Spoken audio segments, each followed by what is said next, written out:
Hey guys, welcome to another stream.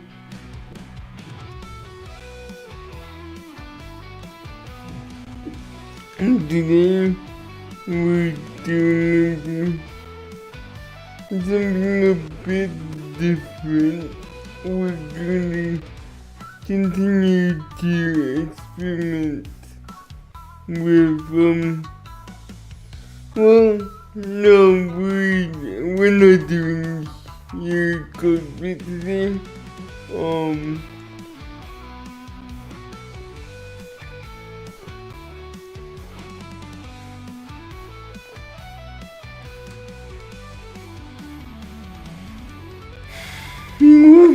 What for now we're doing? Sis.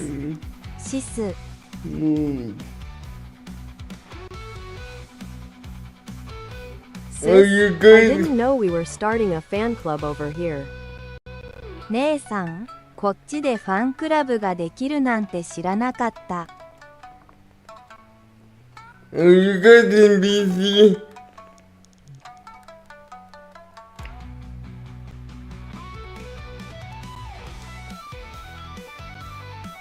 Hang on. Give me a second. ちょっと待ってくれ。Yeah.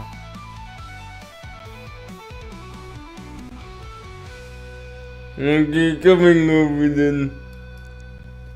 Oh Okay. no. OK。I am in.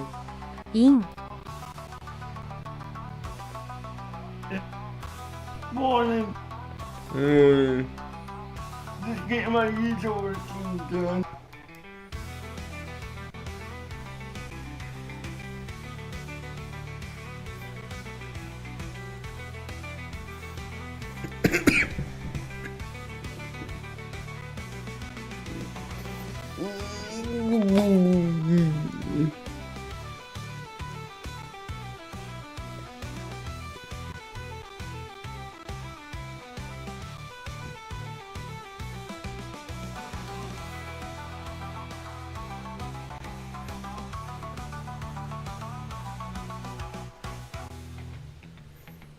Yeah, and last night I couldn't do anything at all. The AI completely disconnected. What do you mean? It was trying to land on houses.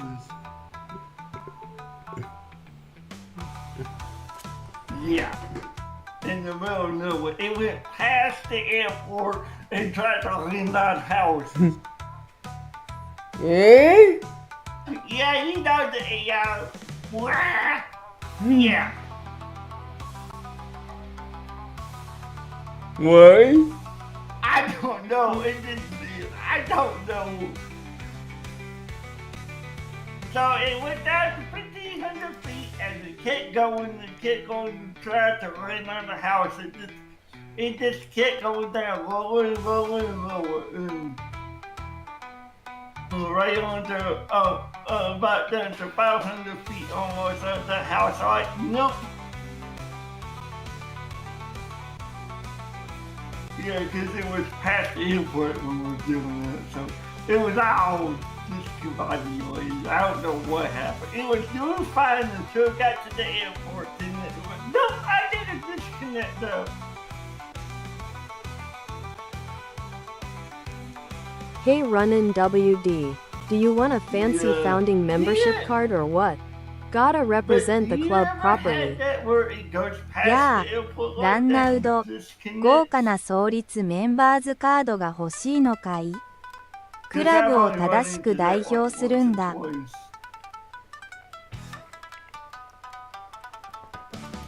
So, I don't know what happened to the yeah, but it's just going, nope, I'm gonna disconnect.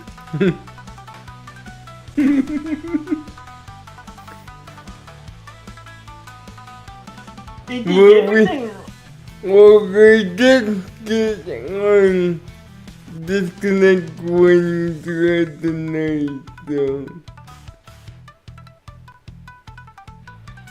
Okay, you said you can hack them with a disconnect at night, you said? No, we did get several disconnect warnings last night. Okay. So that would have thrown the AI traffic off then? Yeah. Okay. Yeah, okay. That does make sense to what was lining up, so.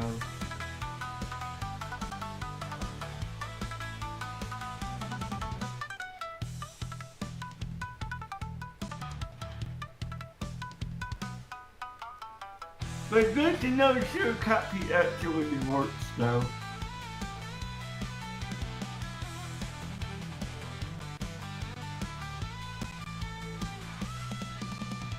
And I figured out part of what was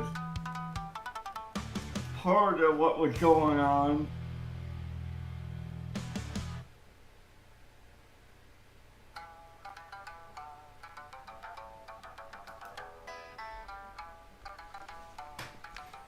Okay,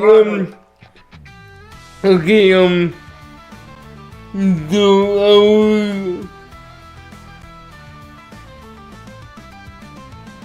What? we're gonna watch you, so we're not gonna go to Luna. I'll catch up with you later. She wants you to exit the VC, please. I know, I just saw that. That won't be too long. Wait, she always disconnected. No, I mean you disconnect from the VC. I know what I was talking about, what I was in. Hang on. Just You wanna borrow Byrd? What are we running a lending library now? Maybe I should charge interest on that too. バローバードになりたいか？貸し出し図書館でもやるのか？それも利息を取るべきかな。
Okay, so no one,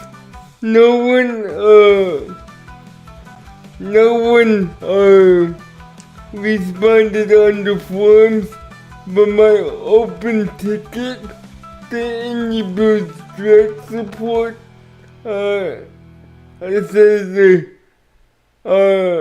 yeah, they're sending the request to the engineers to take a look at it.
Bird are watching to me.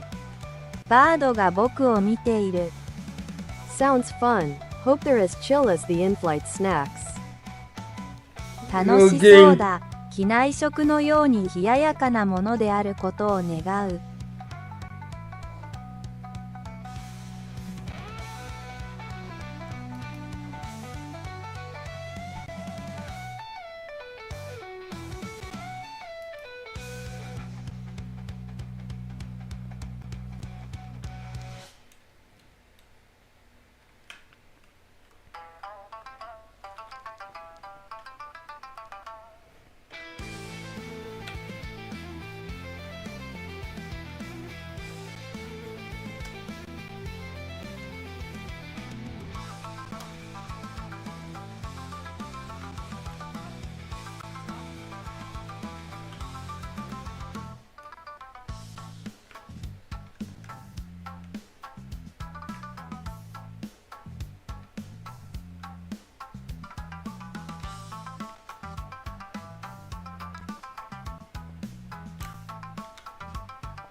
Sup? スーパ I'm thinking today I forget to do the because Rolls eyes, not another Ko-Fi ad, come hang out instead fam. ーアスタリスクもうコファイの広告はいらないよ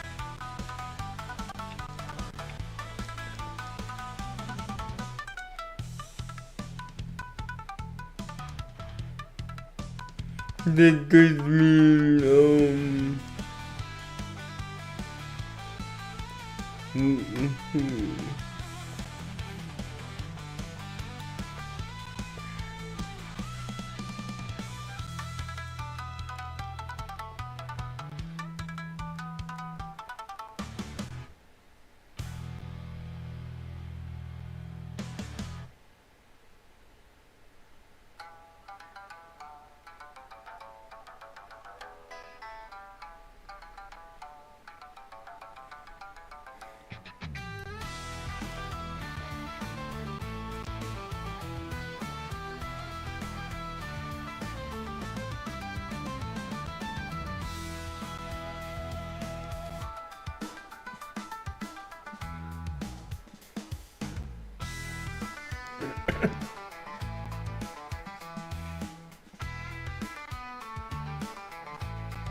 I have to forget to be yeah.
Hmm.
I need to.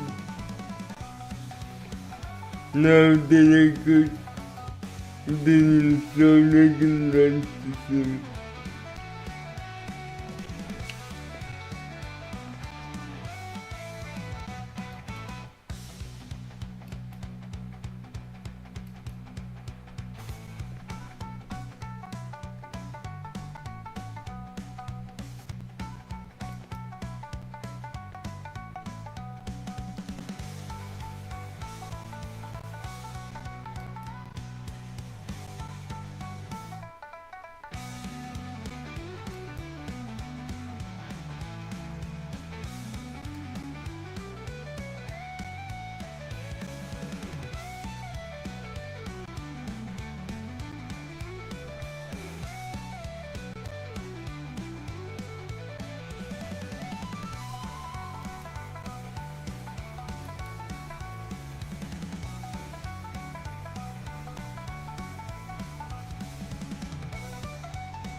Stumped airplane. Huh? Yeah. Airbus shrank. It's just like it went to Disneyland. It got shot and it shrunk. Huh? Shut up. Just shut up. Shut up.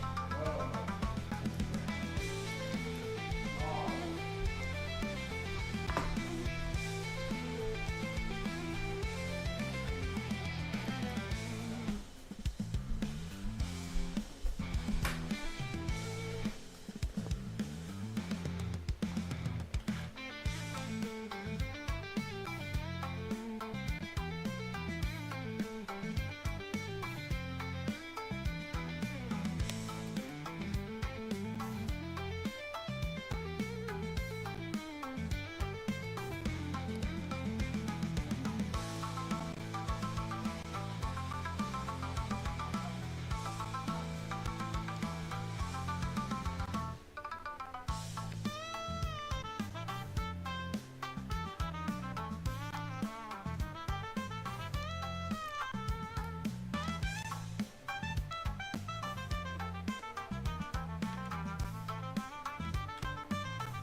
Hmm.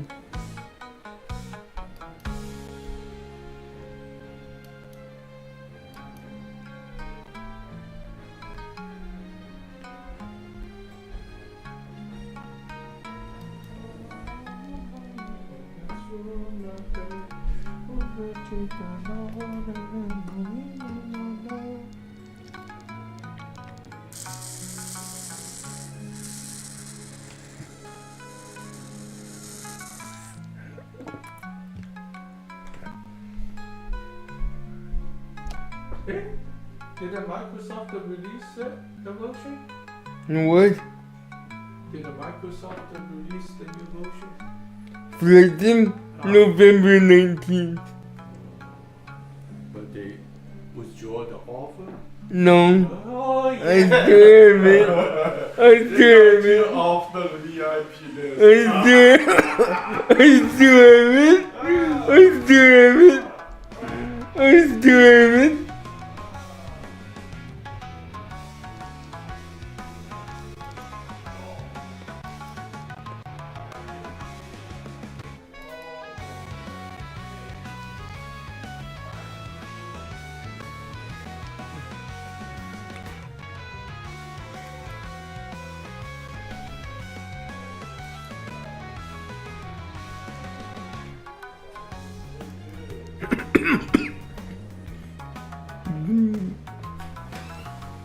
No.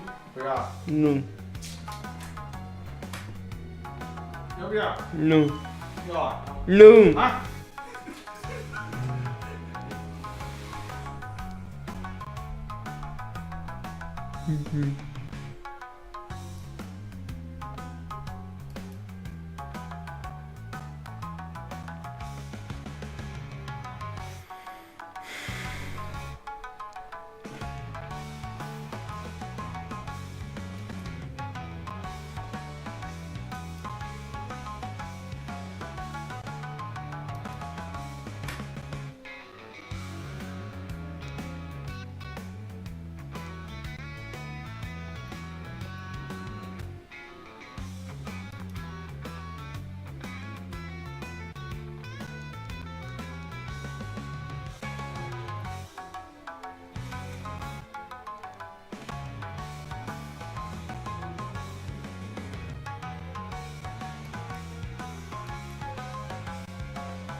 Oh, hey Araya, how's life?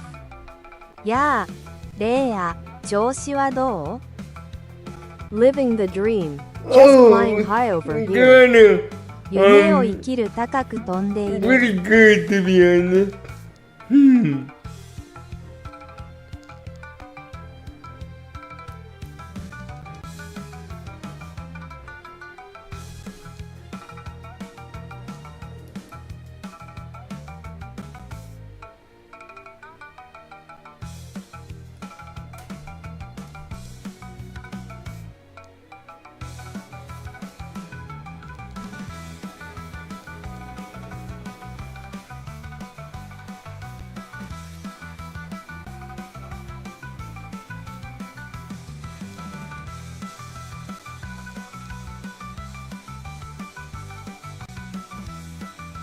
Glad to hear. Least you're not coming to terms with the state of racing games lately. それはよかった。最近のレーシングゲームの現状と折り合いがついてきたようで、何よりだ。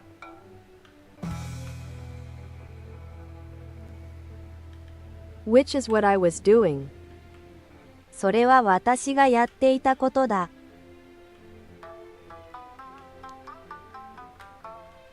For yesterday. 昨日の分。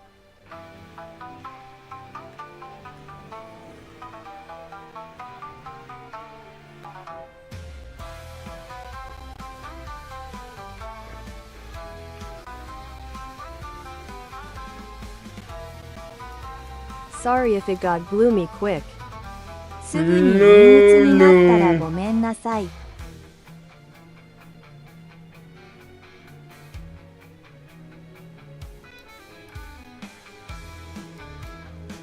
Why?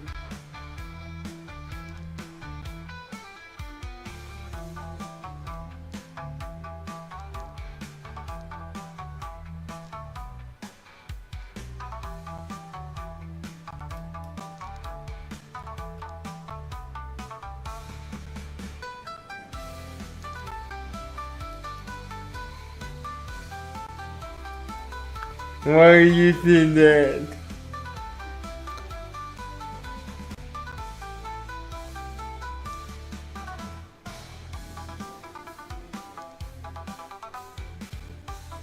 Decided to hop in to clarify.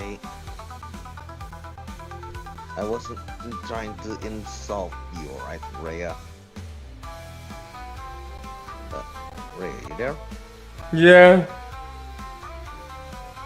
Yeah, I was trying to talk about what I did yesterday, how I did yesterday. It's just Racing games these days feel like watching paint finally dry. decided that Don't my let it get you down. baggage that Just day crank was up those engines. thinking about 最近のレースゲームは Oh, まるで絵の具の before 乾 you きを見ている continue, ようだ。 look at 持 what ち the 込まない AI でエンジンを cabin かけ crew よう。 said. Okay, let me check. Racing games these days feel like watching paint dry. Don't let it get you down. Just crank up those engines. Well, oh, I appreciate the sentiment, but I don't know. Well, you have something to look forward to in the racing category. Tokyo Extreme Racer. Probably the only thing I'm looking forward to. The last And- thing I'm looking And Forza Horizon 6 is gonna be in Japan, I think. You know that Horizon 5 just ended, so they're working on 6.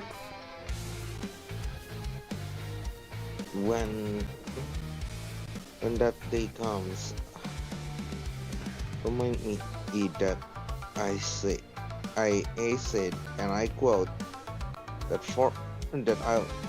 I'm not buying Forza. Tokyo Extreme Racer might be the last racing game that I'll buy new, like day one purchase.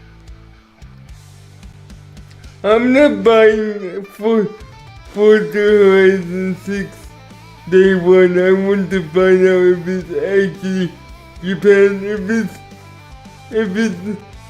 If it's anything but Japan, I'm not buying it. I'm not buying. I'm not buying Forza at all. I think at this point my faith has been destroyed beyond repair.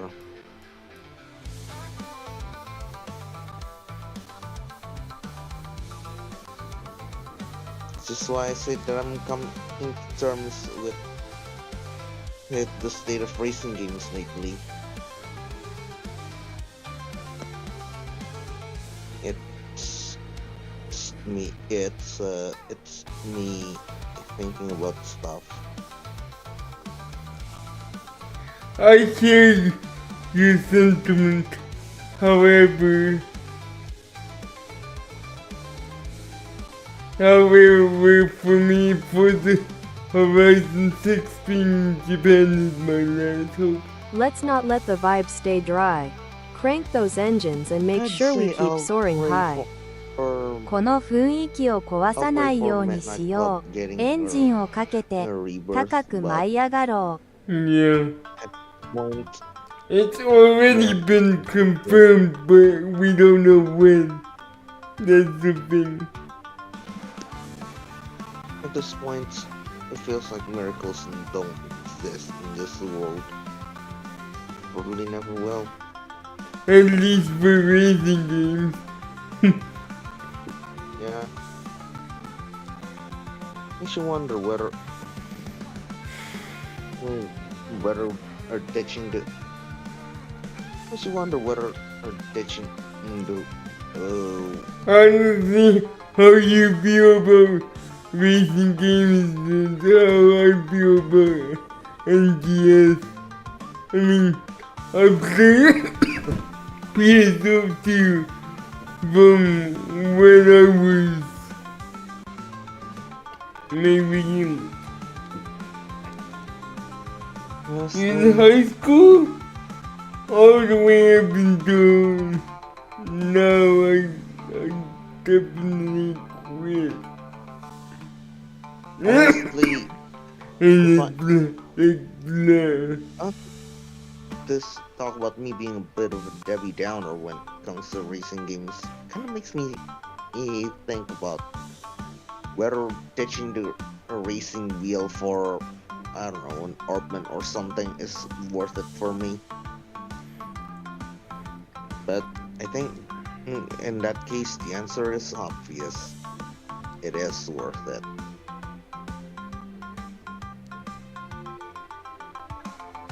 Leave Nürburgring alone. It doesn't have any more stories to tell. Just go to Zemuria, go to Halfa, go, I don't know, go to the middle of bumfluff nowhere. Those have a lot more stories to tell. Well, at this point, you're just like fluff it, aren't you? Yeah. Fluff it. If I don't find any happiness in driving, then I might as well just be a bracer or something. I don't know.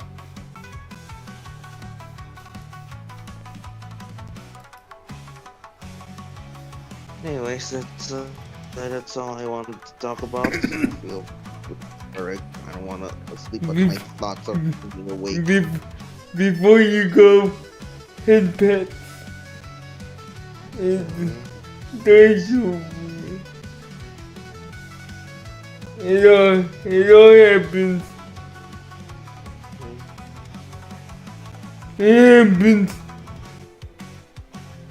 Yeah. Good night, Rhea.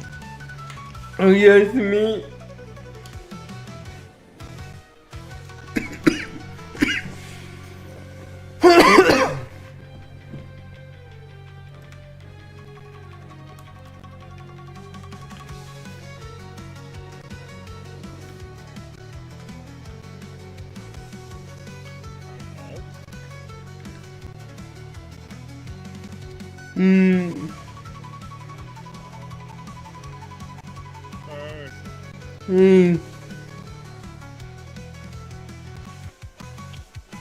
Okay, I'm back.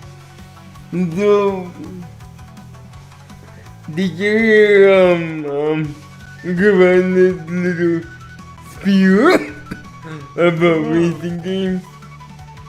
No, I was busy Yeah. over there. He was down in the dumps and he came on stream to vent a little bit. Okay. Okay, before you fly, there's a sibling cut that just came out. Yes, I know. Wanted to make sure you did it before you got into spawn. Honestly, that doesn't require some restart.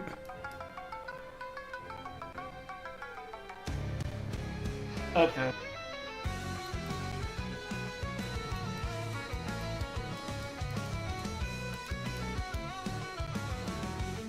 Hi all. こんにちは。 So what's up? Are we taking off or just circling the runway today? どうした？今日は離陸するのか、 God! それとも滑走路を旋回するだけなのか。 You is on fire today. Yes. Hey, Daddy, what's going on? Hey, what's going on? I'm You is on fire today. I know. Yeah, I just got done with Runa. She needed me for a month for you. What was up? Meeting.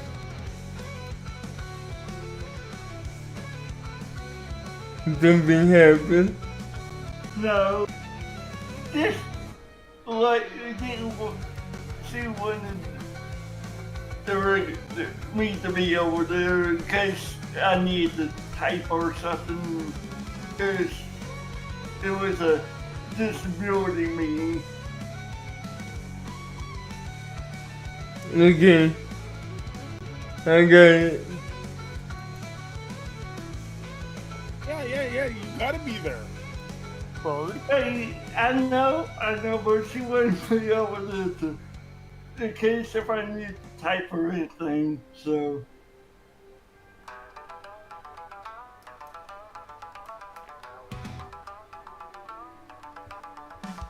Also, today is a special day. Okay, yeah, okay. A year ago, I met Anya. Oh, Wow. yeah, it's been a year, I know.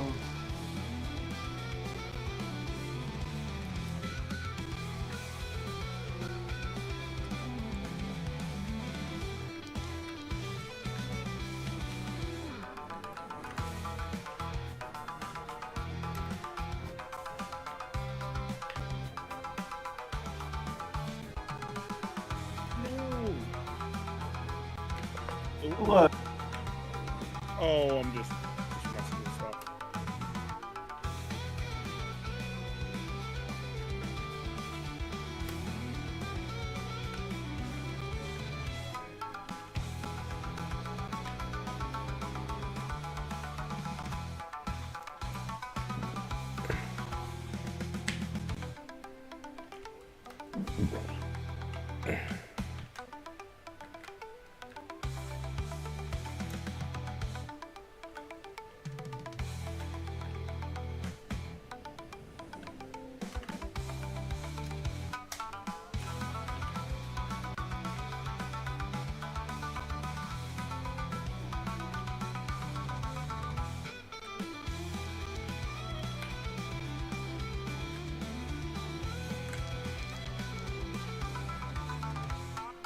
Byrd, I really wish the fingerprint scanner would work when you turn on the computer.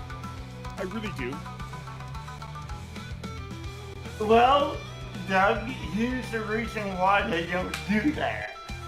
I know the reason why, but still, come on. It's because That's you my had rant to- for the day. I know. You have to unlock. You have to unlock the secure enclaver. The secure enclaver is locked. It doesn't let you do it. That's why. And that only unlocks I when. know, Byrd. Yeah. Why? Uh, Why, Byrd? Why? Because it's attached to the account you're logged into. That's why. So basically, you can't do that if you're not logged in. Mm-hmm. Yeah, I know. It's because they don't want other accounts getting access to it that don't have their own profile. See what I'm saying? They're separating the profiles. That's why. Yeah. So if you want that to work with Boost, that's not gonna do that because of the different accounts and different folders. And those folders are locked unless you do some real trickery, and the secure enclave is even deeper than that. So that's why it's the way the Apple programmed it so other accounts can get access to your fingerprints. That's Byrd, why. I gotta run for a minute. I'll be back in like 10 minutes. Yeah, no problem. Wait, later. Yep, no problem, doggy. Oh, by the way, check Navigative Hub. There's a new plugin that allows you to view it's, you don't have to open up Simply Dispatch anymore. It's now on the toolbar. Okay, so you don't don't let you open up simple dispatches like when I create planes, right? But if you're doing something like we were doing yesterday, having Simply Dispatch flight plan might be helpful. Okay, yeah, I got it. Yeah, I got it.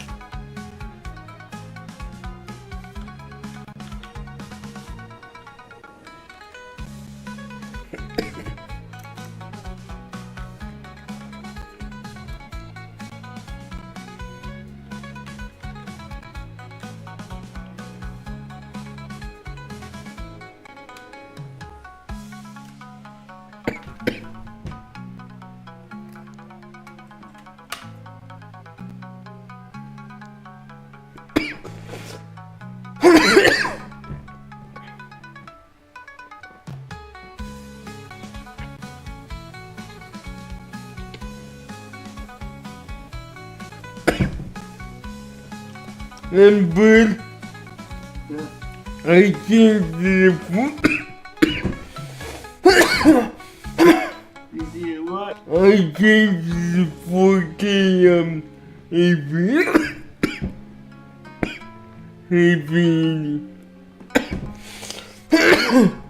You can't see the 4K. Why?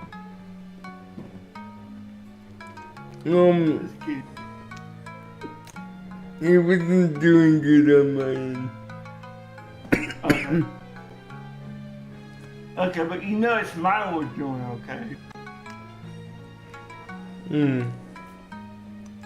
Yeah, maybe. There's some optimization issues with both, but the 4K is more optimized at this point. I will switch back later, but our livery supports both, unlike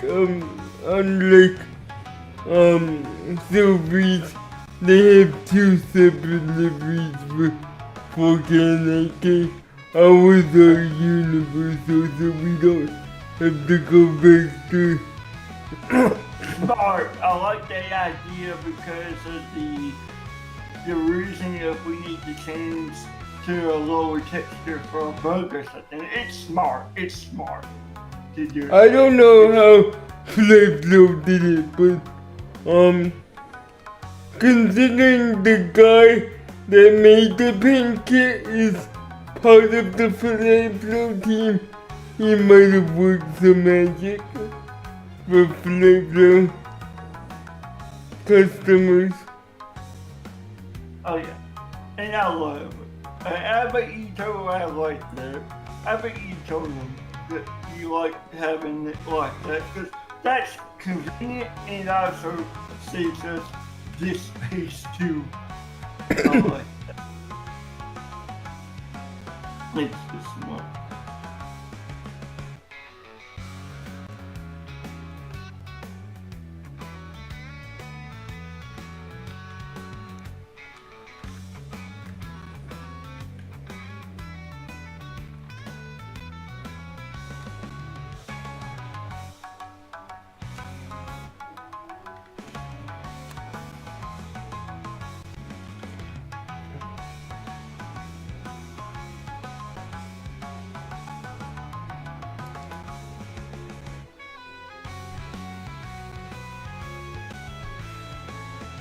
But I'm glad we did. So what's our plan today?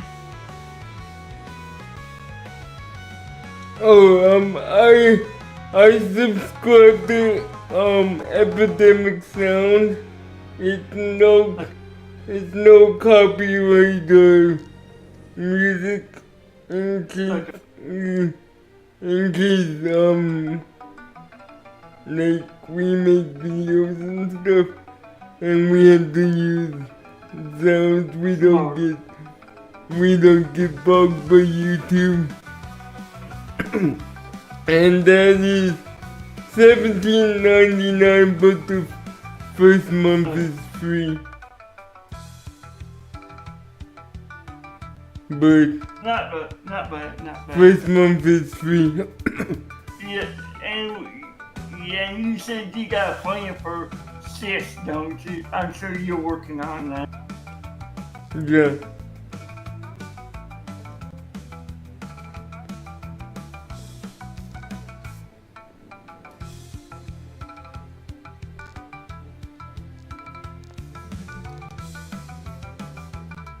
Yeah, we don't want to get punked by YouTube. Enough people are getting that already. No, we already got bugged by YouTube. Our warning just expired. Because it expired on the 2nd, remember? Yeah. Yep.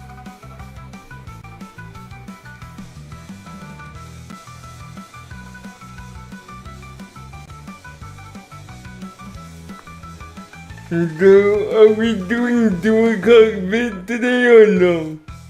Yes.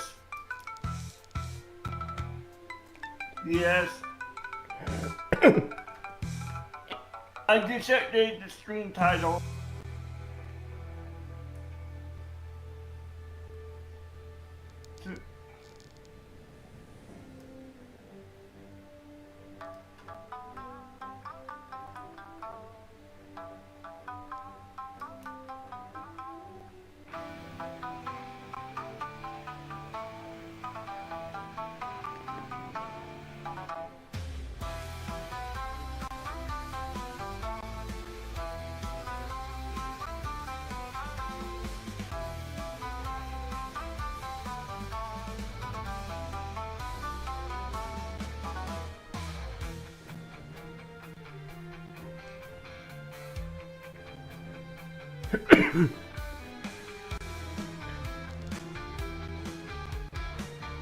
I'm ready. I'm putting my stick. Any updates I need to do besides someone coward? Nothing, not for you, but they fixed RKSS. Okay. I'm gonna open up my stuff now. You're gonna be doing this guy, not me, correct? Mm-hmm. Okay. I'll open this stuff, I'll open Sim.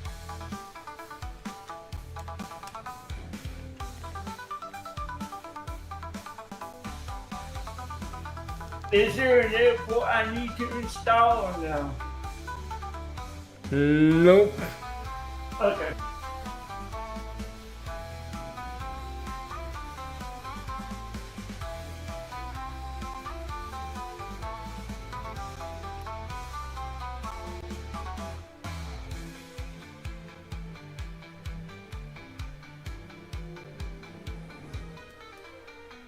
Yeah, I know, I was at the end of the scene.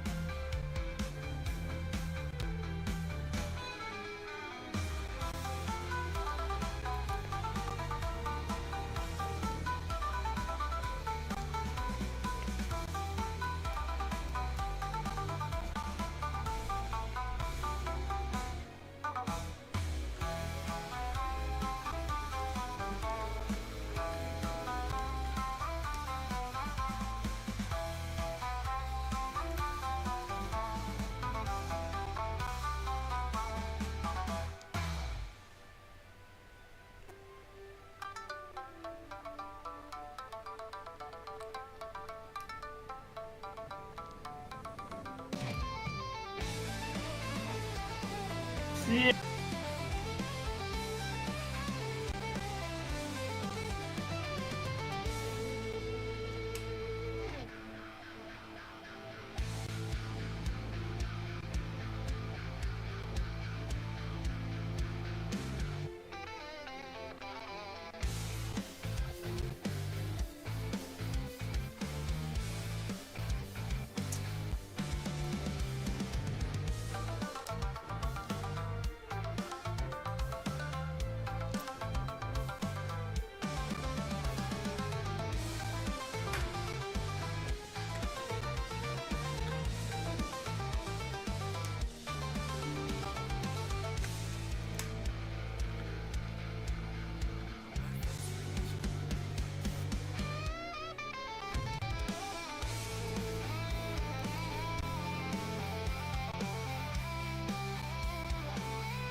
Nothing on contrail either, right?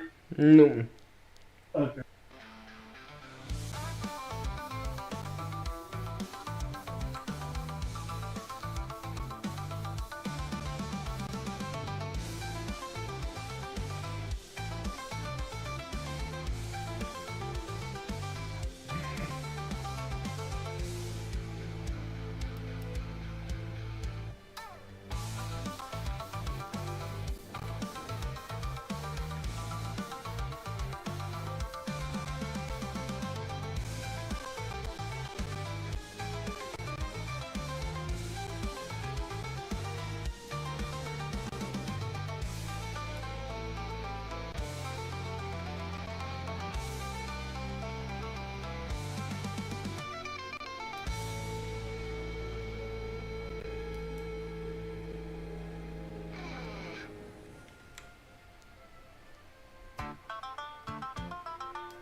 Okay, now how do I get this plug in for another graph? Navy grab. I got the hub open. I only got 2 tabs. Now what? Main tab. Scroll down. Simply dispatch.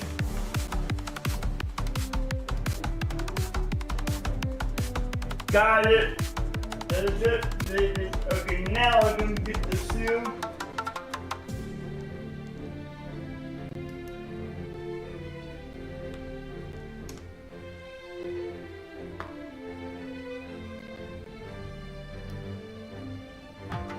Okay, seal building.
So here's how we're gonna do it.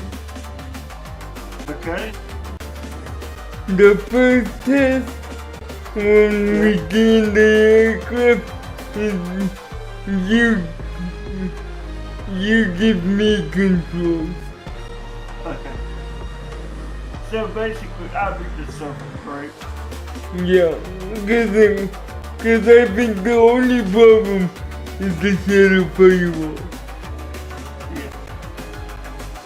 Basically, it works, but it's heat that's coming back in, right? Yeah. Okay, my sim was due you checking for updates at the moment, so it's gonna take a bit. You know how it does. I know why sometimes it gets boots, other times it's nope, I gotta check my birthday for a bit.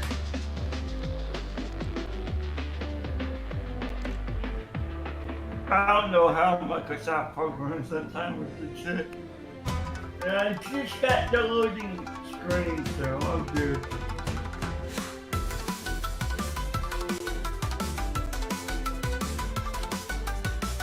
But what about me, since I have a firewall, you think it's not gonna be in the shoot, since it's only going for one firewall, basically? Well, you have allowed it. The blocking shadow is blocking some connections, I think.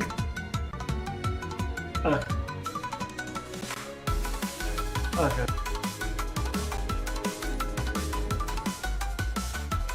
But this is a really good test. Now, the AP19, the controls were out of sync yesterday.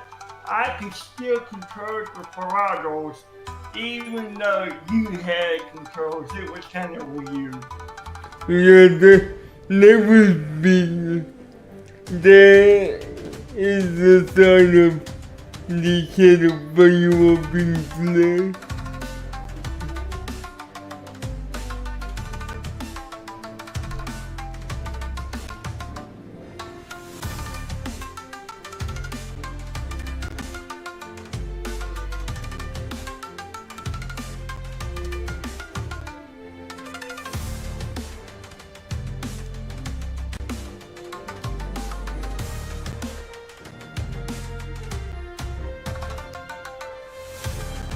Yeah, I have all outgoing traffic allowed, which means when it goes out from me, it goes into the server. So when you come back in, it's not gonna get blocked the way my firewall is set.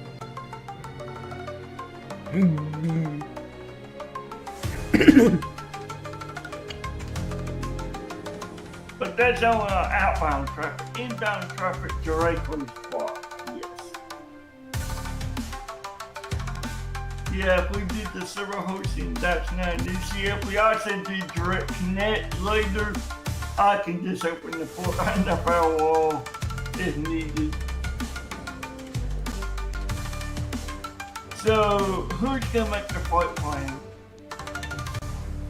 I am. Okay.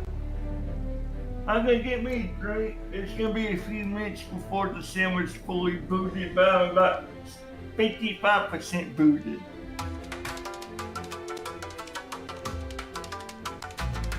Yeah, it's basically just past the one of my monitors switched with the bezel, and UIPC just booted, so that's good.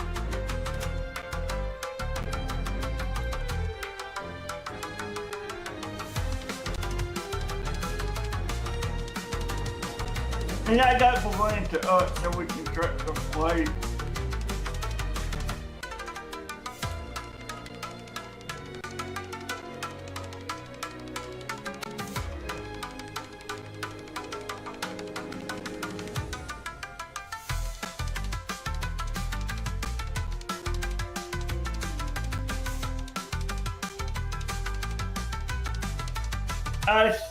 I see it.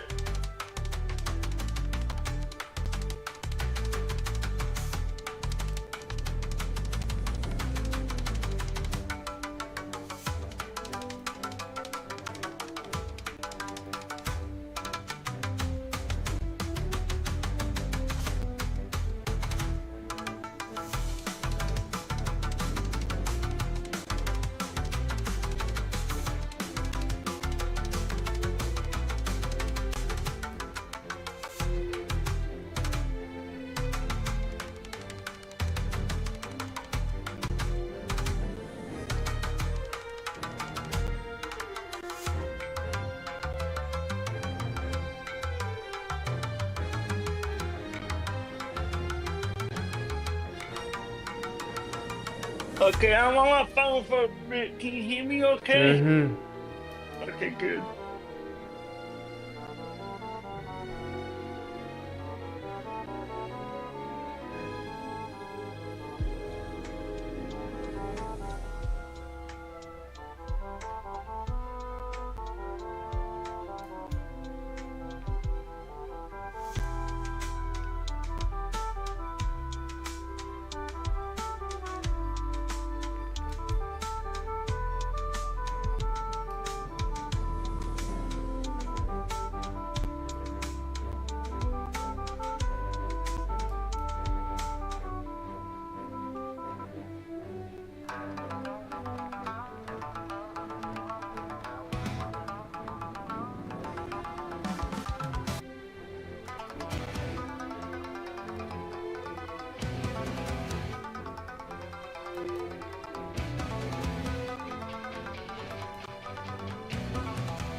We're gonna try the exact flip then again.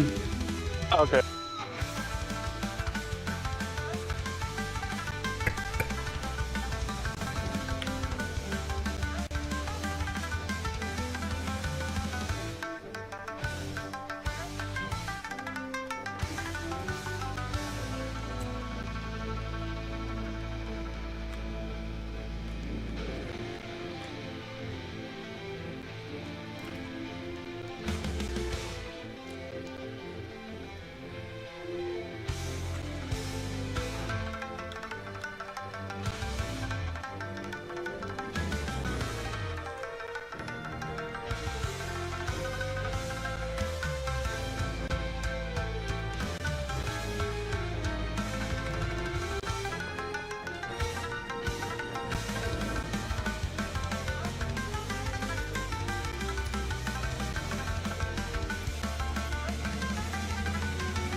Y'all better be ready, because if we're hitting turbulence, I'm taking over with my cocktail skills. Just kidding. Mostly. Oh my もし乱 god! 気流に見舞われたら、私のカクテルスキルで変わりますから。 What? Yo. Again? What, is she drunk again?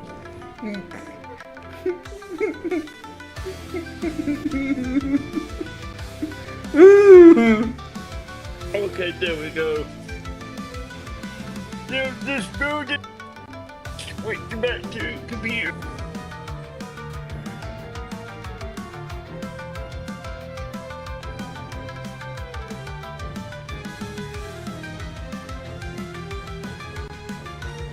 Okay, mic check. That's good. Now I'm ready. I'm at the menu.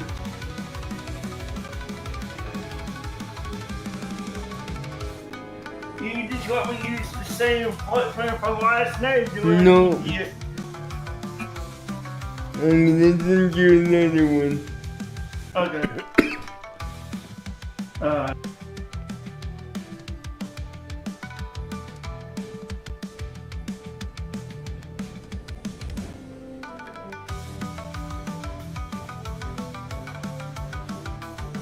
Maybe if we set same fuel. It'll work. Okay. So, after I adjust the fuel, I'm gonna tell you.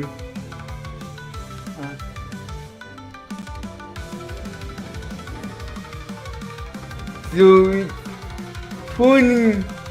29% fuel. 29%, right? 29% for fuel and for payload is 3%. 3% payload, 29% payload, right? Yeah. Okay, go ahead and send me the plot plan. Roger. Generating now. Yeah, because I need that before I mess with that, otherwise it gets reset. Which I don't want it to. You know how that goes. It doesn't do that for me. Sometimes it does for me, it's a pain in the ass. It likes to reset weeks and it likes to reset the customization where you click on it.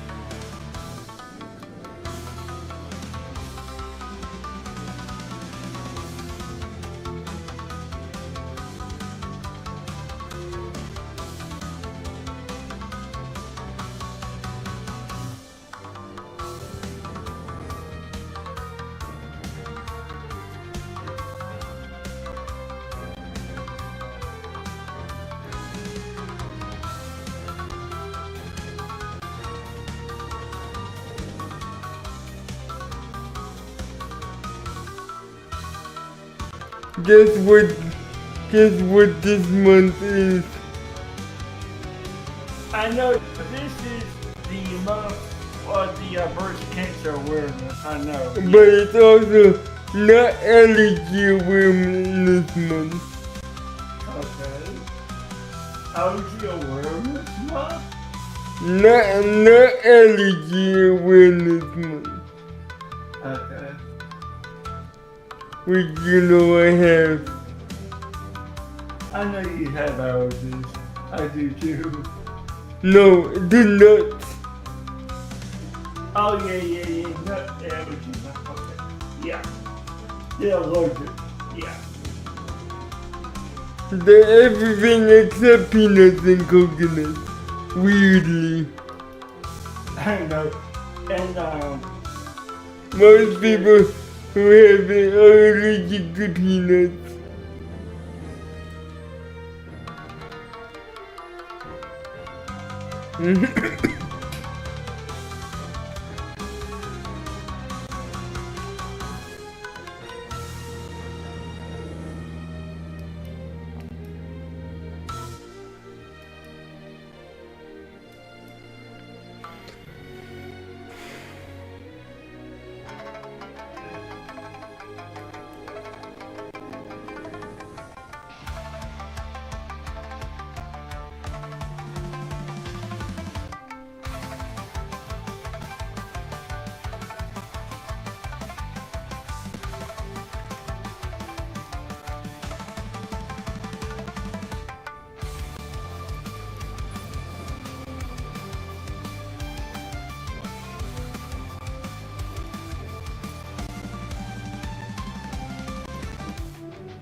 okay, D14 again, right?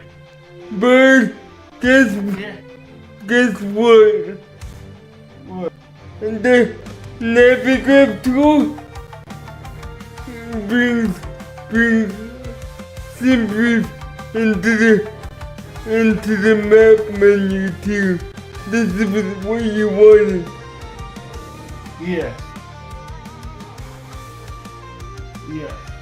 You notice a new tab on your map menu called Simbrief. Finally!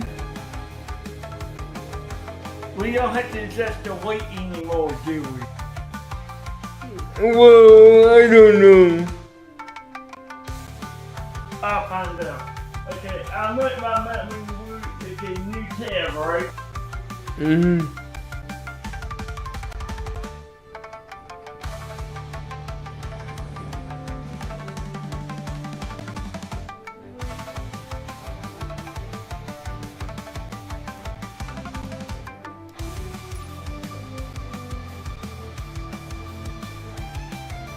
Yes, we can input it into Sim. And that means it's gonna have the fuel, right? Yes. So no more fuel striker, right? Mm. Yeah. Cause that's what I'm signing in right now. And I gotta grab my phone because I need my passkey.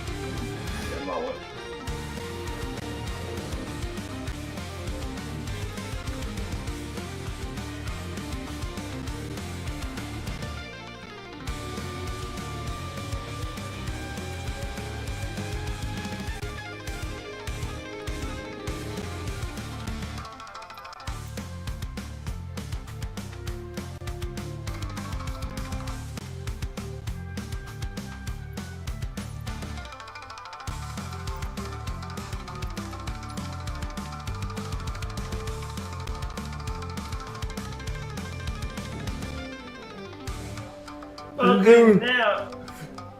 So but you still need to do it because you're loading from file.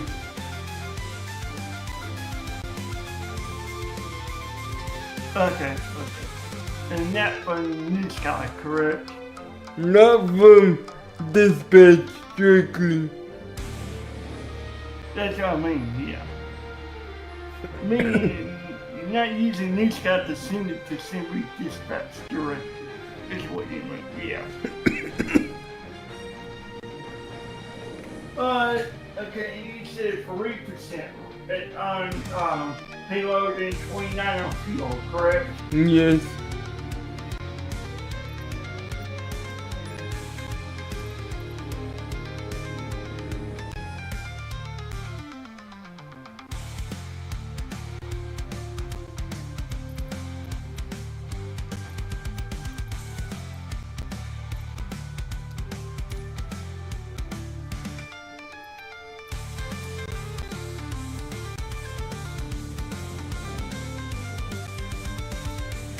We cool with this.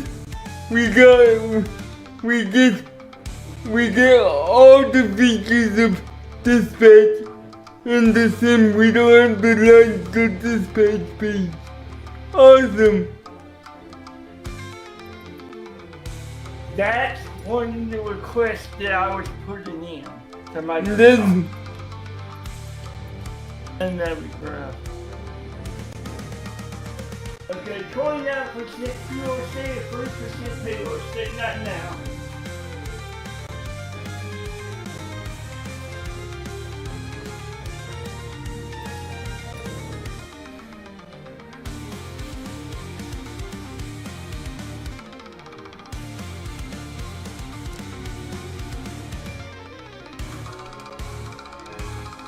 this is awesome. Okay, flight number, what's the flight number? 2090. So don't change it from yesterday. Okay. I'm not gonna change it. Okay, you're gonna expire the stems now. No. I'm gonna close that menu, let me know when you want me to expire in.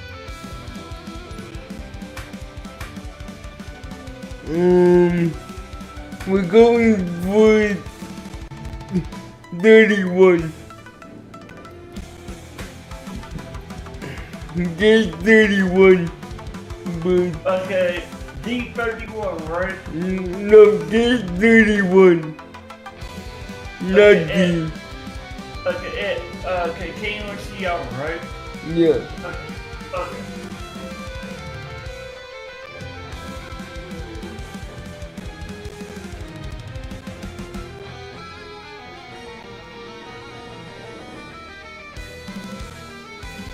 And give me the code when you spawn in.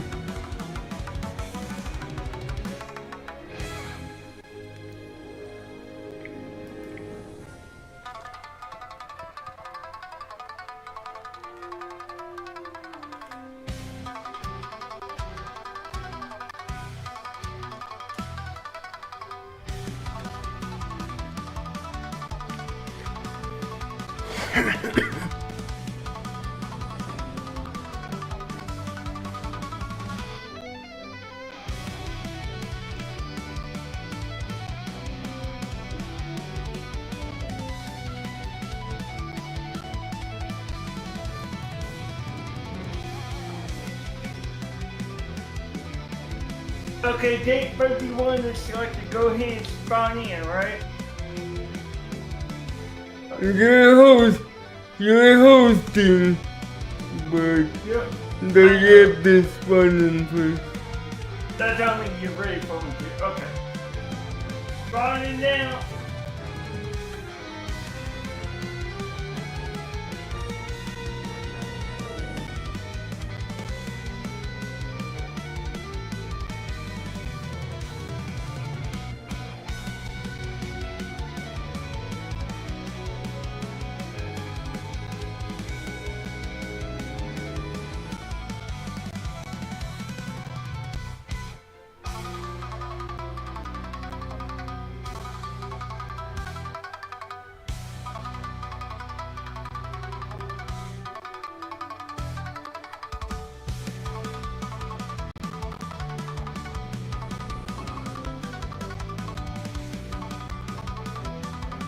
By the way,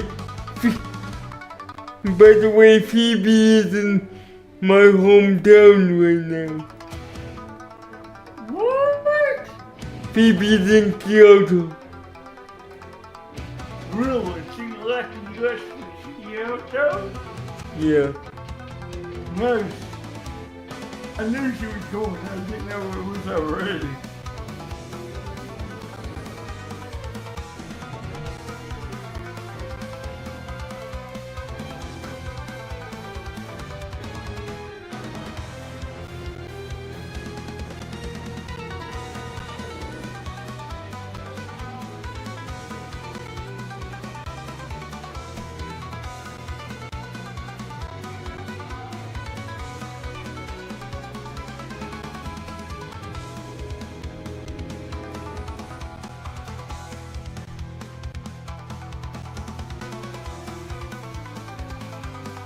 April 19, correct? Yeah. Okay. I'm selecting that now.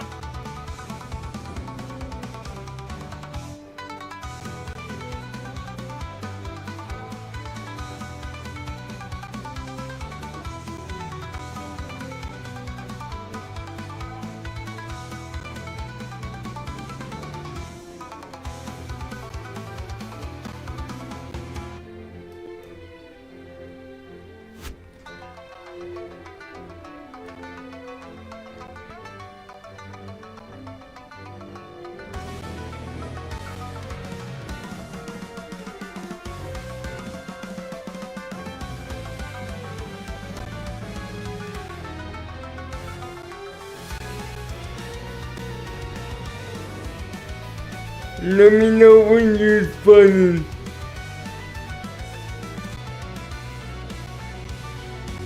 I just spawned in. I'll send you the code now. Give me a moment, alright? Yeah.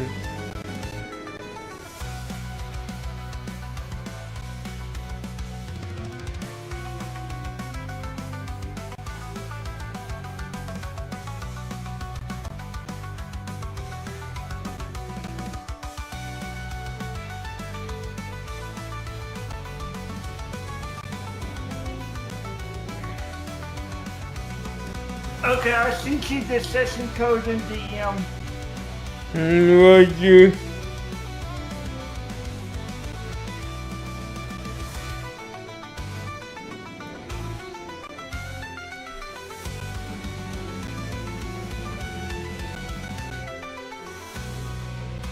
So do I join first, then spawn? I think so, right? Yeah, join first and then spawn, yeah. That's how we need to do Alright. And aircraft is set to AP-19 Neo and time up 45, right? it. Yeah, 19 CEO, that's the only thing that was showing up. Time up 45, right?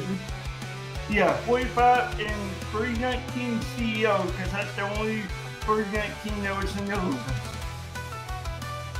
Time up 45, right? Yep. Okay.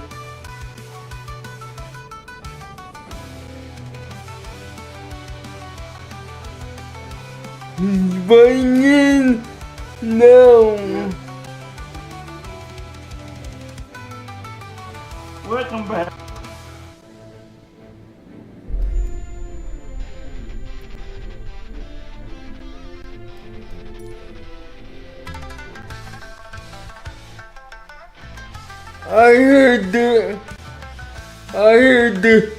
I heard the crash sound.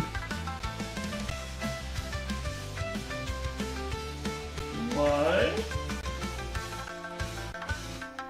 Byrd, did your plane crash? No, I heard it too.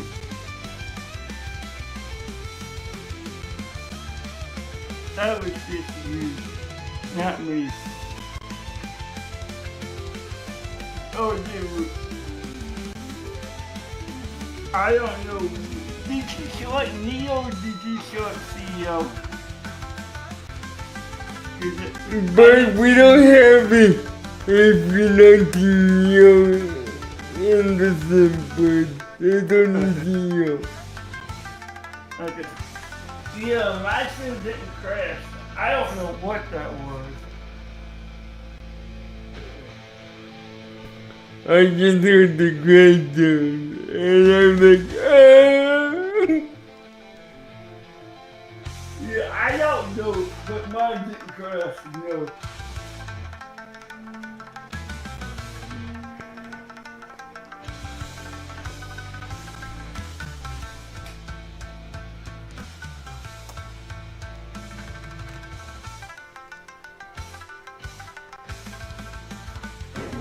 That was weird, though. You think that was a bug in the cell, because it didn't crash.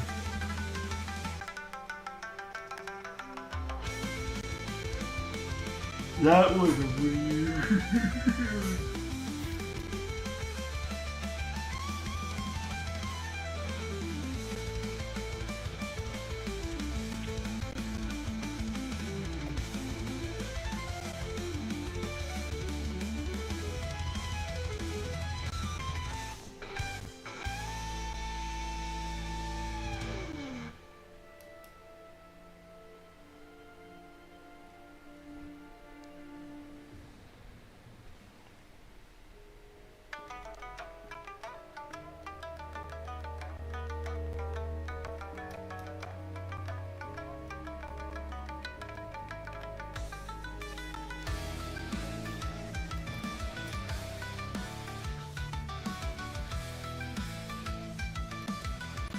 Okay. ATC Bot Turn says on the hi. aircraft, that's good. アチボットがよろしくと言っている。 Okay, move over. Wait, you want me to move over? What gear are you on? Your side at the moment. I can move over if you want me to. Y'all better hold on to your seats cause it's gonna be a bumpy ride. Okay, I'll move Hashtag over. keep it steady. 皆さん、座席にしっかりお座りください。シャープ Okay, I'm keep gonna be it at the seat. steady。 I moved over. Give me controls. Okay.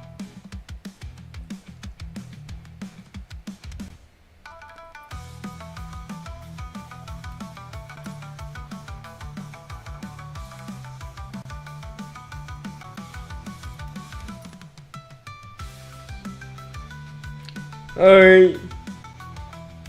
Yeah, you check the controls now. Yep.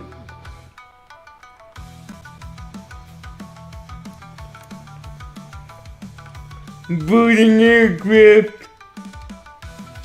Okay.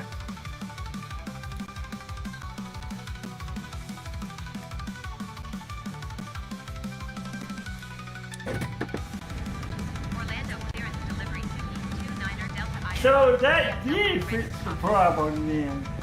With us hosting, right? With me hosting. Yeah.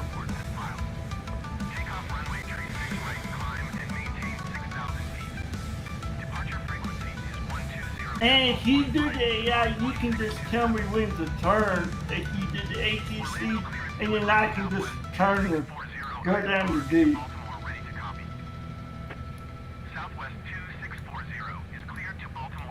Because I can follow the lines, that's no problem.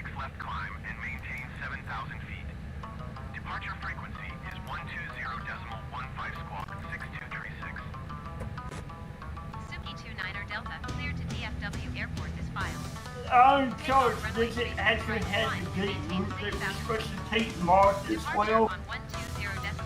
It should. It should. Okay, because I can use that for taxiing. I can just open that short thing on the other window. I need to actually open the actual charts program, right? Yeah. Okay. Doing that now. That's in charge, not dispatch. I know Navigate Charge. I know. I got the app installed. I may have to sign back in, but I have it.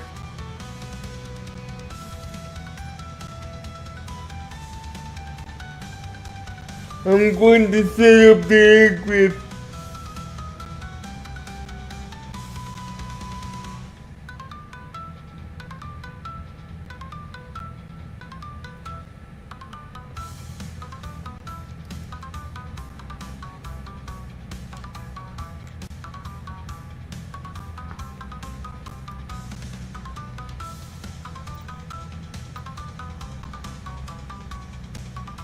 Okay,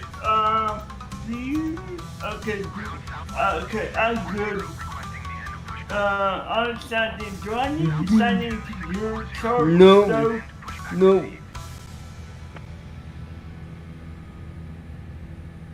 So how am I gonna have the flight plan info if I didn't use dispatch?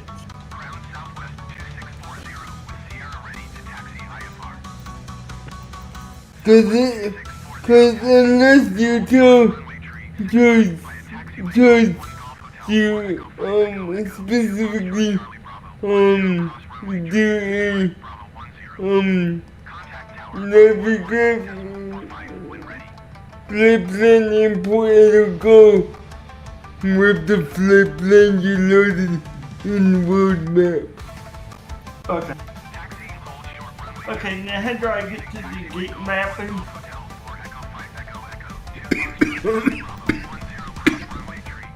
I don't know.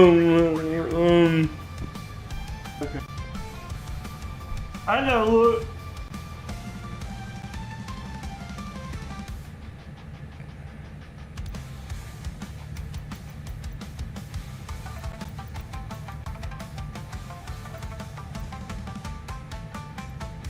Navigate coach update. Navigate coach update.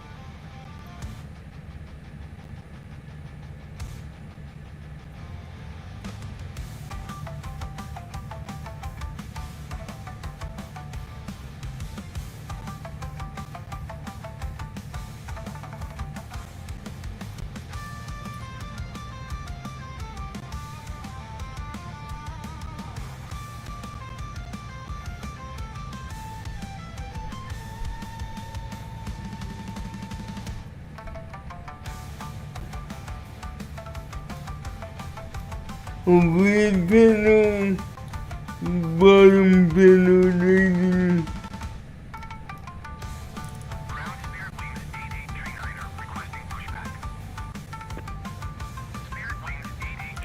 On the bottom panel.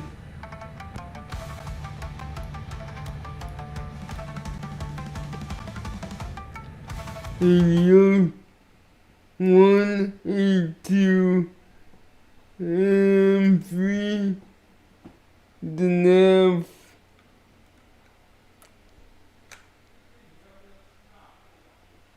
No.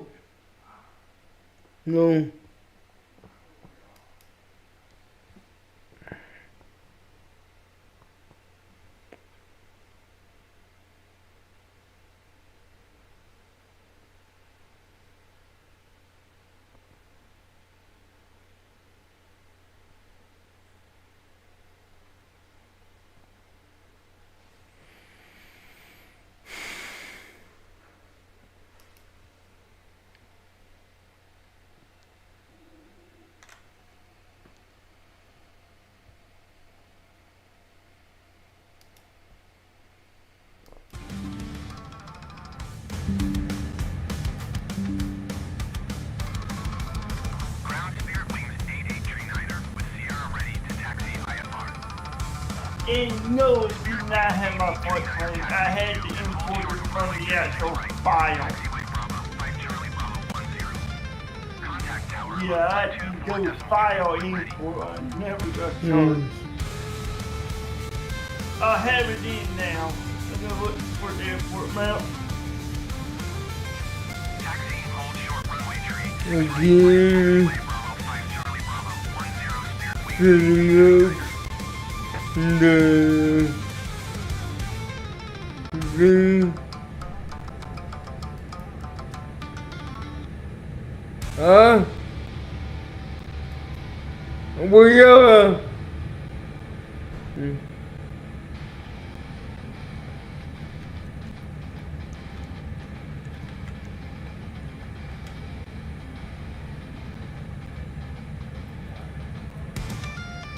No.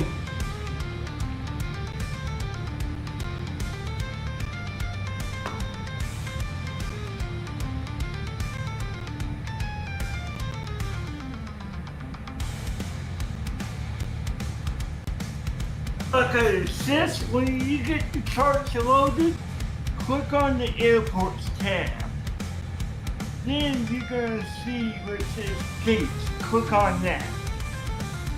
And scroll in, and you'll get the gate and the taxi. Yeah, on the A380 and the A330 Neo, they have airport view. We don't have to turn that on, but on other aircraft without OANS, we have to use charts, and I prefer to use the iPad app for me. Yeah, but, That's yeah, why I have the iPad placed where it is on my desk. Yeah, I need to redo my setup because my tower is sitting long ways and my monitor is taking up the space where I will put my iPad. You know the one No, that's just my preference to use the iPad. No, I want to use it, I just need the space. That's my preference, is the iPad out too, but I just need the space to be able to put it without blocking my monitor. You know what I mean? Yeah, I have the iPad set up where the EFB is in the sim.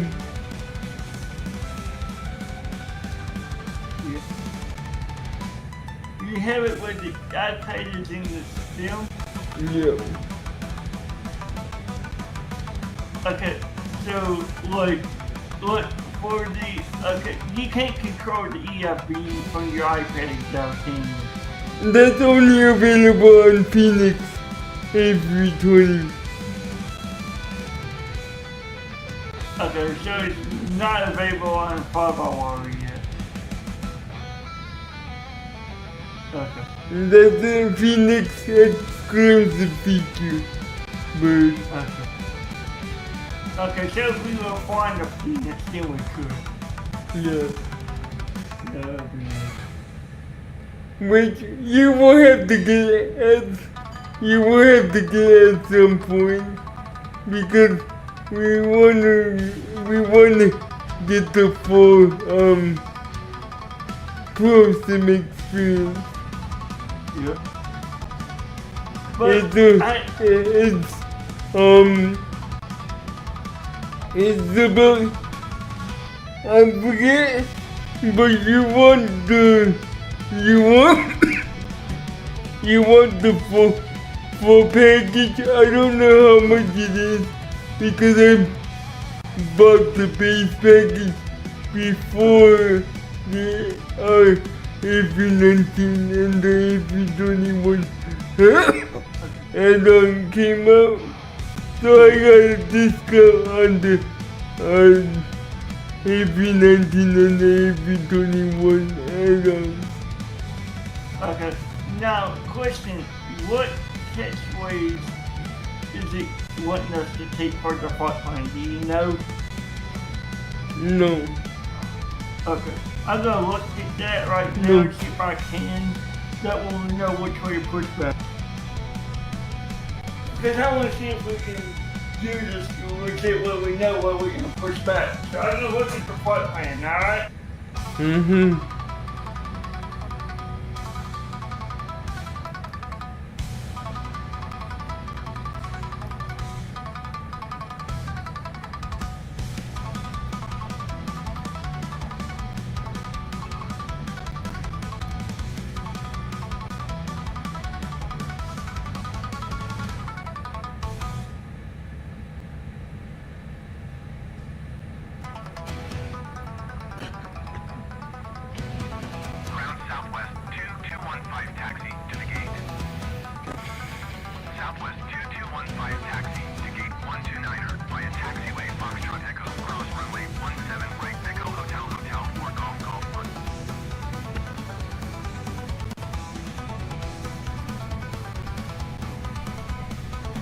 We are taking runway 1730, 17R 35 left.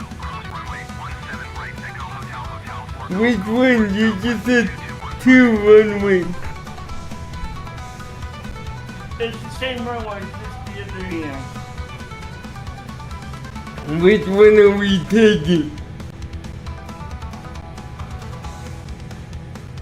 That's why I'm gonna look at the what one, because the 17R is the first one in the plane. No, Byrd, according to here, we're taking 3-6 right.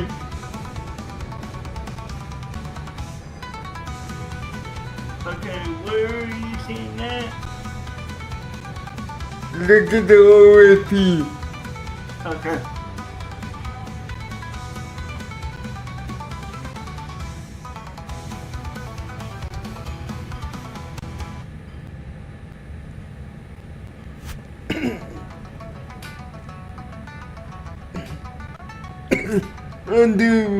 Under routing.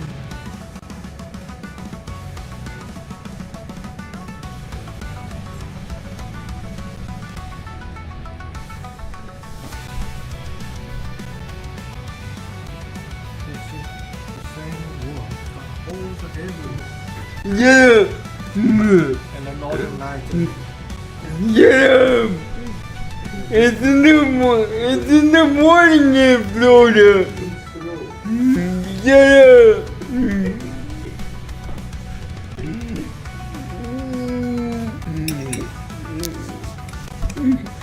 Whoa.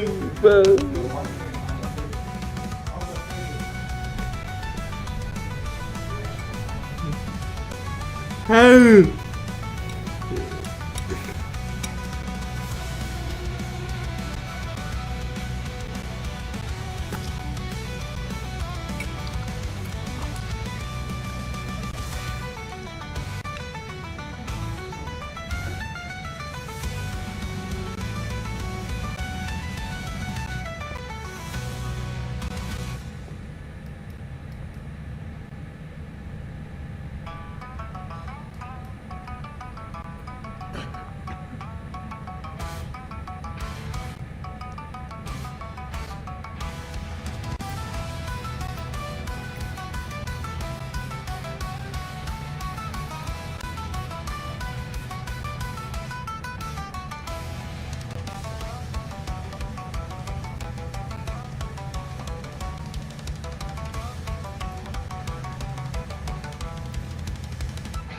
But am I okay to start catering and boarding? Yes. Yeah, okay, now. Yeah. Where do I actually look at your routing there? Because I've not seen it in the chart. Where do I need to go? OFP.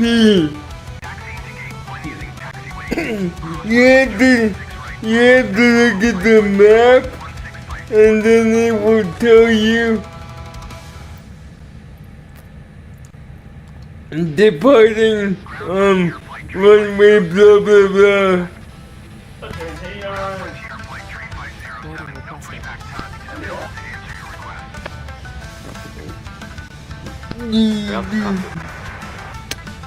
Go ahead. Captain, mechatrol check please. Clear enough. 4 out of 5. Okay, Captain, radio check please. We'll contact you once the ground. Yeah, I'm around that. It's another tab on that at the bottom. I see Roger. it. First it's right here. Let me see which one is going to put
Your crew has boarded.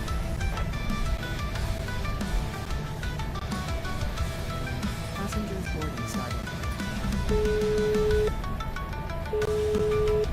Hello. Hi, Captain. How are you? Hi there. I'm okay today, thanks. Great. We're just getting ready for departure, but if you need anything else, just give me a call. Thank you. No problem. All stations are about to start boarding.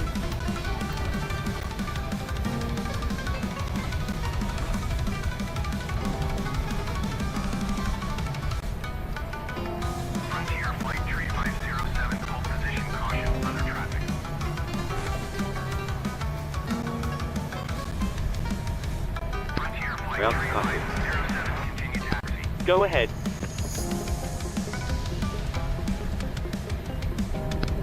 Hi there. Just to let you know that we started fueling the aircraft. We'll let you know as soon as it's complete. Roger.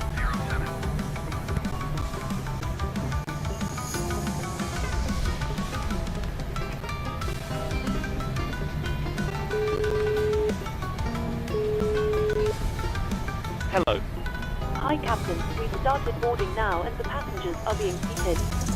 Thanks a lot.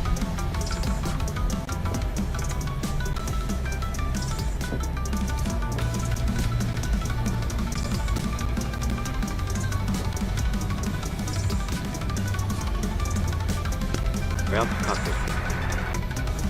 Go ahead. I kept it fueling. Roger.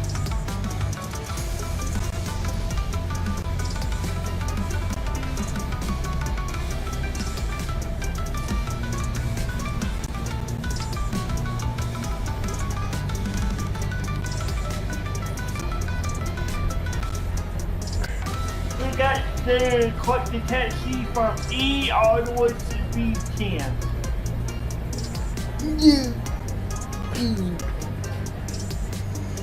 Yeah, I'm looking at the taxi route. I'm not sure if we can take E1 or E2. That's the one that I don't know which direction. Because we can do E1 or E2. But we're facing towards E2 at the moment.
Ground to cockpit. Go ahead.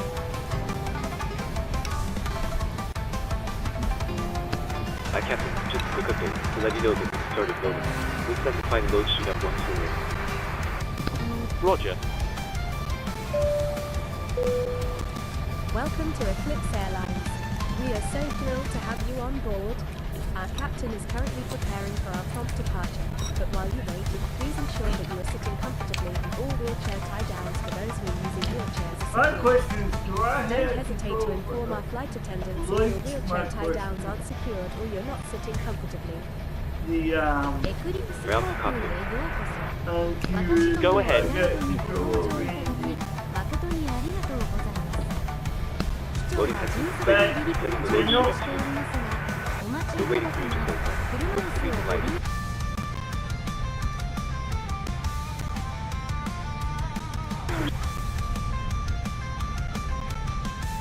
Oh, come on. Look, It was so secret. I can't.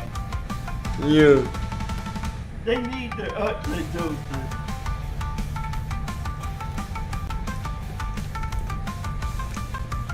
Okay, did your back turn on these ceilings get further? Yeah. Ground to cockpit. Oh, Go my ahead. God. It's so soon.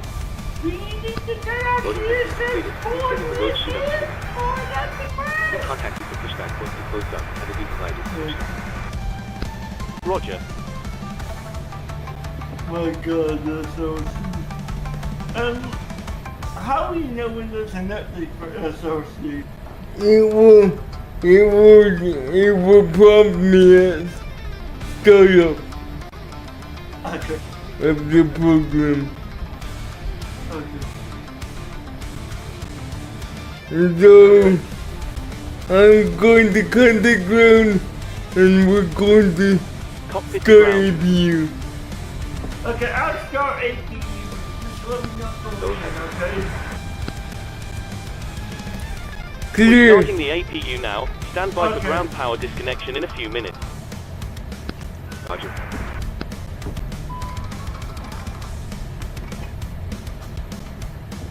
Okay, the APU start.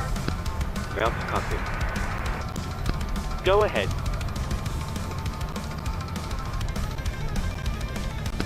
Hi there. Just to let you know that we've started Didn't we fueling let the me aircraft. get the We'll let you know airway? as soon as it's completed. Roger. Monitoring ECAM.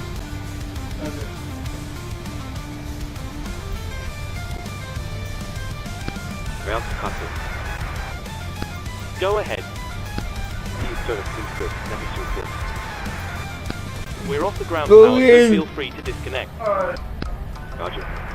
Stand by, please. Ground power has been okay. Roger. APU will ground to on. cockpit. Go ahead. Hi, Captain. Fueling has been completed. Roger.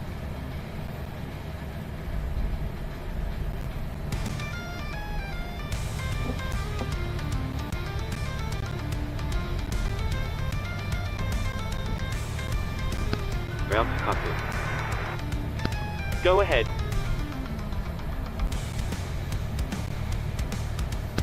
Hi there. We now are refueling the aircraft. We'll let you know when it's completed. Roger.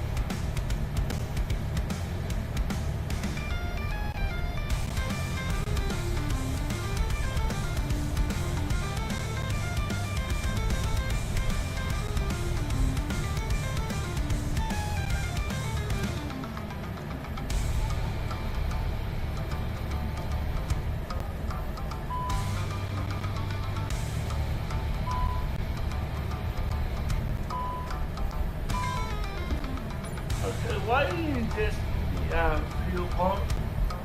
Okay. I guess it's seems wrong. I guess we still have the few issues. Go ahead. Hi, Captain. Fueling has been completed. Roger. Like, do you want me to hit sync fuel or anything?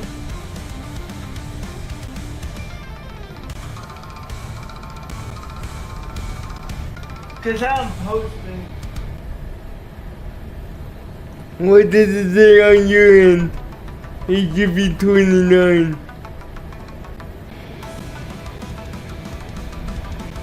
Is it 50%? Okay, it should be 29. Okay.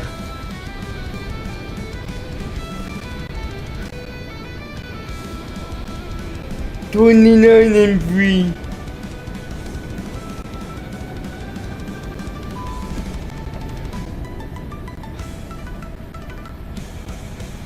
Ground to cockpit. Go ahead. Hi there, just to let you know that we started fueling the aircraft. We'll let you know as soon as it's complete. Roger. Just checking if anyone else is as confused about flying Did this you thing as I am. update on Let's see yours? some hot Yep. takes on these graphics versus gameplay debates. 僕と So 同 it's じように correct now? これを操縦することに戸惑っている人がいるかどうかちょっとチェックしてみたんだ。 Let me...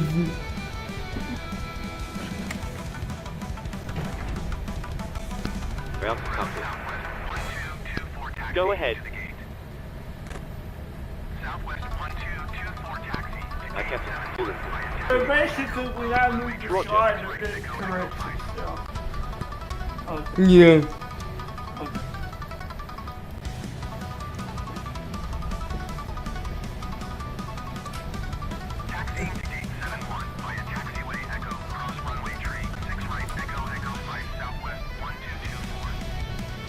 So basically, when we do this aircraft, I have to do it after you begin. That's good to know.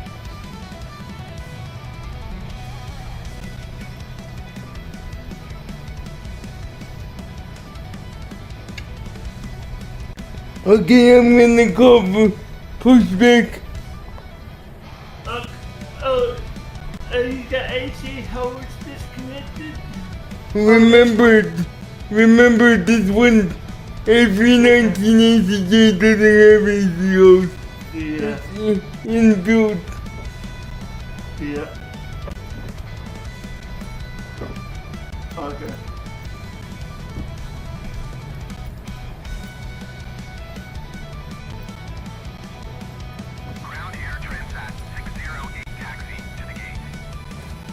And I want you to do the ATC because you're going to be flying.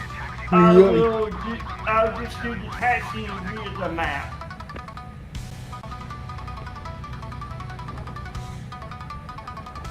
I'll tell you. I'll tell you when it's E1 or E2. Okay. We didn't push back yet, it's just a gate yet, right? Yeah. Okay.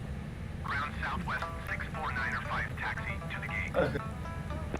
Southwest 6495 taxi. Departure Ground check to cockpit. completed. So what do you think Go so ahead. far? Is everything acting much better? Or can you tell? That's what I'm curious. Because it seems like it syncs better.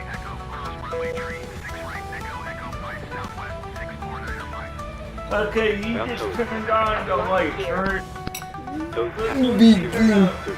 stand by while we start pushing. I didn't begin. Okay.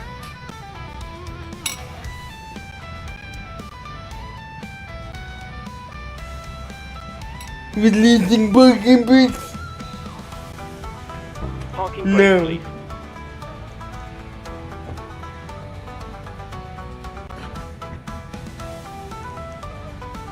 Guess what? It's actually seeking properly the beacons.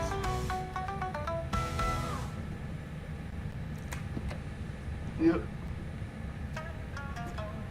So, where should we face? North, east, northwest, or west?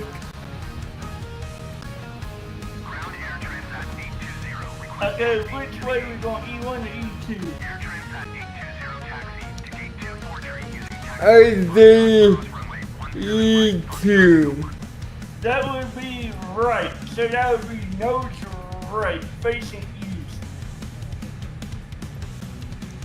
Release parking brake. East. 243 using We need to fucking break. 17 right, Foxtrot Echo 1 Air Transat. Commencing push.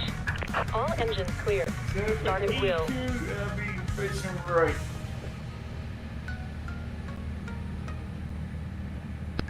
Okay, you want me to take back control now?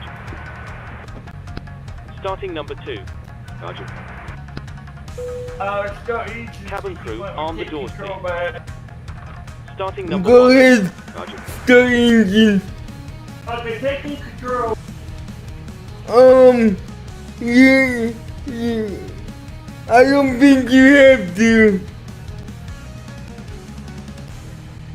Drive left. Yep. Okay, did it start? Yep.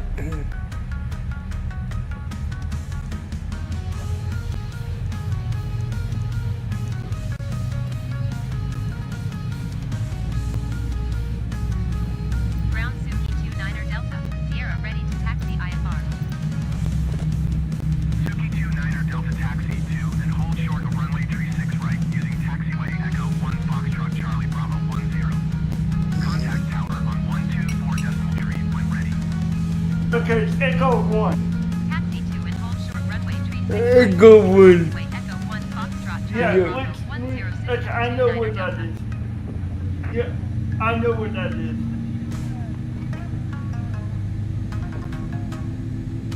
Echo 1 and Foxtrot, right?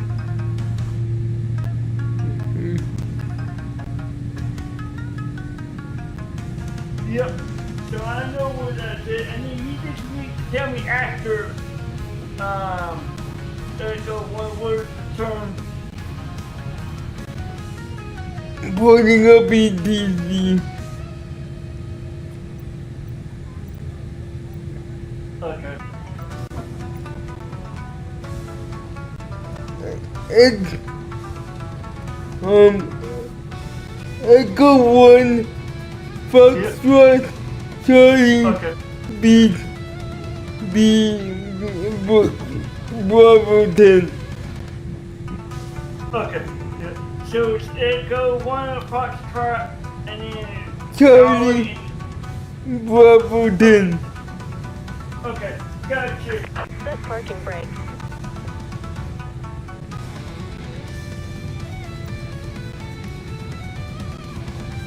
Unlocking gear. Parking brake is on. Stand by. Please keep your parking brake on. APU clean and APU off, Okay. please.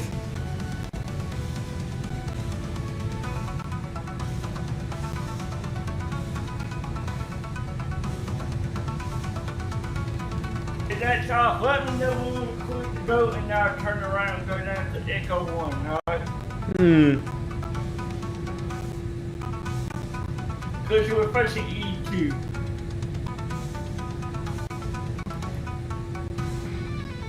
Do we got clearance yet? Nope. Contract is connected. Okay, Bypass Captain. pin Let's put removed. the start up on all engines until it's connected. Those wheels straight. Left is clear. We'll get Right ourselves is clear. connected now. You'll have to stay inside. Look out for the pin on the left. And we'll see you next You got controls, but I'm Thanks very gonna much tell for you your help. when. Pin on the left and we'll see you again soon. Okay.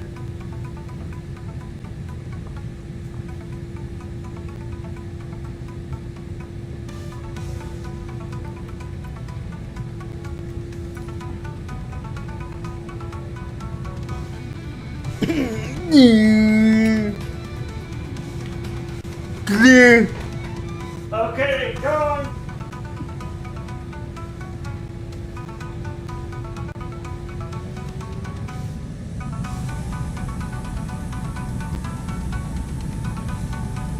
Whoa, you got the parking brake on.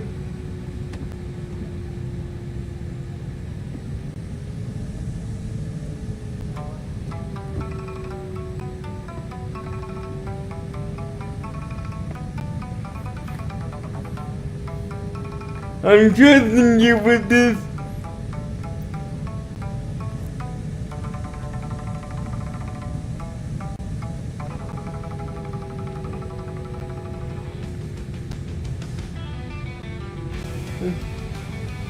Watch the water.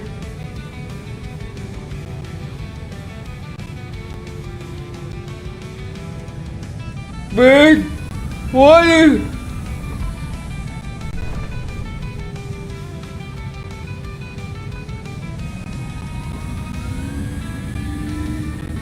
Byrd, Byrd, we're in the water. I hit my reverse, man.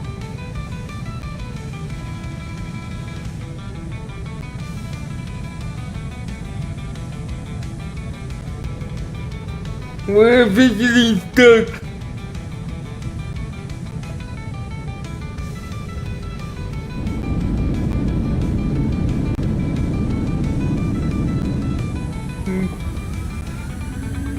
Byrd, you got us stuck.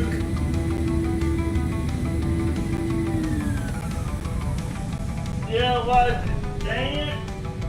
See, I didn't know there was a thing coming like that. Dang it, we just need to redo it. Dang it. ATC bot is going Dang offline. it. I hate アチボットがオフラインになる。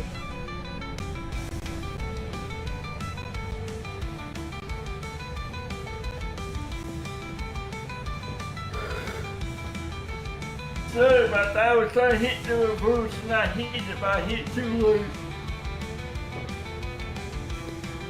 Yes, I was looking at the window and I didn't know there was the water there until you said something. I said water. I know, but I was always in my end. I know, and I hit the reverse, but I didn't hit it quick enough. My God, Byrd. I know, and I was, I should have gone the other way. Cause I used to the grass being there, but, the land over there, we parked by water.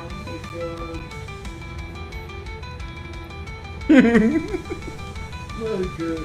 I wish I know a word, but hey, my God. Byrd! My fault. What the I know. Well, that was my fault, sorry. Oh my God.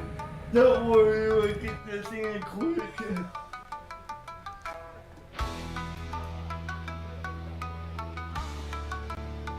Byrd? Now I have to cancel the playing news guy. Come in. And I have to cancel the playing SOC and everything and play. I know. Come in. I hit it, but it didn't go quick enough. But my God. Because by the time you said water, I went, damn it, I'm already in it. And I was trying to back over. Reverse is only working. The nose gear is outside the ground, damn it. I know. That was my bad. Why did I let you taxi? Oh my God, that was my fault. Well, now we know. Don't go that way, thank you. Why did I let you taxi? Come in. That was my fault. That was my fault. But hey, you could have warned me that we were pushed back to water. I'm bored and I can't see that no thing there. I did. You did not pay attention.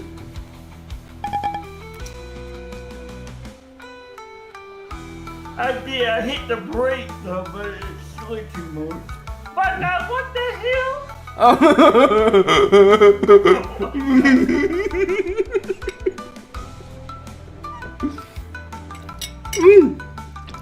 My God, Byrd. So we all just pretending not to be impressed by that landing? Hashtag just saying. あの着地に感動しないふりをするのか。シャープジャストセイン。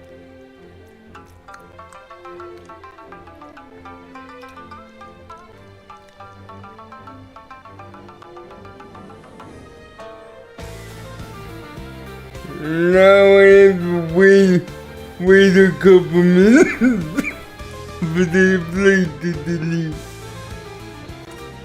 Thanks a lot, Byrd.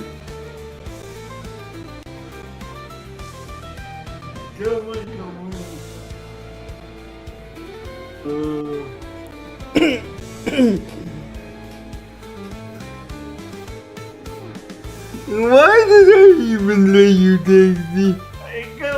Hey.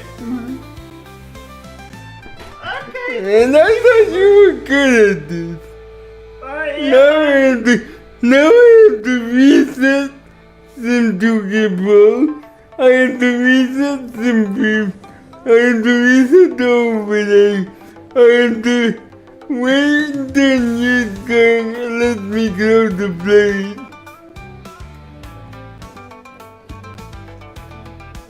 Okay, you had to. Oh, why you have to wait for it to close the flight for it? Can't you just do a new free flight? Why you have to wait for the current one? Just curious.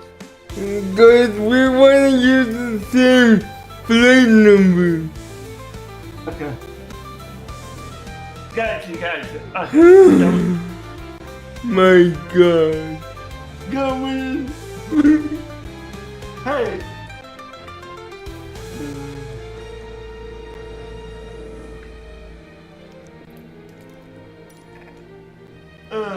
My fault, yes.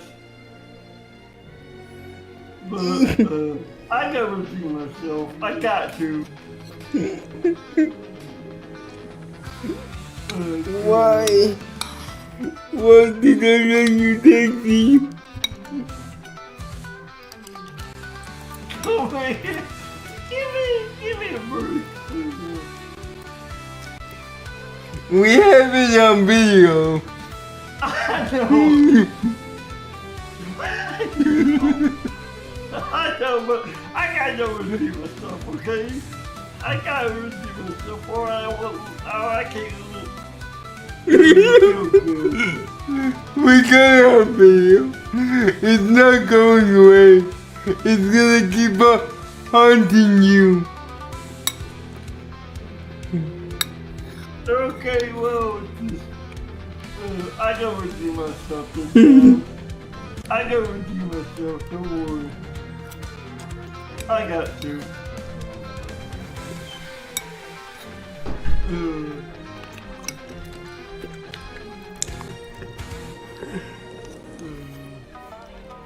I thought you said you were good at taxi. I am, but No. the thing is, what we all was the one. No, you are not good at taxi. But you see, that was my fault. You see, I gotta redeem myself. My God, I gotta redeem myself. Don't worry. I gotta make it right. That was my bad, cause I hit the parking brake, but I was already off the thing when I when it stopped. So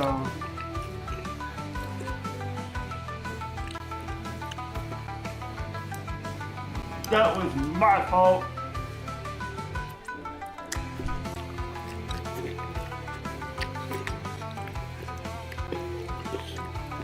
But were you lagging this time or no? No, but it was all your fault, and I'm gonna tell Doggy.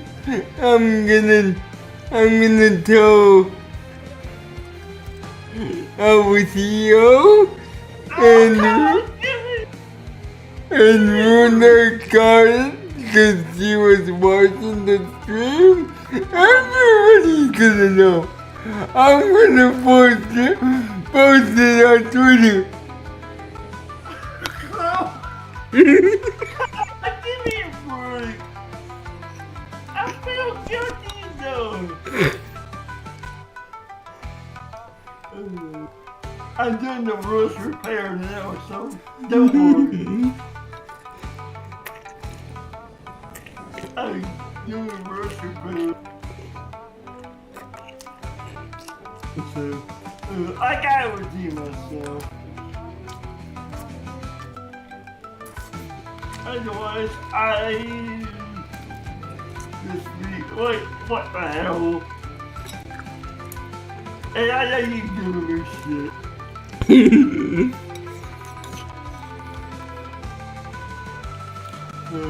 But hey, I gotta redeem myself. And this time, no.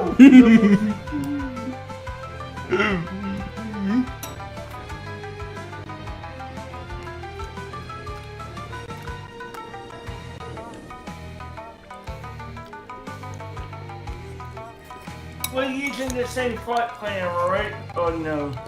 Yep. Okay. Okay. Do we need to stop the server and start it again? Once Yeah. we're ready? Okay. Okay. I love your flight plan though.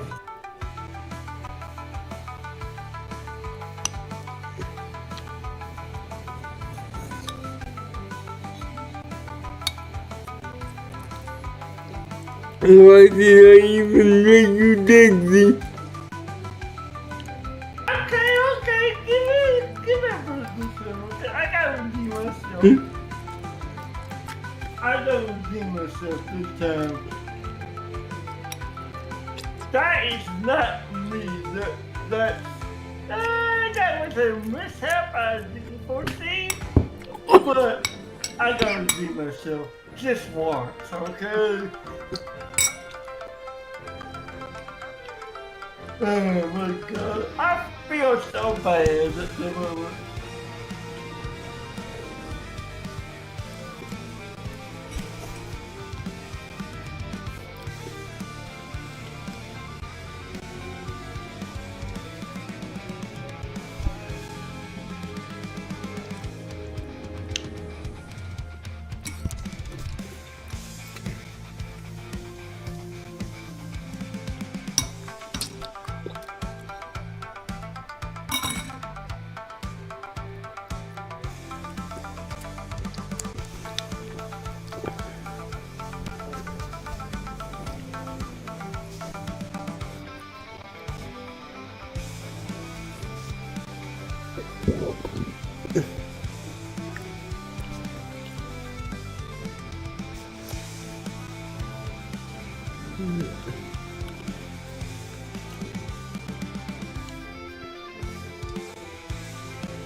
Why did I even let you taxi?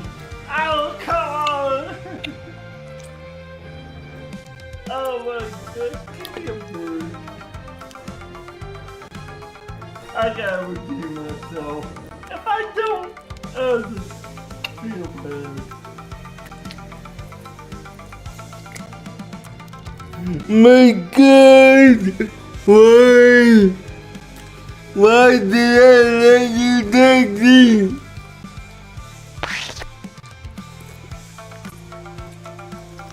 Oh, come on! Oh my god. Okay. I know. I feel. Okay, everyone's bitch. This never happened, okay?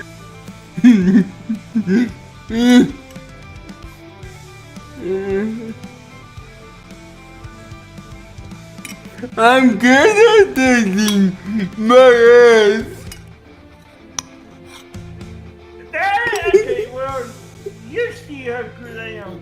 around. This would be a perfect picture. That was my fault, yeah. Okay, but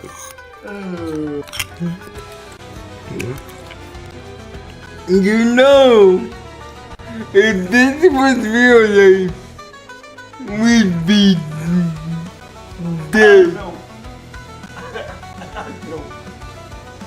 I know.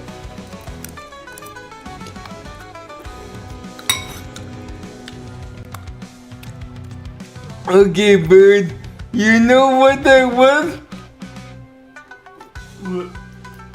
That was validation for all the jokes my dad makes about Eclipse.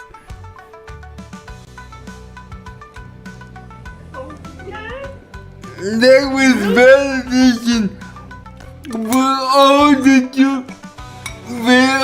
jokes my dad makes about Eclipse. So good job! Like, oh my god. Okay, that never happened. This never happened. Oh my god. This never happened. Yes, it is. No, Bobby, you know what I mean. You can't deny it now. It's on live stream. I know. I think I would do myself though. Oh my god. Is this like oh my god. Okay.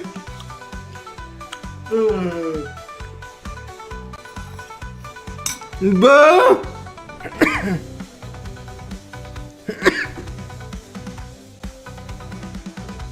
Joya!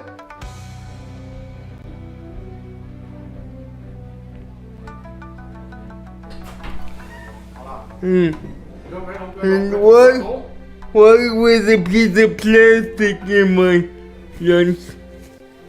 A piece of plastic. Yeah. Are you sure? It's Yeah. not the fish. No. Piece of plastic fish. But guess what happened? Guess what happened? Byrd? I gave Byrd co-pilot controls and he taxied us into a lake.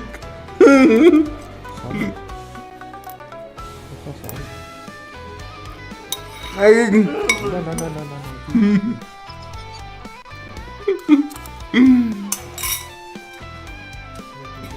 But I gotta redeem myself this time. I'm gonna redeem myself. I gave Byrd control stick priority to taxi and he taxied us into a lake. Yeah. You can see the northern lights as well. Yeah! Yeah. That's the purpose of doing it. See what I told you, Byrd? This is validation. This is validation for all his jokes. I know, but hey, I gotta redeem myself. You Directly, so you can have the book What? Oh my god. he said the least we can see the fish. He said at least we can see the fish. Oh my god. See, this is validation for him. Oh my god. This is validation. How could you, Byrd? How could you give me validation?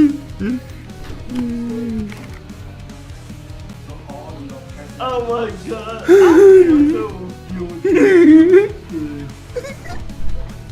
He just came back in, and then so all your messages are soaked. Oh my god.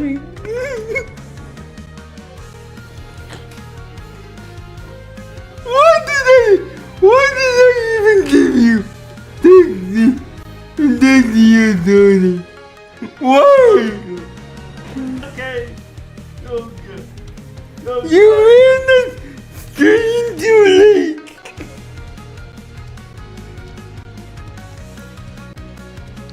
Okay, okay. I get the point.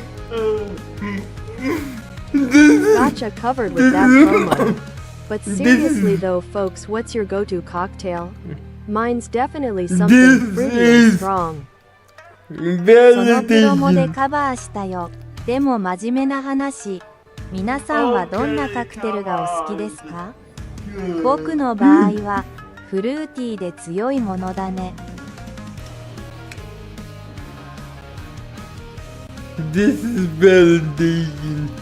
Okay, just give me a fruit. My god. It's not me who doesn't want to give you a break.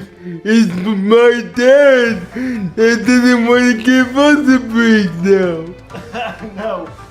Because he overheard what was going on in here.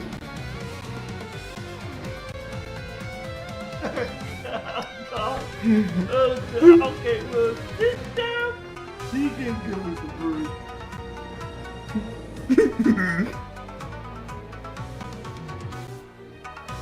Well, at least the plates are washed. Byrd, what the fuck?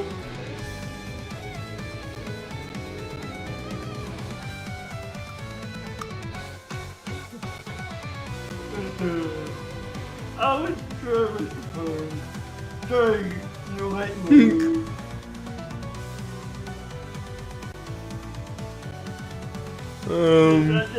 You'll never redeem yourself.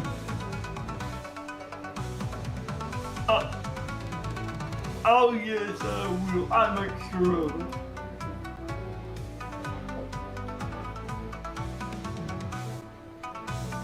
I gotta redeem myself now.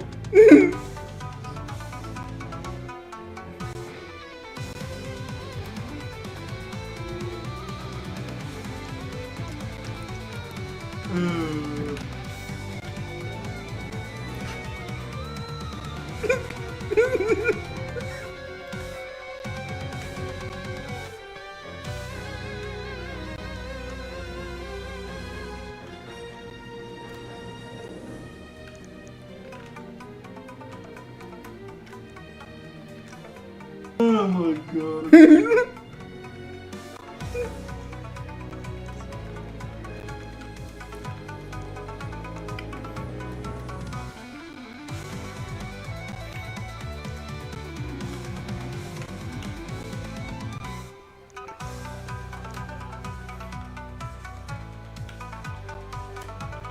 Okay, you want me to go ahead and spawn in?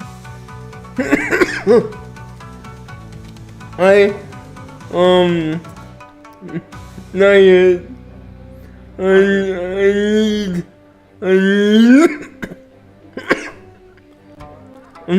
I need a breather after that one.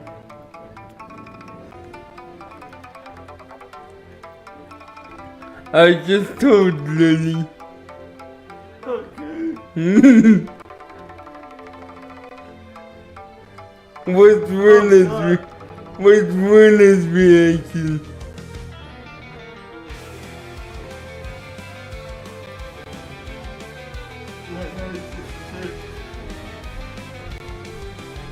She didn't say nothing.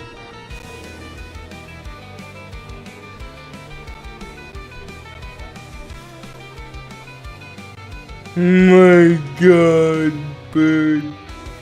Jeez. Okay, I go with you myself this time around. Why did I even bother to? Okay, come on. My dad would never let go of this.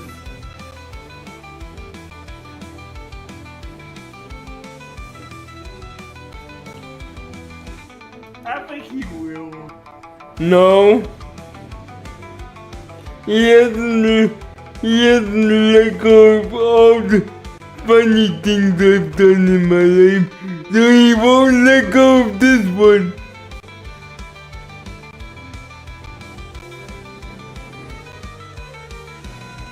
You don't think so? No. I know him. I know you do.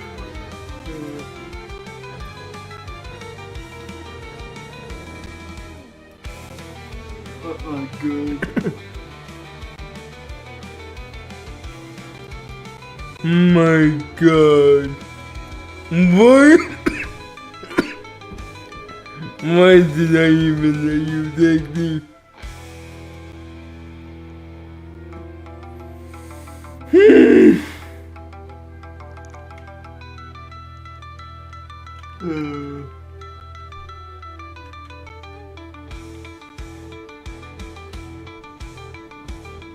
My God.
Why did I even bother?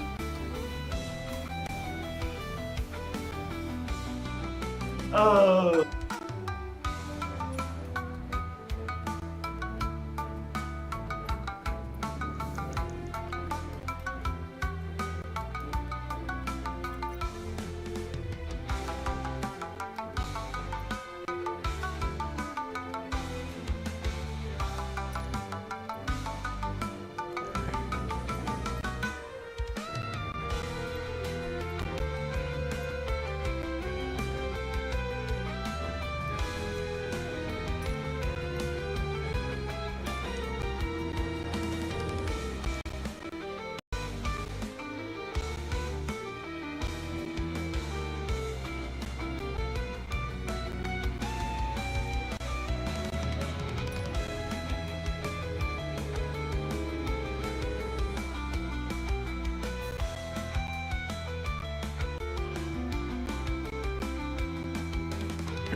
Why did I even bother? Oh, come on. Give me a break. I gotta redeem myself.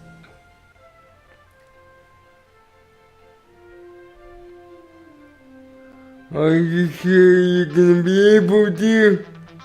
Yes. Yes. Yes.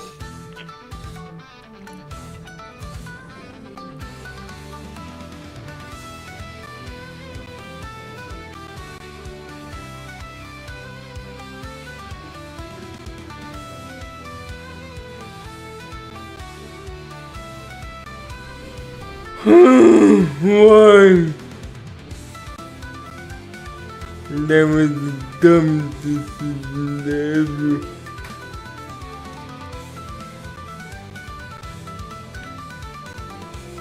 Oh, don't worry. I got it now. Now that I got it. That was just,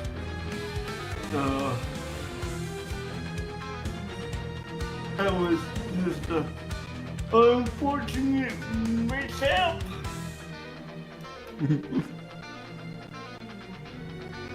Really?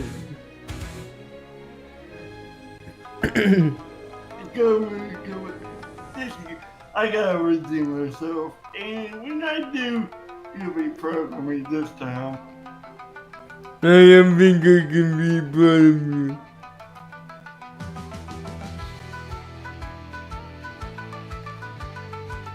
Oh, you will this time.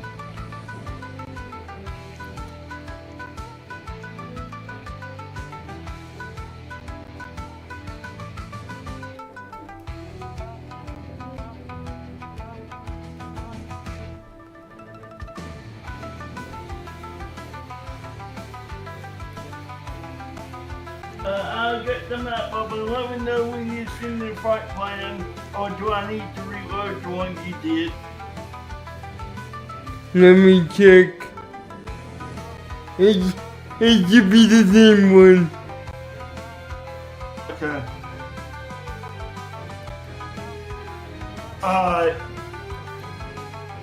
And that was gate 31, right? Yeah. Okay. I'm loading now. When?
But you're still gonna have to undo fuel.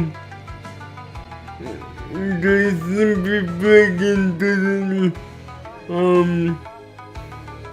do fuel. Yeah, I know. Remember, I do feel wait after we get in, remember? Yep. I'm doing the gate now. Just give me a moment. What gate?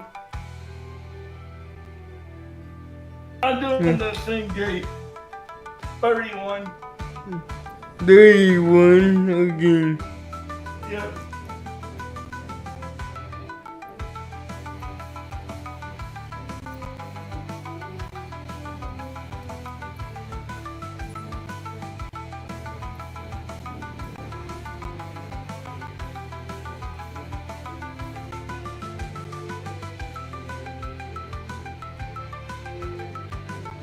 Okay, can you disconnect from the server so I can stop it on my end? Byrd, already disconnected. Okay, good.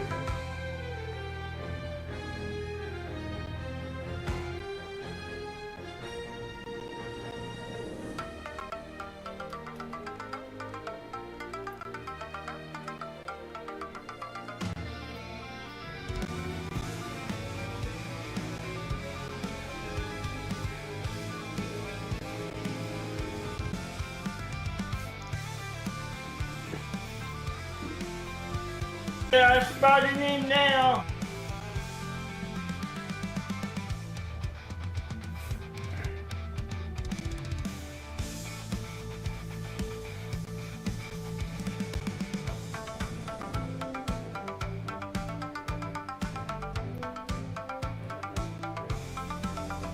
Byrd, where is the one? Okay, go down a bit. It's down below. It's about down where gate 4 is. You can see gate 4. Keep going down. It's around there. Keep going down. It's about halfway through, 75% down. Keep going, you'll see it. Yeah, right past that, you'll see it. Like, past the 129, 170. You go down towards the bottom, you come back up, you see it towards the middle.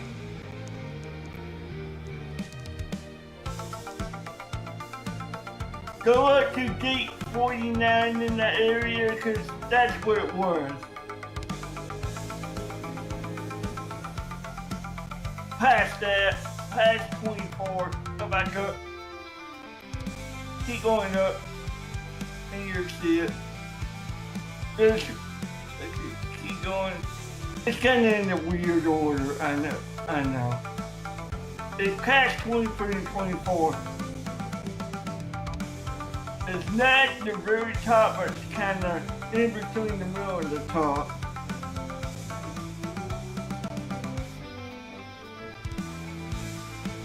Yeah, keep going. There you go. Past 102. Keep going.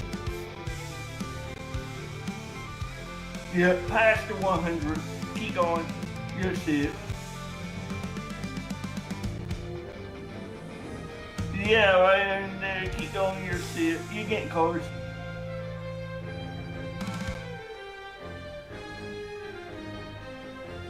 In a weird spot. It's very weird. There's 41, there's 30. 31's not very far. There it is right there. See? Yep.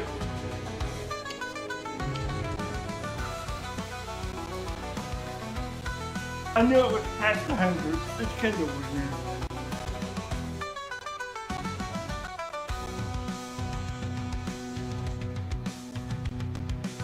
Oh God! Yeah.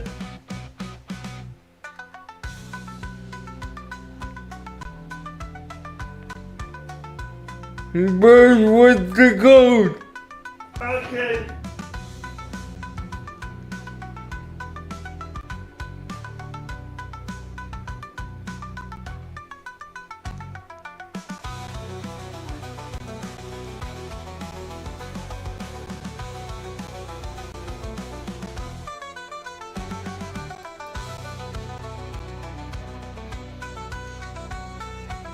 I just sent it to you.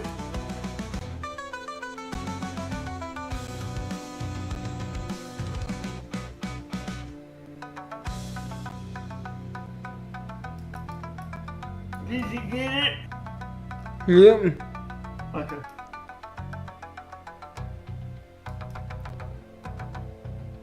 Okay.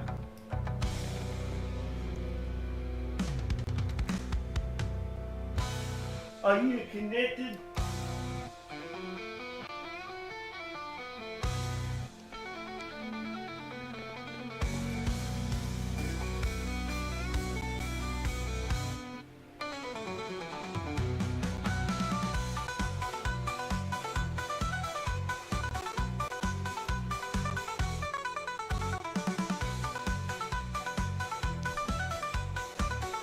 Do you think we caught it in time? I'm not sure. Hopefully we did.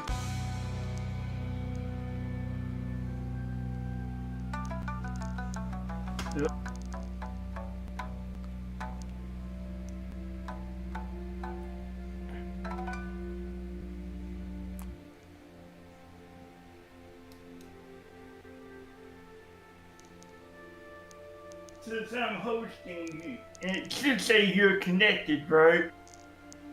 Yeah. Okay, good. I think we caught it.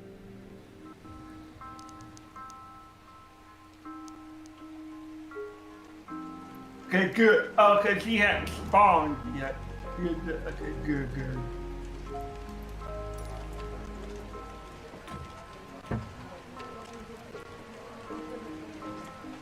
ATC Bot says hi.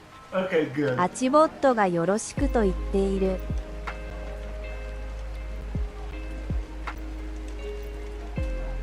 Okay, do I need to give you control now? Why did it say 30? It should be 29. So go ahead and set fuel. Okay.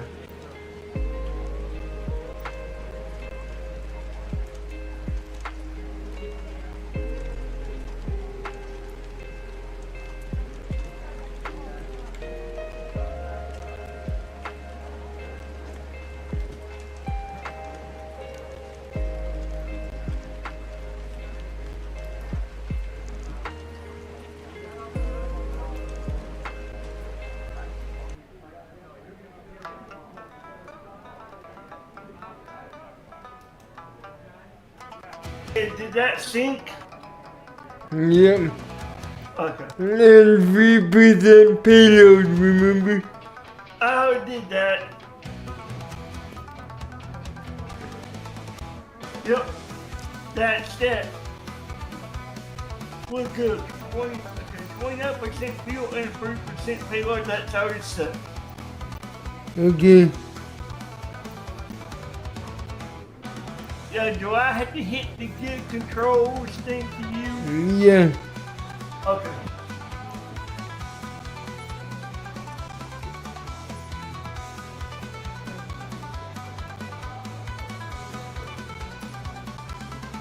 You're in control. Good.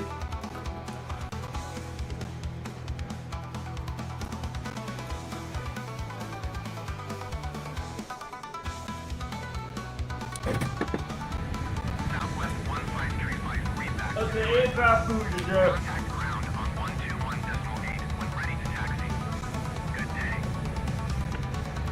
Orlando clearance delivery soon. 29er Delta IFR to DFW ready to copy.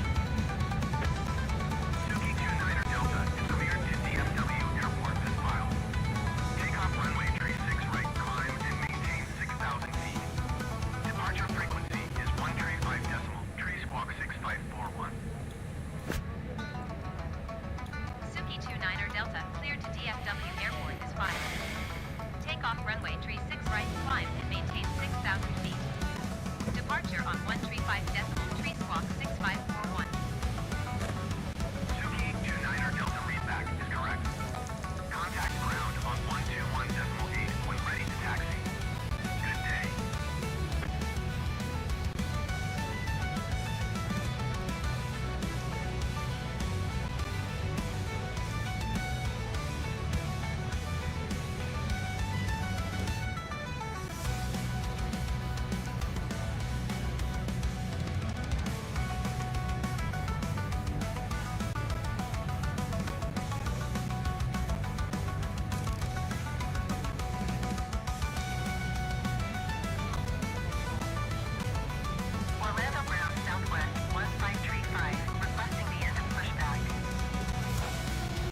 taxi to and hold short of runway 36 right via taxiway, Juliet Tree, Juliet Charlie 1 Juliet, 2 Bravo 5, Charlie Bravo 10.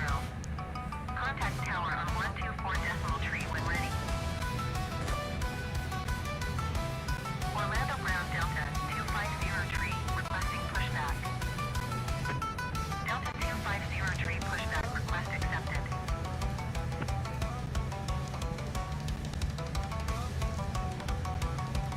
Taxiing hold short runway tree 6 right via taxiway, Juliet Tree, Juliet Charlie 1 Juliet 2 Bravo 5, Charlie Bravo 10 Southwest 1535.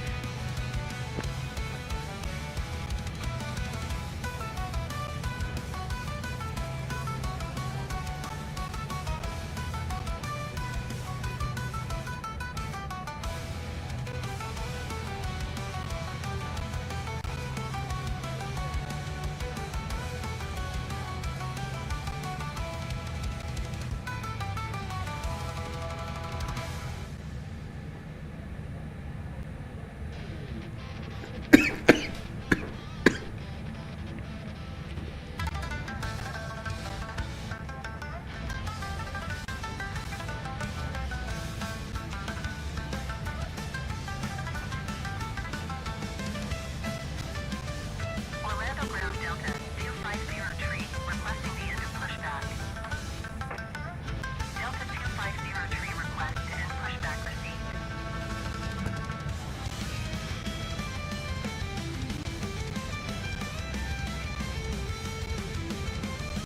Orlando ground Delta 250 tree with Sierra ready to taxi IFR.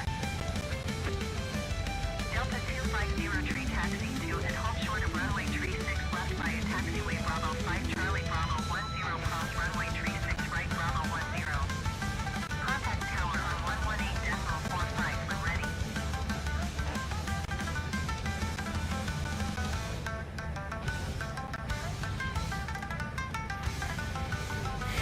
Taxiing hold short runway tree 6 left using taxiway Bravo 5 Charlie Bravo 10 cross runway tree 6 right Bravo 10 Delta 250 tree.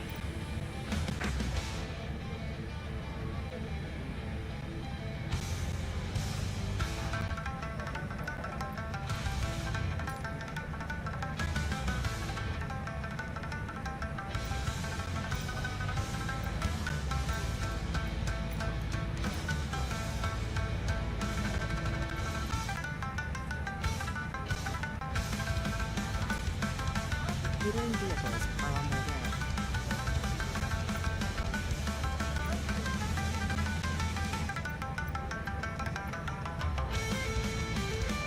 Boarding requested.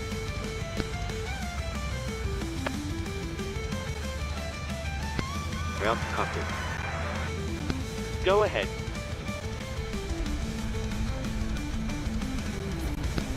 Captain, microphone check, please. You're loud and clear. 5 over 5. Okay, Hey Captain. Google, Radio check is complete. turn on the light. Ready to start mode. Roger. Hey Google, turn on the light. Orlando ground JetBlue 2052 with Sierra ready to taxi IFR. Crew boarding started. JetBlue 2052 taxi to and hold short of runway tree 5 right via taxiway Echo 1 Foxtrot cross runway tree 5 left Foxtrot November 6. Contact tower on 124 decimal tree when ready.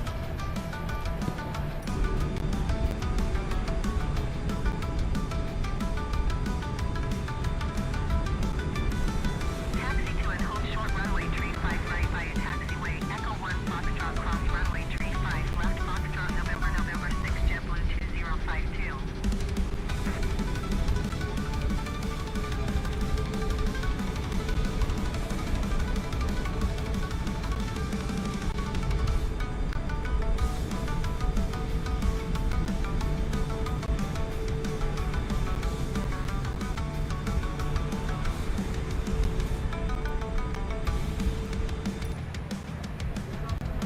Lol, shout out to CoffeeStreamBot for trying. But hey, what are we drinking tonight? 頑張ってくれたコフィストリームボットにエールを送りたい。でもね、今夜は何を飲もうか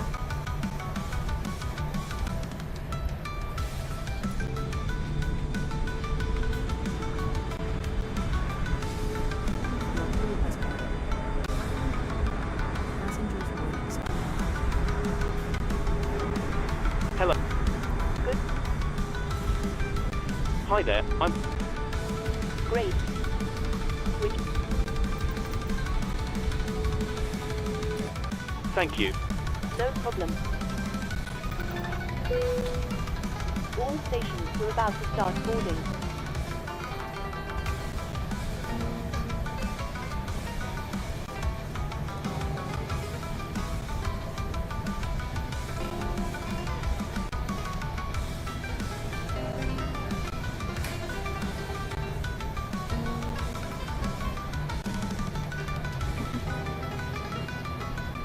Are you in the session?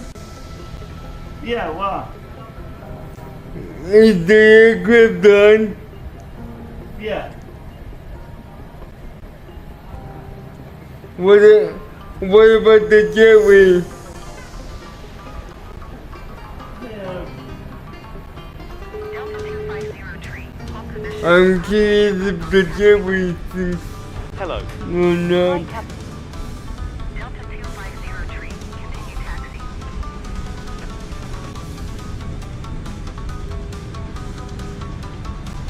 Oh, I remember the jetways do not sink. Roger Delta Mm-hmm. 250. Okay, but I turned it on the downlight. Tell me if that works.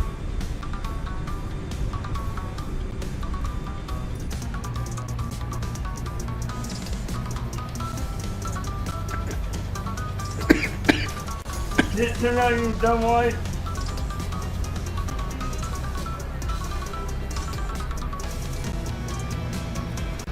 Good. Yep. Okay, so wait, if you so if I flip the seatbelt, tell me if it flips the seatbelt.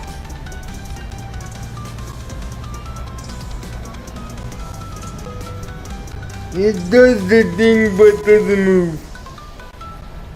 Okay. No smoking? What about no smoking?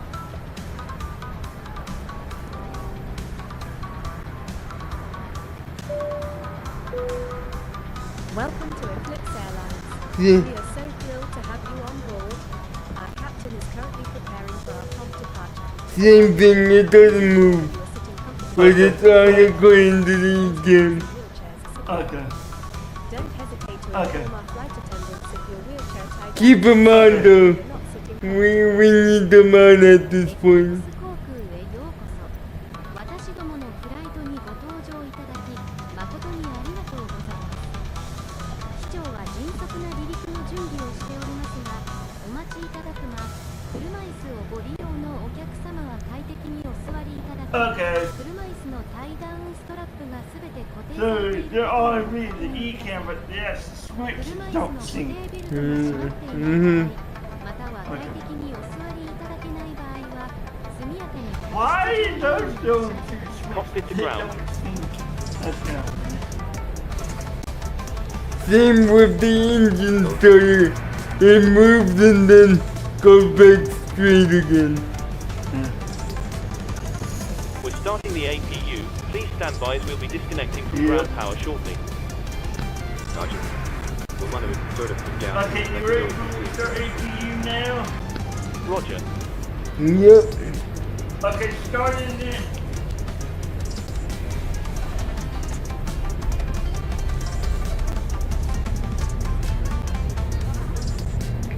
Wait, did you always start APU? It's on. No. What? Why are engines started?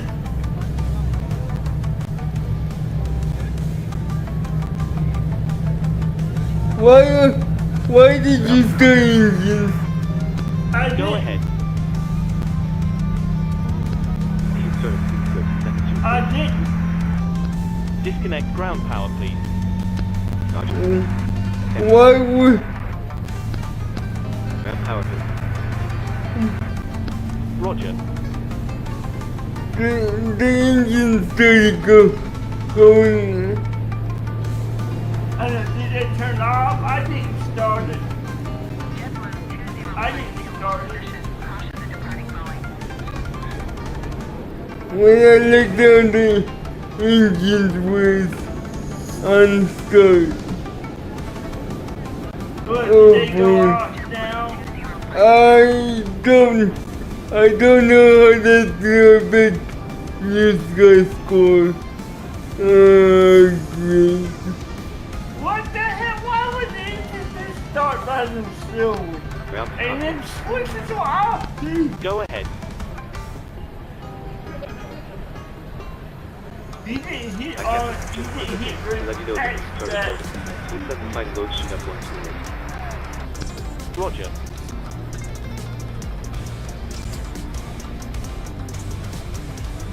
Okay, what? Did the engine turn off when I pushed it off? Yeah.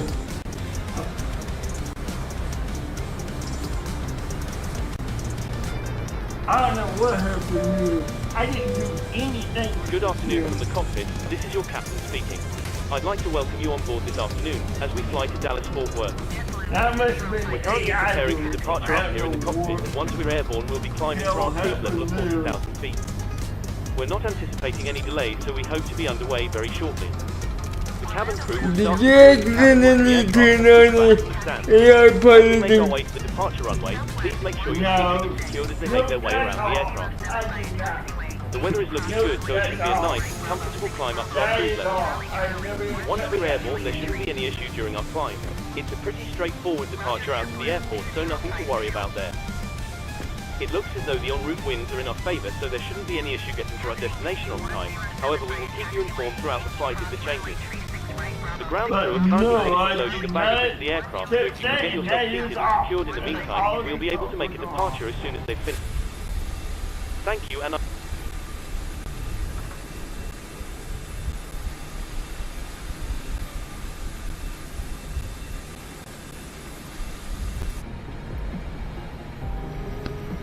That guy was weird because the APN just Go ahead. started by itself. Loading has been completed. We're sending the load sheet up to you. Your contact route to the aircraft is closed up. Thank you. Roger. Hello. Hi, Captain. Okay, we've received the load sheet from ground. There's the passenger count, the crew count, and the total sold count. Plus yourself, of course. Thanks a lot. Okay, looks like we're all set to go whenever you're ready. Thank you. No problem. Ground to cockpit.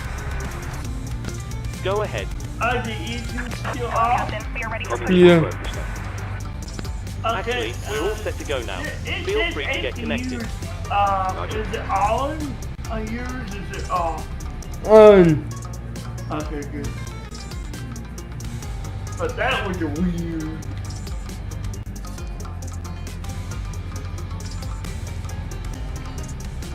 Ground total. Departure checks completed.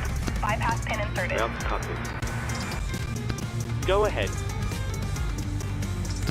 This is nice. You're using software. Track your virtual airline flights you made when you started. You have to. Roger.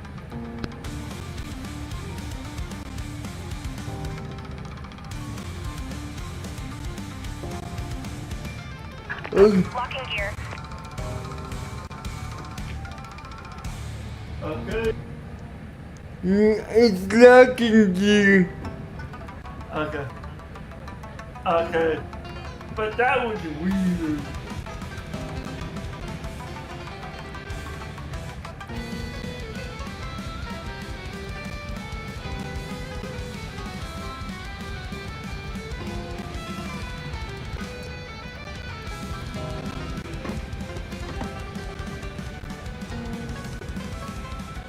Okay, facing east.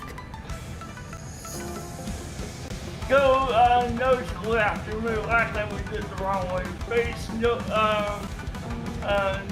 left. Nose left. There's two nodes left. There's facing northwest or facing west.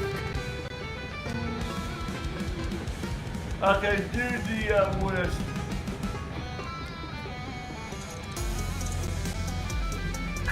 Release parking brakes, please. Releasing parking brakes. Commencing push. All engines clear. Start at will. Okay, we'll stand by for engine submission when I say, when I say, And you're free to start engine. Yep. Yep, I'm ready when you are. And give me the taxi information once you're done on that. Starting number 2. Roger. you, We should be going the same taxi. Starting way. you're clear. Roger. Okay. Stop off engine.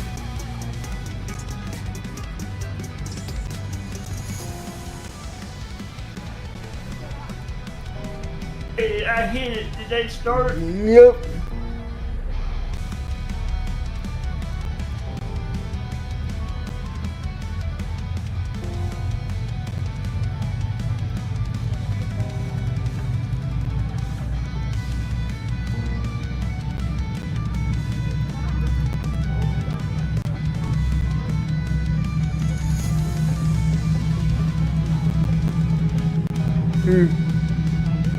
I'm giving you control as soon as pushback is complete.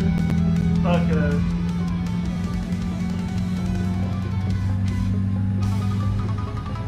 I'm pleased for the love of God.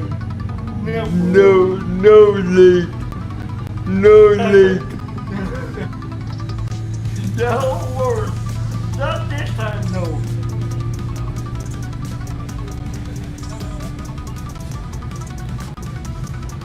Okay, are we stopping? No.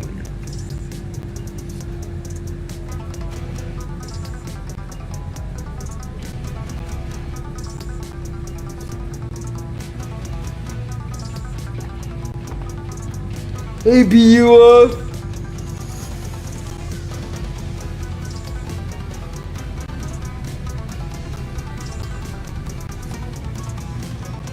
Engine masking norm. Yep.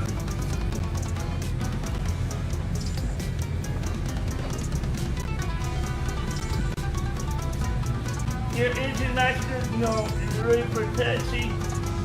No. Not yet. Please set parking brakes. Please set your parking brake. Okay, requested taxi cleansing. The brake is on. Unlocking gear.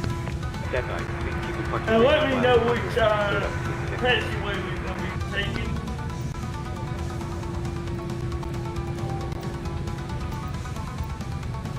So bring up the AI taxi so I have taxi info.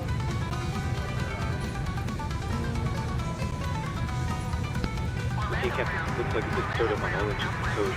And those were straight, so you're good to go. We'll get ourselves connected. You'll have a safe flight. Look out for the pin on the right, and we'll see you next time. Thanks for the help. Pin on the right, and we'll see you Okay, next so time. it's going to be... Okay, No, we haven't. Please set yours. We haven't gotten. Okay. yeah, I see that.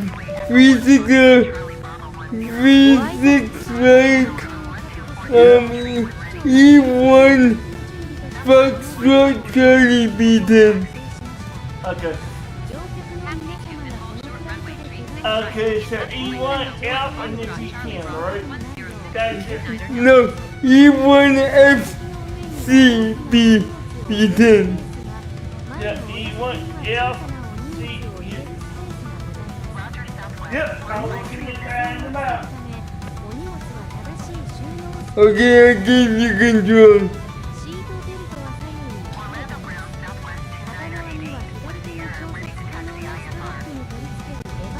I'm looking at the layout before we taxi and we go back up, can you scroll up on the screen a bit? Okay, there we go.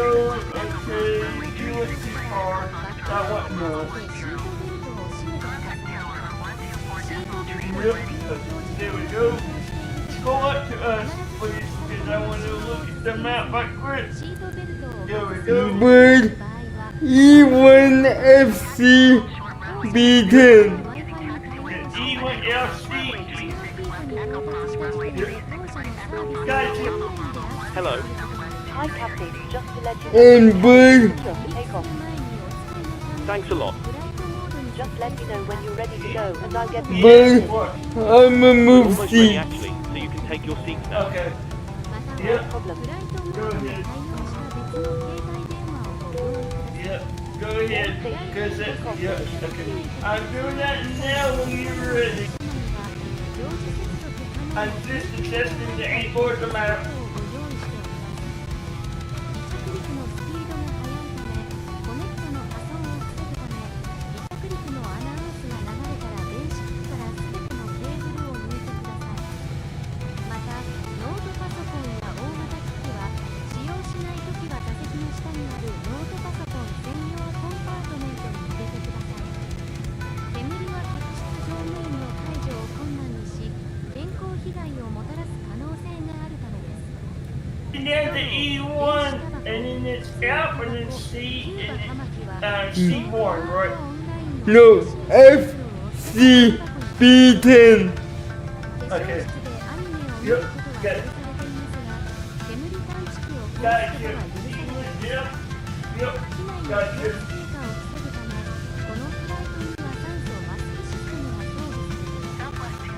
シリコンのマスクを開き、鼻と口にかぶせ、マスクを頭からかぶると、ゴムバンドによってマスクが安定し、通常の呼吸ができるようになりますが、もちろん、必要に応じてゴムバンドを調節することもできます。他の人を助ける前に、自分のマスクを調整することを優先することを忘れないでください。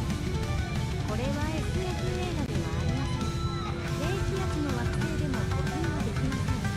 緊急時には機体の両側に非常口、左右の前方に1つずつ、中央に2つ、後方に1つ、合計8つの非常口があり、それぞれに膨張式の滑り台がついています。今どこにあるかちょっと思い出してみてください。もし忘れて What's the lake? 床に取り付けられたライトが緊急時に一番近い出口まで導いてくれる。緊急時といえば、助動力が You scare me. 鋭利なもの、荷物などはインフレーターフルスライドを傷つけないように置いていってください。荷物は持ち主にお返しするよう最善を尽くしますのでご安心ください。ありがとうございました。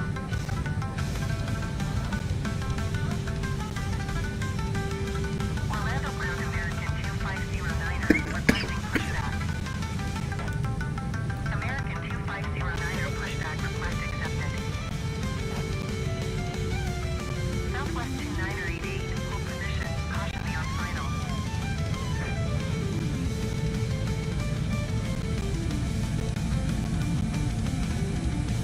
Orlando Ground Frontier, flight 1172 requesting pushback. Frontier Flight 1172 pushback request accepted. Hold position Southwest 2988.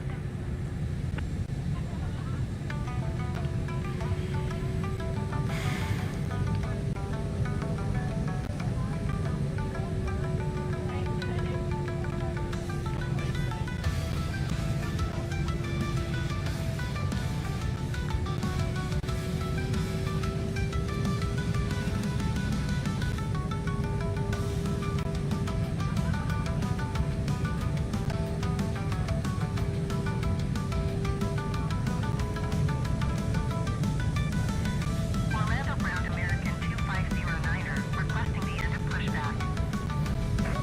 American 2509er request to end pushback received.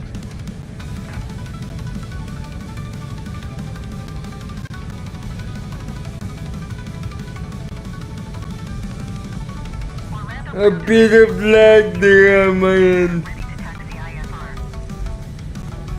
American 2509er taxi to and hold short of runway tree 5 left using taxiway Charlie 1, Juliet Juliet, 5 Hotel 2 Golf Hotel 4, Hotel Motel 10.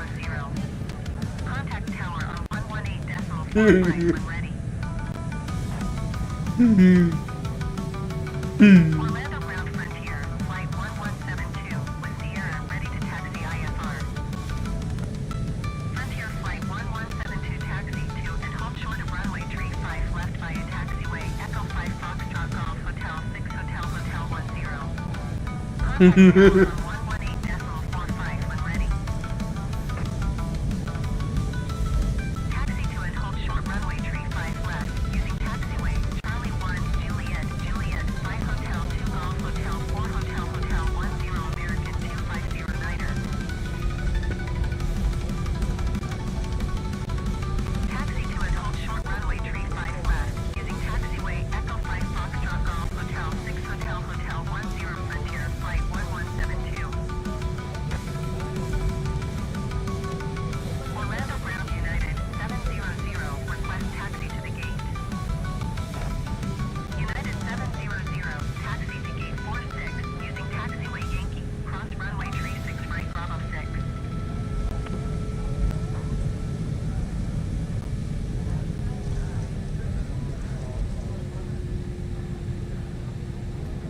Taxiing to gate 46, using taxiway Yankee, cross runway tree 6 right Bravo 6, United 700.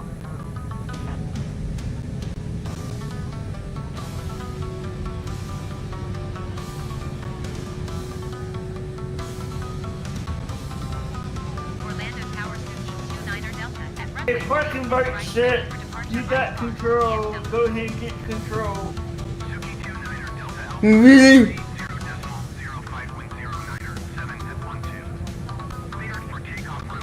Yep. I'm on the line here, Ryan. Are you not on the line or? Yeah. Okay. Spirit Wings 1718 Orlando Tower.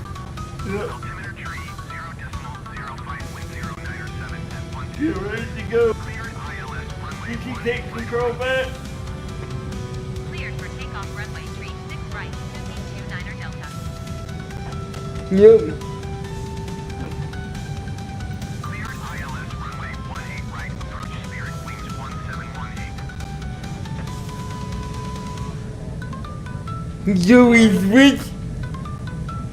Yeah, I sure do.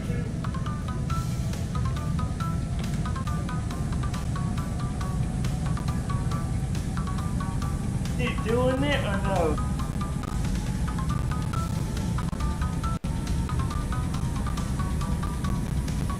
Byrd, Yeah. you didn't give me control yet.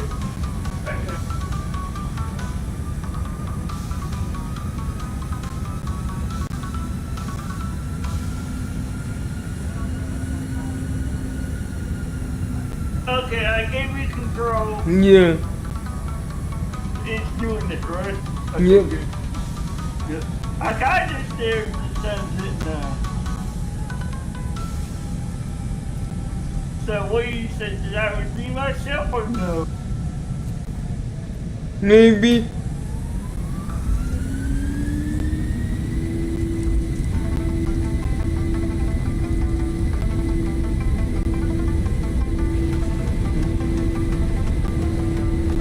knots. 100 knots. Rotate. Yep.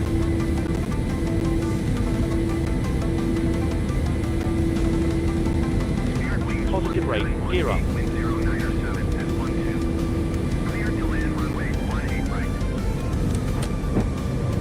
How was that catch? Less scary. But still scary. Why? Why? Because you passed by the police and the lake. Yeah. You know, I wouldn't go let you go in the lake, but no. Going to 135 decimal tree Suki 29er Delta. Orlando departure Suki 29er Delta. At 1,100 feet, climbing 6,000 feet. Suki 29er Delta Orlando departure altimeter tree 0.05 radar contact. Continue to fax.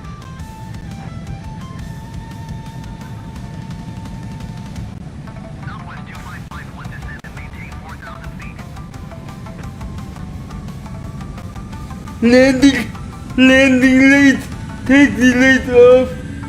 Okay. Descend and maintain 4,000 feet. Southwest 2551.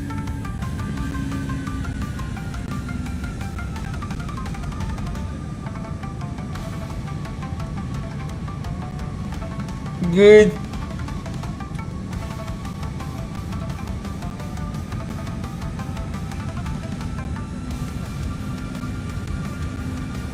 I think we're tracking now, they should be. Yep. Okay. Suki 29er Delta climb and maintain 12,000 feet. Keep speed not above 230 knots. So I'm glad I was seeing myself this time. Climb and maintain Yeah, geez. speed not above 230 Hey, knots. Suki. from now on, I'm just gonna look to make sure there's no water nearby. I don't make that habit, so that never repeats. Southwest 2551 descend and maintain. Okay, but how laggy was it, or was it okay most? I had a few legs, but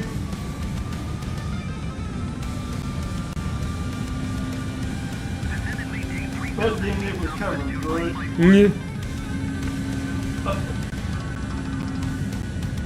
But just notice I stopped at the turn just to make sure everything was clear.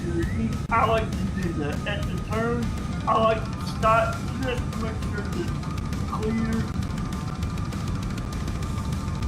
Suki 29er Delta contact Jacksonville Center on When we go down to taxiways, I just like to make sure it's clear. 134.0 Suki 29er Delta. Goodbye. Allegiant 119er, 40 alert tree 3 miles north. Descend and maintain 8,000 feet. Keep speed not above 210 knots. Expect ILS runway 9er left approach by Uduzi transition. Clear to Uduzi. Southwest 1464 climb and maintain flight level 240. Jacksonville Center Suki 29er Delta is passing 9,600 feet. Okay, Byrd. 9,000 feet. Standardize Okay, and Jacksonville Center. Cabin crew, standardize move around the cabin. and Radar contact. Continue to Dear passengers, we want to inform you that we have reached 10,000 feet and have begun on our first service session. We will be giving you complimentary snacks and drinks, and for additional food and beverage, and use the she library she doesn't off. okay. now use your electronic devices now. Wi-Fi also will be turned on now. Thank you. Okay, thank you. 33.3252 Suki 29er Delta. Jacksonville Center Suki 29er Delta is at 12,200 feet, climbing flight level 180. Okay, what's your engine speed at right now? 75 on both. 電子機器をご利用いただけます。Wi-Fi もご利用いただけます。ありがとうございました。 climb and maintain flight level 360. Ladies and gentlemen, the captain has turned off the seatbelt sign. I You are now free to reroute your cabin. However, for your safety, we do recommend that you remain seated without fastening at all times during the flight. Thank you. Why? That hurt. Because it's mine and yours combined. Climb and maintain flight level 350 Bombardier 8 Juliet Alpha. Okay, so once we are landing, you think that should come back down? Mine's at 80% right now.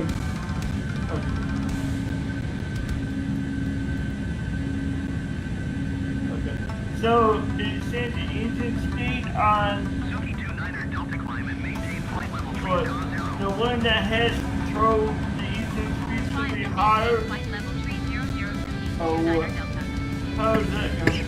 That's No, the co-pilot's gonna be right.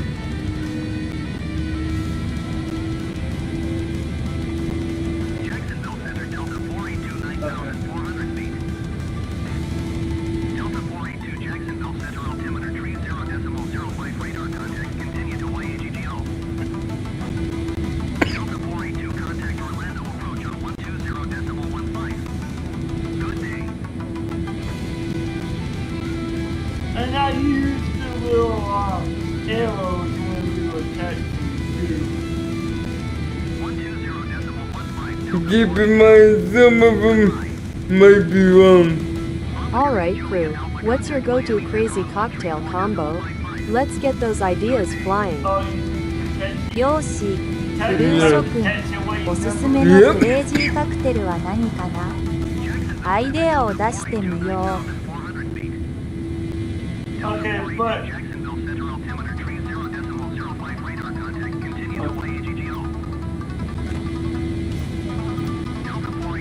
but I guess it's related to the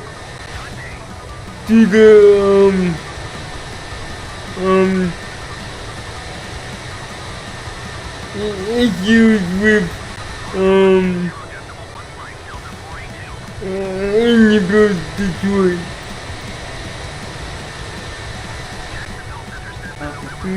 Cause the depth said there was things wrong. He checked everything and he escalated it to the engineering team. okay, what the taxiway's being wrong? Yeah, and that's why it shuts down the aircraft on landing.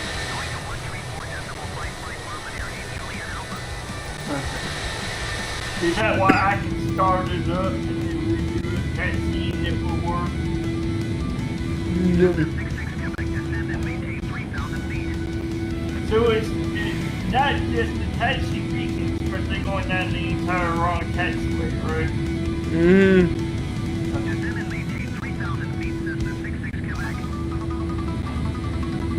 Yeah, because I can start the aircraft up.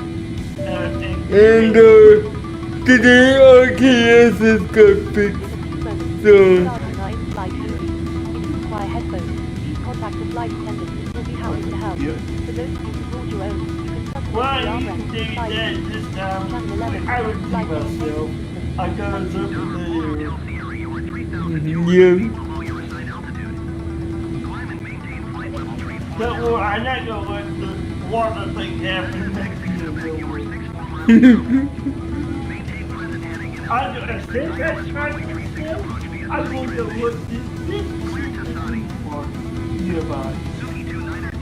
That way we don't have to miss out. Because what I was doing, I was thinking it was just the edge of the grass.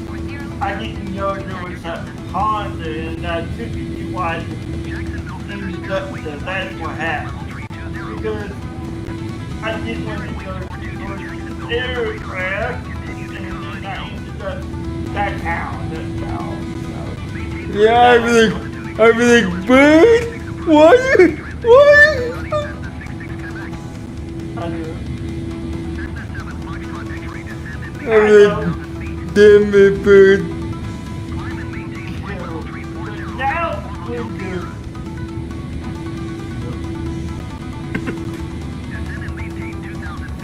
I was gonna revoke your license and send you back to Cessna school.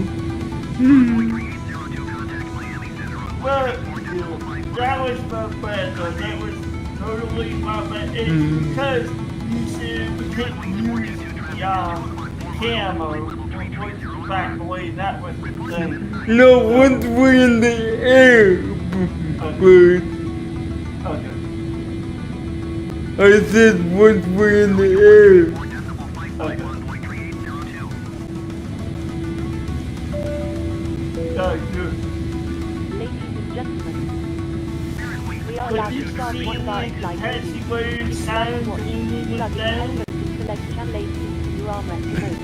Not the guidance, but the signs, yes. You definitely redeemed yourself this time. Okay. And you know that I was put down the roof, taxiway.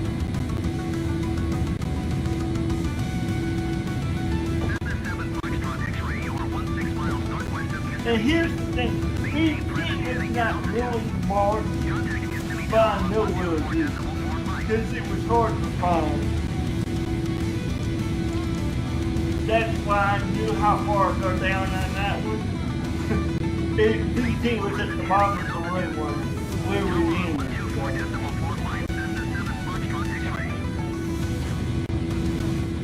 Because B9 was the one right above us.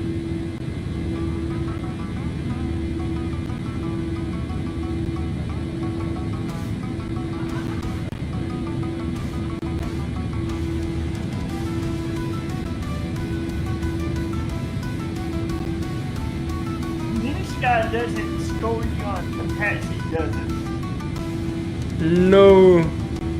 And you did. And you did. You did pretty well.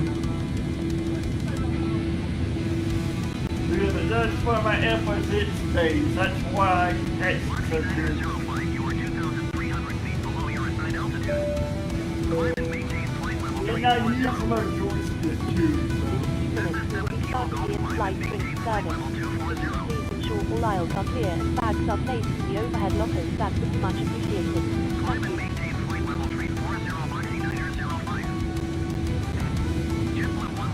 And I know I can take this because I know what the center line is. So I know how to stay pretty much on the center. I may be off, so remember that's on my center line, but I try to stay right on. Just a hair, but not much. Because I know the screw part, there's a little dot that's on the dashboard, and I know what that is pretty much right on center line. That's how I learned that scene so well. I learned to look at the dash of the airbag to know where the actual nose wheel is because of the width of these. I know the width, so I kind of know where the nose wheel is. It's a little trick I picked up over the years on different aircraft. You look to see if there's a point of reference that you can measure where the nose wheel is, and I can because of the little buttons. I line them up with the buttons, and I'm right on the center line pretty much every time. How did that look like when we parked? It looked like I was being much on center. Yep.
I'm curious if it's going to pull back the throttle.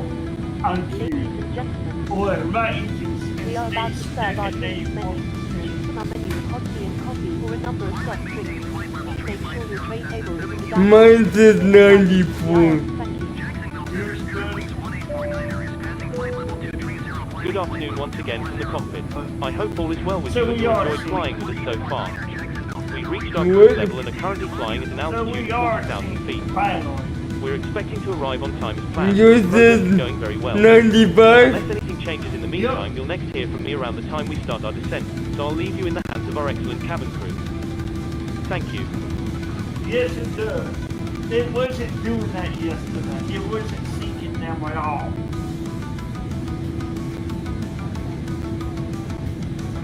Do you think that was due to the disconnects a bunch of times? I think it was due to the firewall. Okay. Which is good to know. So from now on, I just have to host it. Yeah. And that's where I was afraid of. Remember I mentioned it before we did this. Yeah. Yeah, but this is still good. That means it's still working on it. Yeah.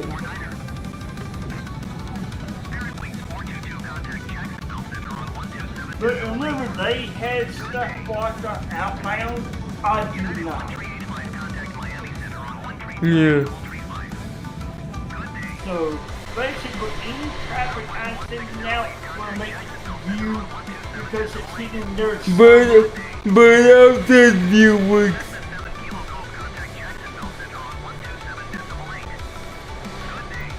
Okay, firefighter would have been decent if you did that. Now it works.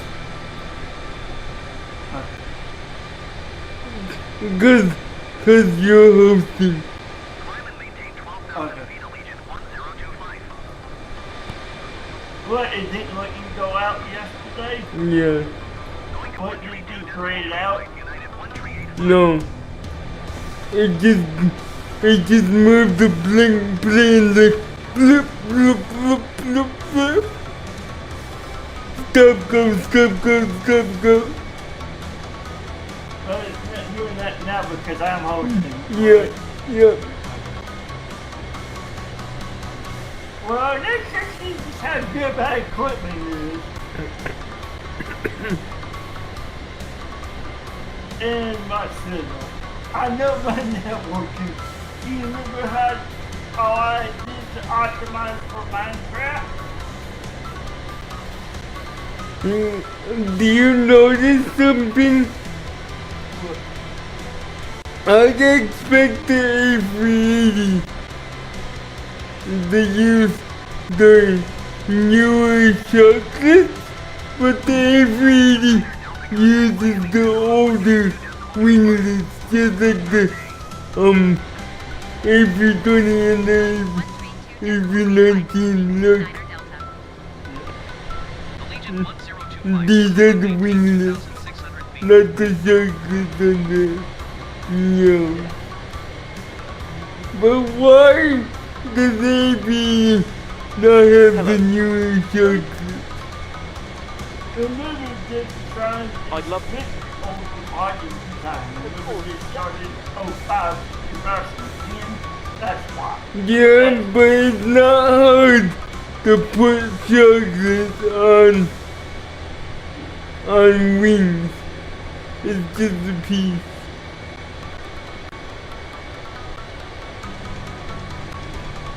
Maybe because of fuel design. No, they meant to increase efficiency, but Okay. Thanks. I wonder what the design choice was, because it makes Hello. no difference. It actually increases performance over these winglets.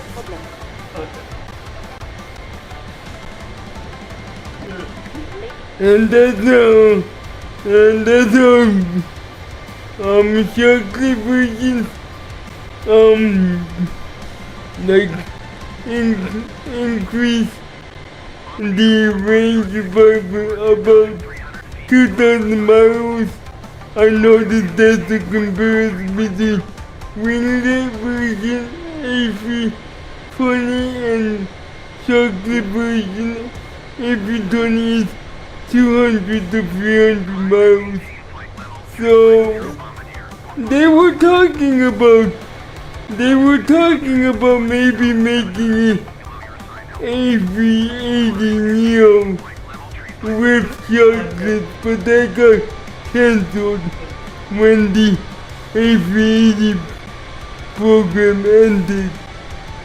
But now with A380 coming back, do you think that's possible?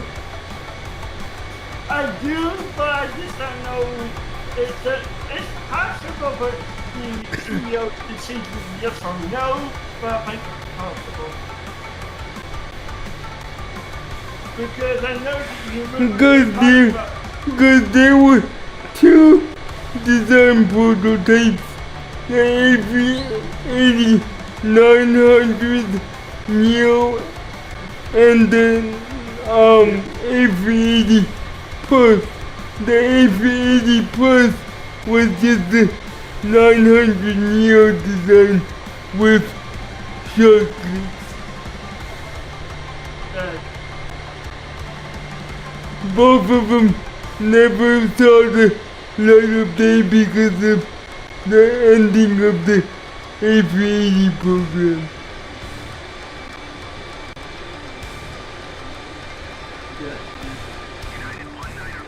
So, what do you think?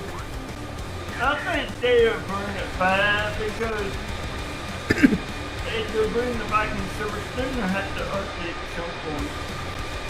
Yeah, I mean, who doesn't want two to 300 and mile extra range if we change the winglets to chocolates?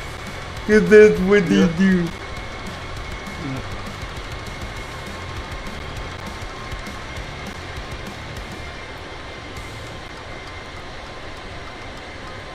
And I noticed the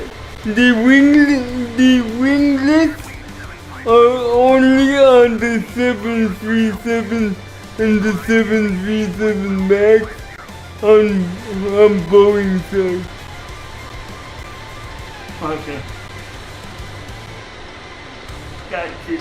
Well, it's good to know that shadows The 787 is more like the dolphin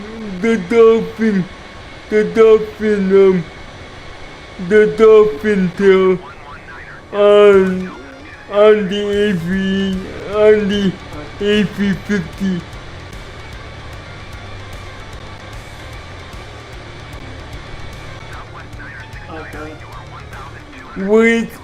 Where it's part of the wing, but it's curved upwards. I call it a dolphin fin, because it looks like a dolphin. Okay. Sis, do you have your NAS set up to send you emails for your stuff? Yeah, I do. You might want to sign in because my token just expired. Sign expire. I'll do it later.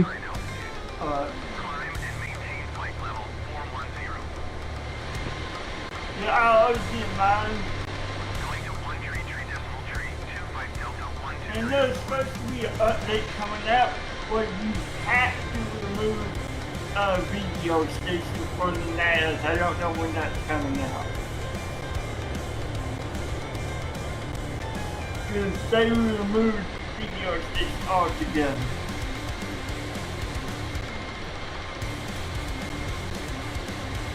And I can see why, because they're trying to move the system, and you don't really need it as much now that you have like empty and all of that. That actually works. Oh, we got thunderstorms. Yes, I see that. Yes, I see that.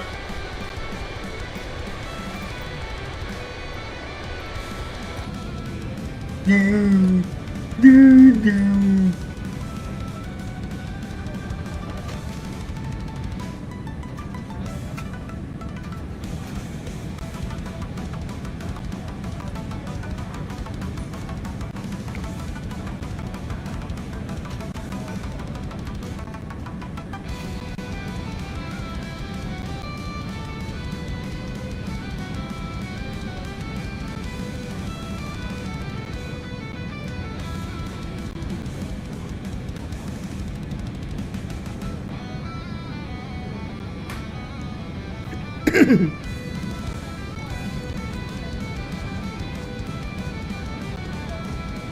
That light was on dim for some reason. I just turned it off.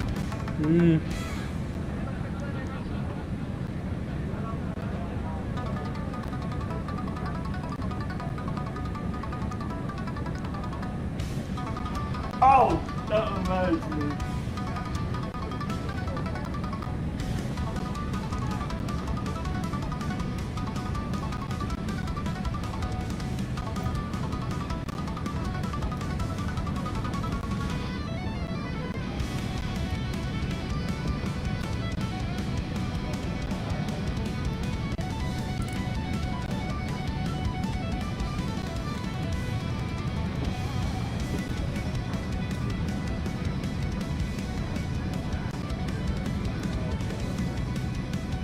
Okay, I turned on the cruise control panel lighting.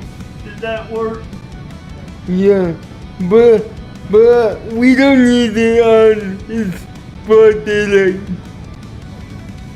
Why does it say landing lights off? It should say retracted.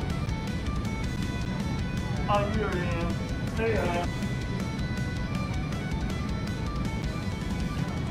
I am. My landing lights aren't on at all. I know, but it looked like the switch said it was off. No, and that was no. retracted. No. Okay. So the switch is retracted? Okay. Remember, the switches don't sync.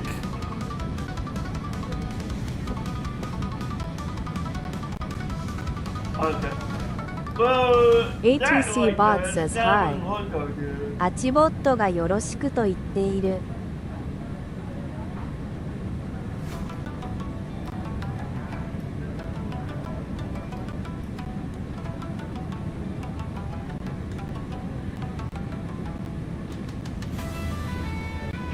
doing the cross view on.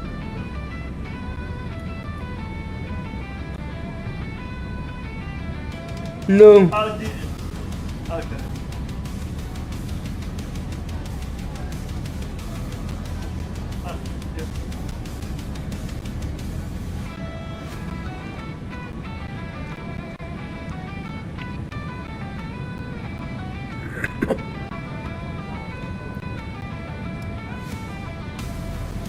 Yeah. This is the right back. Yes. And now it's working good, and I'm hoping that everything seems to be Yeah.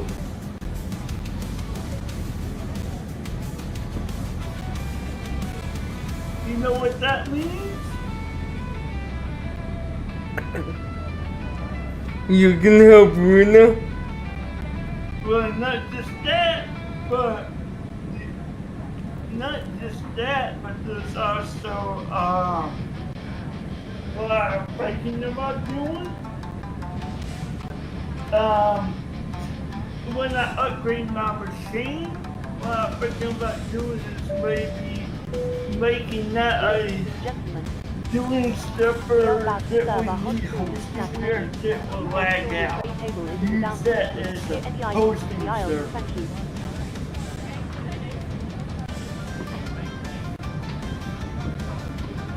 Oh yeah, we can install the sim on there and then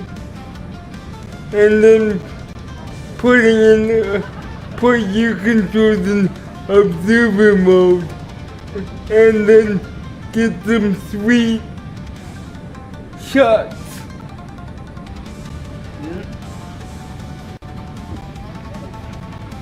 Yeah. But I'm still working on getting cash, but I don't know when I'll get cash because I'm always gonna get things from my dad's car and I gotta get the money from that. Well, remember, you're still quite a bit in the red on my end.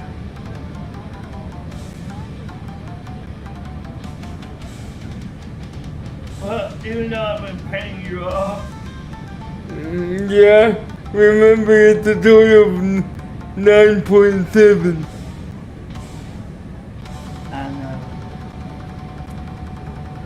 I know, but we paid 500 of it already. Yeah. But I thought you said it was 7 something that we only paid. Miami No, in terms of what you owe me, not what we owe the code. Remember, my dad wants you to pay me back for the Microsoft so I could use it for something else like the airline.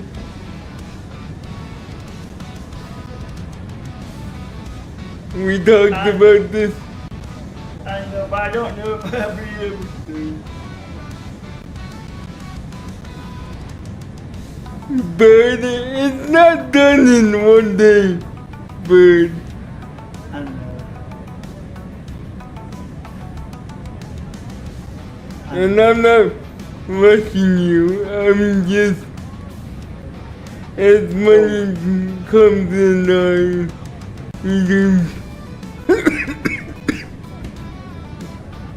I still need to pay off my pre-order for 2024. I know.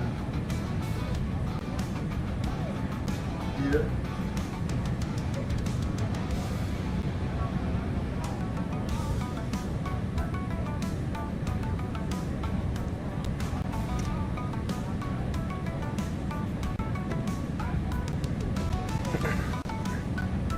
And I think I'm gonna use the 200 towards the discovered to pay off a huge portion of that pre-order. Okay, take him up for this month, right? Yeah. That's because that's what I want you to do. But you should last month pay off, get it down, and you only pay 200 towards the current card, right?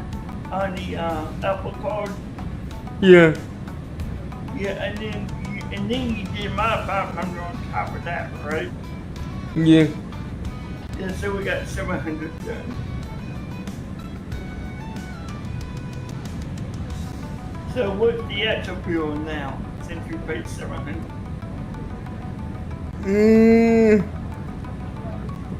6 something. Okay. I can't check right now because I'm directing.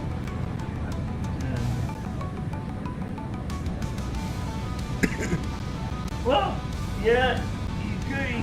Well, yeah, you got your iPad right there, but yeah. But I'm gonna use this month 200 from you to pay off some of the Discover card.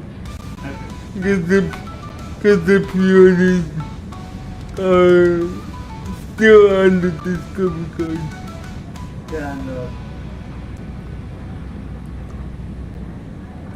Yeah, I know. Yep. Hello. Hello, I was just wondering if you were hungry. I'll get you something to eat if you like. Yes, I'll have a snack, please. Of course, I'll go and get it for you now. Just give me a few minutes. I'll be back just in a few to eat my lunch, alright? Yep. And my headphones are kind of beeping at me, so I'll be back just a few.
Hello. If you could combine any two drinks for one crazy new creation, whenever you wanted. what would it be? Thanks a lot. Let's get those creative juices flowing.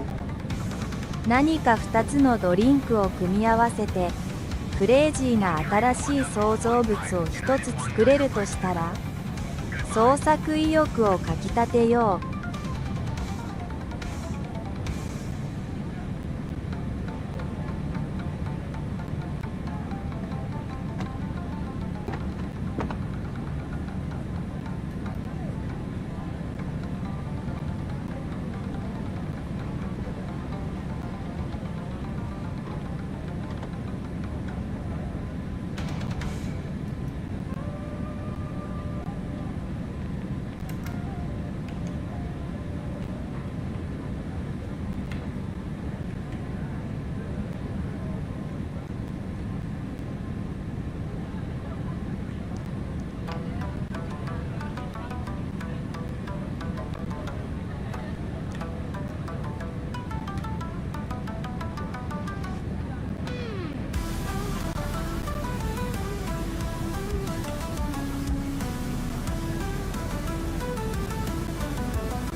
Jacksonville Center, United 119er tree is at flight level tree 0, climbing flight level tree 0. United 119er tree Jacksonville Center, radar contact, continue to impin.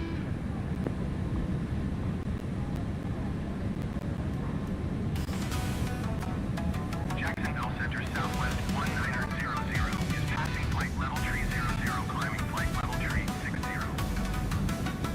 Southwest 19er 00, Jacksonville Center, radar contact, continue to Mike Charlie Bravo.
Suki 29er Delta traffic is 2 o'clock, 4 miles at flight level tree 70.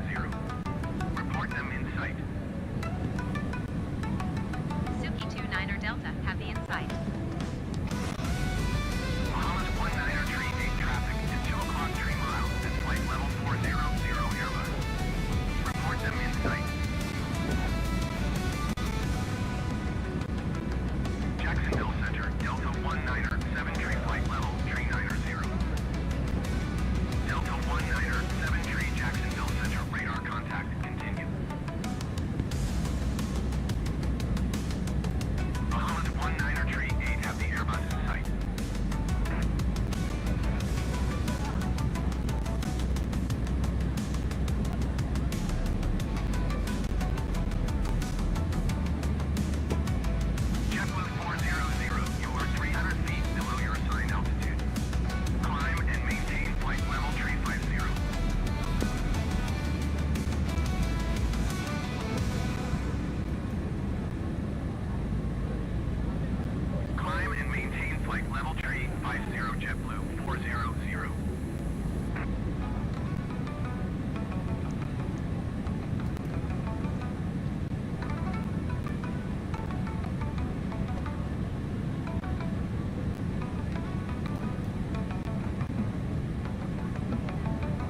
子食べたい。は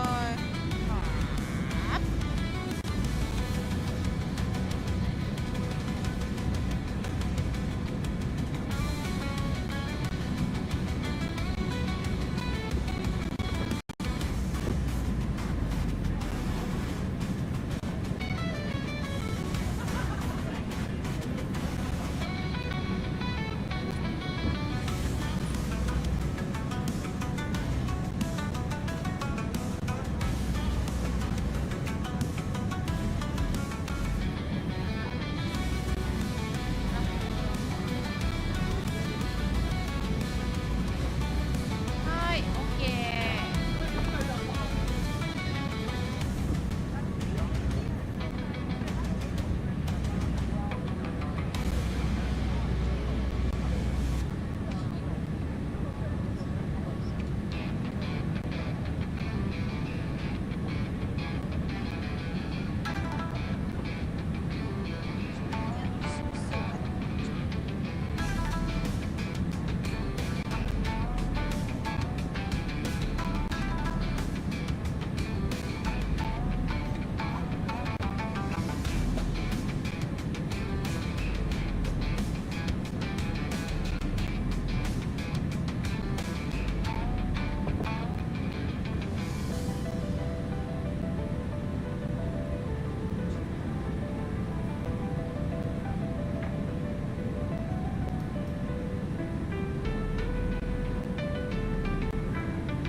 JetBlue 2010 climb and maintain flight level tree 0. United 227 Niner traffic is 2 o'clock 2 miles at flight level tree 70. Report them in sight. United 2601 traffic is 9 o'clock 2 miles at flight level tree 0 Boeing. Report them in sight. ー。これなんか出てるんだけど、これ何？これ何？これ。American 69er 4 traffic ゴブリンがいるんだけど、これ何？ at flight level tree 0. Report 初 them めて in 見たこ sight. れ。 Climb and maintain flight お level ー、め tree っちゃドロップしてるけど、 JetBlue 一個も私のものじゃない。 American 69er 4 have the traffic. めっちゃドロップするやん、これ。激レアモンスター初めて見た。これ誰のものだよ、じゃあこれ。誰だよ、その話。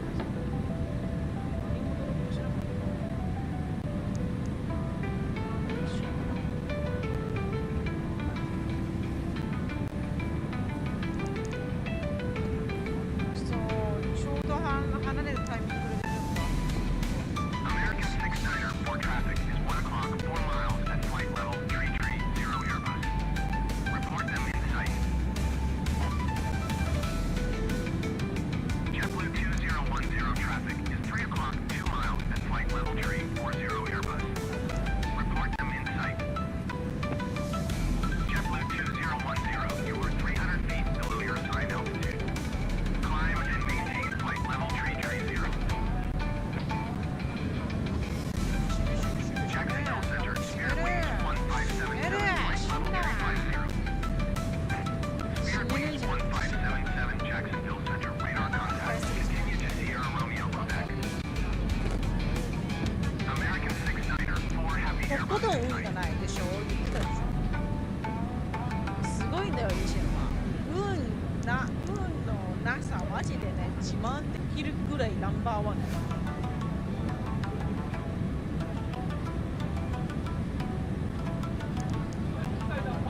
Suki 29er, Delta contact Jacksonville Center on 1 tree 4.15. だけ運 Good day.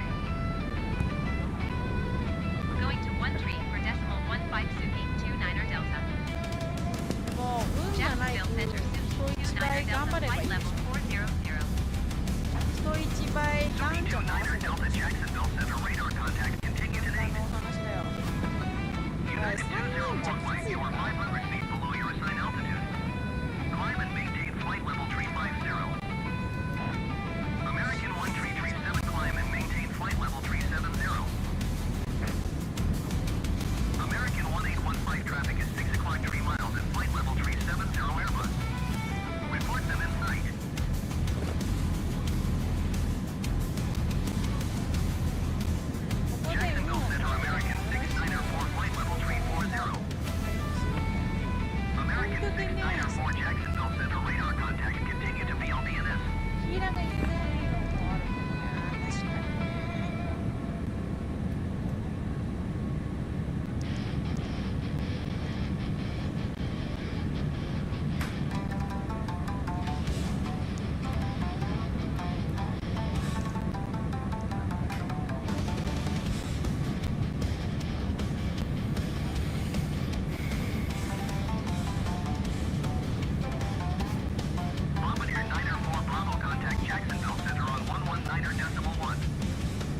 Bombardier November Tree 85 Foxtrot X-ray flight level 4 tree 0.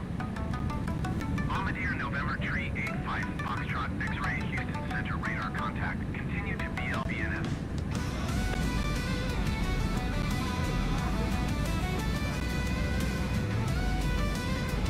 Suki 29er Delta contact Houston Center on 1 tree 4 decimal 9er. Good day. 134.9er Suki 29er Delta. Goodbye. Houston Center Suki 29er Delta flight level 400. Suki 29er Delta Houston Center radar contact. Continue to REDFN. Hi, Captain. How's things in the back? It's all quiet. There's nothing much to report, really. Okay, no problem. I'll let you get back to the passengers. Thanks. Spirit Wings Flight 10 traffic is 1 o'clock 4 miles at flight level 330 Airbus. Report them in sight.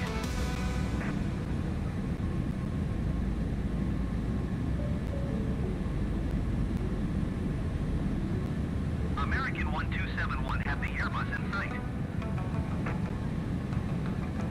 American 694 traffic is 1 o'clock 4 miles at flight level 350 Airbus. Report them in sight. American 651 traffic is 2 o'clock 2 miles at flight level 340 Airbus. Report them in sight. Spirit Wings Flight 10 have the traffic. American 651 traffic in sight.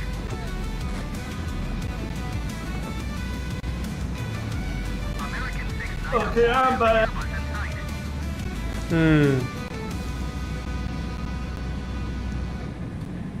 Let me get a line to see how much we got.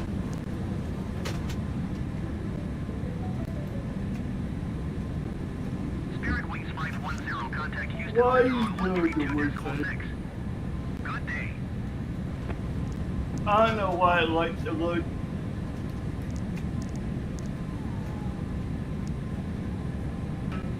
One tree 2.6 Spirit Wings 510. Goodbye. Oh, no, not bad.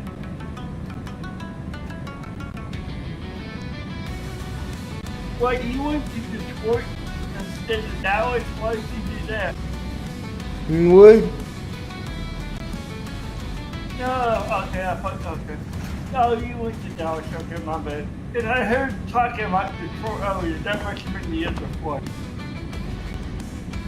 Yeah. Yeah, you got an hour 14 left.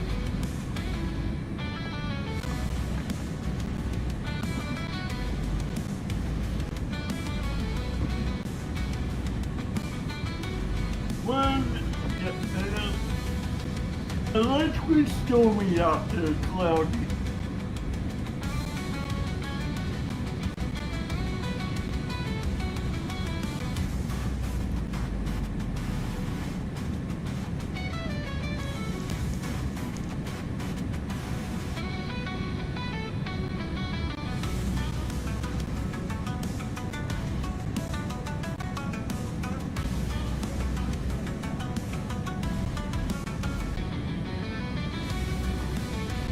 American 1271 contact Houston Center on 127.65.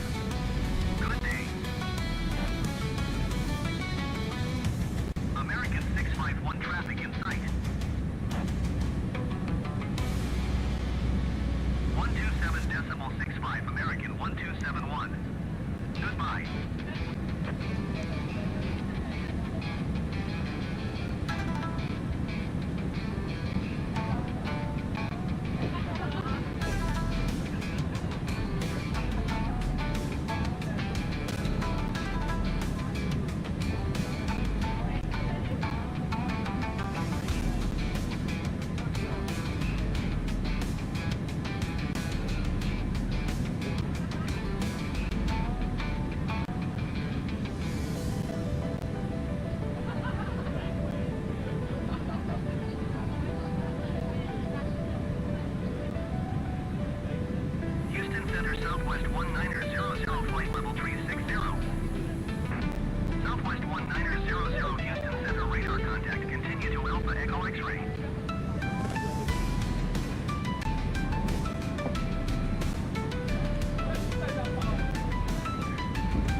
Alright, folks.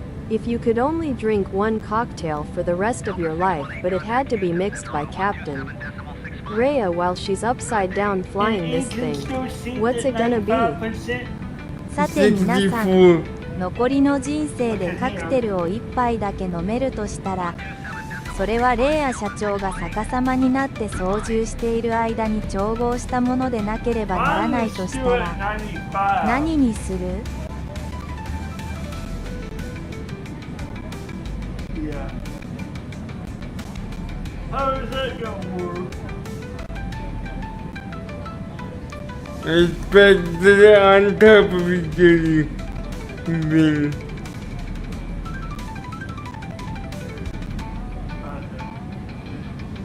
No, that's not curious. Is it gonna really like blow it down when we get on the ground though? I don't know. That's not curious.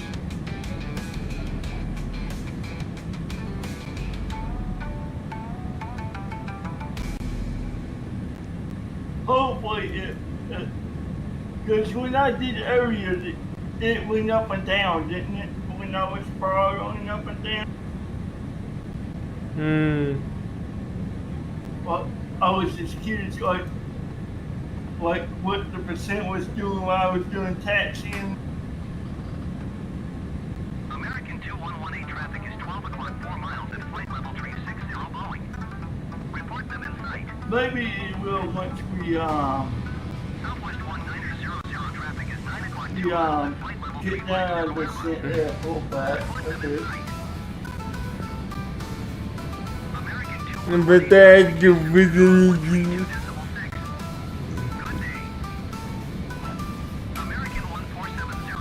Okay, let me look at my screen. You said 65, right? 64.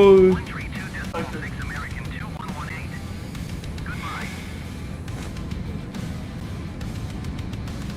Southwest 1900 traffic in sight.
Did your engines go back up to 80?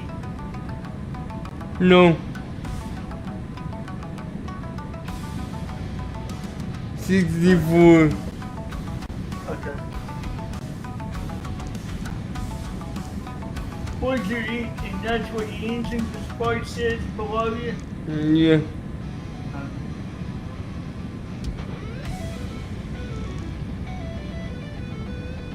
I'm just curious how we can get that back in sync. It doesn't sink first. Even for guys on Bastion. But the engine speed, you mean? Byrd. Most people fly without hard Byrd. Yeah. I'm not They talking don't about, have to worry about that. okay, but easier for auto all the way forward mine is. No, my mine is all the way forward, but remember auto throttle controls the Oh yeah. yeah. Gotcha.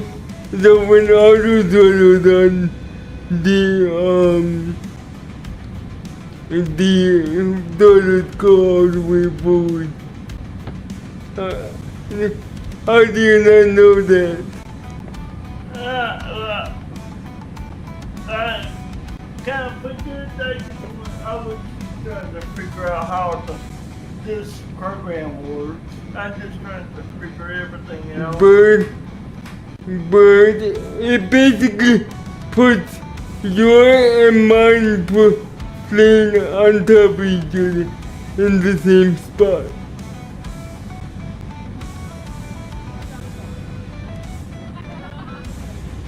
So it's not one aircraft, it's two acting like one.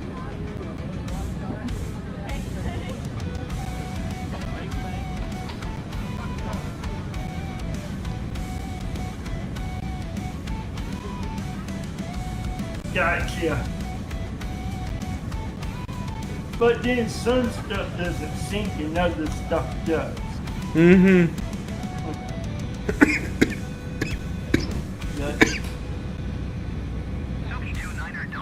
But most people don't have to worry about that because they're not using assistance. They're flying their hand flying and using autopilot with the other person doing the co-pilot stuff. And like I said, not even Silver uses the heads up information.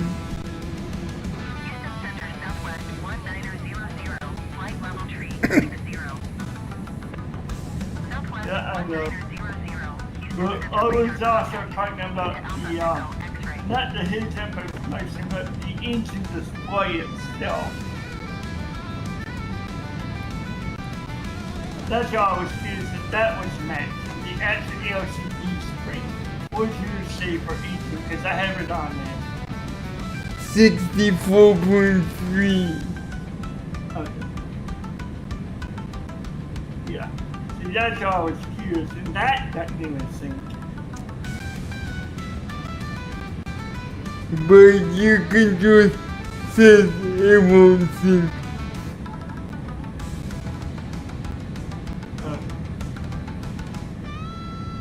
That's why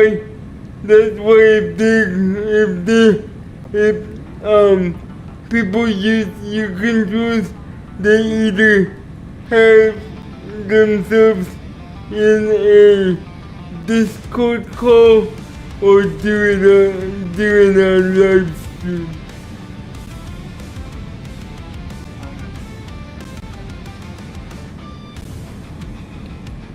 Okay.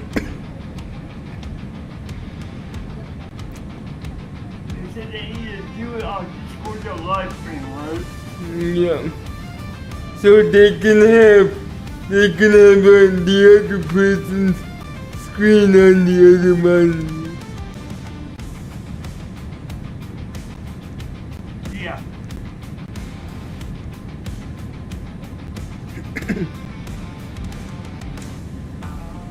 But this will work out. This is a great program. Remember, it's unsupported and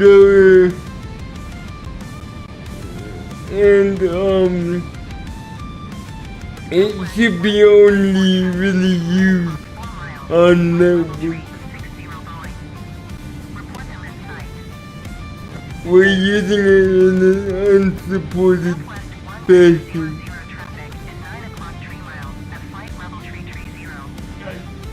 Because, they sync on Basim, everything pretty much syncs on Basim because Vesum and Arbel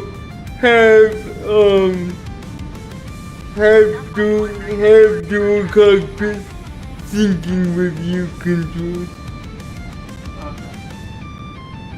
They have a special API that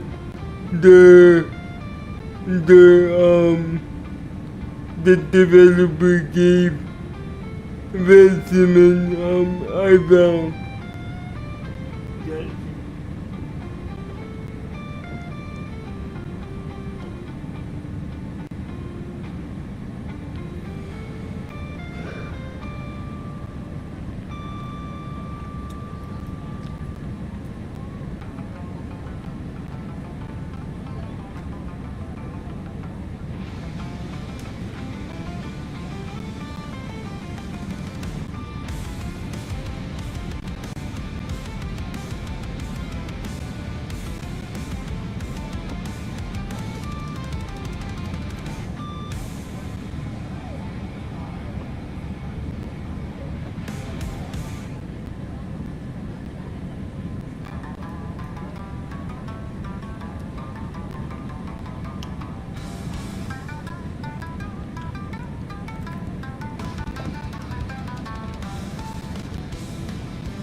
Yeah, and you said you wouldn't do that at some point.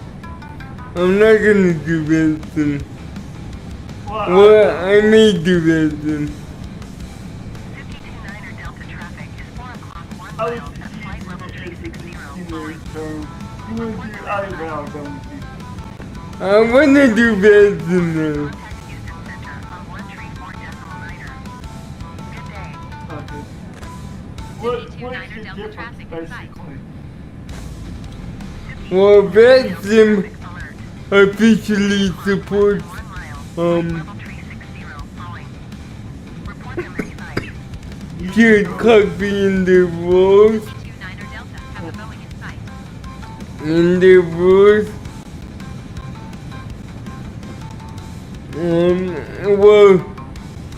Well, I found the gray area.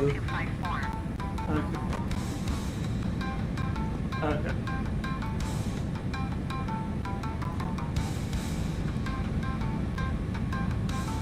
So basically, she's doing it on eyebrow, keep it hush hush.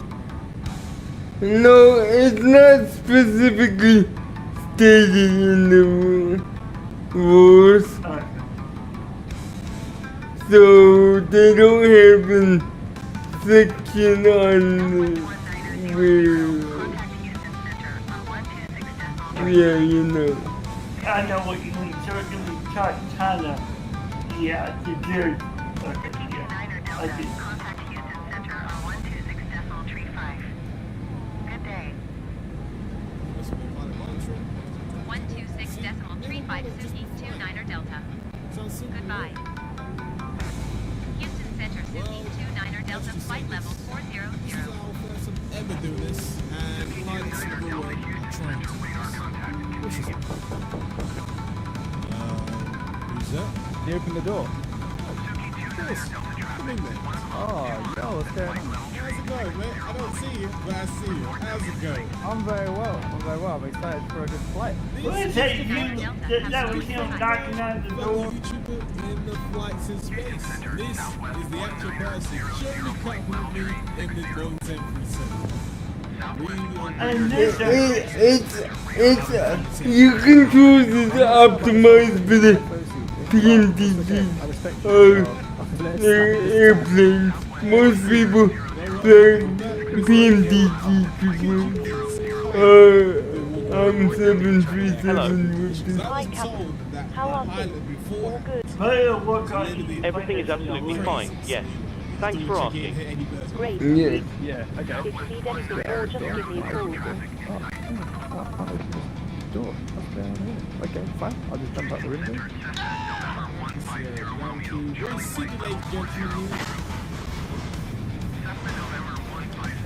But that's one other thing. You can't interact with doors if you're the co-pilot.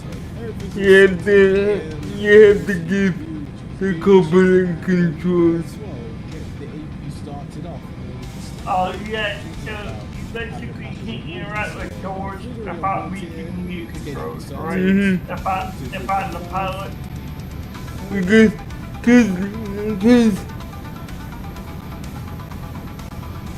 Yep.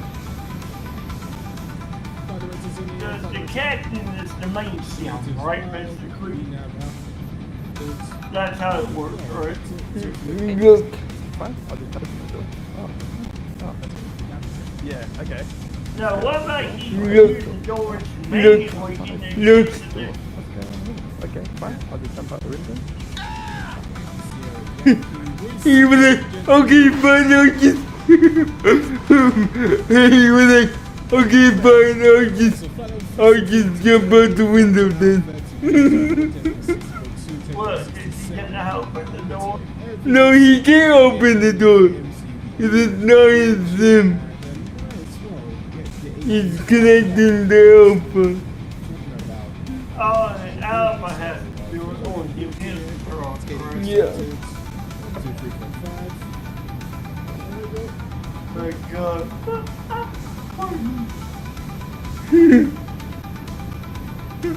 But I like this. I like this. So what we're looking at is the official way of using your controls. It's on the Bastion Network.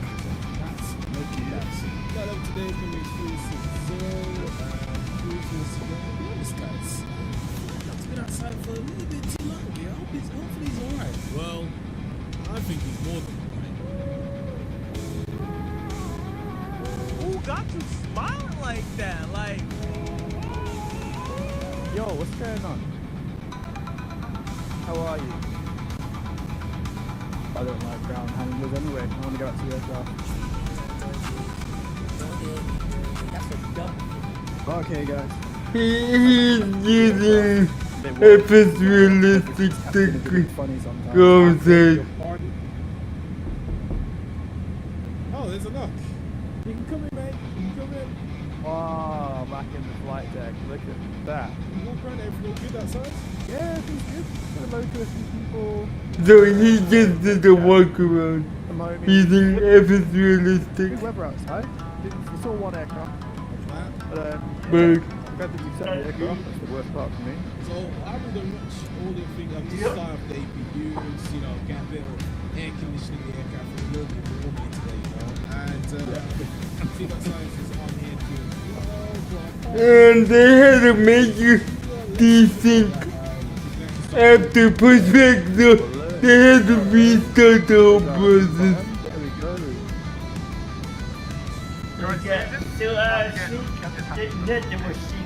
Yep. So they had to scrap the plane, unvest them, and redo the whole process. What a pain. No. But this was an earlier version of you can control. Yes, I did. Love your journey. That's all set there. Let's get the software too. So that says V2 149. Alright, 149 for the V2. Everything else is all guilty.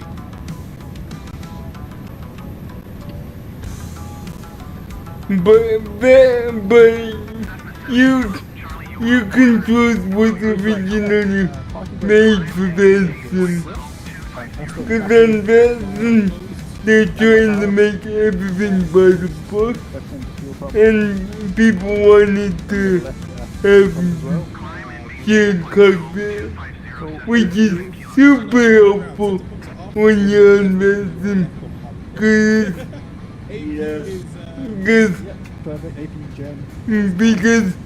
remember, you have to manage radios and communicate with ATC. It can get mind-boggling if you don't have two people dividing up the work. So in our case, it'll work out me doing the speech, you just tell me what we need to do. Yeah. Do you know how to work the comms? I know we don't answer right now because we're using AI, but AI. I Well, know how to switch the stations and stuff. I just don't know what the hotkeys are to yet. Like, don't really care about that. 6 left, 6 right for the arrival departure. I'm guessing the 1-6 left for us. And Windsor Calm. well, I should send you FGeek's Benson tutorial and we can watch it together.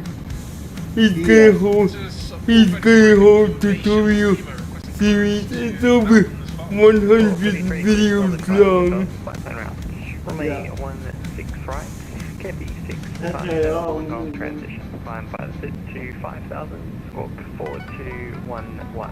but the first thing is the one that we would need to learn how to do the mic stuff. Well, the most important is just being able to transmit and squawk. Yeah. I bet it's people. What he said there, no clue. Was it Campy 16? Campy 16? Yeah. Wallington transition. Yeah.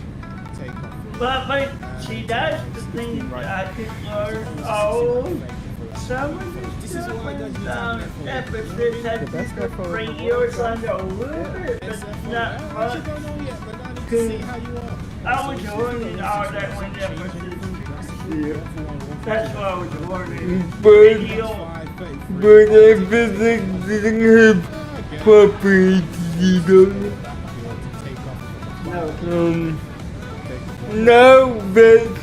Now Benson supports it too, but yeah, Benson is the only proper way.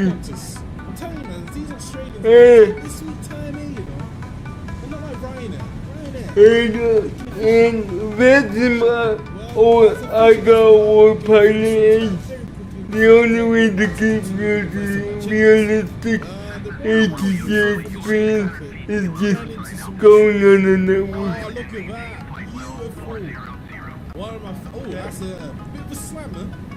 And I'm not too nervous going on the network.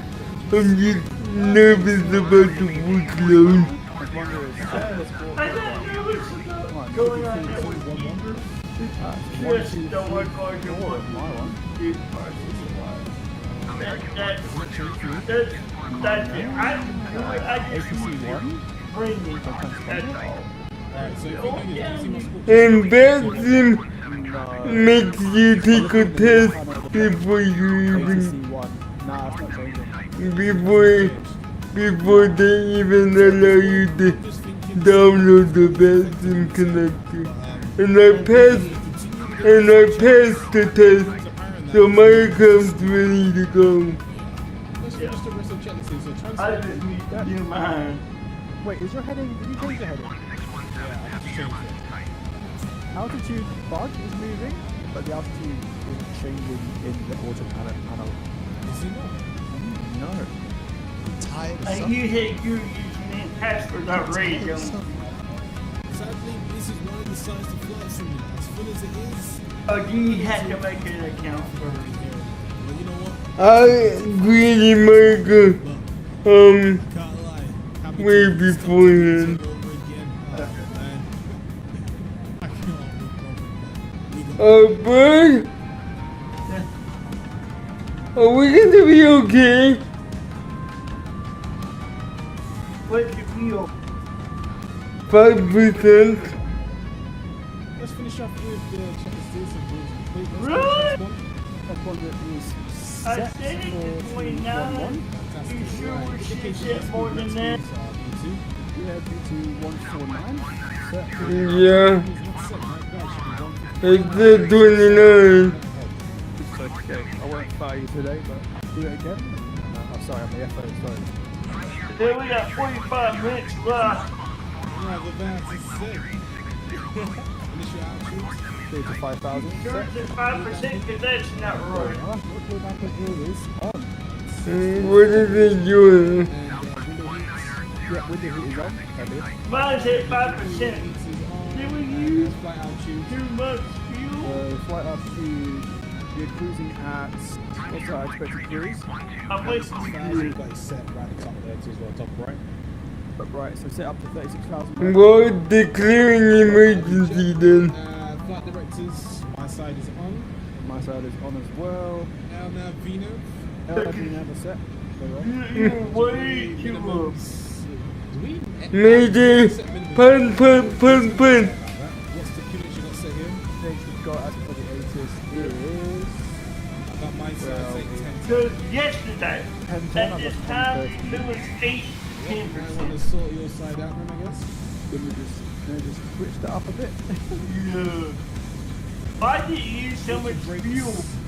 RTO, fabulous. Good, good. You use too much fuel on taxi. I barely even had it. And doors are closed, aren't they? Doors are shut. No unruly passengers coming in because I think what I'm saying is The budget is complete here, so let's move across the circumference. And I mean, I'm barely up to the dark. And shut the door. Let's look at it, take it, declare circle. Hello, Captain. We are ready for pushback.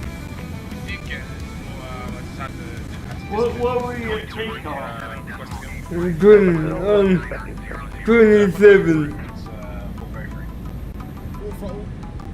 Armed. Let's actually arm it. There we go. All throttle down. There we go, see? Yeah. Left and right center. See what them set, Captain? Let's have a look. No, we don't need them. There's no fuel in the center pumps. Yep, okay. Oh, excellent. The aft boards, pumps, They're on. electrical book, On. speaker lamp, Is on. parking brake. Parking brake is set. The tug is connected to as well, just to let you know. Excellent. Perfect. Engineering should be clear. I think we got it all clear. Also, let me ask. Maybe we should do 31% fuel or something, or then take off with weapon load. Maybe we ought to add 2%. Release. You were shifting the daughters too hard. You were going 40, 80, 40, 60, 60, 20. I failed. But by comparison to AI, I don't know what to do. I meant to go to ground. AI mostly keeps the throttle to idle and let itself I roll. love Airbus because everything is so easy. This is makes you think, isn't it? Yeah, it makes you think a lot, doesn't it? Alright. N1 rising. Fantastic. Let's go for minus 24% on the NC. You need to work on that. 22, 23, 24. I knew.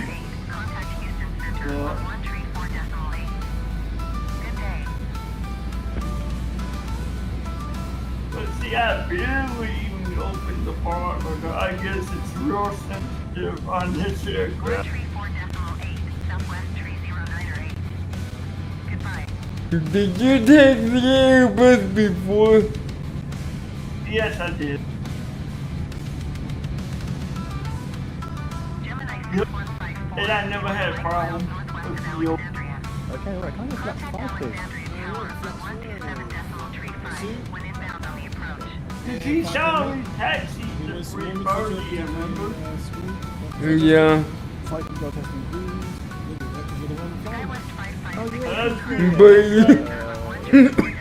But you thought it was more stable either. And Hey I y'all, think if our fuel was a cocktail, what would it be right now? I'm thinking something fruity but way too light. 燃料をカクテルに例えるならフ you ルーティーなものを考えているんだけど were too 軽すぎる aggressive かな on this one. Either that or you control these things. Before taxi check this here, generators 1 and 2. On. Third heat is on. You don't need that in Australia.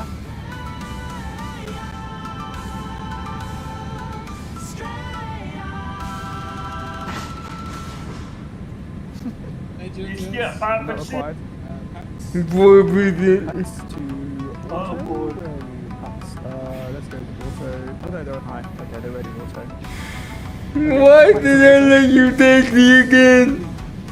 Oh, come on! That wasn't my fault. That wasn't my fault. APU is also off. Because I done touching up. So that's flight. Okay, are ready on continuous? So start to continue. Fire. Oh, I know what it is. Elevate trim, set to take off. We actually had 24.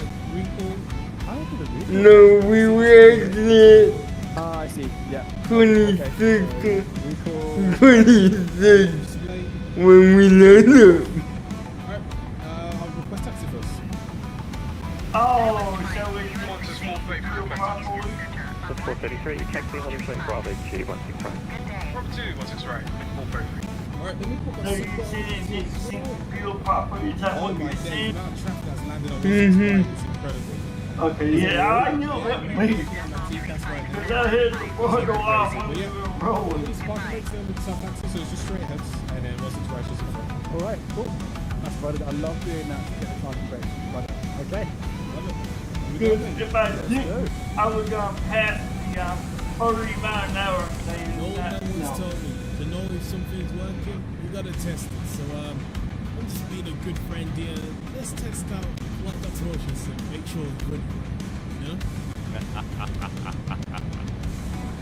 No brake check required. This ain't no Airbus. Okay, we almost hit. We're at 37 minutes. That's alright, I did that. We're not going to make That this. guy's coming in hot. Yeah, I'm sorry, Flop. I didn't mean to do it, but I had to, and I'm sorry. We're not going to make this bird.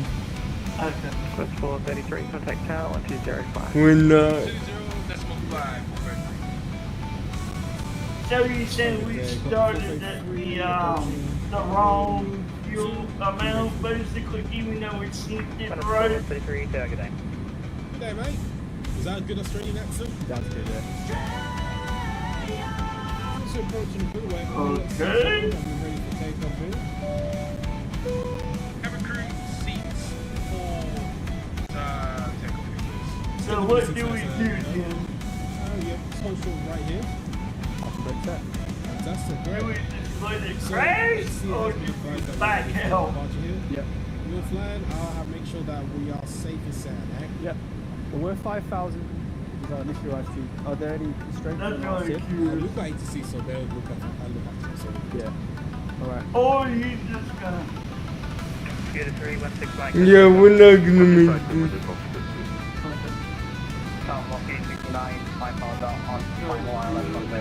That was like, why did we so much fuel? Can land 168, not facing none. Look at that. Is it gonna grease it? see. It's looking good. It's a little bit shaky at the end. 2433, 16 right, line of way. Oh, no, wait. 16 right. 450. Right, I got the lights with you, lads. Thank you. Taxi lights off. Won't have short light just on just yet. Simply because we haven't had a quick check. So what do we do now? Just have to back out or what? Yeah. Taxi lights is off. Transponders at TRA. Traffic is set. Clock is not set to ship. See, that wasn't my bad though. That was, I just assumed. 2433, 16 right, clear the exit. Take off 16 right, that's a full photo. Favorite line to hear from me. Can't believe it did that to us. Oh yeah. Made it this far into the video. Is that a symbol where you hate breaking to you? fuel I have to or? reject the takeoff here, so I'm just saying, might as well subscribe. Thank you. That's we're wrong. good to take off here. Well, you were kind of aggressive on the throttle on my end. Oh, mate. Oh, listen to that roar. I don't know how that translated at the end, but from here it looked good. I was aggressive. Okay. Let's see. So it might have looked fun on your end, but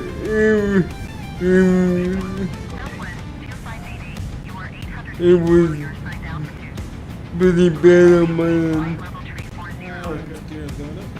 I think we should back out. ATC Bot says hi. バチボットがよろしくと言っている。 You want me to back out first or you back out first? I'm in the back out and close the sim and reboot the sim because my sim can't take more than two times return to the main menu without filling up the RAM. It's the same thing with me. I'm always backed out. Right, have it set there, continuous off this, have it set there too as well. Everything else is good. But I think I know what happened though. What? Everything else is good on our side. Or the when you hit that big light fight. Getting a bit, their wing cabin crew are going to be falling over themselves at the moment. I've just told them that they're free to do whatever they need to do. Let But- Wilson cats and wins. I'm sorry, Captain. I do have an idea. Look, we're You're struggling, mate, to follow the flight directors, mate. That's alright, that's alright. We'll just intercept this bit here, yeah? Yeah, it's cool. Alright, let's make sure now. Yeah, I'm awake. You know what's interesting, right? When it comes to me, I just yank my controls. You take your sweet time, which is very comfortable for the passengers. That's good. Bro, mate, I don't want, this ain't no fighter jet. You know what it is, though? You got a full motion sense, so you don't want to be ragging yourself about there. Yeah, I know, do you know what I mean? I'm thinking my own spine. I'm not looking forward to watching you land. Mate, trust me, when it comes to the 737, I know what I'm doing there. I'm a surgeon when it comes to landing 737s. I'm a professional. This is what I do.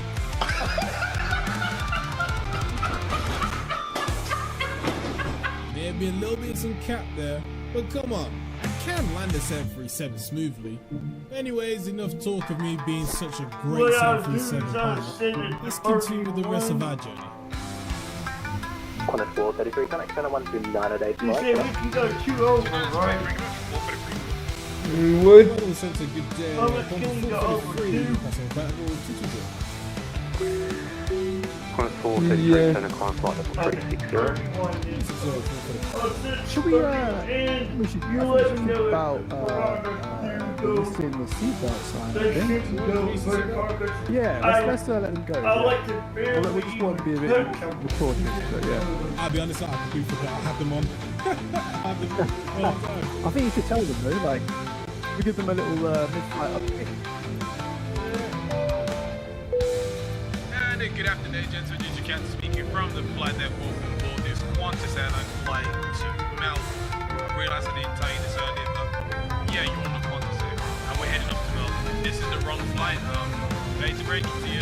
We're not turning back. You've gone too far. Anyways, if information on our flight today could be pretty Okay, and it's not What we so see so good. far should be mouthful in the next 55 minutes. So sit back, relax, enjoy the ride, and again, please don't clock the toilet. Thank you very much. What are my controls doing? You Okay, see I'm what's happening closing now? No. Is your controls like And we banking to don't the need left? to wait Or is it just still delete the stationary? front when No. Hopefully we don't fall out of the sky. delete already, because then you close the I'm plane. going to do it. Okay. I'll move that myself now. Yeah, I do it. Oh my days. That was actually kind of terrifying. Oh, I'm so sorry. Okay. That was gonna Yeah. happen. Right? The aircraft is now Are you like... flying? Yeah, I'm flying. Aircraft is yours? Okay, alright. Guys, this is an expert doing his thing. Aviate, navigate, communicate, or something like that. Oh my god, how was that in your motion sim? That was actually really scary because you just tipped over to the side and I'm in this like, now I've got the 3 screens. Mate, that was, I want to see my face on the replay because that was actually shook.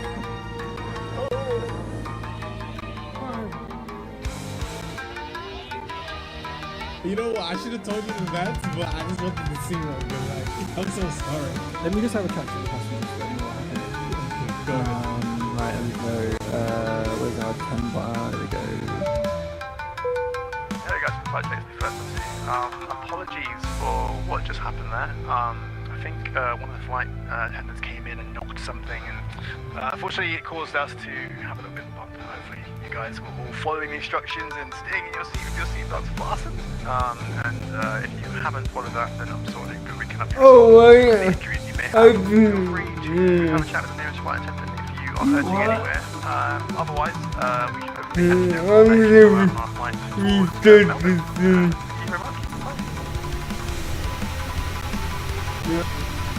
So at this I've been point, starting, man. chilling, having a laugh at the fact that I could have sent Flight Duck to A&E, but we're not going to talk about that. We're now a few months away from descending, and But the rules yeah, are changing see, now. I've So run I'm going to be the into pilot that flying, fuel and bug Flight Duck is before. going to be the pilot launching, which means he's going to be Too commanding. much fuel. I ran into that before. 433, connect center 123.75, expect start clear. Center 133.75, expect star clearance, Qantas. Oh boy. Melbourne Center, Qantas, Send that to 433, me. flight level 360. Qantas 433, start clearance 39 Alpha, arrival runway 16, when ready to descend to flight level 130. Byrd, Liz and 9 Alpha, runway 16, when ready to descend flight level 130, Qantas, We didn't go that far. We now know what runway we're landing on and the approach to roll, which is absolutely great. So I'm going to finish inputting all this information into the aircraft, and then I can't believe I'm saying this. I'm about to do a descent briefing. Oh dear. Are you ready for our briefing? Yep, ready for the briefing. Fantastic. Right, so we're taking the Lizzie 9 Alpha arrival. So we're coming in from Lizzie and we're going straight across to Maxwell. Yep. From Maxwell, we've got Horus, we've got NSEC to Nefer, and we've got Belter. We do have some restrictions here. We've got above 9,000 at Maxwell, below 9,000 at Horus. Don't you think we went into the fuel bug? I do, yes. And Nefer, we want to be between 6,000 and 4,100 here. And at Belter, we've got max speed of 185. So around about, looks like let's give it around about 15 miles out here. We can start. I'll probably request flaps 10, flaps 15, gear down. Actually, maybe not gear down. I'll definitely go flaps 10 at this point. Slow down to 185. If they see there's a chance to do so, then I'll actually. Before, airport elevations will feel free. Also, that's something that's set in the pressurization panel. Our ILS is going to be 109.7 for the frequencies. Course is 0. Barrel here is 6 water for the barrel here, and altitude to intercept the glide slope. It is 3,000. Again, too, as well, what we can expect on this approach is a lot of traffic, because there's a lot of traffic into Melbourne. I don't think there's any obstacles in the area. Any kangaroos, maybe? Yeah, well, hopefully we don't get kangaroo in the engine, because I think we may have some issues there, but no. Wow, so we have kangaroo, man. I don't know if you want some of that. Mate, I'm getting hungry. Don't tempt me. What do you mean by that? When we get to we'll just leave Flight Duck to his fried kangaroo cravings here. definitely do a 29. So if I do Australia's got the 31, But there's we one ought piece to of be information now for right Depth at and 29. 24. And it's very, very important, especially with what's about to occur. All I can say is, I'm such a bad captain. But yeah, I think we're ready to... Whoa, what is this weather in front of us? Oh, because it's done this day before. I That know is a it's full gonna stop. That's a happen. CD right there. And we're flying right into it. Oh dear. Do we have a seatbelt? Remember I told you Yeah, the seatbelt side. RPM was Yeah, I really think high we with advise the passengers to make sure that this is going to go for a storm. We ran into that. Hello guys. That happens. We are on our descent into Melbourne. Now, unfortunately there is some inclement weather around the moment, and that means that it's going to be a very bumpy approach. Please hold on to your loved ones. I mean, fasten your seatbelts and get you down safely, hopefully. It is Captain Alpha's flight today, so cannot be guaranteed, but we'll try our best. Thanks for flying. What are we flying in? Oh yeah, Qantas Airways. Qantas 433 descending. But yeah, sometimes they run into the field. 433, Melbourne approach Especially today, on the Lizzie small Niner aircraft, arrival, it runway does 16, descend via the star 9000. Melbourne QNH 101. Because the larger ones, you got more room for error, so you don't have to lower the much. But it does happen with the 320s. Cleared Alice 16. That's the ones I've seen it on. What's the weather right now? It's currently 4 degrees. So we are below 10 degrees. We are going through some visible moisture. So can we get the start switches to continuous and get the engine anti-ice on, please? Yep, start switches to continuous and engine anti-ice is on. Thank you very much. Just in case, I don't want to be falling out the sky because we've got to put the anti-ice on. You know what I mean? I think that's fair enough.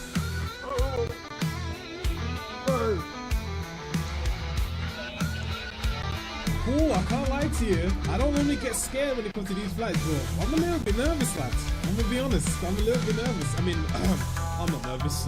Just times, yeah, I'm not nervous. There's a lot of turbulence though. I can feel And it. I can feel the I know turbulence the taxiways. from my And I don't side. use the map. So I've set the landing lights on. Okay, I've fantastic. got the logo position, anti-collision, and the wing lights on. Okay. We've got a 433 overhead Horace. You can descend via the star 3000 from Belfer. Cleared Alice approach, runway 16. Report us out. 3000, Kickstar, runway 16, Qantas 433.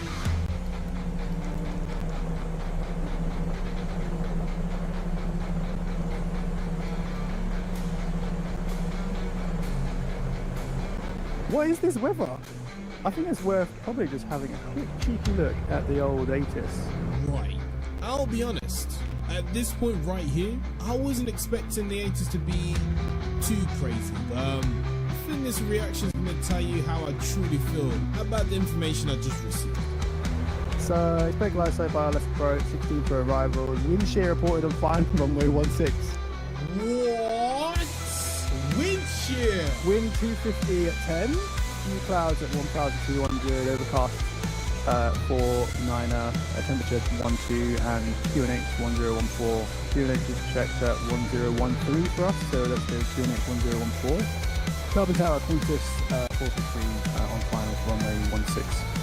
Qantas 433, Melbourne Tower. G'day. Can we go flaps 10 please? Flaps 10, speed check.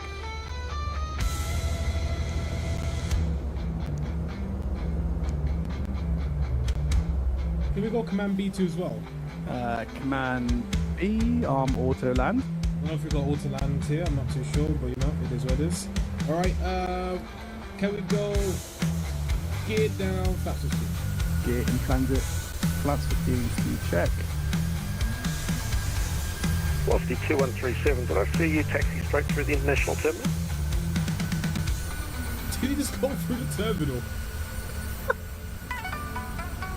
Hear that? Hello everyone. As we've commenced our descent, we ask you to return to your allocated seat. Ensure that your seat back is upright and that your seat belts are fastened. Please also ensure that your tray tables are returned to the upright position and your window shades are open. Cabin crew, please prepare the cabin for landing. This is my landing. I'm You're gonna autoland. Come on, man. Seriously? Nah, we ain't autoland. I believe. So it's broken cloud at 140. Okay. I can see the ground. Oh my days, I can see the ground too as well. But this is gonna be. Oh, okay. Do you want wipers on, mate? Yes, please. Yeah, can we get some wipers, please? Yeah. Okay. Okay. Left wiper. Thank you. 433, runway 16, clear land. Open land runway 16. 433. I can't lie to you, I've just lost the runway. I can't see the runway.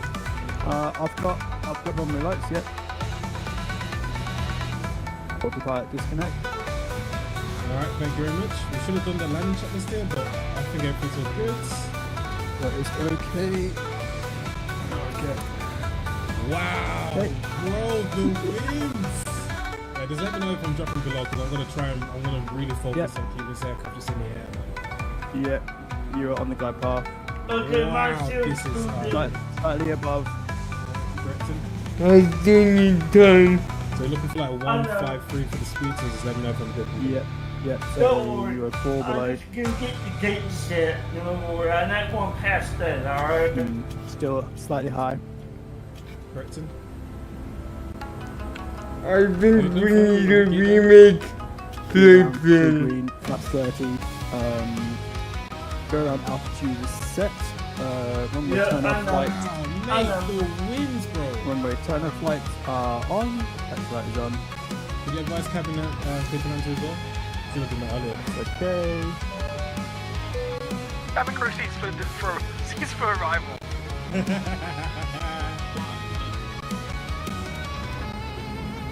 We have got no rain. We'll get wipers off. What is that below me? Oh, I don't know what that was. No way. Come a bit high here, but it should be good. Looking good. 2 above. Yep. Speed on VREF. Oh, mate, these winds are challenging, bro. My goodness. Wow. Speed appropriate.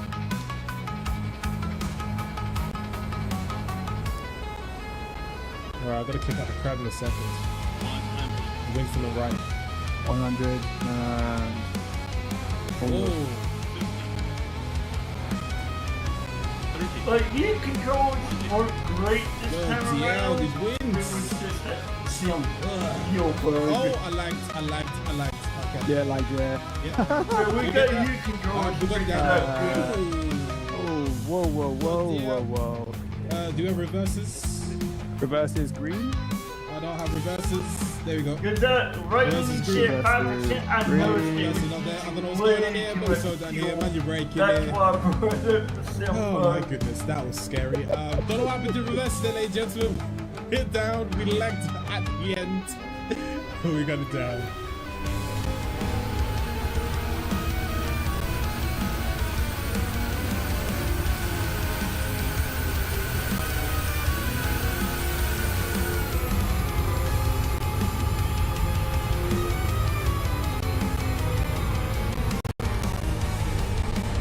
Awesome!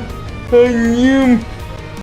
knew my sim was having issues because FSU RPG kept crashing. It's just my luck, isn't it? 5 feet above the runway. That's gotta be what cost you on fun. Anyways, if you enjoyed the video, be sure to like that's and a real subscribe. Hit that notification vibe. bell. Check out Flight Deck in the description. God bless you guys. That Jesus is love you. the time. Deuces. Mate, look at that parking lot. That's what I'm talking about, mate. So, yeah, that is the I'll sound take of that people any day, like man. that I'll was take a like picture of that. I'm proud of that.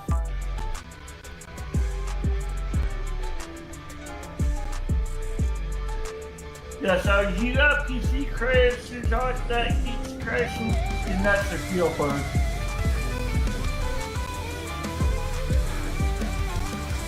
And when do you got PC keep crashing? Just before you came back, and then it crashed again when I got the main menu. Okay. Yeah, that's the fuel bug. That's the fuel bug. Yep.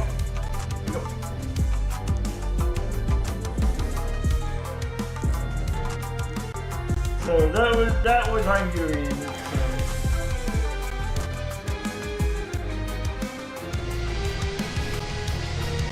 It happens. This is the parking sometimes too, so don't worry about it. So that's what happens right at the deal. And the younger brother to the 321. A very big family. We've been tasked to fly these eager, lastminute.com holiday makers to their destination. But however, guys, we have a slight problem. You see, we're not very good at planning, apparently, and we need to get And this I'm gonna out watch in it the next 20 minutes. It should be Probably wondering, right 20 around minutes is more than enough. 30 to Let's 29 just when we say get to powering the taxiway. aircraft takes 5 to 10 minutes, and boarding alone can take upwards of 30 minutes. So, this is gonna be interesting. Yeah. Our more days in the calendar. Today is the day not to mess around. Have you seen how many aircraft are outside? Yeah, I've learned my lesson from these events. You want to get your clearance ASAP. So, what we're gonna do is we're gonna have you on the air. Wasting no time here, buddy. I know I'm in a rush and everything, but you know, it's always good to say hello to the catering service here. How are you guys on board? And I've just started off my flight. Did you tell them to come on board, mate? Okay. So, hey, you have anyways, Chris, is that still connected or what? Yeah.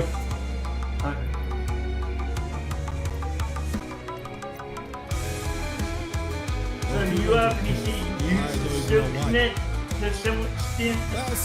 Yeah. Gary, bringing the last of the food on board. Enough talking, let's actually get this flight on this one. Alright, let's go to the Atsu Beijing. Atsu, AOC, and what am I doing? Flight in it. Oh, mate, there we go, lovely. Right, off to Madrid we go. Good to know. Is there something else I need to do? Receive messages? Oh, I got my load sheet already. Nice. Accept you here, and this is gonna be my final load sheet, even though we've got nobody on board technically. Are you sure about that? Any requests? What are you gonna do all for me? Fingers crossed. There we go, lovely. Heathrow to Madrid. We are Speedbirds. Someone Mike Alpha. Someone Mike Alpha. Costing today? I have no clue. What is my costing today? My costing today is going to be 12. Is that how it is in the real world? I don't have a clue, but Simrif gave me this today. I found out today 320. I thought we'd be quite a lot higher than that. To be honest, I am taking extra fuel because you never know with these kind of events. Okay, how did you get to the second plane menu? I ain't trying to run out of fuel. Click the weather icon. What? The time, the love, what Yeah. Okay. Click real time. Right, Susan? Yeah, start the boarding, please. Thank you. Doing everything all together at once. Fingers crossed everything all works here. I hope so. Why don't we try to take time to get everything all done from the outside, like starting the APU and getting the ground crew to start boarding at the same time? I decided to save time in the inside and have a quick look at the tablet to see the weather and how many passengers we were taking on this flight. And of course, it wouldn't be an English flight without Mother Nature reminding us that we're still good old Britain. Okay, how do you select real time? Because I got no option for that. Okay, let's have a quick look at the weather. Okay, It started raining. How many passengers taking today? 132. Let's go. Ground services. No, what am I trying to do? I don't know what I'm doing. I've got 11 minutes. Jeez, I'm so bad. Right, Heathrow weather today, 288 knots here, variable. Nice. Few clouds, temperature 17, QNH 1014. And I think you forgot to mention that. Okay, where is it in the assistive options? Because I don't have access to that. This water's on my windscreen. It's not in the assist option. Now that we got the weather report, but I don't know what ATIS we're on here. So ATIS information hotel. Temperature 17. I can't select anything on this page. How do we, how do I use this page to light up? Because it's not lighting up for anything. Let's do this. Did you really fun? No, I'm at the same menu you are. To information is hotel. Okay. Is live weather grayed out? Yes. Then you're already on live weather. Steve, 71 Mike Alpha, cleared Madrid, and Galaxy 2 But the option is grayed out when you put the cloud icon in I the need you on an flight level, like 310 or 330. Yeah, that's because you already have it on. But you have access to it where you put the cloud, you can change stuff. I don't. Mine's out of sync. So I need to put the live to resync Beauty it. of editing is that you guys just witnessed me get my clearance right after I said. Oh, you're. Cause I changed weather. Cause I changed time before. I'm waiting. How much rage quit does the radio frequency sound like this? Right, 6 up Tango,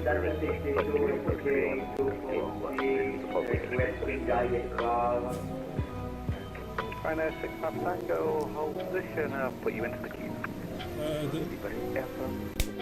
Alright crew, if you could whip up your wildest dream cocktail, what would you name it? Let's hear those crazy ideas. よーし、クルー諸君、夢のカクテルを作るとしたら、どんな名前をつける？クレイジーなアイデアを聞かせてくれ。There's a problem with mine. I need to fix it. It's the airmate. That's fine. Okay. It's 27 left. Galaxy 2 Gulf departure here. It's right there. Flight over today.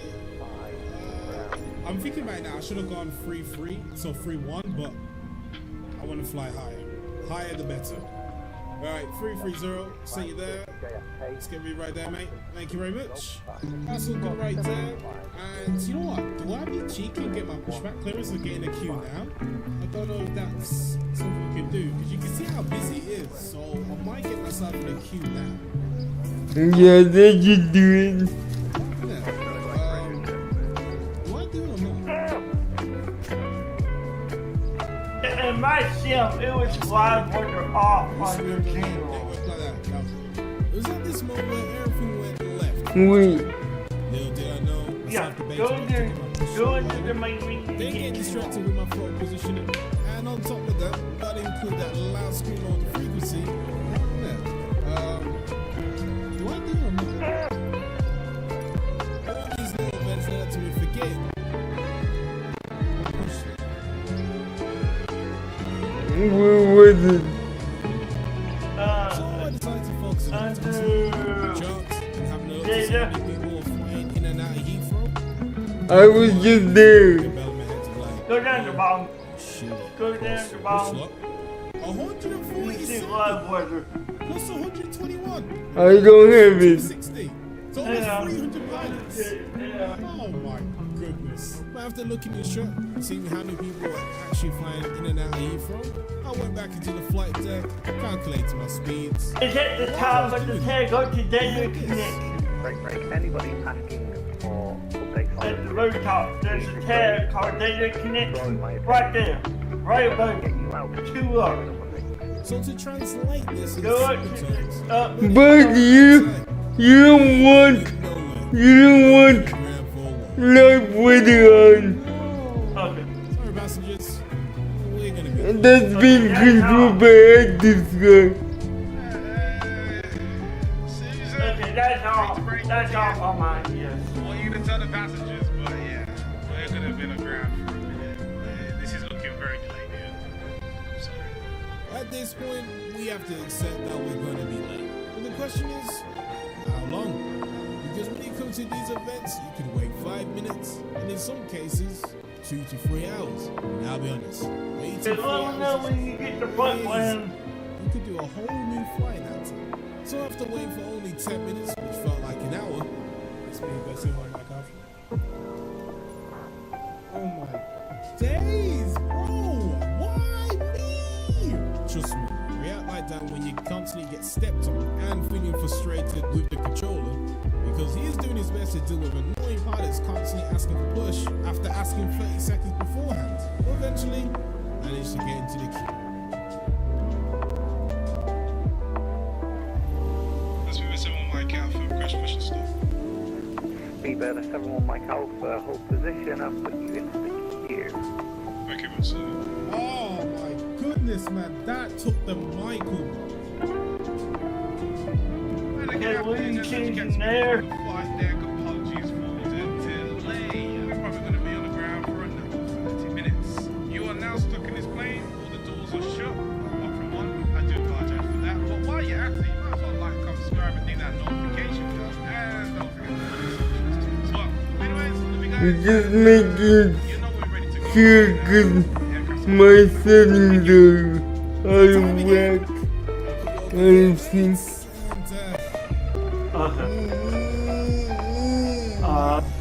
Smart. See you later, guys.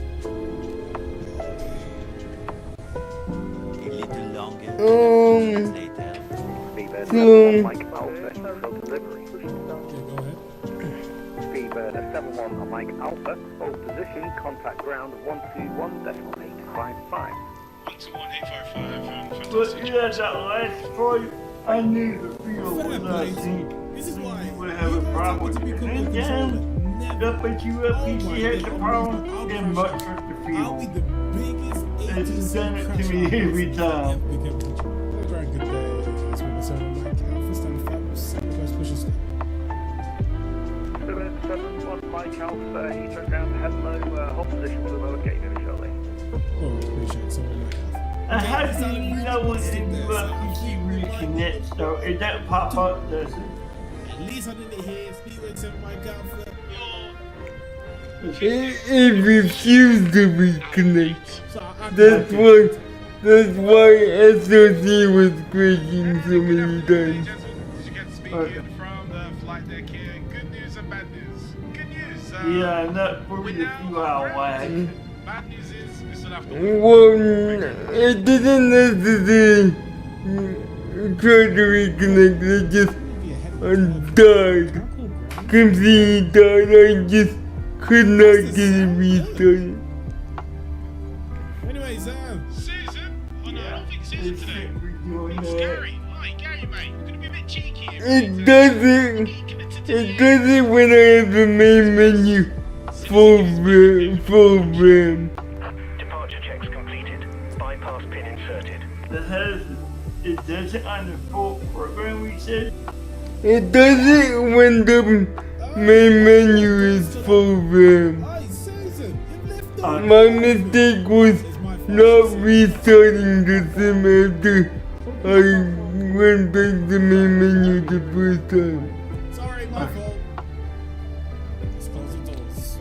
Shortly after the boys connected to Cause I cannot go back to main menu without it filling up with RAM. And that's just shadow thing. I even get that on local. Commencing push. What's a push, baby? All engines clear. Okay, that's new. And the only way to dump it is to restart the sim. Okay, but the first time we go to the main menu like now, it doesn't do it right. No, it's just when I go back, and it is a common problem. Even the app gets it. You know when there's super amount of lag between button clicks in the menu. You know what I noticed though? It doesn't do it if I close front deck and SRC first. Left is clear. Right is clear. Oh, forgot my Yeah. signal. How's it going, mate? Oh, you knew, If man. I close it That's first, good. I it need to don't. think of a name. You guys can decide on that. Oh, alright. We got That's Oh, that's because I think I know why. It's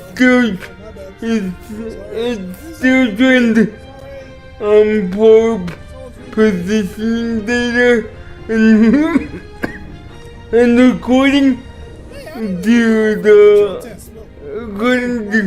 positioning data when you're at the main menu, Sim Connect puts positioning data in the middle of the ocean next to Hawaii, so it must be filling up with RAM because it's going from one location and zooming back to that spot.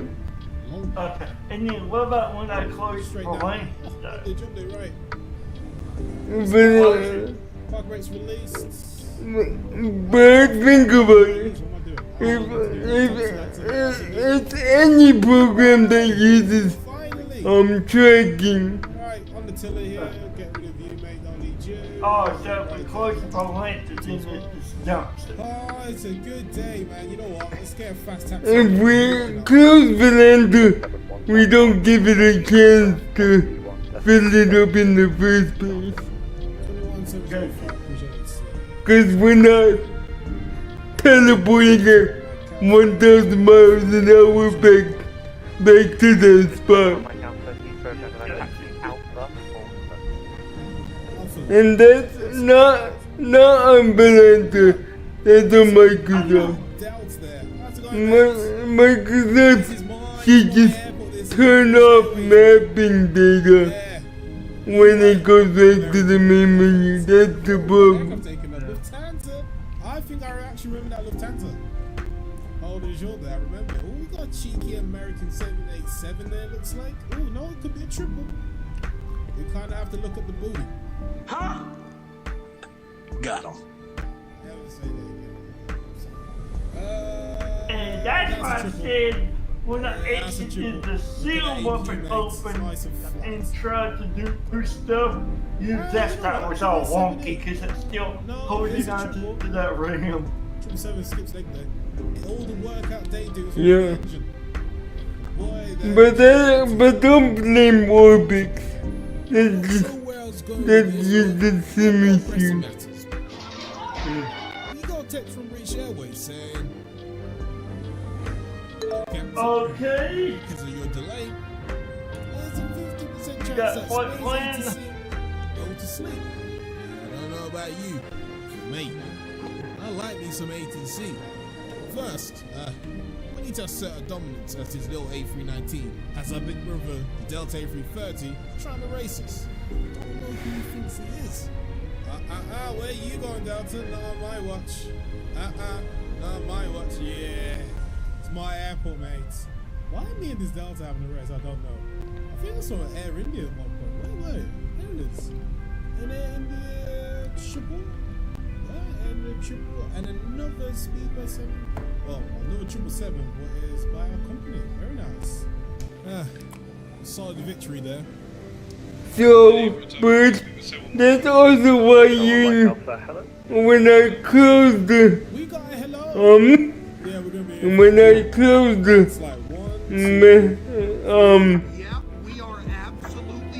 Sims World 2 kit, that's also why it locks up, because it's trying to pull the tracking data. Yeah, so if you close it before, then you can't do it, right? Yes! Finally! Okay. Got the call we wanted. Let's get But it's not a problem on high-end systems like Luke, cause he has a bunch of them. 719 Alpha. I think he has 128 gigs of RAM. Okay. These brakes here and Are you going to, when you do your upgrade, are you going to do No, but hopefully 2024 will fix the map API. so happy that we actually ate it. No, we're in an Airbus, it's 100 knots, mate. Come on now. But I figured it out quite a while back. I wasn't sure, but now I am sure. Now that you say it's Valenta's doing it and also SOC post map data Cause need to know where you are at all times. Okay. And I'm not talking about closing just the romantic window. I'm talking about Yeah, closing the yeah, door. I know.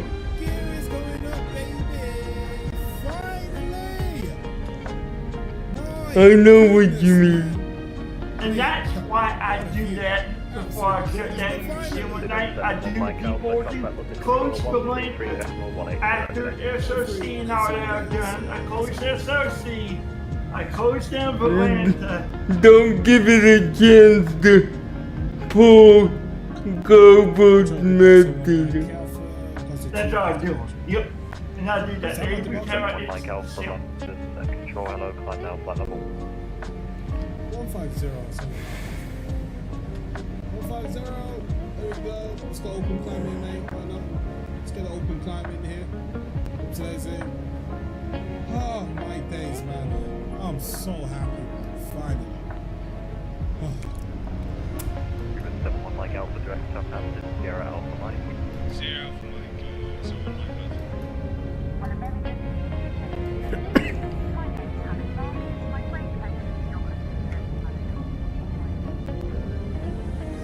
Directed to the Southampton via 1. Okay, ready for front plane when you are. Then after passing 10,000 feet, cleared up the aircraft. Basically turning the exterior lights off. Let's set some work to keep the seatbelt signs on or off. Right, let's get you off here, lights off here too as well. And you know it's not too bad to up here, so seatbelt signs off here too as well. No, not loud. Everything else is in place. Now, with the location of where Heathrow is, flying wise, is very, very close to the coast of England. I don't think it's the fuel bug. I think the fuel bug is the sim filling up RAM. Okay, and it's reacting with FS UPC and just dumping the fuel because of the RAM, right? No, Byrd. This, ladies and gentlemen, is what I call a Bravo. Very different to an Alpha. Byrd, FSUIPC, it just died because it gets filled up with RAM and it throws the sim system that is out of whack. Power state, Yeah. Yeah, and that's what happened to but it's the same number for fuel. 17,461, which is 29%. Okay, let me know when you see the actual file. Earlier we had that 59% chance that we wouldn't have ATC Madrid. Yeah. With the time we're about to land into Madrid, the chances of having no ATC has jumped from 59% to 99.9. That way usually with these kind of events, and the specified time that we're gonna close. 3%. I just don't. Payload is 2150. So whatever that is. Okay? Chances. Having ATC all the way down to Madrid. Okay, 21,000. No. 2,150. 2,150. Not problem. I can do that. That's easy. But you know, I can't do that until we get into the sail to sink. But I can do it in the main menu, but we need to do it again once we can in sail. Roger that. Can I confirm was 1-8 for the flight level? It's 140. 140, thank you much. So this is like arrival, so I want to be above 110 max 250 knots here, so keep that noted. For our ILS here, we need to be 7,000 here. Why is it? What's the sea level here? Is the sea level pretty high? Whoa, is that the elevation of Madrid? Like almost 2,000 feet. Wow. So Madrid's 2,000 feet. You're sitting where you're playing now, right? No, it has to. I have to sync it with assembly first before I send it to you. You can see that I'm syncing the flight plan with the new plugin right now. I love this. It doesn't sync fuel though. Byrd 71 Mike Alpha, descent altitude 11,000 feet, KNH 1013. Byrd 71 Mike Alpha, register 6200.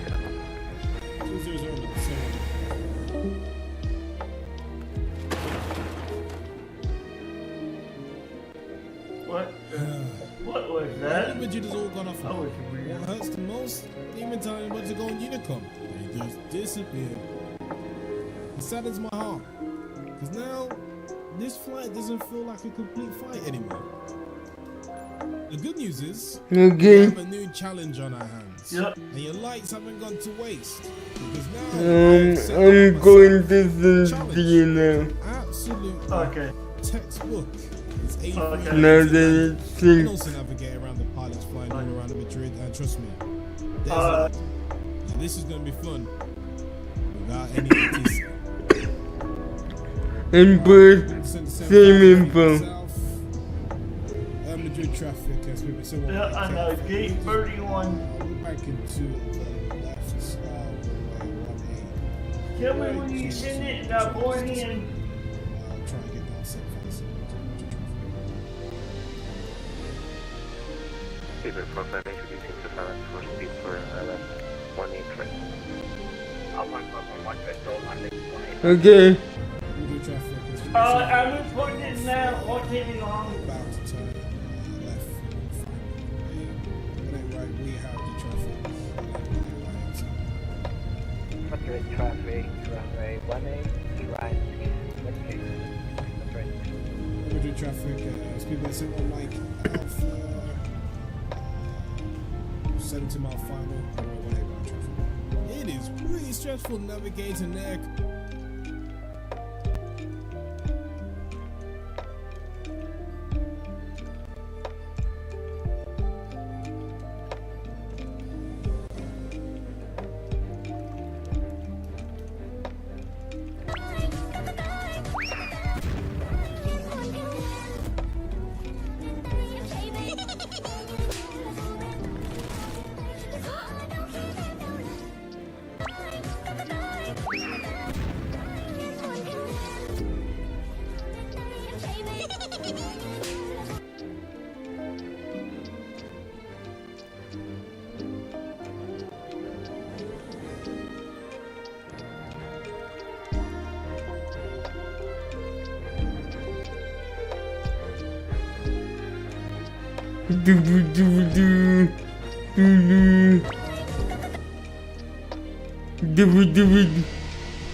This is the newly released Airbus A319.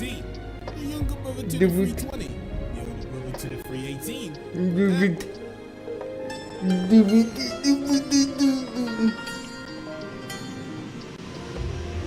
This is a 777, about to embark on a very, very dangerous journey to a place home to this guy. Come to Birmingham! Come to Birmingham! So I can pull you apart! Have a guess where we're going. Now, since this will be a day flight, only lasting 7 hours, I'm gonna try my best to not fall asleep and stay awake until landing. Chances of me falling asleep, well, let's just say I'm running on 2 hours of sleep and a cup of coffee. The odds are definitely stacked to my favor. But anyways, ladies and gentlemen, I present Gary. He has something to say. Habibi, come to Dubai. Right, let's get the batteries on here first of all, and we got external power, don't we? Yes, we got external power 1 and 2. I'm starting to read now. Oh, I've missed the sounds of this aircraft, man. Oh my. Alright, it's heavy set there, mate. It's heavy set there. Get you guys on there too as well. It's beautiful. I ain't been this in so long. Why turn you guys on now? Yeah, right. Okay, I say I know what I'm doing. I've kind of forgot. I think so. That. Let me know Right. exactly what we're sending. I'll just have it on for the meantime. Or you want to Definitely wrong. connect, I'm probably gonna alright? look at this and be like, yeah, I'm definitely wrong. Yep. Is that Emirates down there? Right, we got a company Emirates there. How's it But I going? got the few already seats on my end. Out of curiosity, let me see how many people are flying out this airport today. Wait, how did you think Byrd? Oh I my just need days. that for my 149 arrivals, 147 departures. 17, Right? That basically means we need to get this aircraft 641, settled and ASAP. 2,150. As well, because if not, we're going to be on the ground for quite some time. I'm not looking to be on the ground for like an hour. I'm good. Alright, navigation lights on here.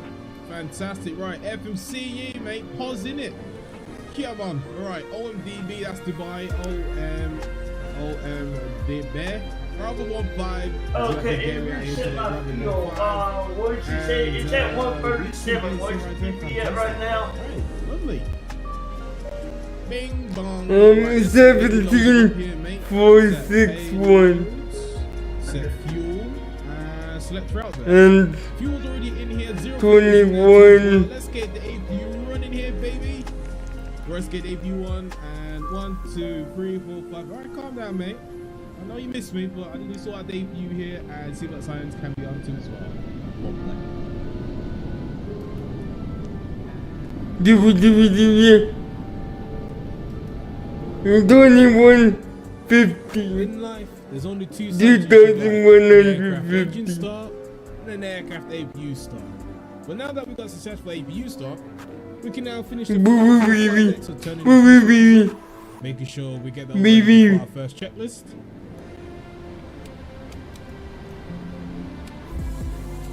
We can now finish off the rest of our route page, which is just adding the runway. Runway 3 is alright. I don't know why it didn't work the first time round, but there you go. The second time. What's going on with Boeing nowadays, man? What's going on? But Boeing decides we got some more things to worry about, and that's the amount of passengers coming on board this flight. Fingers crossed, it's not too many. Let's have a look at our flight plan today. So, costing today is going to be 55. We've got some step time today: 340, 360, 380. Log the job list, 7-hour flight. Log the job list. Block fuel already got set. Okay, starting server now, and then I want you to spawn in, and then give me the numbers, because it's gonna reset when we sync. Here we go. I think we should contact Susan. You know what I mean? I'm not worried about that.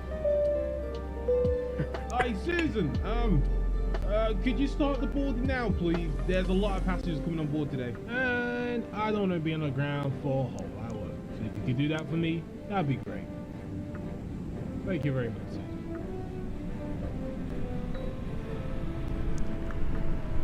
Okay, I sent you the code. Yeah. Let me know once you spawn in, and then we'll sync fuel, because if we don't, we're gonna be on a sync again. May I see your boarding pass? Right, 340 step size is going to be 4,000 because our final cruise altitude will be 38,000 feet. Fingers crossed I actually remember to set my step clamps because I always forget to do that. Right, so performance. Input from OFP. Import. So do you have yours set to gallons or pounds? Runway, we got to set for freezer Pounds. time. And weather today. But that doesn't matter. What we looking like here? It's just for reference. I love this other G90s, man. You can't Yeah, send no, this I in just panic want mode. these So same flat reference time, scale, 161, that's 162, 165, 169. So 61. 31, right? There we go, lovely. Yeah. Climb 2. Because you started at 29, Okay. remember? You're Last happy with time. it, but you know what? Hey, listen, we want to keep these engines nice and healthy, you know what I mean? So it's all good. 162, 165, 169, fantastic. 169. Right, you. Set. Right, once I'm done with this. Right, come on, mate. 169. And I think we should have a quick look at the ATIS. Let's have a look. Right. Changes to our goal for. Eeny, meeny, miny, mo. I'll go with Alpha Man, of course. Wouldn't I? Alright, so information. Nope. Oh, that's a rival. Okay, so I don't think we're gonna go for Alpha today. We're gonna go for Delta. Information hotel. On your departure runway 30 right, fantastic. Set between 28 to 11 knots. Alright, a little bit spicy, not too shabby. Cavalcade conditions and connection. Altimeter 995. Alright, that's pretty low. What's the temperature actually? 38 degrees. And you didn't get the crash thing this time. I liked it. I got the question. I think that's to let you know you connected. Pushback on delivery. Okay. Which is weird. Delivery is going to be 120350. 920 Alpha report ready for first rebuttal. Thank you, sir. Will do. Thank you. Delivery good day. Emirates 39 kilo, radio check. Emirates 39 kilo, Dubai delivery, readability 555. Alright, lovely job, mate. Emirates 39 kilo, information hotel.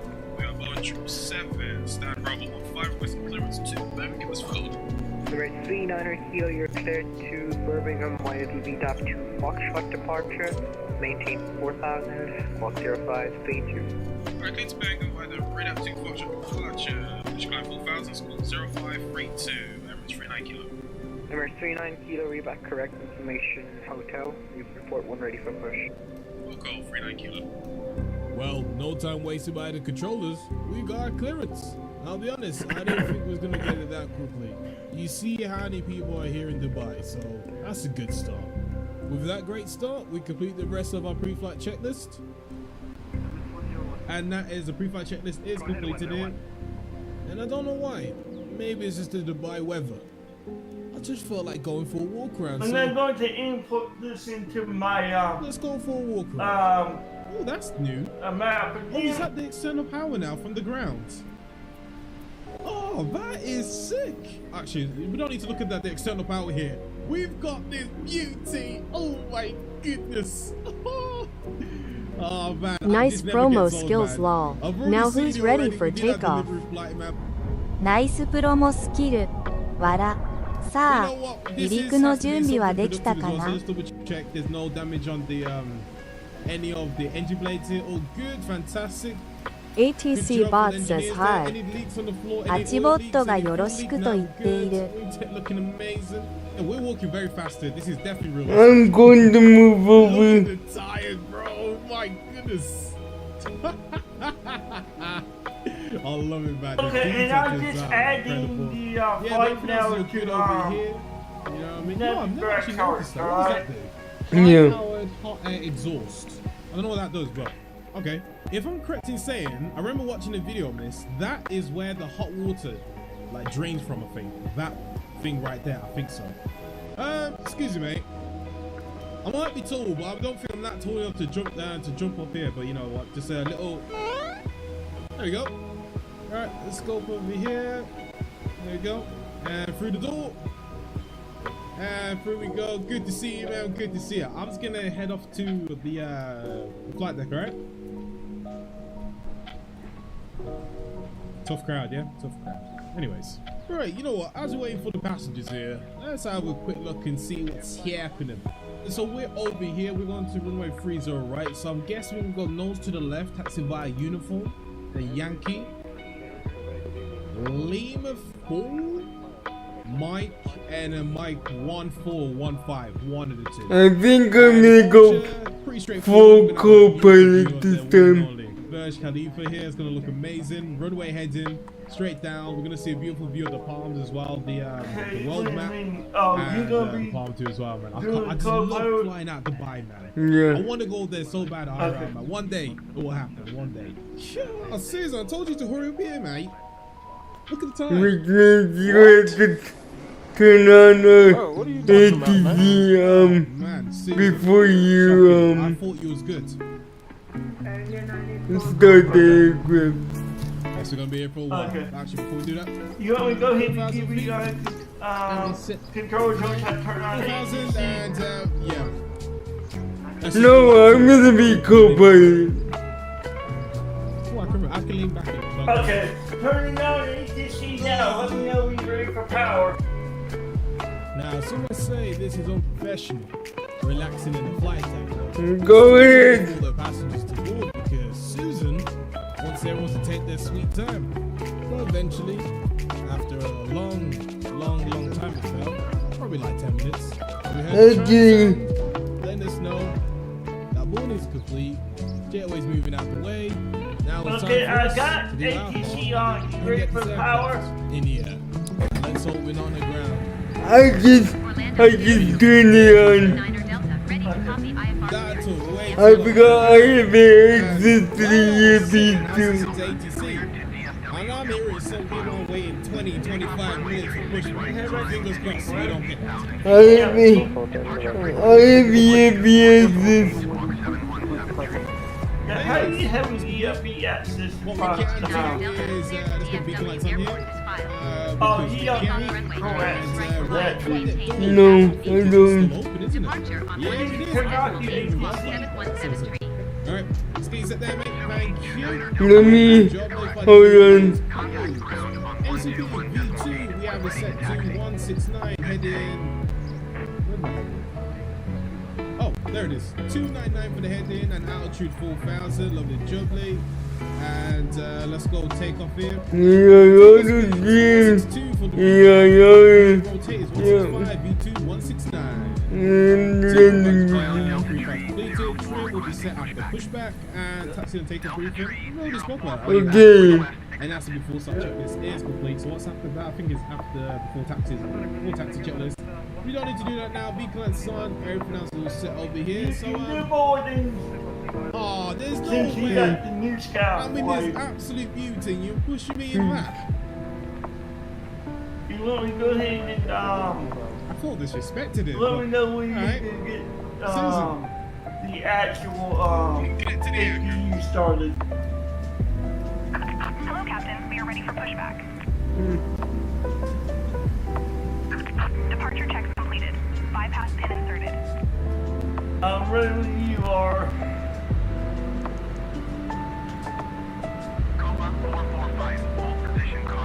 Actually, you have to control GSX system. Because pilot controls GSX, but I still need to tell you when, because GSX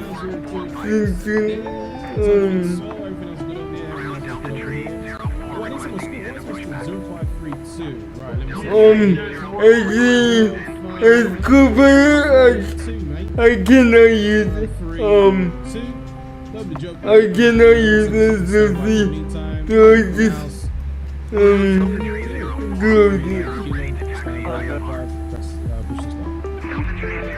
Okay.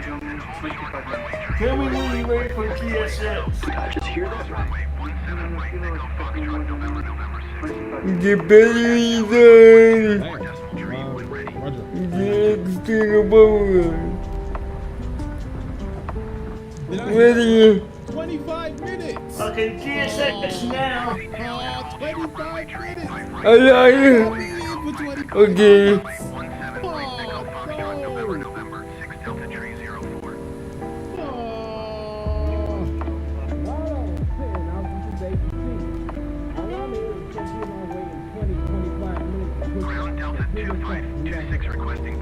And then this is getting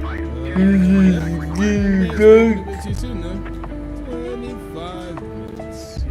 There's something I'm really good at. It's killing time. Okay, I did boarding. I decided to go up the tower, do a bit of plane spotting.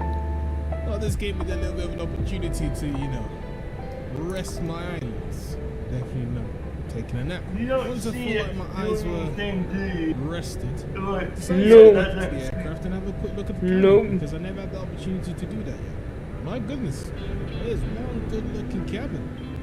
After going up and down, expecting, I think, business class or first class, and then looking at economy. But do you see the doors opening on the 20 minutes. Well, let's get a quick update from ATC. I don't see any of that. At the roof, I mean, I feel like, can we get an update for pushback time, please? You should, because I did yesterday. Show number 8, expect no more than 20 Let me put it on the door screen on the plane, because you'll be able to see that. So at this point, Yes, I see that, but I don't see physical door movement. That's the thing. You have 5 minutes, buddy. So me hearing that we have to wait an extra 20 minutes. Ground Delta 2526 with Now, you know Sierra what? ready to taxi I always say I wanted realism, so I guess this is how it is in the real world. So back in our seat, Go into the restroom. just wait. Wait. Have a quick sing-along. I just wanna fly. When done, you should see that orange door light go off. Why? Yep. And then the waiting was a bit too long for my liking, and I fell asleep. What should I say?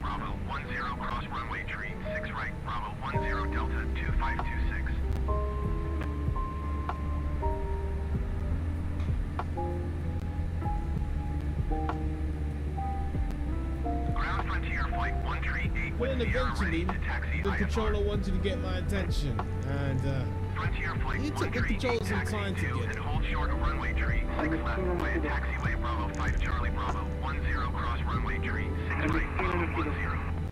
Contact tower on 118.45 when ready. Oh yeah, go ahead.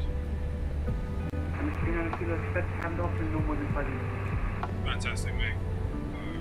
Taxiing hold short runway tree 6 left via taxiway. I'm going to shoot out fuel and wait right now. I'm going to set the fuel to 31. Tell me if it's over the limit. Alright? Yeah. I love that. So. Alright, so fingers crossed, it actually is going to be 5 minutes and we've not been catfished here. But I believe him. I believe it'll be like 5 minutes.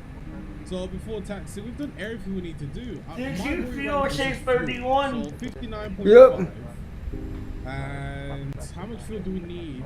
Okay, now look at your numbers. Tell me those are over. Minimum fuel I need to have. Takeoff fuel. I can't tell until we close the place. 59. Oh yeah, we got plenty of fuel. We can burn like. Okay, what was the number you said for just pounds? under a ton.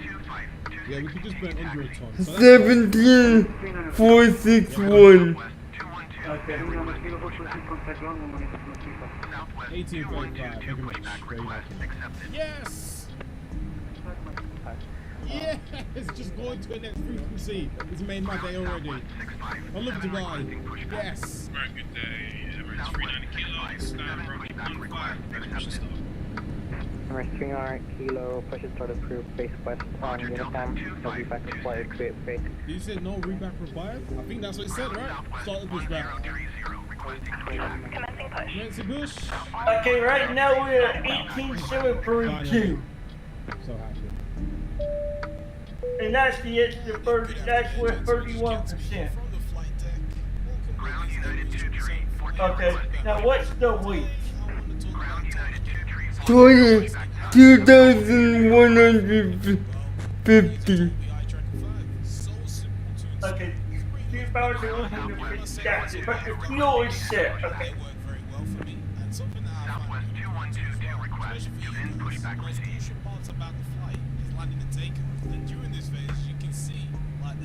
Ground Southwest 657 requesting the end of pushback. Southwest 657 request to end pushback received. Link in the description. 15% off. I think we got the timing right. Ground United 2342 with Sierra ready to taxi IFR. Alright, full left here and full right, full up, full down, ready to the left here, and ready to the right. Oh, Contact tower on 124.3 when ready. I love that pause.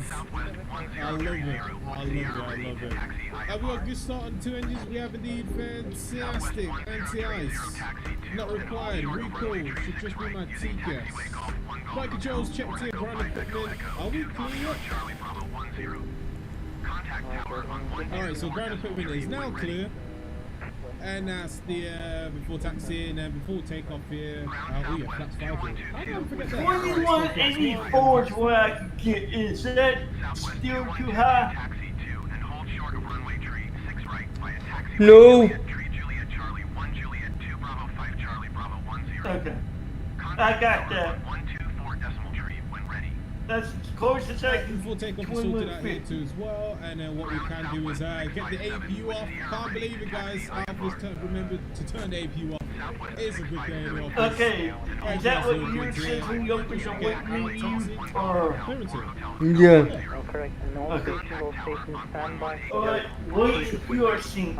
You're at 31 still, correct? Soon as I Yep. want to get my taxi clearance, the timing. Oh, Lord, that's it.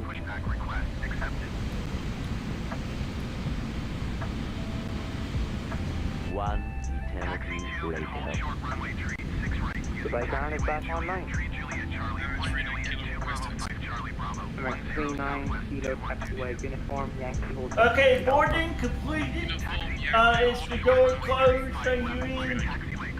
Alright, let's not forget now. Taxi lights on here. Parking rates can be released. Let's get this bad boy Here we go. moving. Yes, sir. Let's go, baby. But you have to request clearance to close the door, Byrd. Okay, I mean, is it time to go on which guy? I already have the flight. I'm open. Okay, do a pushback now. Alright, do a Well, pushback now we now. got more time to our delayed flight because I decided to not put my brakes down. Listen, I got a bit of PTSD from last night, right? Forgive me. We can now start our taxi journey. And to be honest, But you forgot to start APU. our controller gave us instructions to continue on the taxiway. I'm starting APU. And hold short mic on 3 Alpha. Wait one. I'll be honest. I don't know where that is. So fingers crossed I'll find it. I am my Put way. that aside Don't worry. because And- it's an absolute pleasure of watching so But many aircrafts take you're off. slacking. You forgot beacon lights. So amazing. I'm getting this, don't worry. I was getting at this, I just came over here. So shout out to I turned on beacon lights. make these events possible. Well, you know what? I think we're approaching a holding point. Have a 39 Kilo, we have Mike 1 for Alpha, we have departing. Tell me when you want me to disconnect that way. I'm wait behind the Go ahead. I can't see him move. And this is Mike 1 for Alpha. Okay, pushback request. Hey! Definitely not the right taxi. Disconnect the gateway. Did the door close? It should. There we go. Come on, let's get you on. I can't tell. Get you on. There you go. And right, turn the lights off here. Right, let's get you on.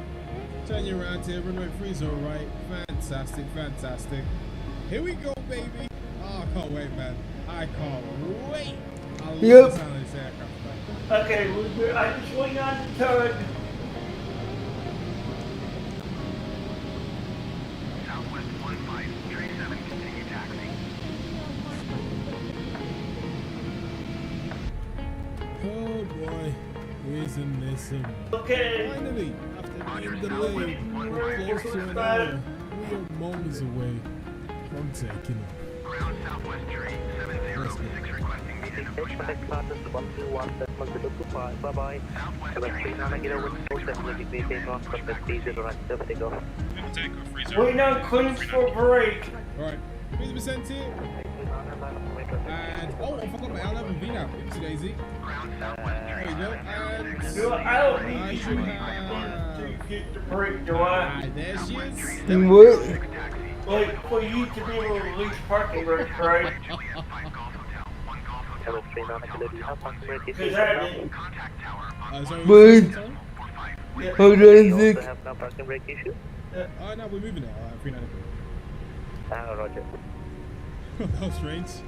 Alright. 100 knots checked. One time only my side. Today's is 100 knots because we are in mode. What you thought that was Approaching your our plane? V1 here, mates. What's your plane doing? Look. V1. Rotates. What the hell? Beautiful. What is he doing? He's gonna, baby. Start Oh, she flies so well, man. Why do you fly What is so that good? desync? Who told you you can fly this good? Desync. Oh, you two, man.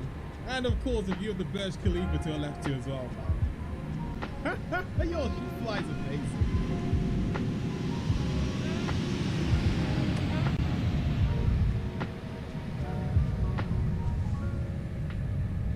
I'm 39 kilo, contact devices 121.025. 121.025, Right, alt one in here because there's a lot of ATC going on over here. 121.025, that's ATC here. Okay, pushing. 121.025. Hey, departure, good day, image. That was really good. And then it just came back, right? Yeah. I'm 39 kilo, divided upon the good identified, climb now under restricted flight level 150. Restricted 150, 390 kilo. Alright, 150, and let's bring the flaps up. Who's today's in? Flaps up. Ground Copa 429er, requesting pushback. Copa 429er, pushback. Request accepted.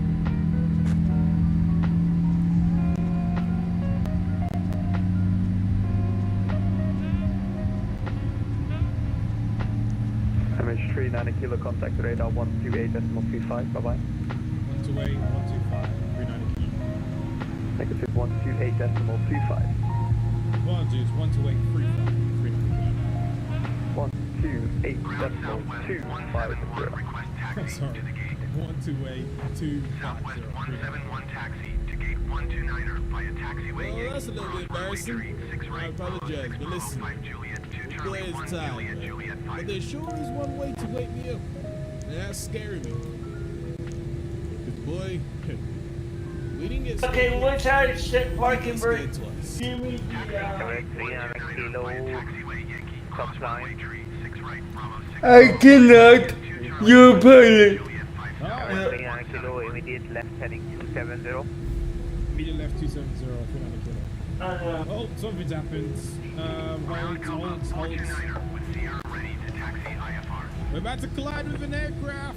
Oh, no.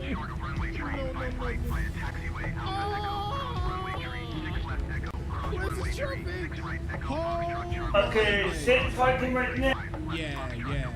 We was gonna go. Yeah, that could have gone very. Okay, there we go. Go ahead and get taxi lights on for me. For you. We nearly crashed mid-air, bro. Look at that. That's some bad. Oh, man. That's never actually happened to me before. A few minutes later. Jeez, another traffic warning. We need to collide with everyone. Okay, disconnecting turd. Hey, this must be scary in real life. My goodness, we've almost crashed twice. Mid-air. Oh my days. You got runway turn lights on too? Yeah. Close our cockpit door. Not too sure why it's open. We then get contacted by a controller, giving us our next frequency to go to. Okay, let me know when you're ready. Contact Bahrain 127, fine, bye bye. 127.525. I just want you guys to clear. Journey to Birmingham begins. Shortly after leaving Dubai, to our left is Kuwait. 2 minutes later, we entered Iraq. After leaving Iraq, we entered Turkey. Then after Turkey, we entered Bulgaria, Romania, Serbia, and then we entered Hungary. I think that's my delivery though. Okay, I'm just waiting on you guys to give me the spin. Each walking your way. Nice little cherry, you know what I mean? Yes, sir. This is how we eating today on this. Why does it look like it looks like it's got jam? Yeah, but I got like 2 of these. So I blame Hungry for this because it made me hungry. So I'm just gonna scram this and yeah. Go on. You know I had to feel a hungry joke soon. After feeding that hungry appetite, I genuinely don't know why to say no game. Remember, hey yo, win to win. Okay, rolling now, alright? Yep. I got it. Beautiful views of the mountains. I'm a heavy stomach. I fell asleep.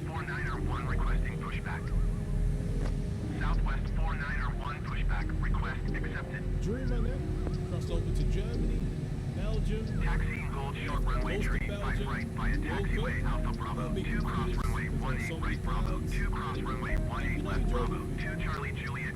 most of Belgium, Ladies and gentlemen, please stand for our national anthem.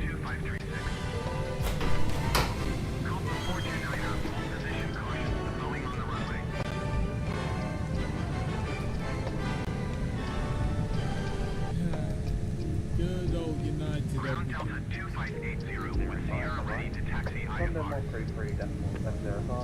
Delta 2580 taxi to hold short of runway 35 left using taxiway Alpha Echo cross runway 36 left Echo cross runway 36 right Echo Foxtrot Charlie Foxtrot Golf Hotel Hotel 10 contact tower on 118.45. Good to hear an English accent here, mate. I'll tell you that.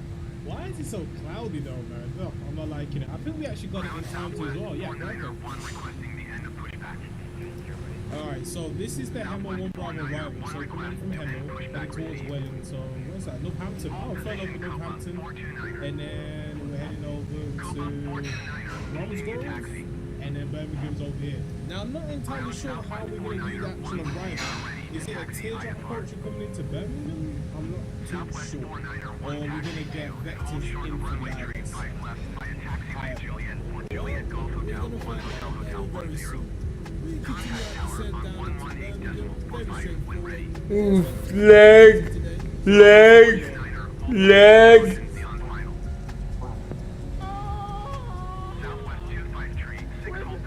Leg in bed. Start introducing some flaps to slow us down. Shortly after introducing the first stage of flaps, they can see course and gave us our first vectors. Alright, that's my descent forecasting. 39 kilo, fly left runway 15, fly heading 290 degrees. 290 degrees. Remember, once you get to the entry point of the runway, turn on AI and piloting auto trim and all that good jazz. Minimums, I've not got that. Byrd. Minimums, Cat 1, 503. Right. Let me see minimums here real quick. 503, right. Minimums is set. And today's it. And approach briefing is completed. Descent checklist is complete. And let's go back on the mobile here. And it's just my approach here. I can't help you with ADD. So, Right, electronic back here. Let's go over here. And arrival. What are you looking like? Ooh, okay, I was not expecting that. I thought it was going to be a nice day today. So 210 and 9, just in 19 knots. Kunich 1010. And it's variable too as well? Oh yeah, this is going to be screwy. Oh dear. God, no. Oh, Birmingham. Look at that. Good old Birmingham. Oh, mate. Oh, this is classy, this, you know. That's amazing. Look at that. Delta 39 kilo, set right heading 065. Oh, he's bringing us in nicely. I got wipers on. Very nice. We're like 11 nautical miles out, I think. I think so, right about there. I got wipers on, Byrd. Yeah, I see it. Just a bit of a flat swan speed here. Don't want to overstress the actually I'll just go flat swan speed here, which can be like 197. Don't want to stress the flaps here too much, you know. There we go, we've got the mark right there. Mate, he's absolutely nailed this, you know. 430, proceed to Remain, have a good day, Kira. Bye-bye, FX 39 kilo, be short runway 3000 feet. FX 39 kilo, thank you. Turn right, heading 180 degrees, cleared island, approach runway 15. 180, cleared island, 15. Roger, JetBlue 39er. Alright, come on.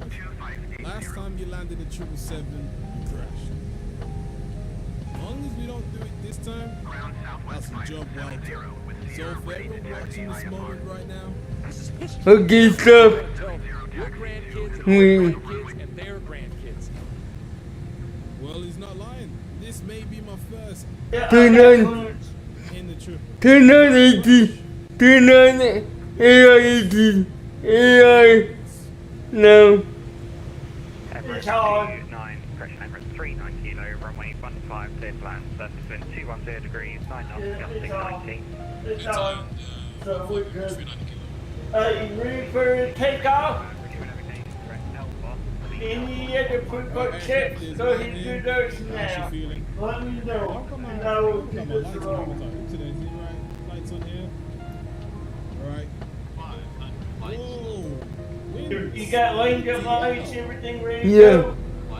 Yeah. Going in, alright? Yeah. Wait, is it going? I'm not moving. I'm about to do it now. Give it about 5 seconds. Let's not mess this one up here and actually get it down. Sync rate. Today's it. Okay. Whoa. This is sketchy. 50. Autopilot is on. Auto trim to and still protected. Good. It's on. And yes, we didn't burn that much field work. We're still 31%. Yeah. See, I knew it wasn't me. So, I lucked out on this one. Mhm. That was me. Alright, you ready for turn? Yep. Alright, we're going. Well, we got it down. Here's today's. Can I still make it to the end? Yes, we can. Oh my God, I can't believe I just shot there. Well, ladies and gentlemen, welcome to Birmingham, and we're 4 minutes late. Good old English time. Good old English time. Oh, we made it. Good old time. Did you hear ATC at all? I do not want to crash it. Nope. But my ADD totally offline. What happened there? Did you set your leg out? So if you could grab drinks with any fictional character, who would it be? I'm betting it's not Captain Rhea. では、もしあなたが架空の人物と飲めるとしたら誰ですか？きっとレイア社長じゃないでしょうね。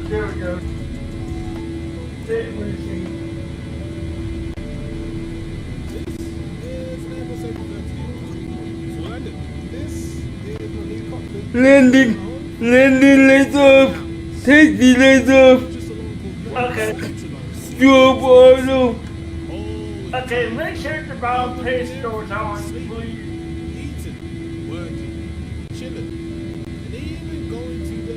And yeah, when you do move over.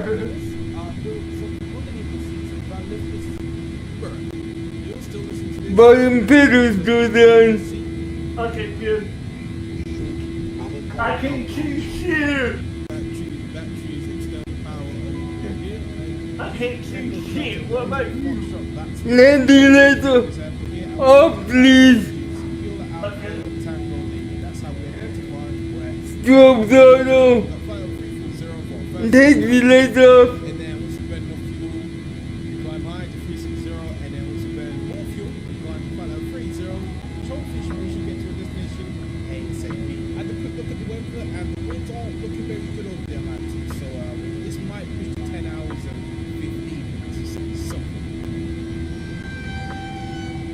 It said reset squawk. What's on Single finish? Do we have a flight?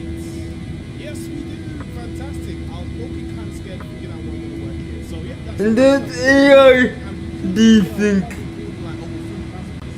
Let's get AP put in ADS AP.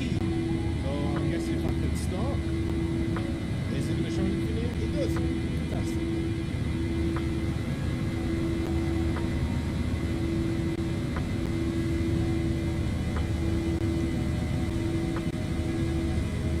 So after a successful auxiliary power unit start, basically powers the aircraft with ground power, we ran into a problem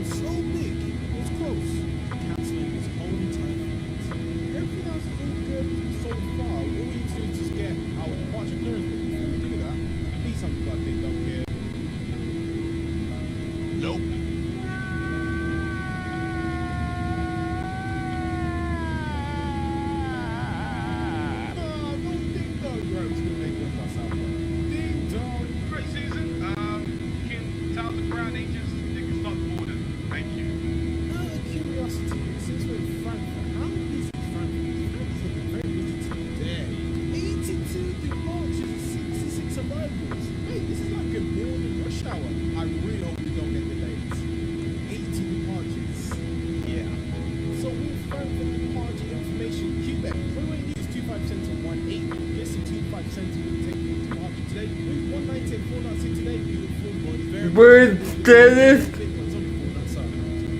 Just hit retry FR because it keeps the whole thing on my going. Numbers 122045. Time to get clear. Yes, sir. On delivery 10,939 cleared to Heathrow, UK. Your last departure. I'm okay on this. I'm glad I'm not controlling. I don't think I'm not amazing for that. You know what?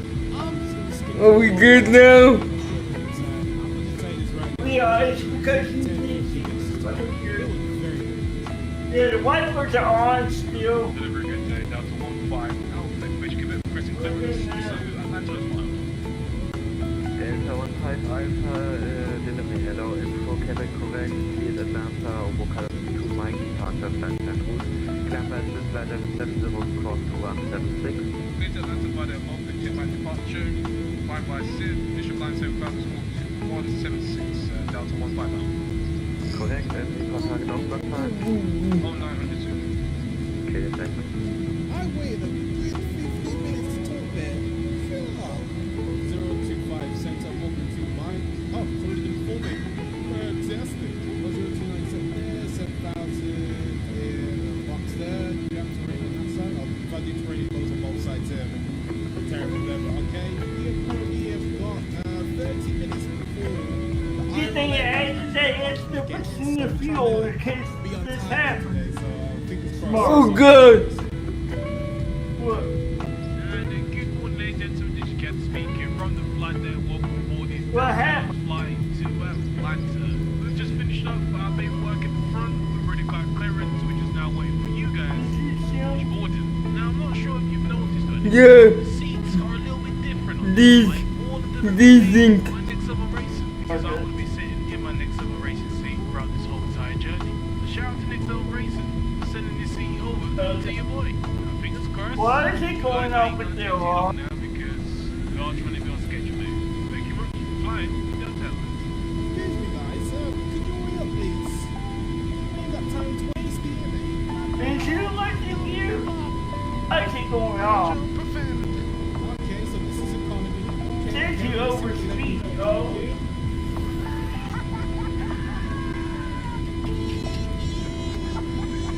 If you're in economy right now, this flight, there ain't enough leg room for you guys here. I'm sorry. Yeah, I'm so sorry. United 6718, just start up to 24, take on base, press 11, decimal 755 short.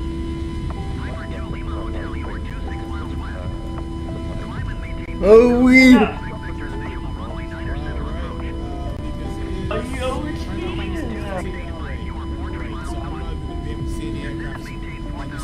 Yeah.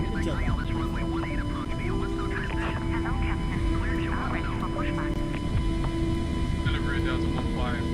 As soon as you're going too far, what does it say for you?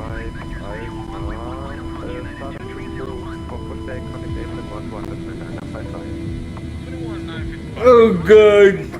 This place is ripped. What, did that sink the flaps or what?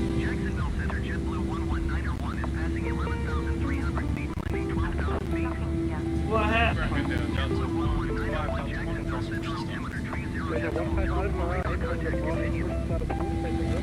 Mason West, good morning. Down to 150. Why you think it's a rip? Cause we're overspent too much.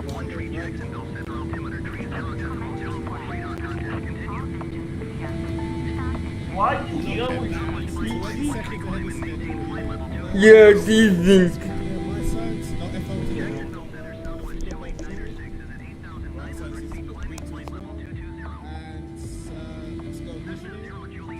While you sink back up now, you should be.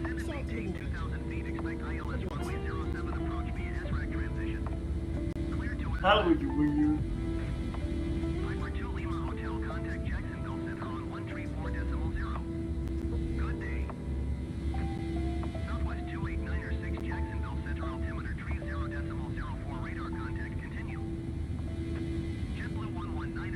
Did it always be because your flaps went down too much or what? supplementary engine here. Fantastic. Bro, look how Oh, busy today is, man. I love it. So many aircrafts. 25 Center's looking pretty quiet now, though. When I was here, it was pretty busy. Oh, let's see what the real aircraft is right now. Having a look on flight radar here is actually... Okay, what's your RPM at? The real aircraft in real life. Pretty cool knowing that we're ahead of schedule, you know? Let's go full right here, beautiful. Byington says 100%. Is that what you're at? To the left here and fantastic. Right, let's set two brakes here.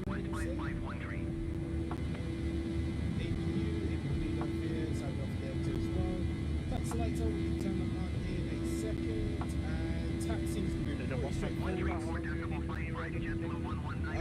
Request taxi now, that's 15 Alpha, request taxi.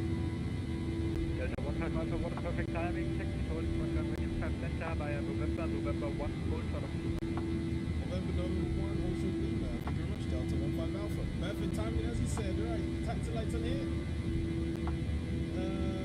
Are we on taxi lights already?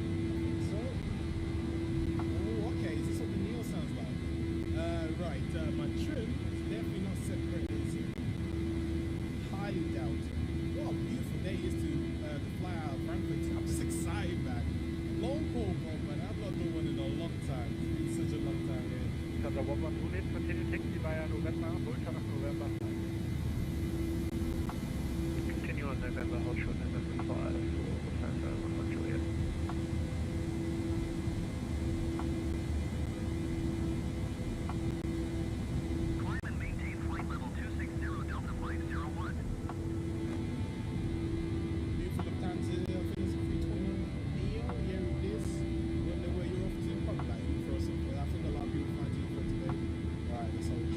Delta 15 Alpha, I need to reclear you for a new departure. Are you ready to copy? So I need a new departure for Delta 15 Alpha, you need a new departure because you are too engine heavy and the delivery controller recleared you with the false departure. So I need to reclear you just a new departure with a new additional flag. Yeah, no worries. Ready to copy 15 Alpha. This is different. Delta 15 Alpha, recleared Atlanta via Oboka 3 Golf departure, climb via SID 5000 feet, rest of clearance unchanged. Roger that, so it's going to be the Oboka 3 Golf departure and just climb 5,000, everything else not changed, 15 Alpha. Delta 15 Alpha, readback correct, contact tower 118 and 780, bye-bye. 118, 780, thank you much, Delta 15 Alpha, have a great day. From the ATC, the front end cruiser, the 5 knots, from the 5 center, clear to take off. Delta 15 Alpha behind departing with from the 21 Zero, line up runway 25 center, wait behind. Delta 15 Alpha, we just wait for our cabin to be secure. Can you just give us 1 more minute? Roger, curve ready. I'm just trying to find my chance. Now this, ladies and gentlemen, is a prime example of what not to do when you're about to take. Because I can't lie, I was just looking at the Lufthansa taking off and I'm sorry. Delta 15 Alpha, yeah, we're ready for the 15 Alpha, line up runway 25 center. No, 25 Let's go, baby. Yes, sir. I think we actually ahead. Is that an aircraft landing as well? What is that? Oh, it's United. What are this? Americans. Let's pretend I'm American. Oh, God. What's happening? Delta 15 Alpha, the cruiser will be 5 knots, runway 25 center, clear to take off. Good to take off 25 cents down to 15 Alpha. Here we go, baby. 50%. Release the brakes. Start the chrono. There's no chrono. Ah, disappointing. Do we have a chrono here? No, I have a chrono here. Right. 15 minutes clock time here so far. Southwest flight 513, climb and maintain flight level 32. Try and keep this aircraft on the center line. United 230, descend and maintain 2,000 feet. Right, anyways, carriages down 100 knots. Check to one time on my sides. Jacksonville Center, United 496. Okay, here we go, baby. Let's get this booking here. Let's see how she flies, man. Please don't be weird. United 496, Jacksonville Center, radar contact. Continue to flight. Yeah, we got V1.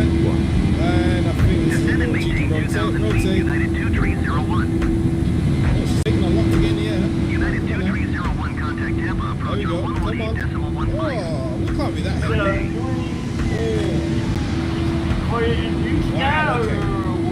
I'm going full deflection here. This aircraft is not having it at all.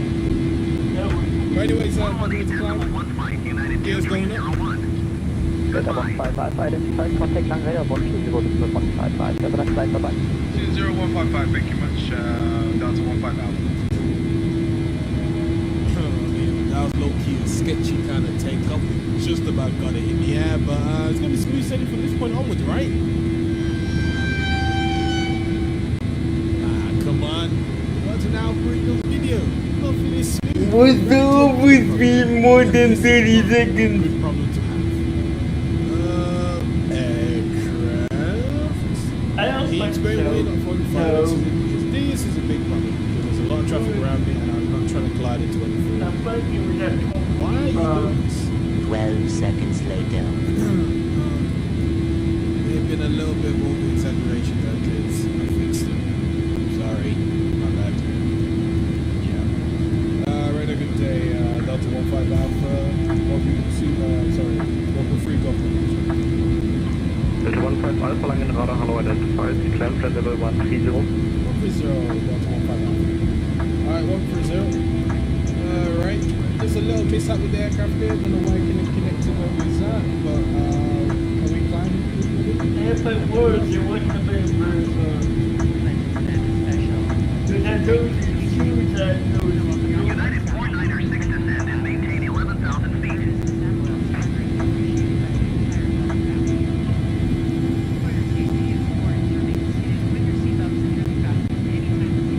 Descend and maintain 11,000 feet. United 496. There too as well. Keep the land lights on here. That's all Gucci. Climb the way down. Let's see what you want to as well. Why not? Shame that I'm a problem here, but it's fine. Full transaction is 5,000, I believe. Let me have a look. It is 5,000 here. So let's sun pressure. Come on. Sun pressure left side here. Sun pressure right side. Climb the way here. Engines are roaring. The gentlemen on our way. Yeah, to Atlanta. So excited. Delta 15 Alpha, connect the Langen Radar 124, decimal 730, bye-bye. 24730, thank you much. Down to 15 Alpha. Langen Radar, good day. Delta 15 Alpha, passing flight level 9,500. I can't believe I just said that. Delta 15 Alpha, Langen, hello, radar contact. Climb flight level 200, I can't believe I just said climb to flight level 9,500. Tango Jacksonville Center altimeter tree 0.01 radar contact continue. Anyways, land lights up here, so that sounds good. It's not that shaky. The flight deck here, everything else can all do what it needs to do here. Everything else is all cleaned up, nothing too crazy is happening in the flight deck. I'm just going to sit in this seat in shame, knowing that I just said climbing flight level 9,500. Good day. Allegiant 2685 climb and maintain 6,000 feet. Southwest 551 tree climb and maintain flight level 36,000. 6 knots, runway 14 left, we have contact. Climb and maintain 6,000 feet. Allegiant 2685. Right, so we just have to go to flight level 340 and it's been like just under 25 minutes. Very, very slow climb. I don't know why the aircraft's climbing that slow. Maybe we're just that heavy. Are you calling me fat? So remember we were saying we're following the 15 Frankfurt to Atlanta? Look at this. Look where the aircraft is in real life. And this is where we're at in real life. So we're just a few minutes ahead here. They're over here, we're over there. So technically we did better than we were. I'm just saying. But you know what? This is a long flight here. We're gonna pace ourselves. I'm gonna be sitting in the seat and stretch when I need to stretch. And you know what? Since we're climbing away here, might as well take this back. I might just do a bit of work for like a good hour or two, and then go get some food, maybe nap for like an hour or two. Check up on fuel. Should be in Atlanta very soon. As I'm saying, look at that, hey, 75 knots. This is gonna be a long day. It's gonna be a long day.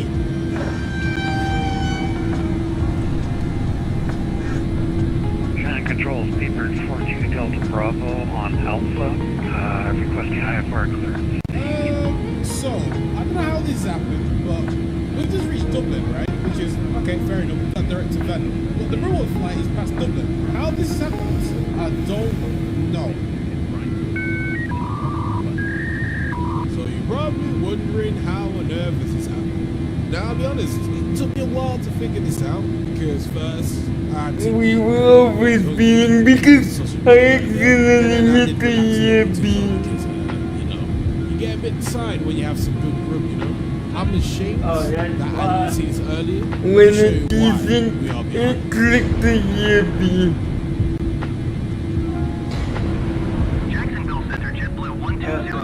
So this whole time, we were cruising at Mach decimal 73. And it set the flap to 11 when they were supposed to be 0. It's looking a little bit more healthy now with our ground speeds.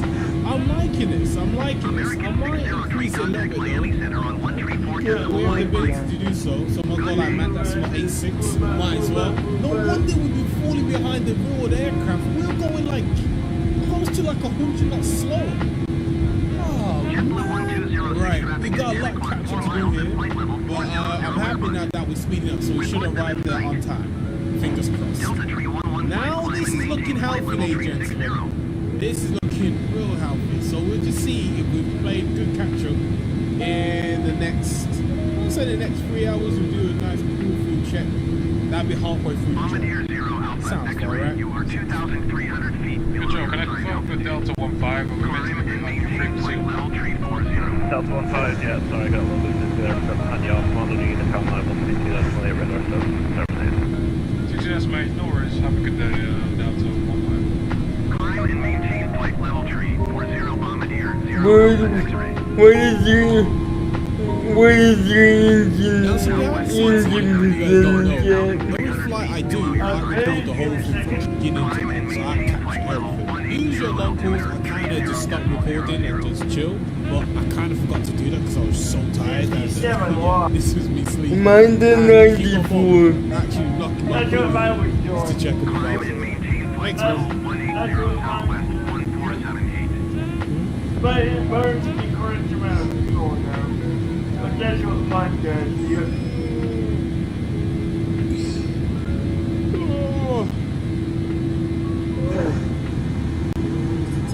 I got back to you before. I just woke up for absolutely beautiful nap, and I think we've actually finished crossing the Atlantic. I think so. Let me a little bit closer. This aircraft Iro is now crossed into Canada, and we have just crossed into Canada, but I don't know where we are exactly on the map.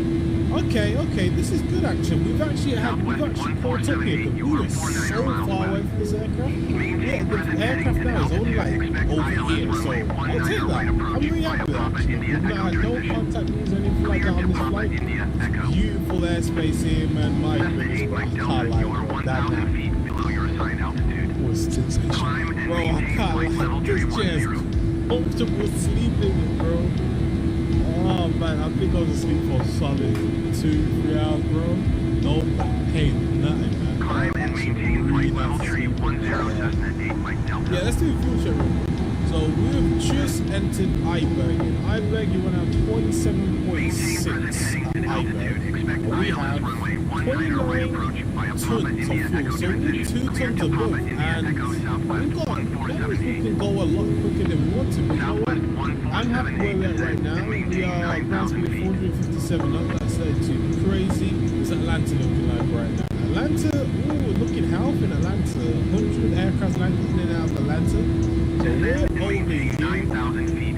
And Atlanta's got some old emergency here. I can't wait.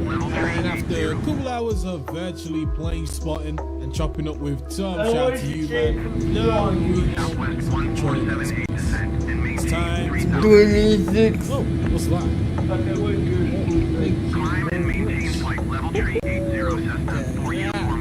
what you cool. A meal before the landing kind of thing. This is a feast of the heart, man. Even got me a drink to yourself. Look at that. This is service. So much. Oh, look at that. Heaven's donuts. I don't know about these, man. Sleep. These are the best donuts ever. Jam donuts. I'll take that, man. This is gonna be a good day, man. This is gonna be a good day. Oh, man, you're watching that. We gotta sit here because I'm just gonna be eating. So unless you want to see me eat, see you closer to Atlanta. Atlanta, mate. JetBlue 1852, contact Jacksonville Center on 133.25. Type Comanche on the ground at Williamsport. Barclair, Charlotte, front. Let me too turbid for my liking. We are 8 hours and 31 minutes into our flight here. We've got an hour and a half left of our flight right now. We just entered New York airspace. It is very, very busy, but it's nice to hear an American accent. Something that I've had to deal with just the speed. And the speed's been a little bit off here, but I have descended down to flight level 320 because the real aircraft did it. And I wonder why it did it, and it's because the winds are a lot better.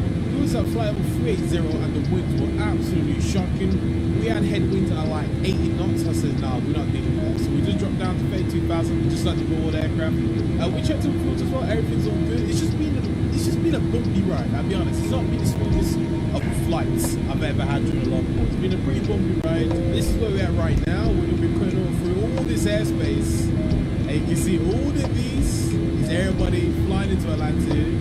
So if I just do this, and if I go to details here, yeah. I think it's afternoon here in Atlanta right now, so a nice cool afternoon rush hour here in Atlanta. Maybe last time I flew to Atlanta, I was in the 757. It's been so long, I'm so excited. Good day. Ladies and gentlemen, the flight attendants will be coming through to secure the cabin for landing. Please check around your seating area. If you have any items you wish to discard, please hand them to us as we pass through the cabin. If you had occasion to bring your carry-on luggage out during the flight, please return it to its stowage place. Leave the seat directly in front of you or in one of the enclosed overhead compartments. Please ensure that your seatbelts are securely fastened and please remain seated. Approach, good day. Delta 15, passing flight level 1. Delta 15 Heavy, Atlanta approach welcome, runway 27 left, when able, reduce speed to 250. 27 left, when able, 25. Okay, we've got a runway change, people. We've got a runway change. I'm expecting 26 left. 108.5, 275. Right, you know what? Time to get the seatbelts on here because we are approaching 10,000 feet. Can't believe we're about to land, ladies and gentlemen. Seatbelt is on. I've been lying to you, said I'm not tired. I'm pretty tired right now, but I'm awake, but I'm tired. If that makes sense. I don't know. Southwest 3102, contact Atlanta approach 133.47. Okay, over to Atlanta approach 33.47, Southwest 312. Delta 15 Heavy, Atlanta approach 133.47. 3347, that's 15 Heavy. This is it. The most crucial part of a good flight here. A lot can go wrong here. Fingers crossed, if it happens. Here we go. Approach Delta 15 Heavy. Delta 15 Heavy, Atlanta approach, runway 27 left, it's going to maintain 5,000, short vector through the localizer for descent. 5,000 short vector for descent, Delta 15. I really want to reduce my speed because I'm coming in too hot. I don't like how hot I'm coming in. Delta 15 Heavy, you have a field in sight? Yeah, we're going to put inside Delta 15 Heavy. Delta 15 Heavy, your cruise visual approach, runway 27 left. Mid visual, 27 left, Delta 15. Cabin crew, seats for landing in, please. Right, let's go gear down into zone. Gear is coming down. We need to get some drag in here, man. Boeing 392 with you on the flight level 140 directed to Holland. Boeing 392, contact Atlanta, or contact Atlanta Center on 125.57. 125.57. We do have 27 left inside here, but we are completely... This is my Lamborghini Gallardo, which looks like this after I put it into a ditch. Before my incident, I added twin turbos to the naturally aspirated V10 engine, making it just over 1,000 horsepower. That is literally a joke. But after I crashed this car, I had a decision to make. Claim through my insurance and the car would be scrapped. Or try and rebuild this car myself. Right now, like I'm actually getting teary. This is, I don't know.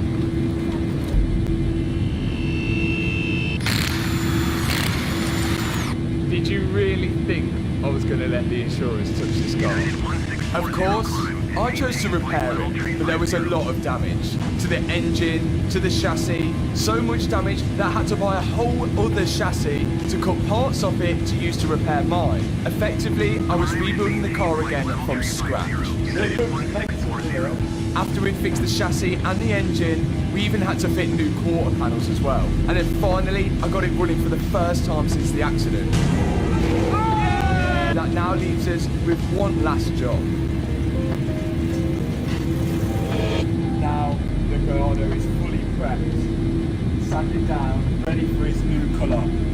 It's on, I think it's going to be controversial to some people, but it's going to be exciting to see it all done. Into the paint. This is where the Gallardo is really going to come to life. Finally, the car's going all one colour. And this is a colour I've always wanted to do on a Lamborghini. That colour is British Racing Green. Again, it's sort of a colour that shouldn't be on a Lamborghini. But for that reason, is why I think it's going to work even better.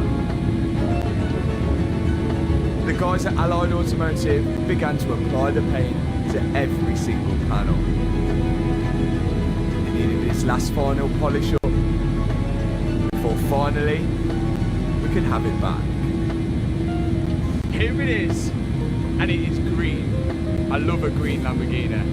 This is a British Racing Green Lamborghini Gallardo.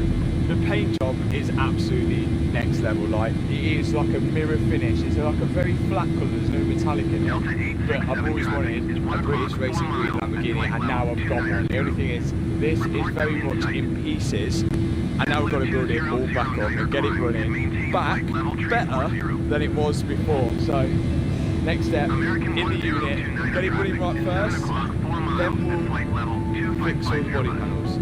I think that's how it goes. Let's go.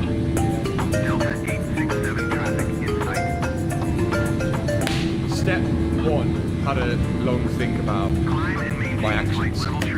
At the minute this car is rear wheel drive and it's 1,000 horsepower.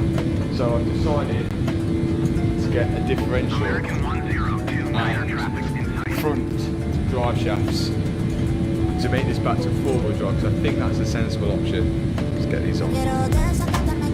As you might know, the Gallardo is usually a four-wheel drive car, but by removing these parts, the prop shaft, the differential and the drive shaft, you can easily make it rear-wheel drive. But as I've found out, it's probably not the best idea. So to make this back into four-wheel drive, first I've got to remove this skid plate underneath. And the first thing to go in is the front differential. I bought a second-hand one because my old one was broken, and it just slides into this gap here, and there's only 4 bolts which hold it to the chassis of the car. For the front diff to send power to the wheels, you're going to need a drive shaft. And these front drive shafts are really skinny. I'm not sure why I'm trying to eat it, but I think they're skinny because there's only 30% of the power going to the front wheels. And that could be the difference between grip and no grip. I've just got to tighten the bolt up, which holds the drive shaft to the wheel hub. Then there's around 6 bolts which attach the drive shaft to the front differential. And this is the same on both sides. After that, the prop shaft. This transfers the power from the rear differential to the front differential. Although we are going to be making the car heavier by making it four-wheel drive, it's not actually by that much. This prop shaft, the drive shafts and the diff are surprisingly light. Again, the prop shaft connects by about 6 bolts to the front diff and 6 bolts to the rear diff.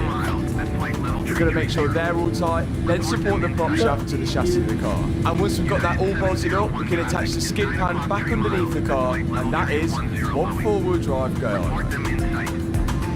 I am now four-wheel drive and hopefully safe, although I have said it now, and later in the video, this will be getting sent, hopefully, if we manage to rebuild it. Now, you may notice at the back of the car, there is no exhaust coming off these turbos, and because we're actually going to be going into Europe later, and with the twin turbo kit I used to run it with no bumper, I want to run this with a bumper so it looks nice and clean. So we're going to put on an exhaust which works with a bumper, which is the old one.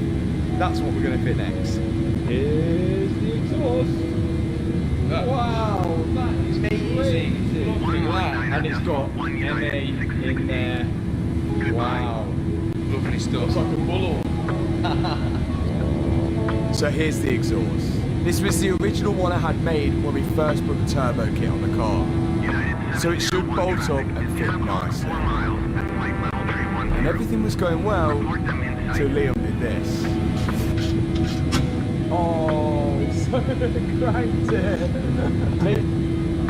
Oh, absolutely sensational. In fairness, it is almost midnight and I'm ready to go to bed. Luckily, I managed to fix the V-band clamp and attach the exhaust to the turbos easily.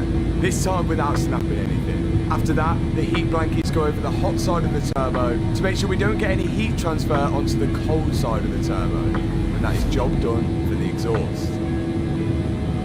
So now the OG exhaust is fitting, I'm thinking of making a custom exhaust like later down the line, which maybe would exit in a different location. But now with this exhaust on, I should be able to actually fit the rear bumper. Right now the car should run, start and drive, which means we can continue doing all the bodywork. But I'm just going to start it just to make sure. Come on, Gallardo.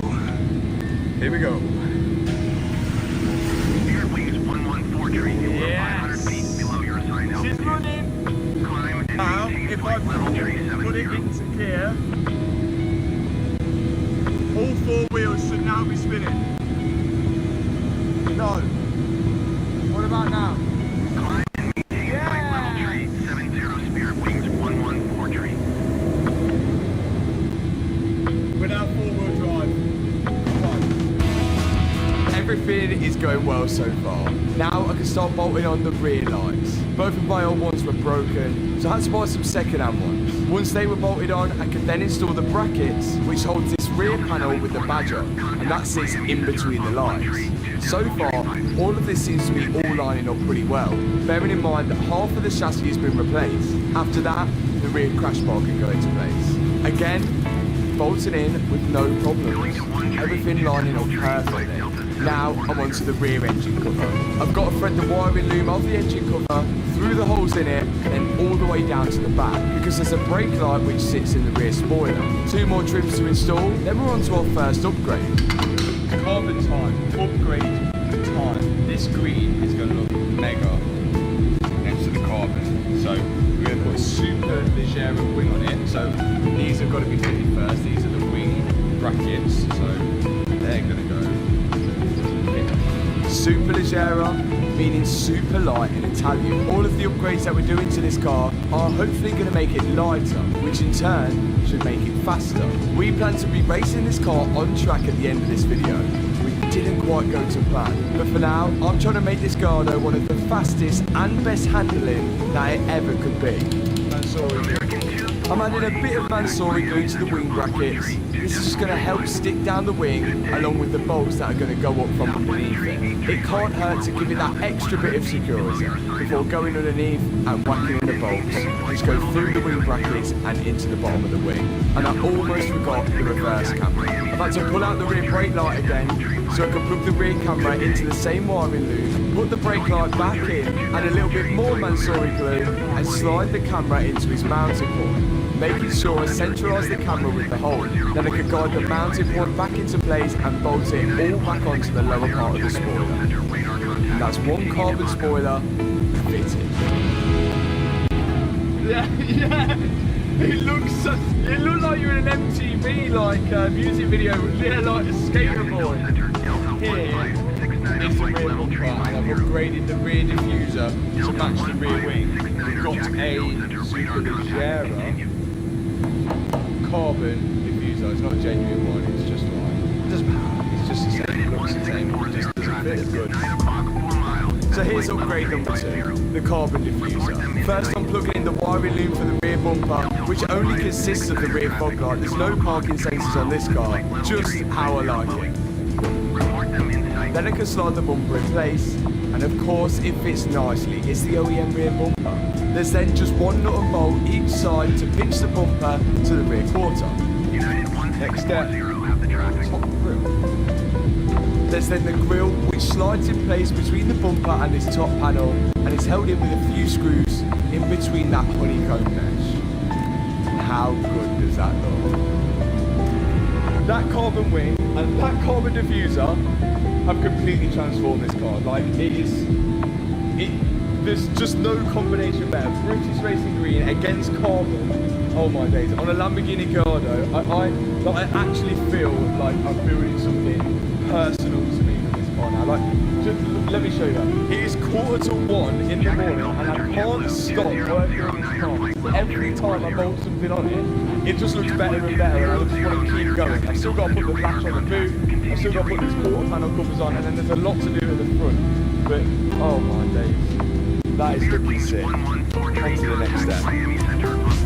With the rear bumper on and looking good, we can now move forward down the car. This oil cooler, which sits inside the quarter panel, has a grill in front of it to protect it from any rocks. Then I can move on to the top quarter panel trim, which also has a grill and an air intake in it. This is an air intake for the old air filters when this car was naturally aspirated, which used to kind of run around into the air filters at the back of the engine here, and then this was a air intake to cool the oil cooler, which is behind here still.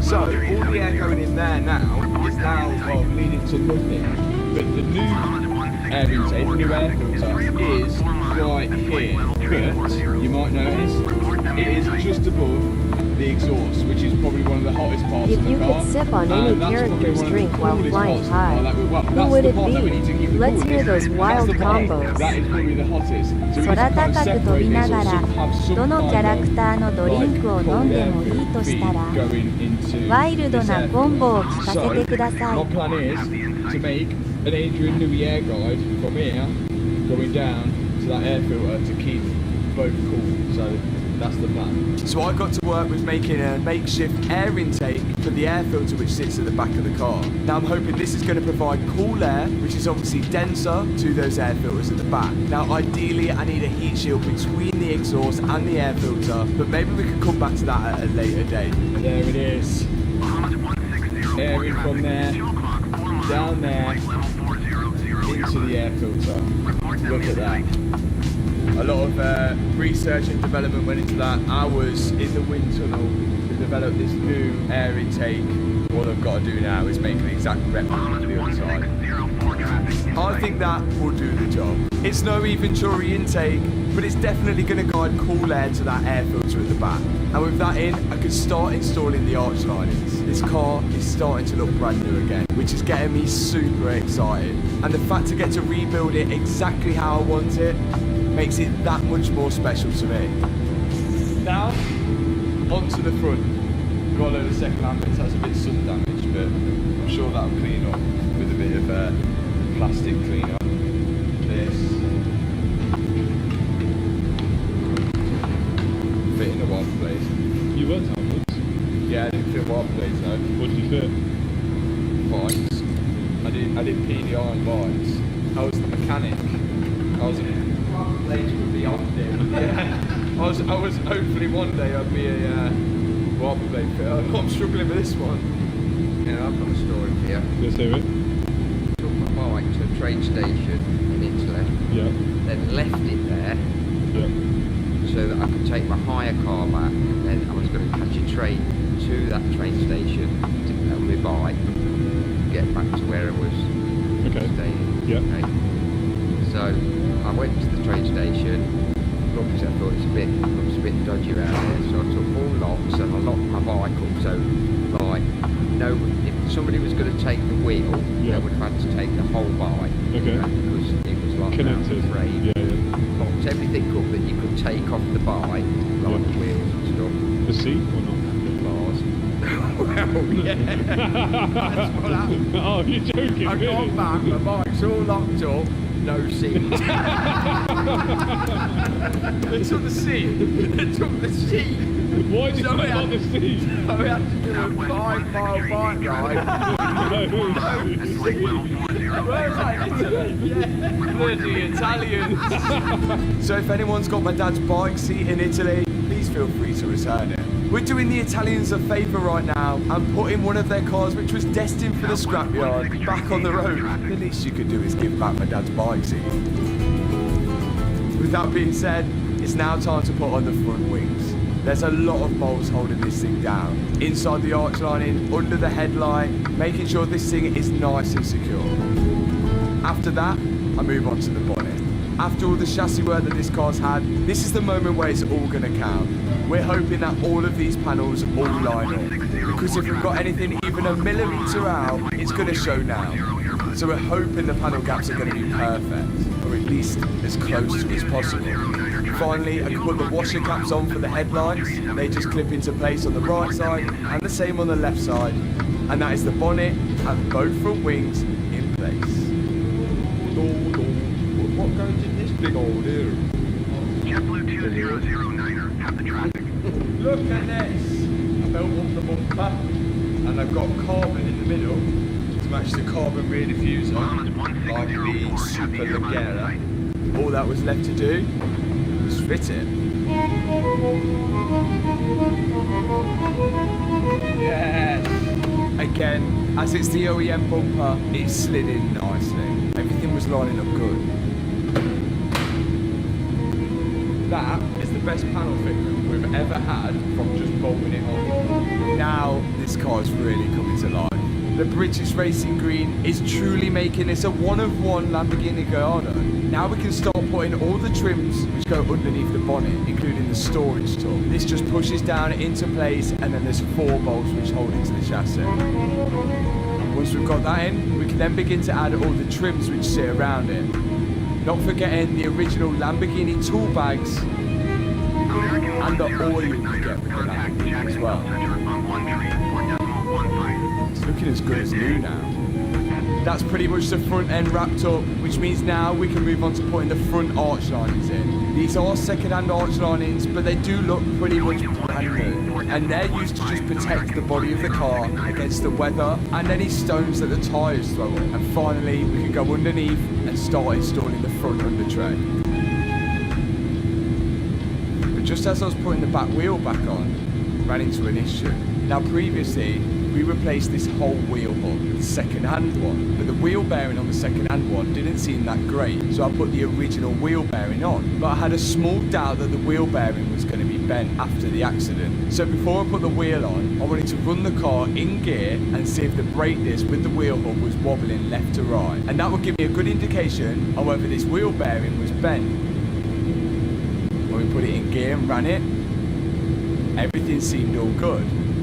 That wasn't the problem. The problem was with the engine.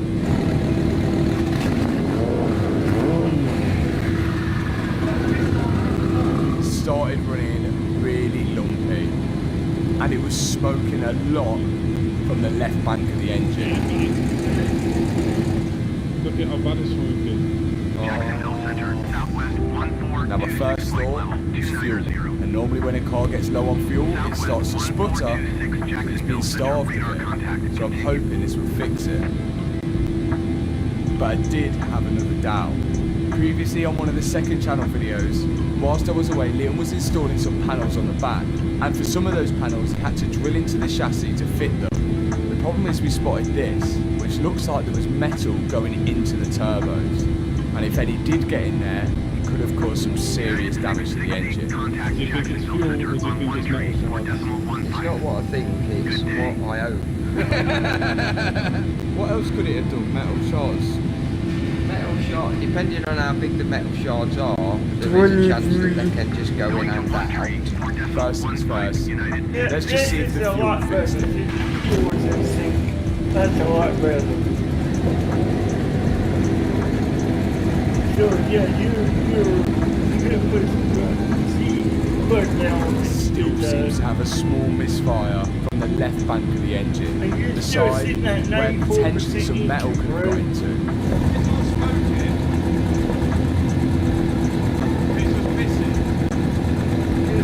Because this car has 10 cylinders, if one cylinder's misfiring, it is quite difficult to tell. But we can smell the excess fuel, which is not being burned. Our next step was just to plug in the diagnostic tool. This has got an aftermarket ECU for the engine, so it uses a special software to read the codes off the engine. No speed sensors. No faults at all. But despite the misfire, there was no fault codes. I mean, might just be injected from down there, doesn't it sound there? Yeah, look, because it sounds, you know the ticking? It sounds like it's missing the cylinder. Yeah, the ticking could be an injector, couldn't it? You know when an injector gets stuck over it? Can be, yeah. It really wasn't sounding healthy from the left bank of the engine. We then looked at the live data, which showed us that the left side of the engine was running really rich compared to the right side. Really rich. That side's leaner.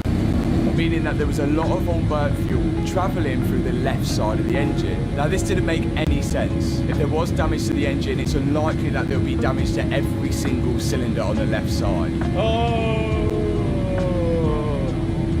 This was not ideal.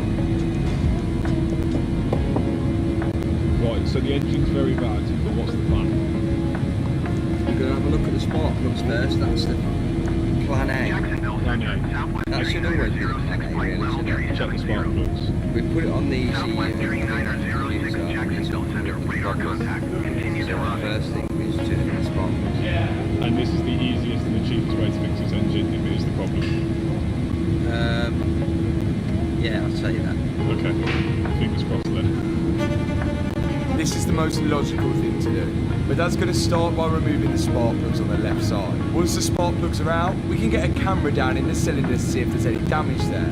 And also when the plugs are out, we'll be able to see if there's any damage to them. This is stressful, and if I have to take this engine out again, for sure, I'm going to be missing dinner tonight. So it's probably a good idea to grab one of these, the white food. These have got 5 of these. Eventually, my dad got some of the coils out, which had no damage to them. But if they did, I'm sure it would have come up on a fault code. These white foods are a meal replacement drink, and it gives your body what it needs to replace a meal throughout the day. Perfect for people who are constantly on the go, like ourselves. My dad's managed to get out all the coils now, and he's on to removing the spark plugs. Out with the first one, which does look slightly wet, but nothing worrying. Now, onto the second one. See that one compared to that one? Yeah, it looks like you've put the toaster too long. It does, doesn't it? Like that one was like, your missus made your toast.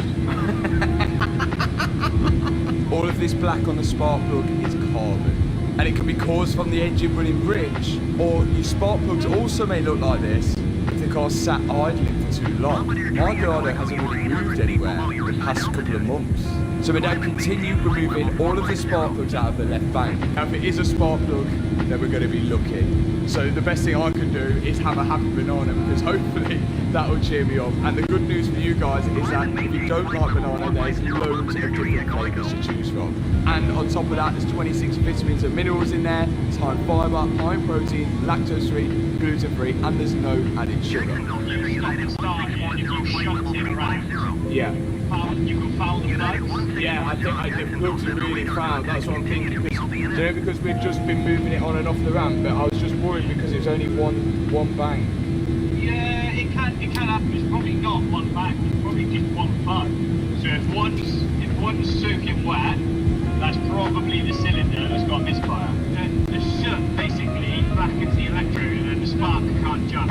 I would use like a gentle wire brush you've got. Pick up some brass wire brush. A gentle brass wire brush.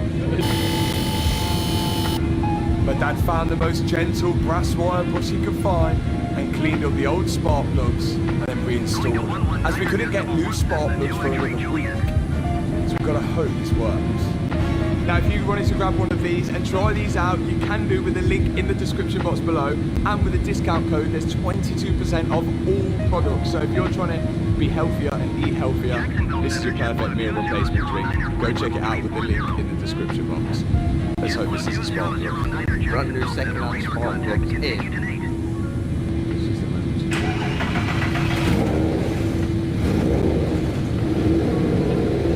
It sounded like it was working, although I wasn't too convinced. It sounded much better than before.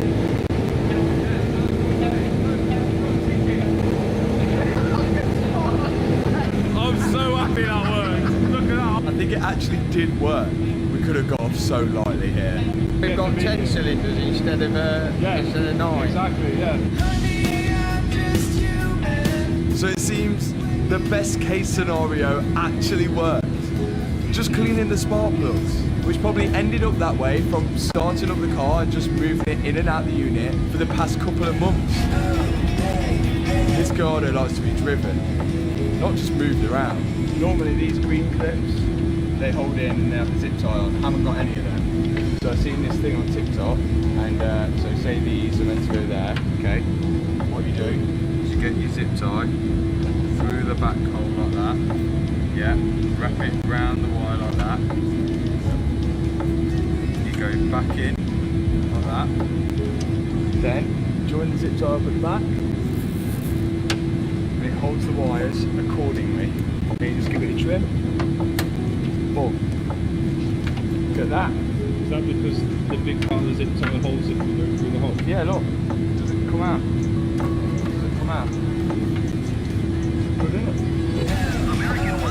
I'm not sure why I got so excited about it in the zip tie. But it's the little things, and it's the little things that matter. Now I'm putting in the window regulator, and once I've got that in, I can slide down the electrics for the wing mirror, because the wires need to stay out of the way of this window regulator to stop the window going down and pulling the wires for the wing mirror out of the connection. Once that's done, I can add all new clips to the rubber seal which goes around the door and clip that all into place. With that all in, I can bolt the motor for the electric window onto the window regulator and then connect up all the electrical connections for it.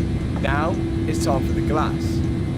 This slides down between the seals in the door.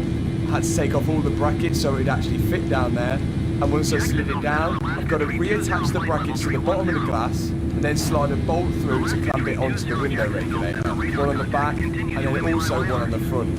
What I like about these older Lamborghinis is that everything is so simple. There's no overcomplicated electrics on it. Before I test the window out, I'm going to put the door seal in place. Then I can see how this window seats up against the door seal. Once that's in, I can close the door and see how the window sits. And it seems pretty good. Okay, doors all built up, window glass aligned, door aligned, everything all on here. We've still got the side skirts to put on, but instead of putting the original leather door card on, which is going to be heavy, therefore meaning that we will be slower, we've got upgrades. Look at this.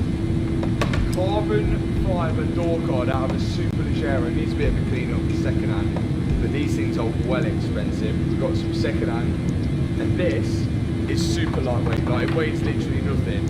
And because we're going for race car spec and full carbon, we're going to be putting this in. It's going to be not very luxury, as my dad would say, but it's going to be faster. Yeah, like this first. What's that for? This is how to open and close the door. What? That's how you open and close the door. What's that, the leather handle? Yeah, it's like a leather strap. That's proper race car. Yeah, look at that carbon bracket as well. They didn't even do an aluminium bracket. They did carbon bracket. We've still got all the usual gubbins that you get in a Lamborghini. Door speaker thing, but it's Mansory glued in, and that's pretty much it. It's no frills, but I like it like this. There's less stuff to go wrong. First thing to connect is the door lock switch. Then the cable for the door handle can slide in. After that, there's an electrical connection for a light, and that's it. I can just slide the new carbon door card into the seals, and it all just clips into place. I can then pull the lever handle through the holes and tighten up the 2 bolts which hold this door card to the door, keeping it lightweight as ever. Then the door strap just needs assembling, which bolts together with a bit of carbon and an Allen key hole. Next up is the side skirt. This clips into place. There's a few bolts which bolt into the car on the top and a few underneath. Then for this trim, of course, the Mansory glue comes out and we can push that down on top of the side skirt to finish it off nicely. The car's now starting to come together, but we've still yet to change the wheels. Before that, I've got some work to do at the interior. Look what I've got. What have you got? Carbon fibre control panel. I bet that weighs nothing. Weight saved, what, 300 gram, I'm going to say. So like, you know, pop up on the screen. 300 gram saved, cha-ching, minus.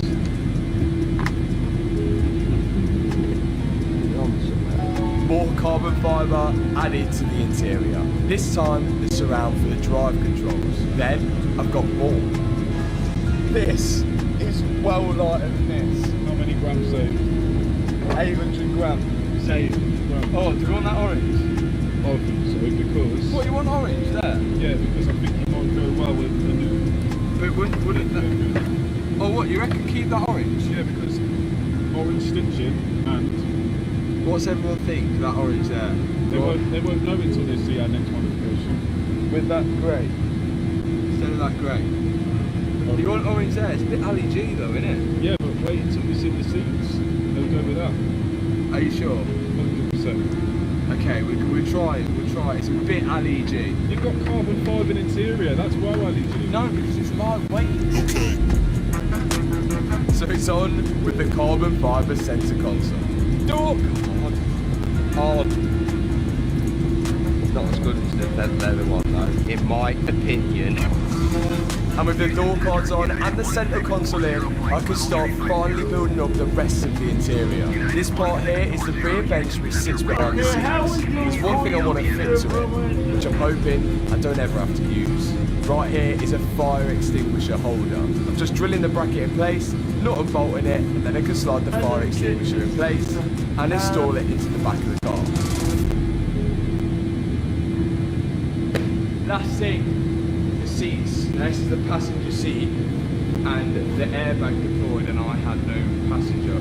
So to replace this airbag, you've got to buy this section of the seat here, but on this seat, it's leather, leather's quite heavy. Electrical adjustment on the side, electrical connections, heavy, electrical motors, heavy. Also, airbag on that side, and there's going to be an airbag on the driver's side, heavy. So, they're not going in. We've got these bad boys.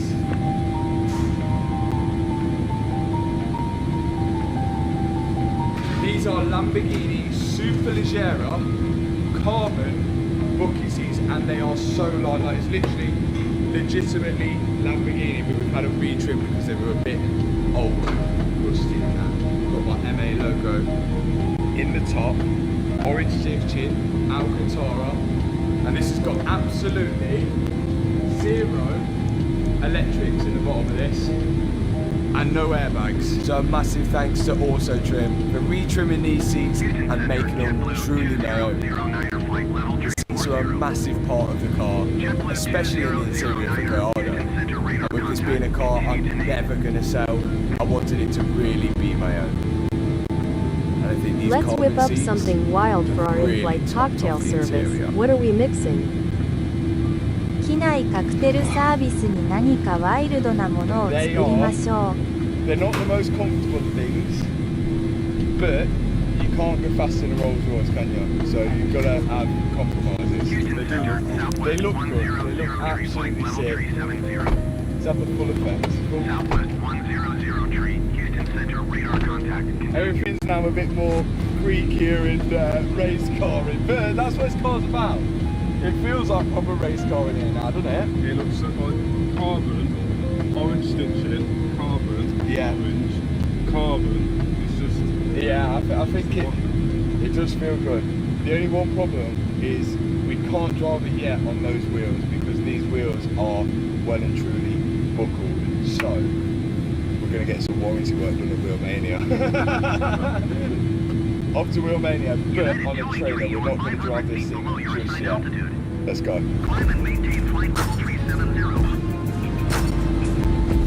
These wheels have been in actually the previous videos, if anyone's noticed.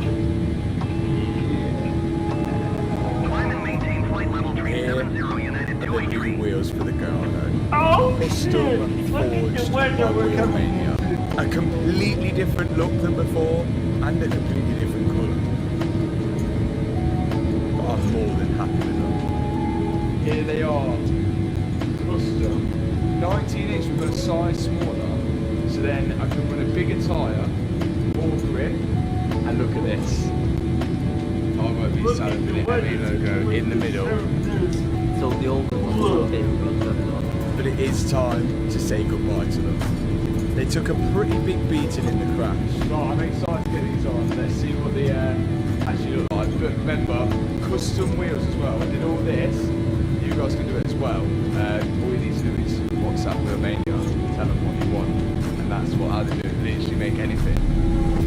literally anything. But now it's out with the old bronze wheels and it's in with the new racy looking 19-inch wheels. I'm hoping these size wheels are really going to help with the setup of the car. And we can finally say goodbye to those racing slicks. And it'd be a shame for the old wheels to go to waste, so I'm going to be giving them away to some of you guys. The wheels are on, it looks like 1,000,000,000% better. Like, I didn't think it could look better than it did, but now it definitely does. I'm not going to show you guys just yet, so I can't even drive it. Let's go and line this thing and make sure everything's all pointed in a straight line. Let's do it.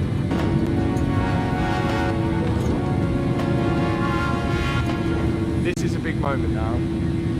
Literally, tomorrow, this car gets trailered to a place you're going to see in the next clip. And if nothing lines up, bearing in mind we've cut the front chassis off, the rear chassis off, welding them all back together, if nothing lines up now, we're in a big problem. We know it's going to be all over the place, but it's whether these guys can get it straight, and if they can get it straight, we're going to go for a good setup to hopefully be the fastest around the track. It's all down to this moment. So yes, the Gallardo will be going on track to test this rebuild to the limit. We've got to make sure all the wheels are pointing straight. At the minute, they're really far off. So the car's going up in the air, and the guys at Illumi Motorsport are going to start adjusting all the adjustable camber bolts and the trap rod ends to try and get this set up perfect. Left-hand passenger side is right on top of spec. We like caster, because that gives you more dynamic camber. So far, it's looking good.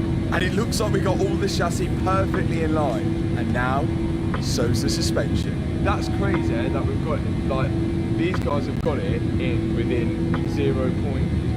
I don't even know why you measure this stupid thing, but you literally second. They've got it within a second on each four corners, with this chassis being completely chopped off front and back and put all back together again. So that is promising. You can also now see the car complete.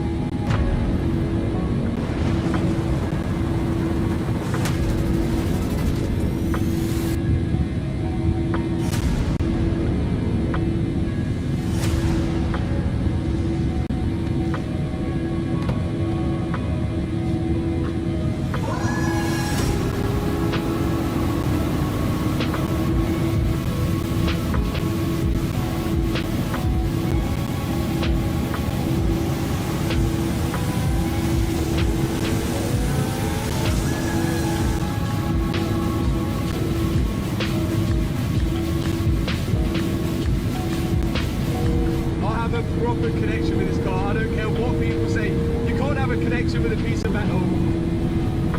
This is a car that represents most things that I've done. It was an achievement, it was a goal. And when I crashed it, I genuinely thought this car might not be rebuildable.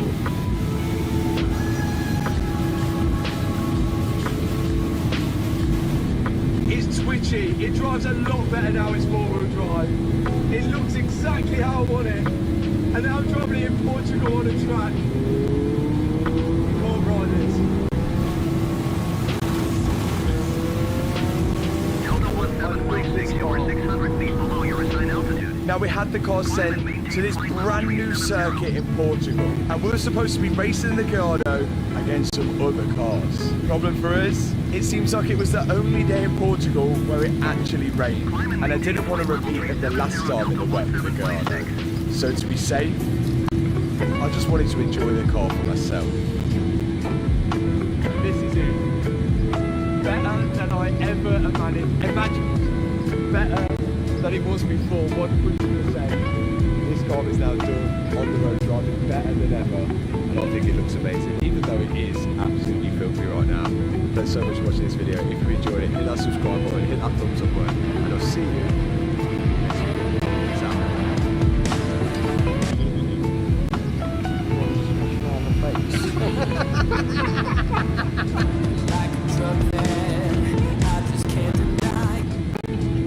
American 1069er traffic is 9 o'clock 4 miles at flight level 360.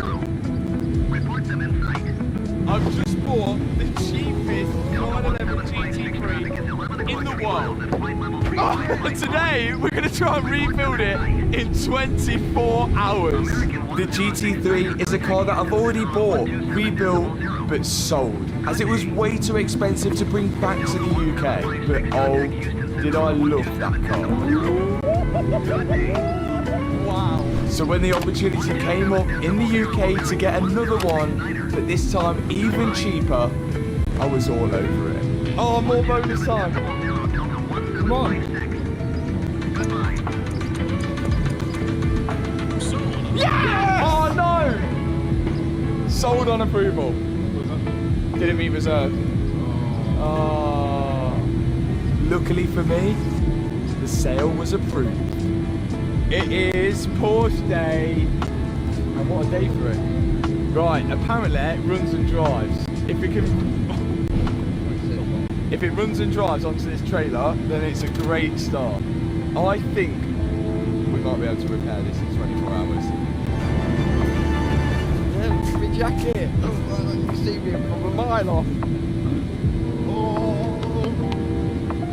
Oh my.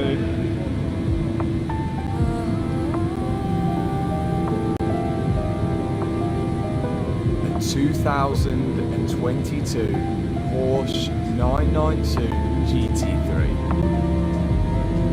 And it still looks incredible as ever, even though it is crashed. And on my first impressions, it didn't look that bad.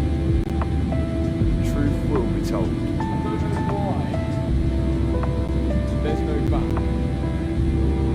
Where's that gone? Yeah, where? I don't know why there's no back. That's expensive. Yeah, that is. Was it 10 grand? Or more than 11,000. 11? Oh, look. Oh no. See this bit here? United 668, contact Houston Center on 132.65. Good day. Oh, it's so good. Now, unfortunately, but also fortunately at the same time, this is an automatic. It's PDK, which is probably one of the best gearboxes you can get, bar the manual gearbox. I've got nose lift on this one. Oh, It's only got 4,000 miles. It's a full grey and black interior. It comes with the roll cage. The seats are good, and there's not one single airbag deployed in here, which should mean that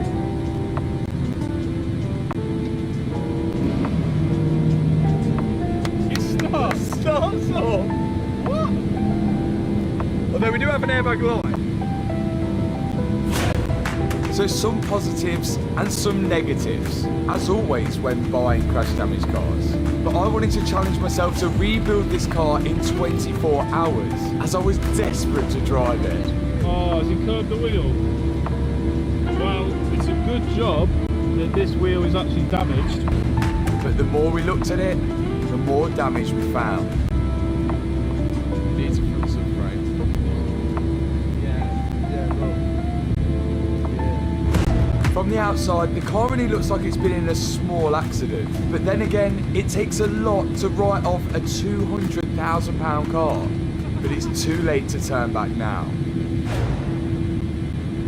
I'm excited to start this thing, and we've got a cheeky little head start. From our walk round at Copart, I've already rang Porsche and ordered a few parts which are here already. My dad is going to go and get them now, but in the meantime, we've got some stuff to do. We might as well, yeah, let's get in there and then we'll explain it. Come on. Off we go to Silverstone. Oh, so you know where you're going then?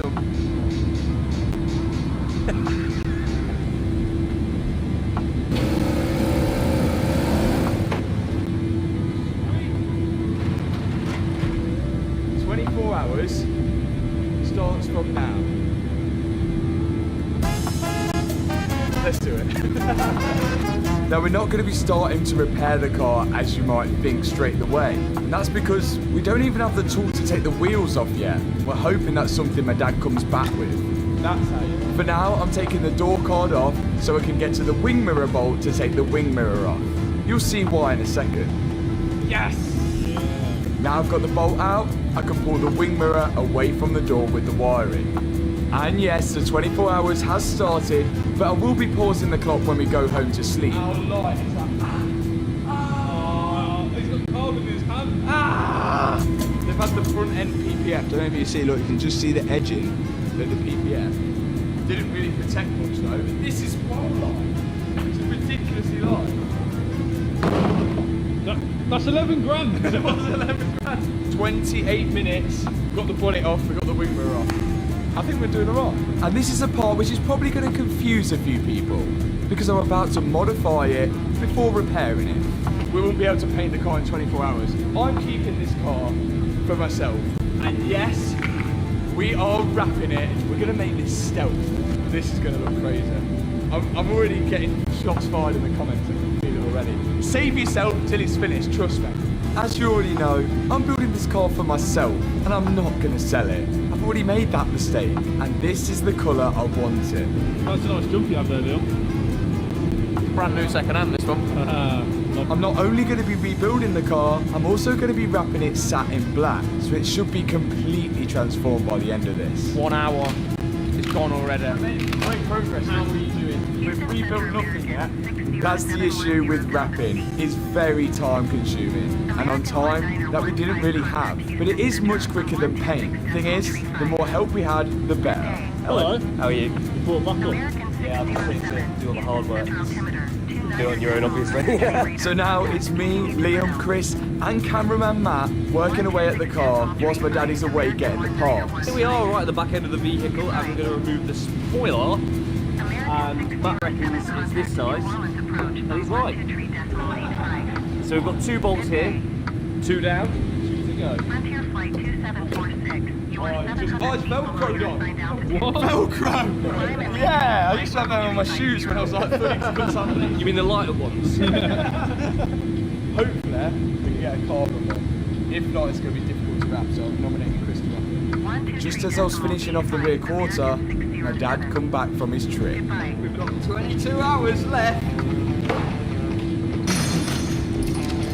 Oh yeah, there is the van full of parts.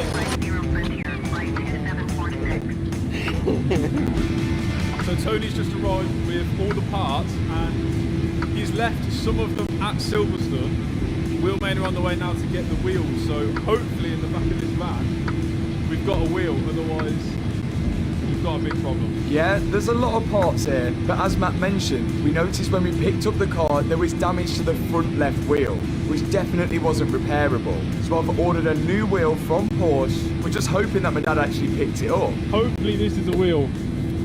Please be a wheel. Oh no. It looks quite light for a wheel. It's a wheel. Yeah! And here's the moment of truth, finding out whether it's the correct wheel. Yeah, that looks good. It is good. Is it magnetic?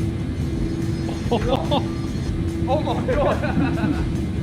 Wow, that's one line. £2,500 for this. Wow. And my dad even picked up the big torque wrench you need for getting off these centre lock wheels. So now we can actually start removing the wheels and begin repairing the car.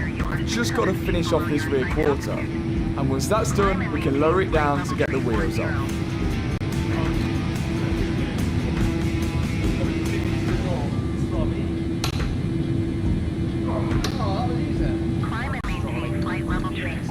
Chris, 1 down, 3 to go.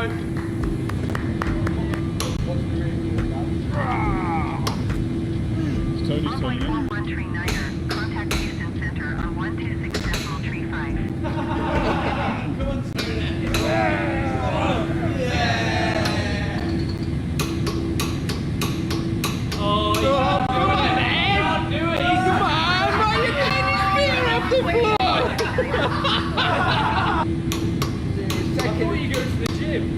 Taking the mick out of me. He was taking the mick out of you. I can't get it on. This one could be the tightest.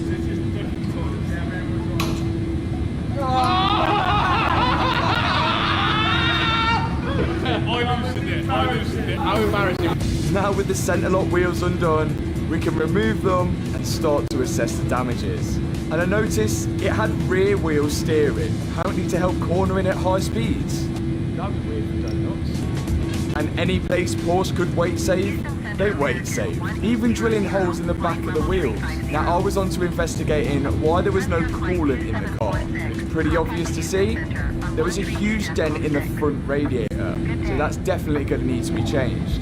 So me and Leon went back onto wrapping the driver's side door, whilst my dad... Right, Matthew! I'm going to be cracking on taking the radiator off. Why are we taking the radiator off? Ben.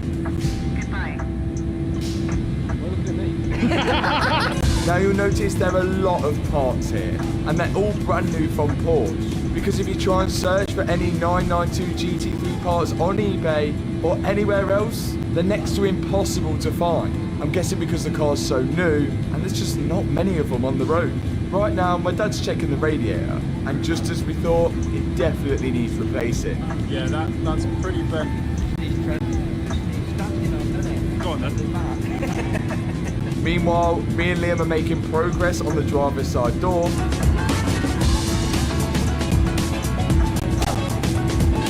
And speaking of doors, we had a knock on the unit door. The man behind the door is... Hey, Wheel Mania comes to take the wheels. They're going to come back. Completely different colour. Look a lot better. What colour?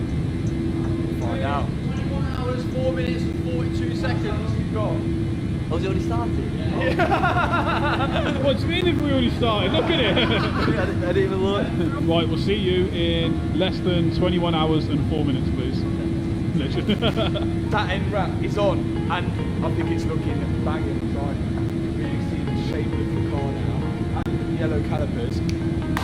It looks really good, and we're actually starting to fix stuff now. Dad's over on front with Chris. Me and him smashed this out. So I think we're on track. It's starting to look really good. But remember, all that wrapping I did on the right side, I've got to do it on the left side as well. Wing. It's on the car, we want it off the car because damage needs to come off. So I've got back there. Finally, it feels like we're getting somewhere. All of us are working away at our own corner, and Chris is working away at getting the front wing off. Luckily, the arch lining is still in one piece, so we can reuse that. The front wing does have some damage, and so does the headlight, which is going to be expensive. And we're going to have to work out why it has a lot of missing parts on the rear end later in the video, because that's going to be so expensive to replace. Right now, we're concentrating on the front. Normally it goes through the front, doesn't it? Yeah. Yes! So these headlights get stolen quite a lot, and they don't actually get stolen for the headlight, believe it or not, even though they're $2.5 grand, I think they're around that, or $3 grand, I can't remember. But they only get stolen for these things here, because apparently people use them to grow illegal drugs because it doesn't listen. No way, that's so dumb. No, that is so dumb. That is not real. Wait, no, we can do some bolted brackets, you're right. There's no way that bracket.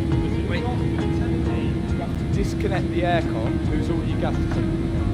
Professionals have been in and let the aircon gas out, so the good news now is that we can disconnect these aircon lights to get the wing off. So here we go, half bit up.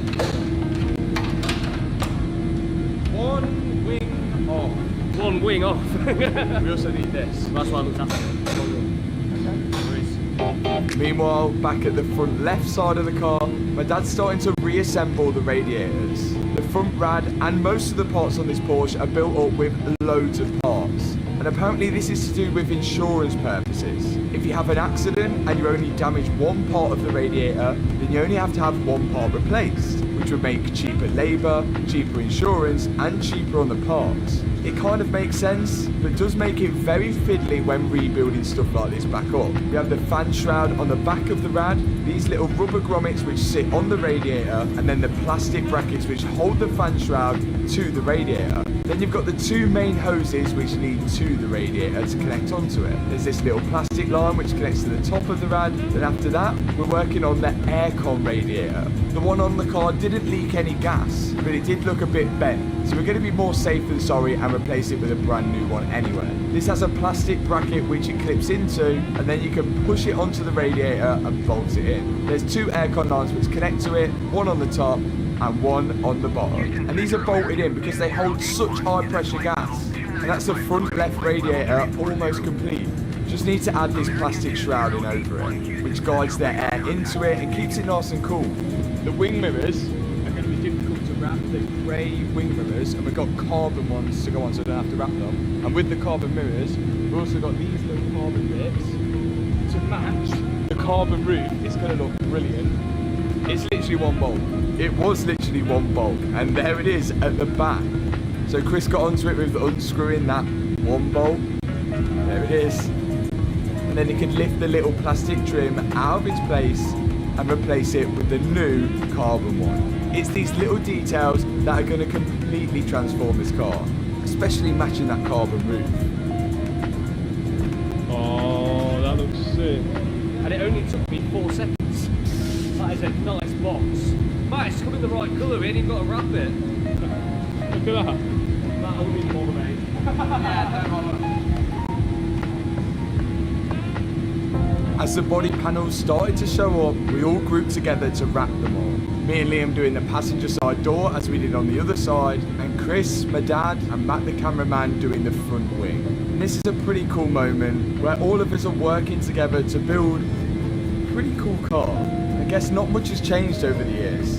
Still building cars, but it's gone from wet restaurant car parks to my own unit, some pretty expensive cars.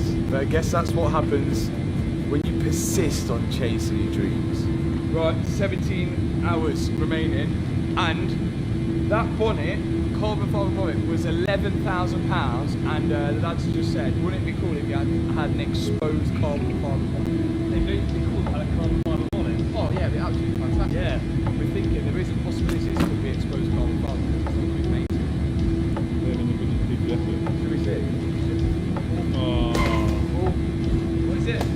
White. Oh no! That's the going to be worst horrible. colour to wrap. You're going to open the boot and you're going to see white. No, because normally it's exposed carbon underneath. Let's see.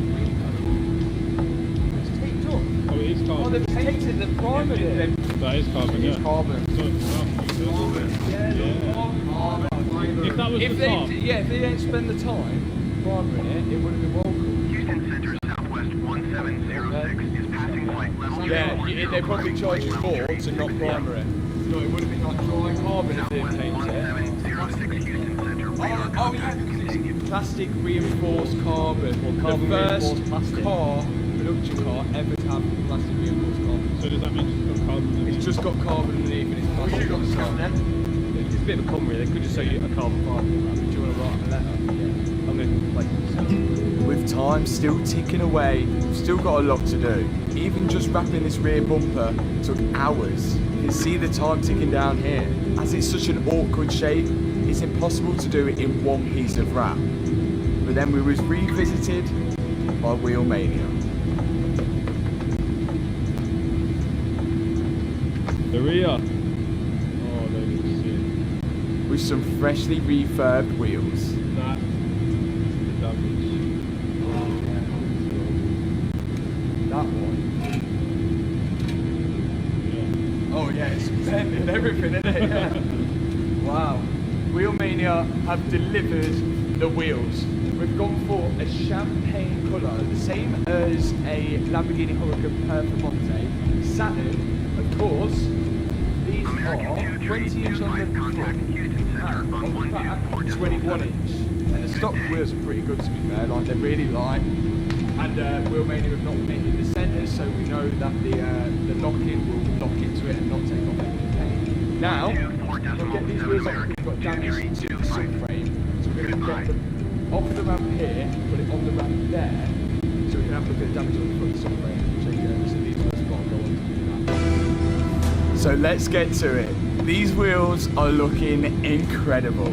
Whilst they're putting the wheels on, I'm going to sort out food. We don't really have much time to go get anything, so of course, it's wide food time. This is perfect for the 24-hour challenge. I'm perfect for people who are on the go like us. Inside one of these drinks, there's 26 vitamins and minerals. It's high in fibre, high in protein, it's lactose-free, it's gluten-free, and there's no added sugar. This is a flavour I've not actually tried before. Fudge brownie. What these actually are a milkshake which replaces a meal. It's not a diet drink, it's not a protein shake. It simply just replaces a meal throughout the day. We've missed breakfast and dinner at the minute, so yeah, it's good that. I think the champagne colour is matching so nicely with the satin black. And of course we've got a brand new tyre on the front. There's 500 calories in one bottle, so it's sure to keep you full for your next meal. So whether you have it for breakfast, lunch or dinner, or all three, it'll keep you going throughout the day. And obviously there's enough in there to give you what your body needs. Not only that, they do vegan options. The bottle's 100% recyclable, so you can be sure we keep it clean. Actually aspirated. Now these wheels have a special tightening sequence, which I'm about to show you. Tighten it up to 100 newton meters, and then you mark exactly where that 100 newton meters is, which is there. And then when I tighten it up further, where it says stop, that is the maximum torque load. So as I turn it here, so between here and here should be around 400 newton meters, which is what it should be torqued to. We've got a torque wrench which goes up to 450 newton meters, so we don't need to do the marking, but it's just an example. Yeah! Bang on! Crazy! Look at that. It's almost like forced thought of that.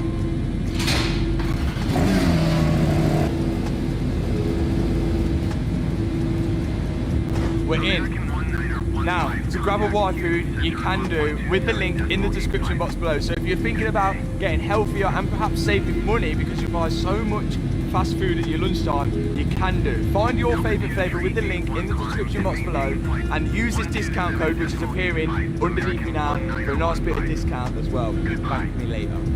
Let's get his subframe off. So along with some of the damage on here, which we'll get to eventually, which may take us quite long, we noticed that there was damage on the subframe when we was taking it back from Copart.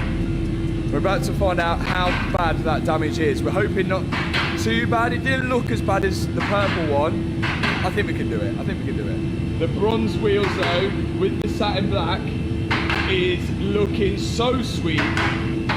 How bad is it? Tub. Oh look, that's where they've had a, what we say that is? Delta 2 tree, gate 1 descent and maintain Over here looks okay, and this is the damage. Do you think, so the subframe is in two pieces. We've ordered one, let me get it. So the subframe, we had to replace this on the other GT Coupe, but it comes in two pieces, and you can only order it in one piece. It's just this aluminium piece here, which bolts to this aluminium piece here. To change this, it's more of a job. Changing that, it should be easier. Plan of action is to unbolt this, see if there's any damage to that one.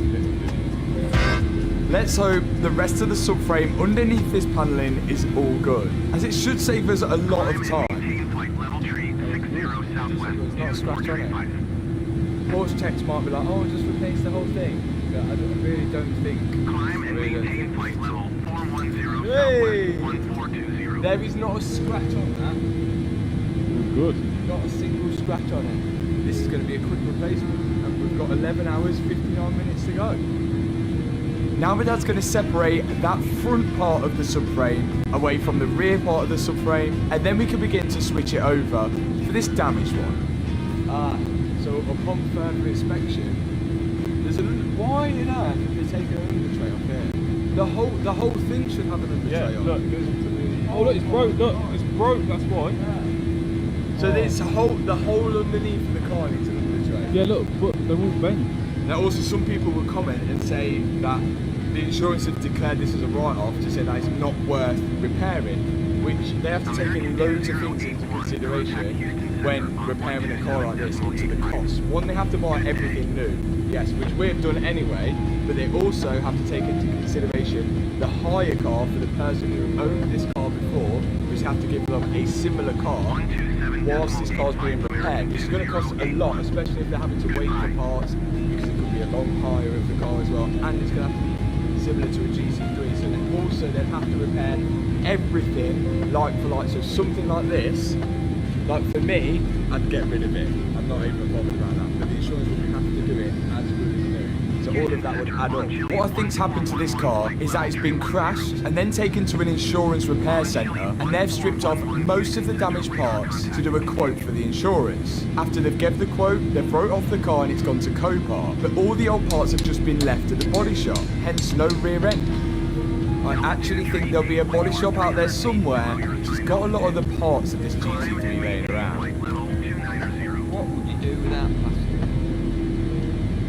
Let me see you build the wing.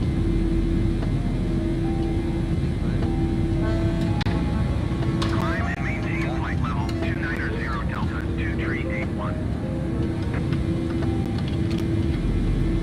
So it went silly. Do you know what is silly? We've got 11 hours left and the car still looks like this.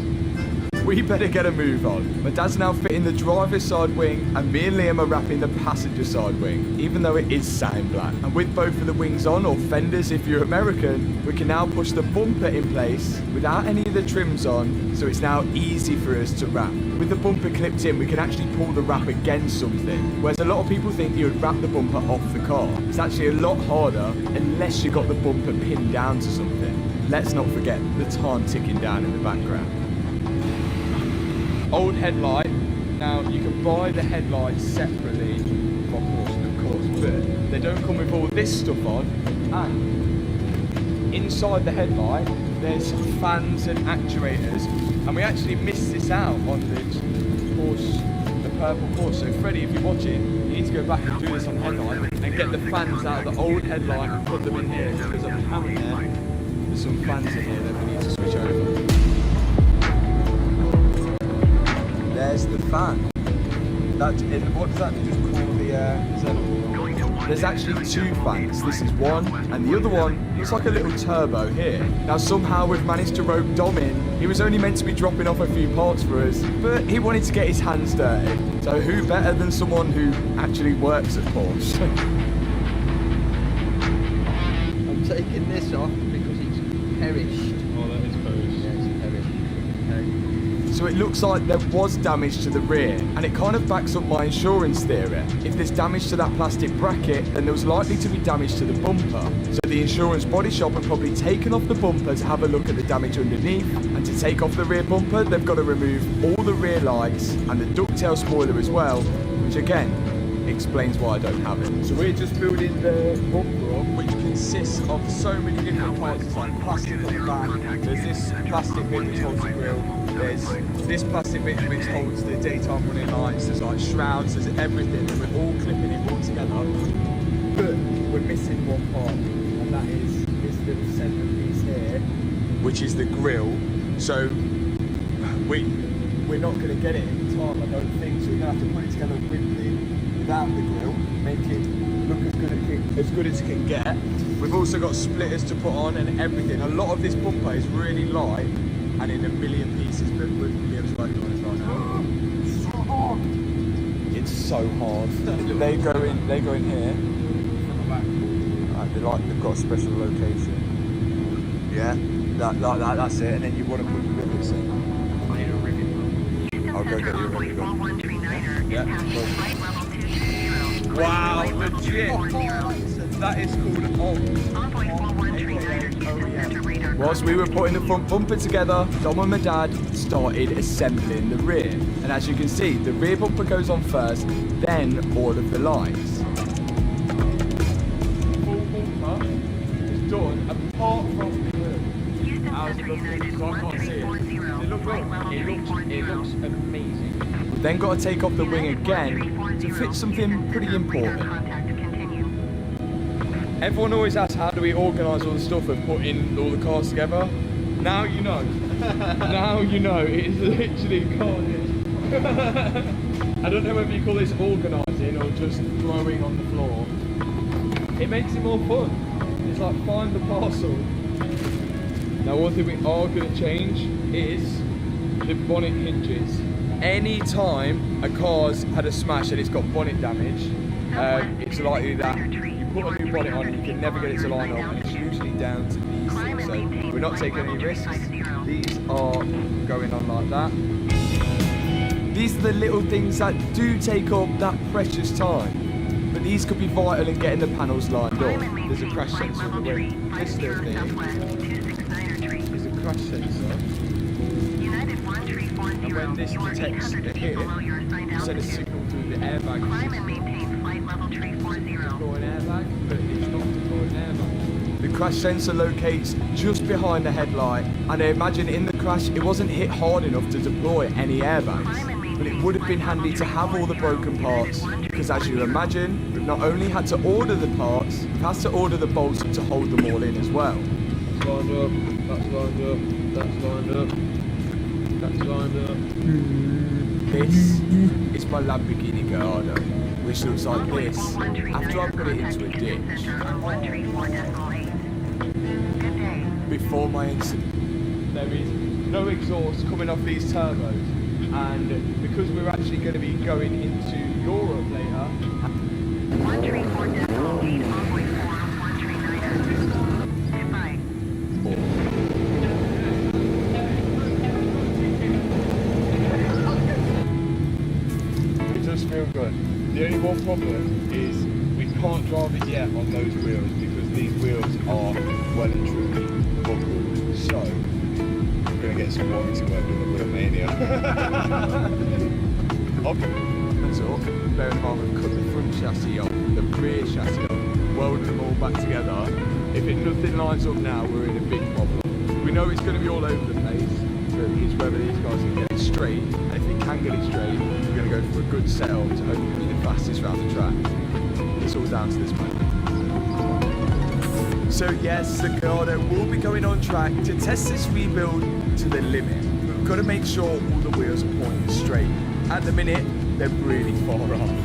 So the car's going up in the air, and the guys at Illumi Motorsport are going to start adjusting all the adjustable camber bolts and the trap rod ends to try and get this set up perfect. Left-hand passenger side is right on top of spec. We like caster, so that gives you more dynamic comfort. So far, it's looking good. And it looks like we got all the chassis perfectly in line. And now, so's the suspension. That's crazy that we've got, like, these guys have got it in within 0.1 inch. I don't even know why you mentioned this stupid thing, but second, they've got it within a second on each four corners with this chassis being completely chopped off front and back and put all back together again. So that is promising. You can also now see the car complete.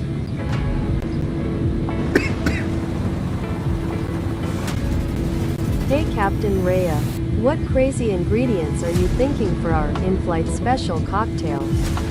I'm ready for your mixology magic.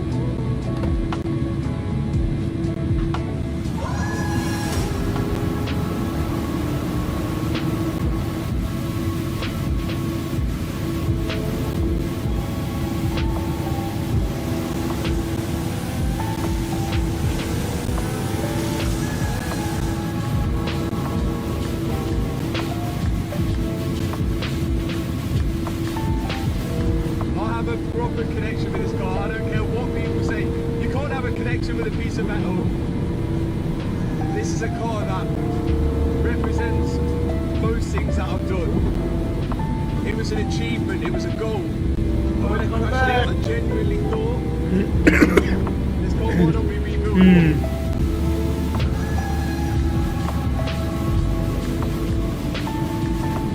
It's twitchy. It drives a lot better now. It's four-wheel drive. It looks exactly how I want it. And now I'm driving it in Portugal on a track. You can't ride this.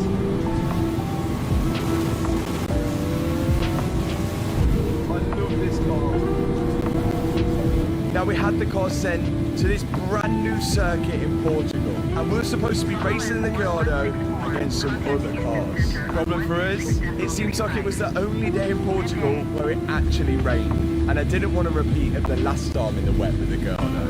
So to be safe, I just wanted to enjoy the car for myself. 126.35. This is it. 1164. Better than I ever imagined. Better than it was before, 100%. This car is now done on the road driving better than ever. And I think it looks amazing, even though it is absolutely filthy right now. Thanks so much for watching this video. If you enjoyed it, hit that subscribe button, hit that thumbs up button, and I'll see you next video. Peace out.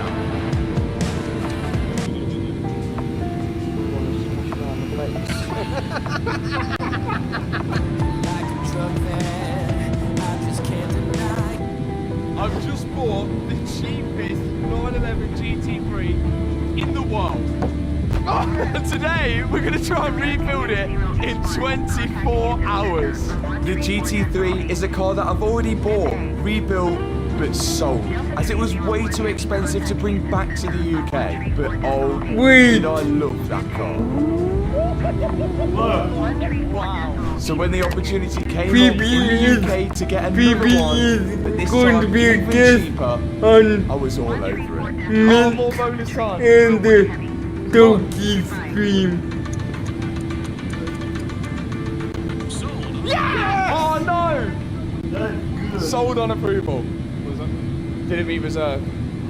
Oh. Luckily for me, the sale was approved. It is Porsche Day. And what a day for it. Right, apparently it runs and drives. If it runs and drives onto this trailer, then it's a great start. I think we might be able to repair this in 24 hours. Where's the jacket? Oh, I can see me from a mile off. Oh my.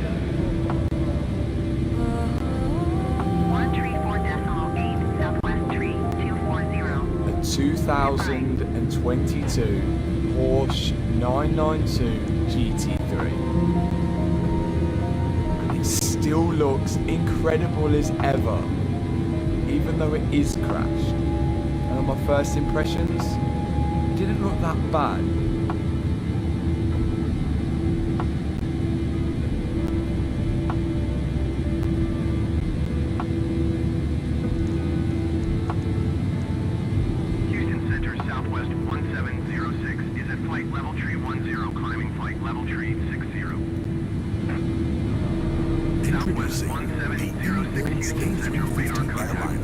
For Microsoft Flight Simulator, the ultimate airliner experience.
Installer, and then you can find it on there.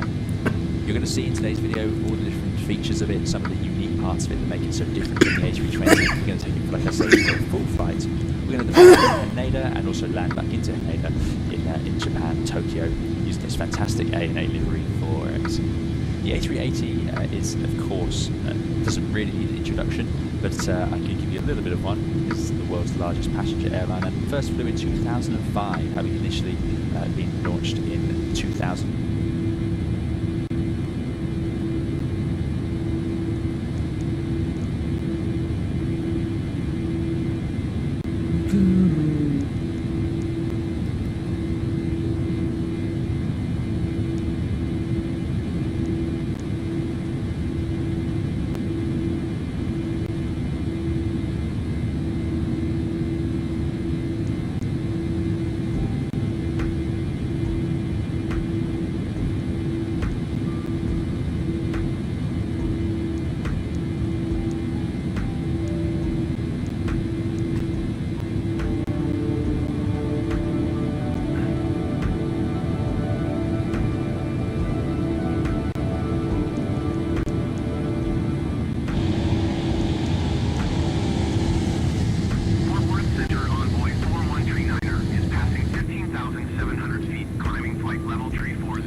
过头文字 D， 但如果在一个平行宇宙里面，油价飙升。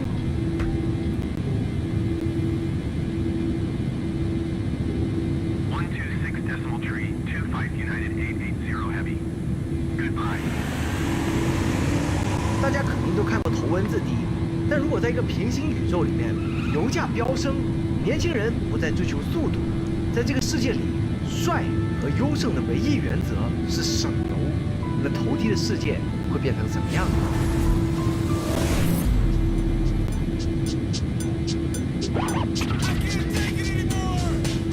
先生，你要加什么油？现在加98送前面拍张相片了。可以，92加满。哦，对了，你认识南昆山解友王吗？哦，不认识啊，不好意思啊。哇，这才是车来的吧？哇，又有涡轮，又有可变压缩比，一定很省油啊！这位先生，请问你认识南昆山解友王吗？我就是。 我是白云山午夜小孩车队的小李。如果你认识南昆山解友王的话，跟他说我省油省得天下无敌手，想跟他来场节油赛，让他见识一下什么叫东营战士。明天中午我会在南昆山等他。5、4，一键3连，2、1，走！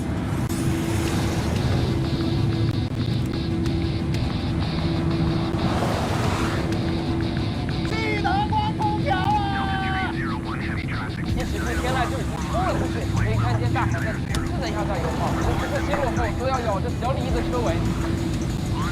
为了不给大海吃尾流，小李毅甚至来了一脚地板油。按照现在的油价，这脚油起码是50块啊！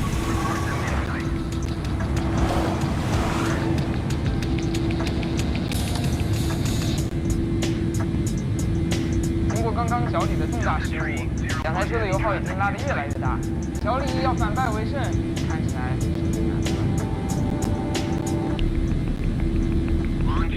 喂，天籁故障灯亮了，突然间停下来了。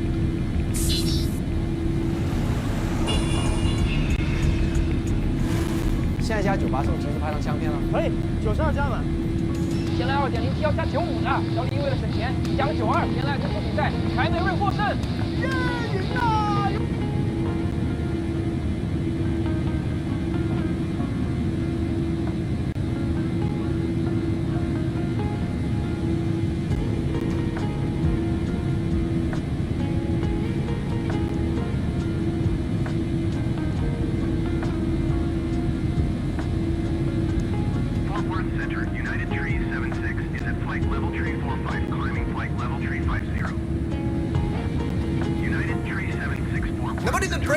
Of the day, you can finally pre-order the Microsoft Flight Simulator. Let's see how much it is. $309.39. Guys, have I reminded you that I have got merch that you should definitely buy? You know, just kidding. Obviously, this is the limited collector's edition of the Microsoft Flight Simulator 2024, which comes with like a flight bag, an Antonov An 225 model, and a letter to fans. Why not? Obviously, those standard versions of the Microsoft Flight Simulator 2024 are going to be a lot cheaper. There's a standard edition, for example, that comes with fewer aircraft that costs $70. There's a deluxe edition that costs like $100. That goes all the way up to the Aviator edition that costs $200 for just software. Although it does come with a million aircraft that all cure cancer. It's insane. 45 new simulator aircraft and 30 payware Microsoft aircraft. Everybody, it's going to be a very fun November. Obviously, the game is releasing on November 19th. And well, because you can pre-order it now, they have to be very transparent about what's included in the game. So earlier this month, Microsoft invited a bunch of creators and a press to Arizona to start like a promotion week to have them test the flight simulator. I was not invited, which is fine. I've spent 20 years not being invited to parties. No, it's cool. A bunch of YouTubers already got their hands on the Microsoft Flight Simulator 2024. Here we can see my friend XP72 playing it. He, by the way, does the best live streams in the world. Anyway, in this video, he's reviewing the Asobo 737 MAX 8 that's coming for the Microsoft Flight Sim 2024. Like, obviously, they're going to add 45 new airplanes. It's like quite an amazing list. I especially love the Airbus A400 that's coming. The 747 Super Tanker will be super cool, and the C-17 for sure as well. I also can't wait for the Saab 340 and the PC-24 from Pilatus. So lots of physics, and that's something that I guess Microsoft Flight Sim are focused on a lot. You know, whether it is the physics here on the ground, or for example, also the material of a runway. This is what a new runway looks like with proper runway lights. It's kind of already perfect enough. So in order to make a whole new game, Microsoft had to come up with something new. Because what's there to improve on the airline part, right? Okay, I can't wait to... Good day.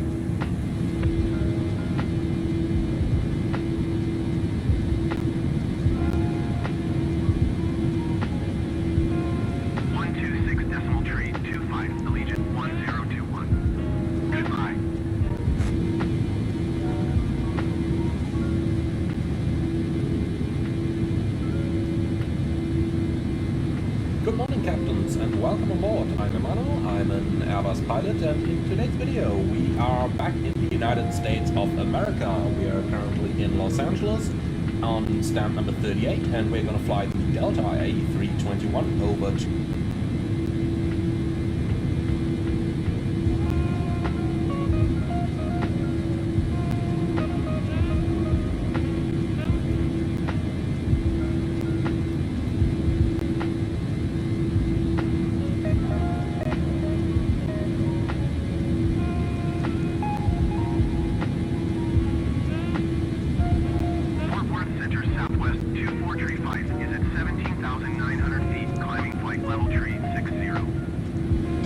Hello everyone, and welcome to the channel. I'm Emmanuel, I'm here. Now let's go ahead and have a look at the brake to vacate system. So, this is something new for me as well, so we are kinda dealing with this on the fly. Let's go to Düsseldorf, display airport.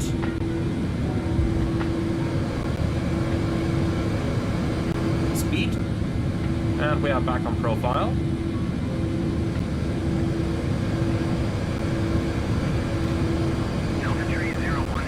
Okay, for some reason this is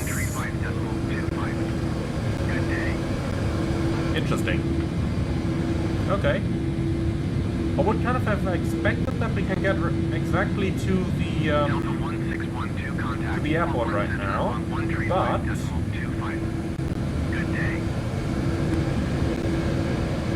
does this work for any of the other airports?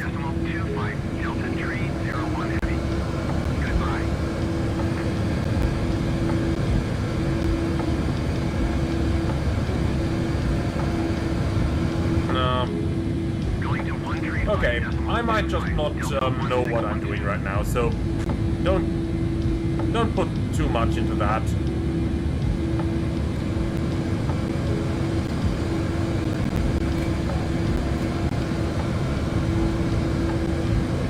Well, that is a pity, but we will survive.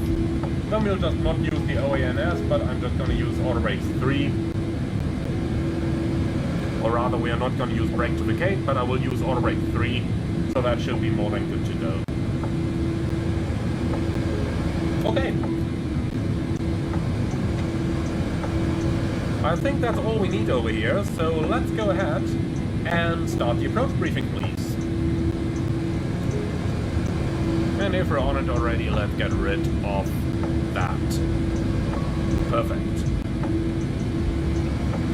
Okay, we're inbound Delta Lima 455. The MSA is 2,800 feet and the approach will be the ILS for runway 23.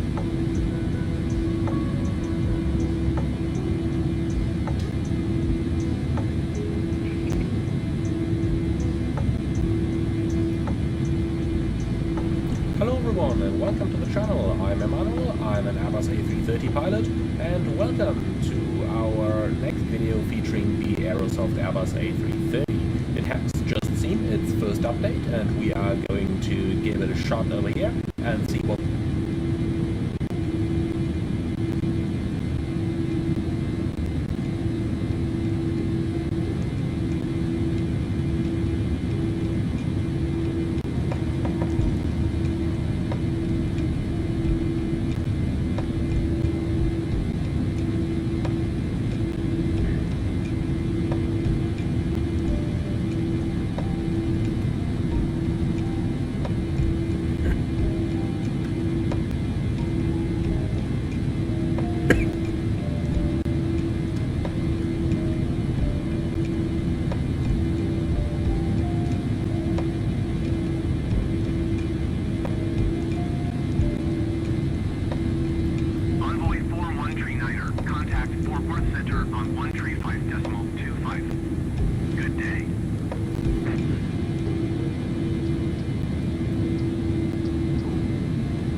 Southwest 9er 64 is at flight level tree 60, climbing flight level tree 70.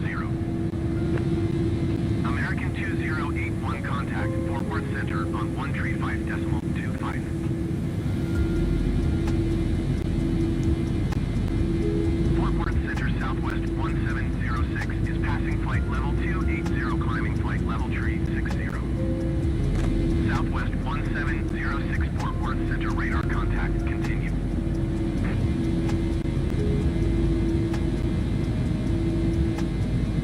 Fort Worth Center American 2081 is passing 9,100 feet, climbing flight level tree 40. American 2081 Fort Worth Center altimeter 29.7 tree radar contact continue.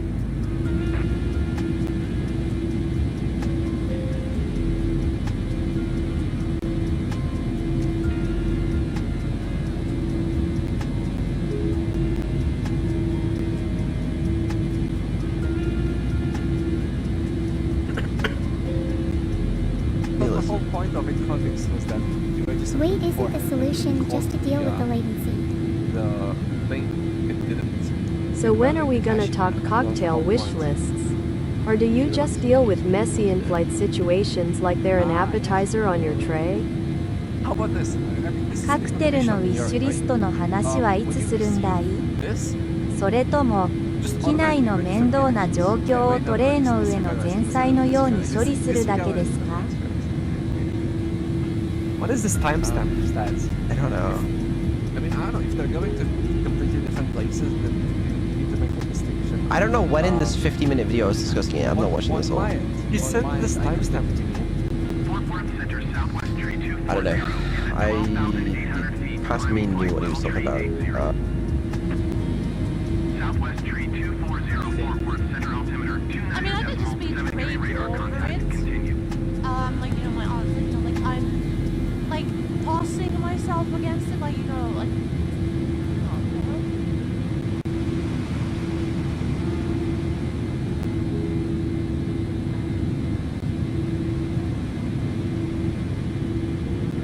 Where are we descending? Yeah, I'm doing that thing because we're at 40. Yeah, we are. I'm at 40,000. I got burst down to 30 or 20.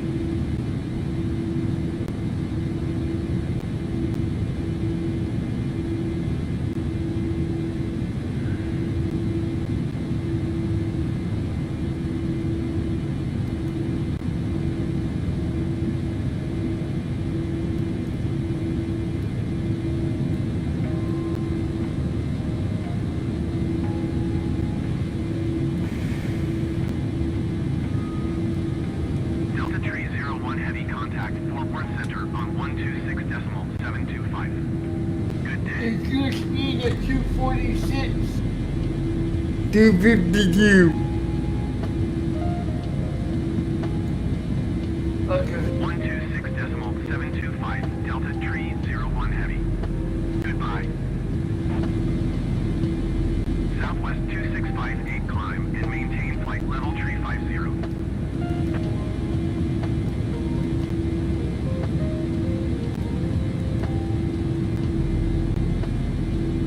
Climb and maintain flight level tree 50 Southwest 2658. Southwest 1706 traffic is 12 o'clock 3 miles at flight level 290. Report them in sight.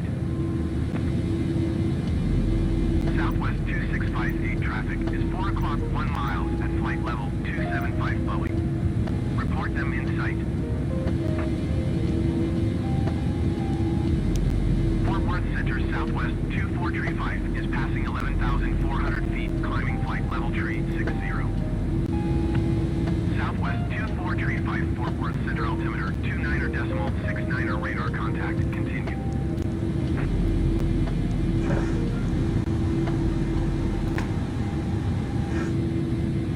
Southwest 1706 have the insight.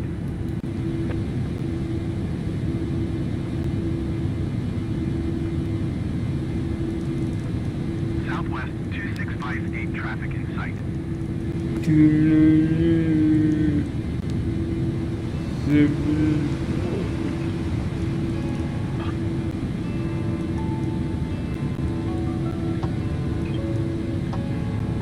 Okay, I bring this down to 20 because that's where we need to be for this approach.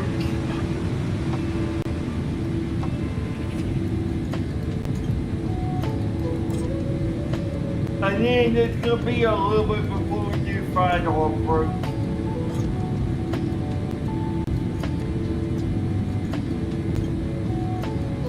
Fort Worth Center, Delta Tree 01 Heavy is at flight level 295, climbing flight level tree 80.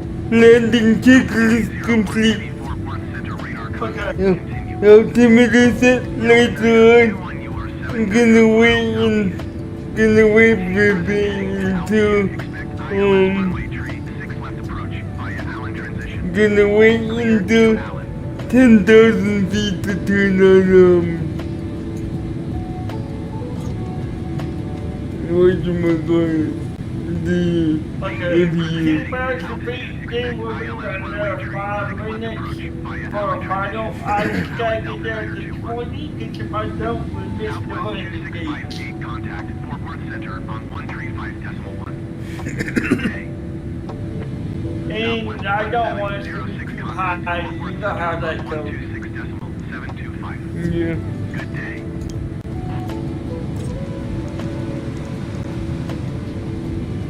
Fort Worth Center, Southwest 4881 Heavy Flight level 350.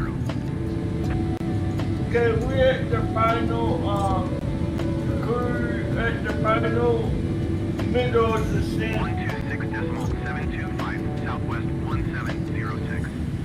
Goodbye. Okay, now the AI will take you from here. We're at, should be 20, right?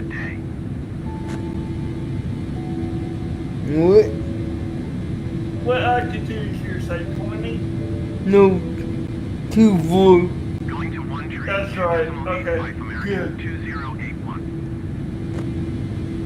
Perfect. Hello everyone and welcome to the channel. I'm Emmanuel, I'm an airline pilot and welcome to the Just Flight. Envoy 41 Niner traffic is 10 o'clock, 4 miles at 7,600 feet Airbus. Report them in sight. Envoy 41 Niner traffic is 6 o'clock, 4 miles at 9,100 feet Boeing. Report them in sight. Southwest Tree 240 traffic is 11 o'clock, Okay, 4 miles at we got about 2-3 minutes before final descent, alright?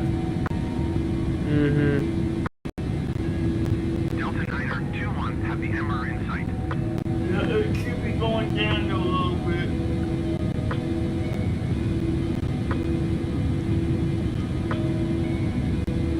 Maintain present heading and altitude. Expect ILS runway 35 right approach via gallop transition. Clear to gallop Envoy 41 Niner.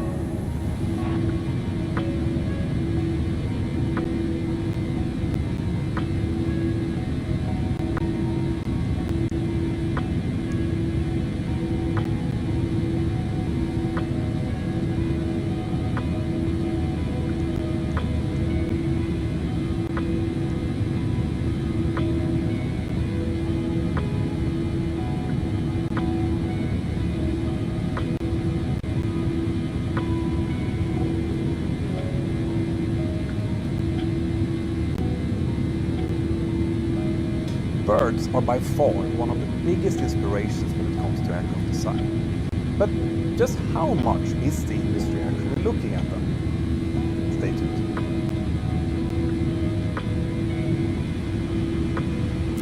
Some of the very early aircraft designs were much more inspired by birds than today's are, to varying degrees of success.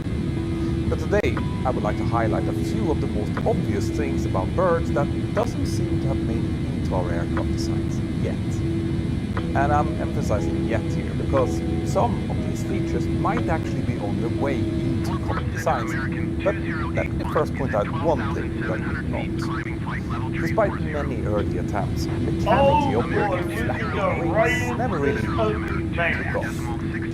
And the reason for this is that because of the size of the muscles or motors required in order to produce enough flapping power to get a machine like that airborne, even with just a single passenger, would be enormous. If a human would try to fly using wings like a bird, it would need at least wingspan of around 7 to 8 meters or 25 to 30 feet. And that would require pectoral muscles attached to the keel bone, which would have to be huge. Some estimate that it would have to stick out as much as 1.25 meters. Not that I'm suggesting that we try to evolve that ourselves, but even mechanically operated muscles would have to be enormous compared to the weight that we need to lift. Now there have still been attempts of this, of course. Back in 1894, Liljendahl, famed for his success with gliders, built an ornithopter. That's the term for an aircraft running on human power alone. But sadly, his untimely death in a gliding accident that stopped its development. Since then, there have been various other attempts with varying degrees of success, but all limited in their application. The most recent that I know about at least was the 2005 attempt from Rousseau, who succeeded in flying the Grand I see the mess they were going I should into. also point out here that this was the 212th attempt. Sadly, on the 213th, he suffered a life-changing. But that's enough background. What we can say with some confidence is that we aren't going to see flapping wings on commercial aircraft anytime soon. And before anyone points it out, that goes for Boeing 777X as well. Because while its wings can fold and unfold, that ability was created to allow for a greater wingspan and lift, while still ensuring that the wings can fit into the smaller stands of the original 777. So, not much that.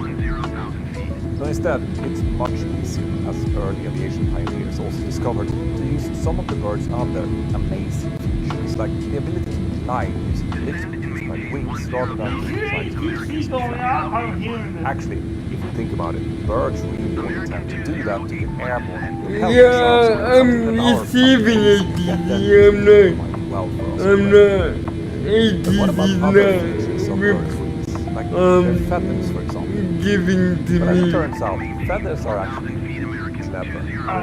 They aren't just there for insulation. Instead, they actually aid the bird's flight by adjusting automatically to changes in airflow, which helps the bird glide and control itself in the air. Of course, no aircraft has ever been covered in plumage, and nor are they likely to ever be, since that would increase their weight significantly. But if you take a look through the window at, say, a Boeing 787 wing, it's bumpy outside, you might notice something quite interesting going on. The 787's wings have multiple spoilers on its upper wing surface, and in gusty conditions, specifically during vertical gusts, these spoilers actually do act a little bit like feathers. Accelerometers and sensors on board monitor the vertical changes, and those inputs are then fed back into the autopilot system, which adjusts spoilers to suppress or alleviate the motion which would otherwise be caused by the gusts. Pretty clever, actually. But when it comes to wing design, one of the biggest ongoing challenges is that they have to work efficiently throughout all phases of flight, and every phase has different requirements. Takeoff and landing requires great performance and lifting low speed, while cruise requires efficiency at high speed. And if we start getting into supersonic versus subsonic flights, well, then the differences are big.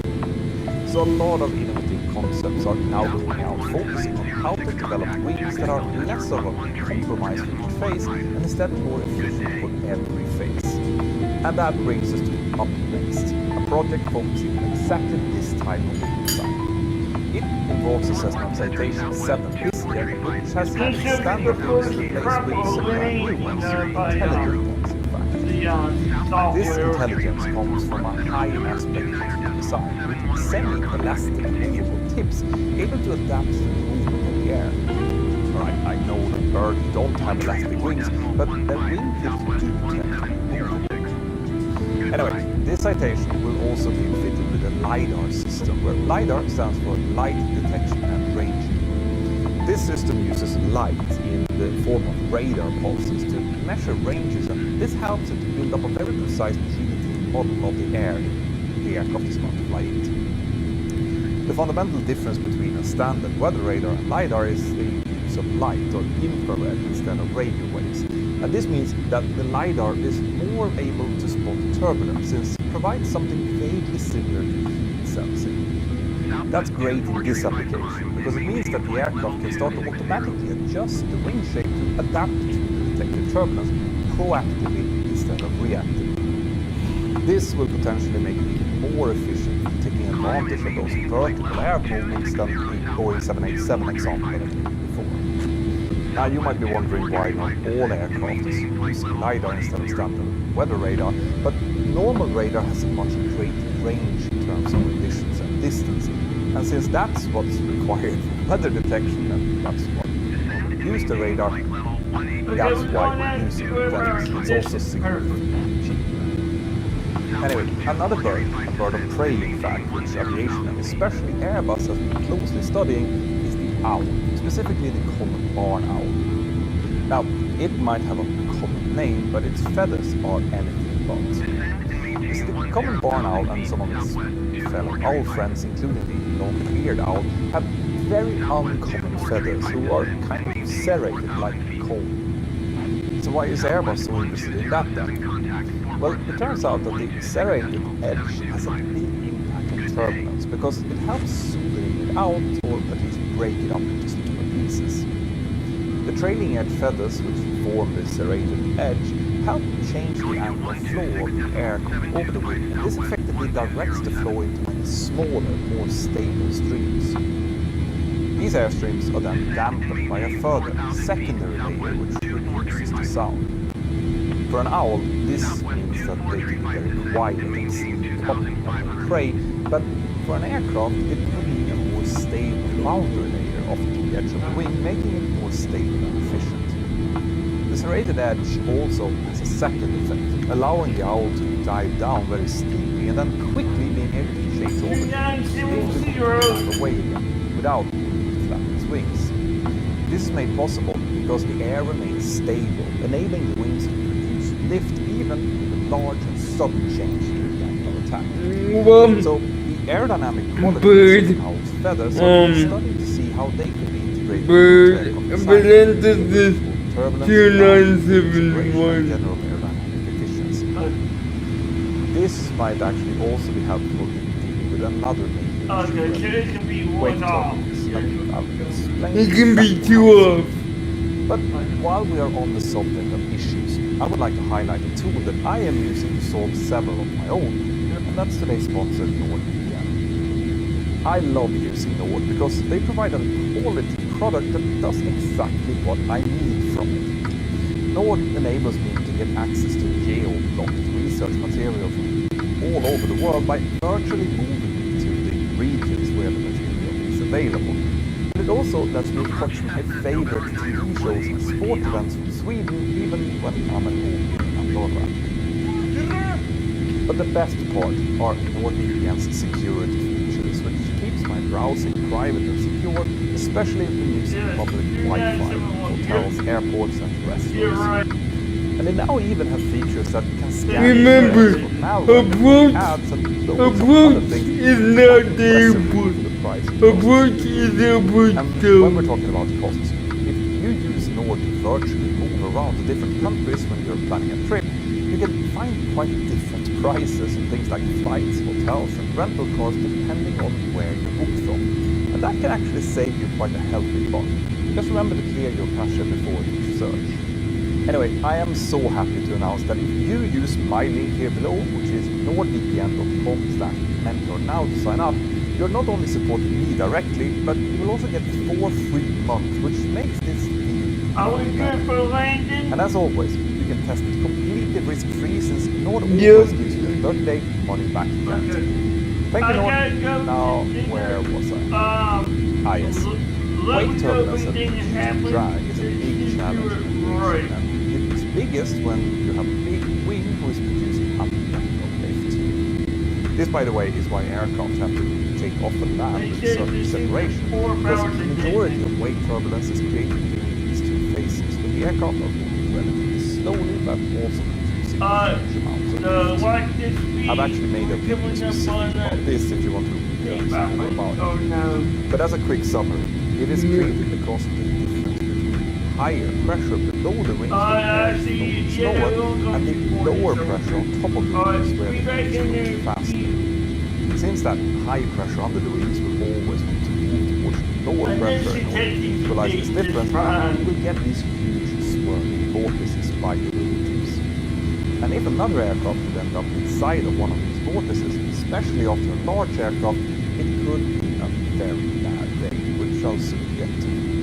Now, most aircraft today have some form of wingtip or winglet design onto their wings.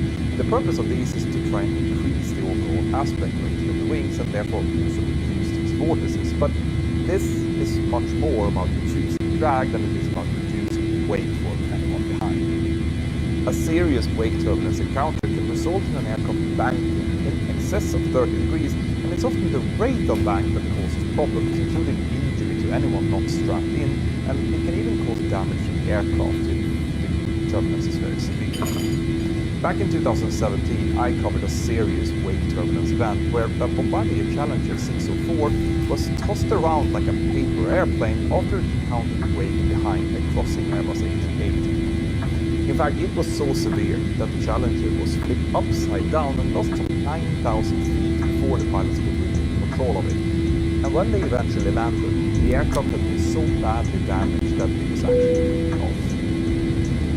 But this is where things get tricky. So far in history, we've used the general understanding of the design of Byrd wings in order to get ourselves up into the air in the first place. And as I mentioned, we've also started to think how specific components of the wing work in an attempt to make our aircraft wings efficient. But now the industry, and especially Airbus, is starting to look into these potential wake vortices to see if maybe they could also be used for something positive. For this, Airbus is now studying I should say gagging of these and how they fly in each other's wings. You see, these, like a lot of birds, fly in formation, especially when they're out migrating, but these do this exceptionally well.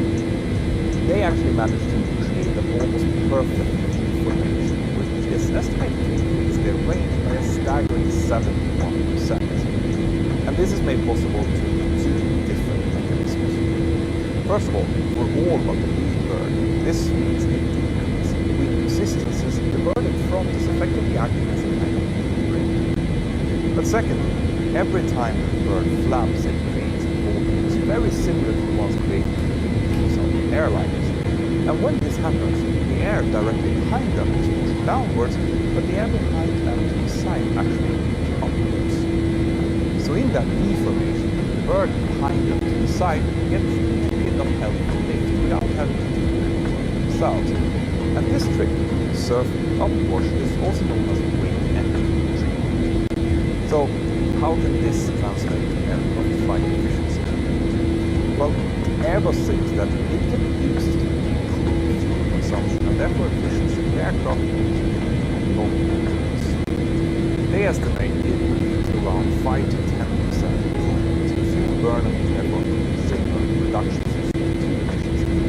It's pretty significant to consider the number of long-haul flights that could eventually benefit from this. When they started this project, it was initially known as Fellow Fly, and I've talked about it before here on the channel, but the newly named project is known as GAIN, standing for Gain Environmental Efficiency by Saving Energy.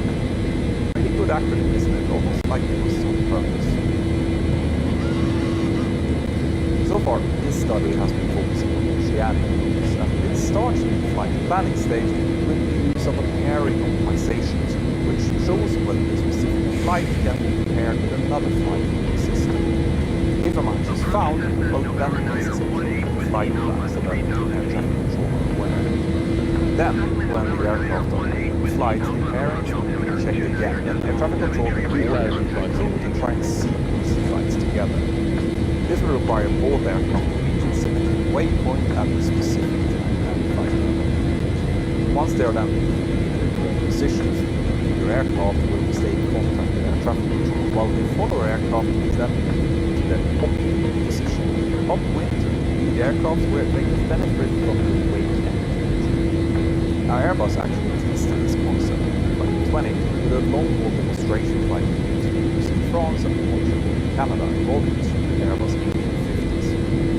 It ended up saving some 6 tons of CO2 emissions, so there is no doubt that this wake engine pretty likely can actually work. But of course, the logistics and safety of reducing the separation between aircraft into the correct positions is what the next phase is now installed upon. Currently, the separation standards keep aircraft 1,000 feet apart in the airspace, like LA, where this test is planned to be implemented. And they tend to also be 10 minutes longitudinal distance away from each other. But to benefit from this weight management retrieval, aircraft will need to reduce that separation to just 2 kilometers or 1.5 nautical miles, which absolutely should be doable, but the big question is how to integrate it safely into multiple operations, particularly when we all know how risky actually late turbulence can be. One of the biggest concerns is that the ever-changing environmental conditions is going to cause problems, particularly over the North Atlantic, where there are increasing levels of clean air turbulence already. This will obviously have to be taken into consideration, since turbulence can require changes to cruise levels and speed, all of which will then impact the aircraft behind. Turbulence will likely also result in a shifting position of the vortices, so managing all of this dynamically might be a challenge. Studies on Byrd show that they have to regularly adjust their own flight path just a little bit to ensure that it remains good way. And no one is entirely sure exactly how they do this. It might be just a case of them getting a feel for when things are right. But what this means for aircraft is that it might not just be as easy as dropping information and staying.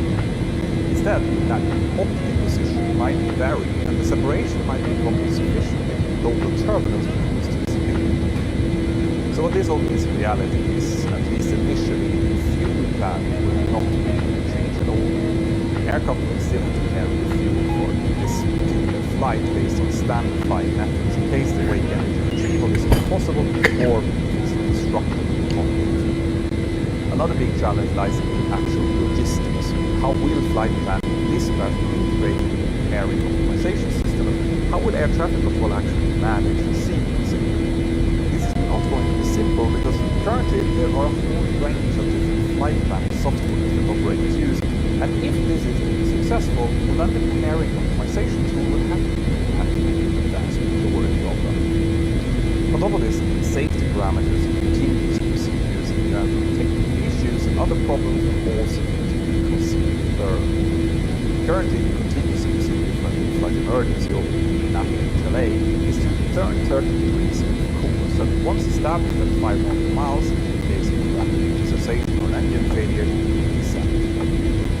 How this will be managed for aircraft to reduce separation will potentially need to be considered.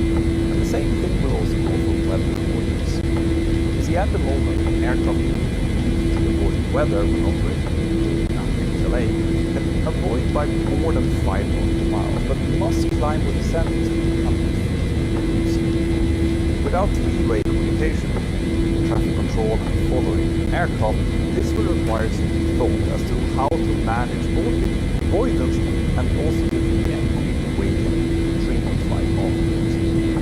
Then there are of course the arrival procedures. You will also need to be adapted in case of several aircraft will arrive at once into the same airport to avoid several of them having to go into holding and therefore use some of the things that they have.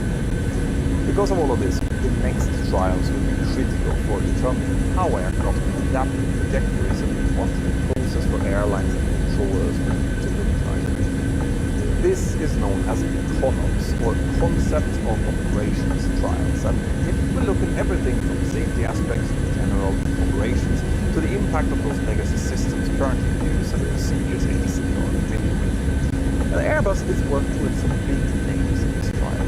Air France, French, Delta, and Virgin will all cooperate under phase 2 of this project to start tackling these questions and also begin to gather data and to measure the practical efficiency of the concept. It's not going to be easy, as I've already shown, but there is a lot of motivation to make this work. Improving fuel efficiency and within the environmental impact of the aviation industry has is a big business right now.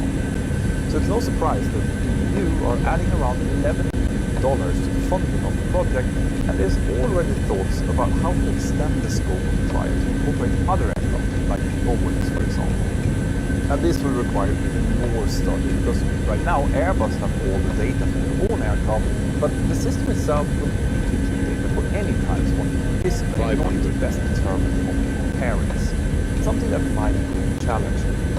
You see, aircraft have different levels of susceptibility to wing turbulence, and their wings all have different aerodynamic profiles. And then there is the performance themselves, and there is like minimum and maximum operating altitudes, which will all have to be factored in. 300. So, a simple solution for nature is going to prove anything but simple when we try to use it in our own operations, but it might still be worth it. Anyway, in conclusion, geese really are the main use of aviation at the moment, but as we have seen, they are certainly not the only ones. 50, 40, eagles, owls, and even dragonflies are also looking at more biomimicry and inspiration and innovation. And this is a good thing, since after all, nature tends to have a way of doing things right. But then again, how much we force nature to fit into our unnatural designs is a completely different question. What do you think? Is there an untapped natural design that we should be looking closer at? Let me know in the comments below, and please like and subscribe to the channel when you're down there. I hope that you also have had time to check out Ben's and my virtual Boeing 737 course. If you go to virtual737course.com, you'll find over 10 hours of detailed and easy to understand instruction from 2 experienced Boeing examiners. And if you use the code MENTOR now, it will give you a 20% discount to the normal price. So check it out. Alright, folks. If this flight's gonna stay as smooth as it is now, we need the perfect cocktail combo. Any suggestions, or do you want me to show off my mixology skills? Have you ever had your plans changed last minute? このフライトが今のようにスムーズであり続けるには完璧なカクテルの組み合わせが必要だ。何か提案はあるか？それとも私のミクソロジーの腕を披露してほしいか？ Finland is a country of immense beauty, thousands of lakes, and among the happiest populations in the world. But it's also a country that, like my home country Sweden, have quite harsh winters, where the temperatures routinely drop down well below 0 degrees Celsius, and the sun might be absent for months at a time. Because of that, the Finns, just as we Swedes, are very keen on winter holidays, which has caused a vibrant charter industry to evolve. And on the 2nd of November 1994, one of those charter flights had been organized to take a group of Finnish passengers back from Monastir airport in Tunisia to their home airport of Kajaani, Finland. This was planned as a night flight for the crew from the relatively new airline Air Liberté Tunisie, and the leg up towards Kajaani was the first out of a total of 3 flights planned. After Kajaani, they were supposed to make a short flight to Savonlinna, also in Finland, before finally flying back to Monastir again. Now, when I say that the airline was young, I really mean it. It had been founded as a wholly owned subsidiary to the French airline Air Liberté back in 1990 and had since grown enough to become its own entity. At the time, it operated 3 MD-83 aircraft with 11 captains and 11 first officers employed, most of who had been previously flying for Tunis Air. These pilots all answered to their chief pilot, but the company hadn't yet implemented their own safety department, and because of that, there wasn't really any organized safety promotion work being done, and that included crew resource management courses. But everyone did their absolute best, though, to operate the airline as efficiently and safely as they possibly could, but their lives were made even more complicated by the fact that the manuals that the crews were using were written in both English from the manufacturer, French from Air Liberté, and Arabic, which was the language that most of the employees used.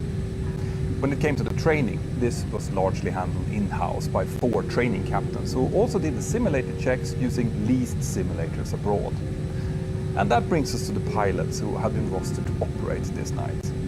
The captain was 41 years old and had a total flying experience of just over 9,100 hours. He had operated on both the Boeing 727 and the 747 for various companies before, and had been hired by Air Liberté Tunisie when they started operation in 1990. He had then been type rated on the MD-83 by a training organization in the UK, and had at the time of this flight amassed about 2,300 hours of experience on it. But during his type rating training, there had been several notes made by his instructors regarding him having issues with the handling of the aircraft in various phases of flight. And these handling difficulties had taken up so much of his capacity that the rest of his cockpit management had suffered at times. Those tendencies had been present throughout his training, but during the following years there had been no further mentions about it in his internal recurrent training file. His first officer was actually 2 years older than the captain, 43 years old, and had a total experience of just over 3,100 hours, of which around 680 had been flown on the MD-83. He had previously been working as a flight instructor on light aircraft as well as an agricultural pilot before finally getting hired by Air Liberté Tunisie in January of 1994, less than a year before this flight. His initial training on the type had also been marred by relatively weak performance, especially in the area of CRM and workload management. And the combination of these two personalities in the cockpit will become very important for this story. Now, on the night in question, the first officer arrived first to the Air Liberté crew room around 2 hours before the scheduled departure, which was around 2300 local ATC time. bot is going It's very common in offline. most airlines that the first officer is in charge of gathering all of the required briefing material and paperwork, so when the captain checked in about 30 minutes later, this had all already been done.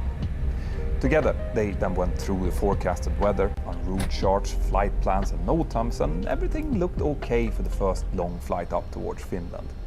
The flight plan suggested that they would need 17,155 kilos of fuel for the first leg, ATC but bot because they had a says company hi. rule of always planning with a Achibotto cruiseがよろ altitude しくと言って 2,000 いる。 feet lower than optimum, and they also wanted to tanker as much as possible in order to avoid refueling in Guyana, the captain eventually decided on a final fuel of 20,866 kilos. Now, that is a lot of fuel for an MD-83, but it was within performance limitations and the weather and runway conditions at their destination were reported as good. So, when the pilots had ordered their fuel, they walked over and started briefing their 5 cabin crew, and when that was all done, they walked together out to the aircraft, which was being prepared for them out on the apron. As they were walking, the captain decided that the first officer was going to be pilot flying for the first flight and that he would then fly the subsequent 2. The first officer was happy with that. He was still suffering from a bit of a cold and was therefore happy to just fly 1 out of the 3 legs. So that meant that when they boarded the aircraft, the first officer immediately started setting up the cockpit while the captain looked through the tech log and went outside for the exterior inspection. The tech log didn't show anything particularly wrong with the aircraft. There had been a note from a previous crew about some light wheel vibrations during landing, but apart from that, the aircraft was good to go. During the exterior inspection, the captain probably noticed that the main gear tires were a bit worn. That could possibly explain those light vibrations that the other crew had noticed, but they were still well within limits. Now, depending on how the wear manifests itself, aircraft tires can actually be worn quite far down before they're legally required to be changed, so it's unlikely that the captain saw this as any type of problem at this point. When he got back into the cockpit, the cabin crew had already started boarding the 164 passengers, and the first officer was ready to start his briefing. So far, so good. The boarding flowed smoothly, partly with the help of a travel guide who had been following the charter group during their trip. She spoke both Finnish, French and English, which meant that she could act as a translator when the crew, who were speaking English to the passengers, needed something explained in Finnish. The quick boarding meant that the crew was ready for departure about 10 minutes ahead of schedule. So, as the cabin crew closed the doors and started their emergency brief, the pilots requested push and start, and at time 0056, flight 930 took off into the black Tunisian night and started climbing up towards the north. The climb segment was completely uneventful, and about 1.5 hours after departure, the pilots were offered some breakfast, which the first officer declined. And to be honest, I don't really blame him. I'm not sure how hungry I would be at 2 o'clock in the morning either, but he did have some light refreshments and coffee later on. Now, during the cruise phase, the workload for the pilots is generally much lower, but there is still a few things that we need to do. The pilot flying is obviously in charge of updating the autopilot and making sure any direct routings received by air traffic control is being correctly executed. And the pilot monitoring is in charge of the paperwork, noting down new frequencies, direct routings, as well as doing regular fuel checks, and he's also doing all of the radio communication. But according to the records from this flight, there were no paperwork being done on at all, and given that it was in the middle of the night, there was likely very little activity on the radio either. So my guess is that these two pilots were probably lulled into a generally low level of arousal. Arousal can be described as a person's level of alertness, as in the readiness to perform appropriate tasks. And if the arousal drops too low, like during extreme levels of boredom, especially during the window of circadian low, which these pilots were now operating in, well then it can be quite hard to quickly get back up again and perform well if something would suddenly happen. And as it turns out, something would happen, which... That's annoying, right? I hate when that happens, especially when I'm researching for a new episode or want to watch a movie, and that's why I'm so happy to have NordVPN as a sponsor of this episode. With Nord, you can virtually move to almost anywhere in the world at a click of a button, which will make sure that you always have access to your favorite content. But Nord is so much more than just a standard VPN. They also help encrypt your connection when you're using unknown Wi-Fis, keeping your connection private and secure. And on top of that, they have added loads of useful cybersecurity tools to help keep you and your data extra safe when you're out traveling. I also use it to look for better prices on hotels, flights and rental cars, as they can change from one country to another, but just clear your cache before trying that. Pro tip.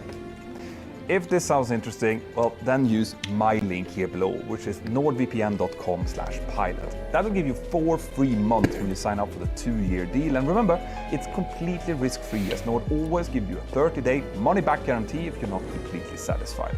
Thank you, Nord. Now, let's get back into the cockpit of Air Liberté Tunisia Flight 930. At around 0500 in the morning, the flight was starting to get close to Finnish airspace, so the pilots started preparing for the descent and approach that they now had in front of them. The captain left the frequency to get the latest weather, and the first officer started setting up his nav aids according to the standard ILS approach that they were now planning to follow. And here, Kajaani Airport was a bit different than most other places this crew would be used to fly into. Kajaani had what's known as an AFIS, or Airport Flight Information Service. And what that means is that the air traffic controller in the tower is not actually a controller at all. Instead, that's a person trained in air traffic service, but without any access to radar or ability to give clearances. The AFIS officer can only give information about weather and traffic, which also means that the airport is open but uncontrolled. All decisions have to be taken by the pilots themselves and on their own responsibility. It's not clear whether the pilots in this story had understood this fact, because while this is a very common practice in small airports in Scandinavia, it's pretty rare in other places. And actually, I would love to hear if there is any examples of AFIS airports in the US or Canada. If you know of any, let me know in the comments below. This, by the way, is a typical subject that I will be discussing with my patrons whenever we have our monthly hangouts. I cannot thank you guys enough for your support. Without you, my team and I would never be able to produce these kind of videos. Anyway, the AFIS officer had arrived early to the airport this morning, specifically because this flight was coming in ahead of schedule. And as the flight was now getting ready to descend, she was now making sure that all of the approach lights were working, that the runways were checked, and that the weather was updated. Meanwhile, the first officer briefed the captain about the upcoming approach, and since the airspace was uncontrolled and without radar, it meant that the aircraft would first need to join something known as a DME arc from a VR nav aid called Kaino. This is a procedure where the aircraft follows part of a circle defined by a distance from the nav aid before it reaches a specific radial where it turns inbound towards the ILS. And these DME arcs are pretty common and can be used for procedural step-down descents to lead the aircraft in towards the airport. But since that arc is based on a different nav aids than the ILS, it also means that the crew would have to, at least initially, fly with what's known as a split cockpit. That meant that the first officer would have the ILS frequency tuned on his navigational radio, and the captain would have the VOR tuned on his side. The ILS could then be tuned on the captain's side as well, as soon as the aircraft turned in towards the runway, but if that wasn't done, the flight directors on the captain's side would not be showing the ILS guidance, and that's worth remembering. Around 05:15 Tunisian time, that's 06:15 local, the crew contacted the Tampere area controller and asked for descent down from their flight level 330, which they had been maintaining up until then, and the Tampere controller responded and cleared them to initially descend down to flight level 110, which the captain also read back. The first officer initiated the descent using initially the autopilot and autothrottle in the vertical speed mode of -2,000 feet per minute, and that was later changed over to level change, but everything was still completely standard at this point. Now, it is worth pointing out here another little peculiarity with the Air Liberté procedures, because they operated in something known as a silent cockpit. What that meant was that only items that were deviating from the norm was required to be called out. And whilst that might sound very sensible when you first hear about it, it's actually very detrimental to the cockpit cooperation. The reason for that is that this silence turns every call out into a much bigger deal, which tends to hinder less experienced pilots from speaking up compared to if there would have been loads of other standard call-outs. This is why today we call out almost everything, from what we select on the autopilot panel to FMA changes and deviations. Because this assures a much more shared picture of what's going on. It also highlights any potential incapacitations at an early stage, and like I mentioned, it makes the barrier for speaking up much lower. Anyway, the aircraft continued to descend, and at around flight level 150 they were told to switch over to the Rovaniemi controller. He then told the crew that the local QNH pressure was 1023 to continue to descend, and that there was no reported traffic below flight level 95. Now, for those of you who are eagle-eyed, you will have noticed that the controller didn't tell them how low they could descend, and that's because they were now entering uncontrolled airspace, in which the descent was completely up to the pilots themselves. This might sound crazy, but in areas where there's only uncontrolled airspace, there's normally so little traffic that traffic information is more than enough. But this seemed to have stumped the captain a little bit. He responded, Roger, we continue to descend towards Kajani, QNH 1023, Liberty 930, and confirm, did you give me a level? Now, what the controller should have said here was that they were descending into uncontrolled airspace, and he therefore couldn't give a descent clearance. But to make things easier for both himself and the crew, he now just told them to descend to 5,000 feet instead. Now, this won't have any impact on what's about to happen, but it shows that the crew was maybe not as familiar with the local rules as they should be here. When the aircraft passed flight level 100, the first officer reduced the speed back to 250 knots, which is standard in most airspaces below that level. The flight was then handed over to the Kajani AFIS officer, who welcomed them onto the frequency and gave them a weather report for runway 07, which was in use. This included nice weather with a partially covering cloud layer, good visibility and light winds with a temperature of -9 degrees Celsius. What we Scandinavians refer to as a mild winter day. But overall, this was an almost perfect morning for flying. The crew soon intercepted the distance 10 dm from Kaino, and when there were about 20 nautical miles left to run, the first officer started reducing the speed to 210 knots and asked for slats to be extended. The aircraft then left 5,000 feet and descended down to 2,100 feet on the arc, which was according to the stipulated procedure. Nothing looked out of the ordinary yet, and the first officer was operating perfectly according to standard operating procedures. The AFIS officer now came back and reported that runway 07 was clear and dry with braking action good, and soon after that the first officer asked for flaps 15 and reduced speed further back to 170 knots. In the back of the cabin had now been secured, everyone was sitting down and most of the passengers were probably sleeping. The lights were dimmed as per procedure when flying in the hours of darkness, and that's to make sure that everyone's eyes are adapted to the light outside in case an evacuation would be needed. And that was probably a good thing in this case, because soon this flight would change character in a very dramatic way. Now, before we get into the final approach here, there is a small technical detail about the MD-83 that is worth pointing out. You see, back in 1989, there had been a few accidents with this type because of severe vibrations in the main landing gear, and where the vibrations had become so bad that they had actually damaged components of the gear itself. Some of them had damaged the gear uplock, causing the affected gear to collapse, and in other cases only smaller damages had occurred. When looking into those incidents, the investigators have found that they had all happened when the aircraft had landed at very high speeds with no spoiler activation on the wings and with immediate hard braking applied.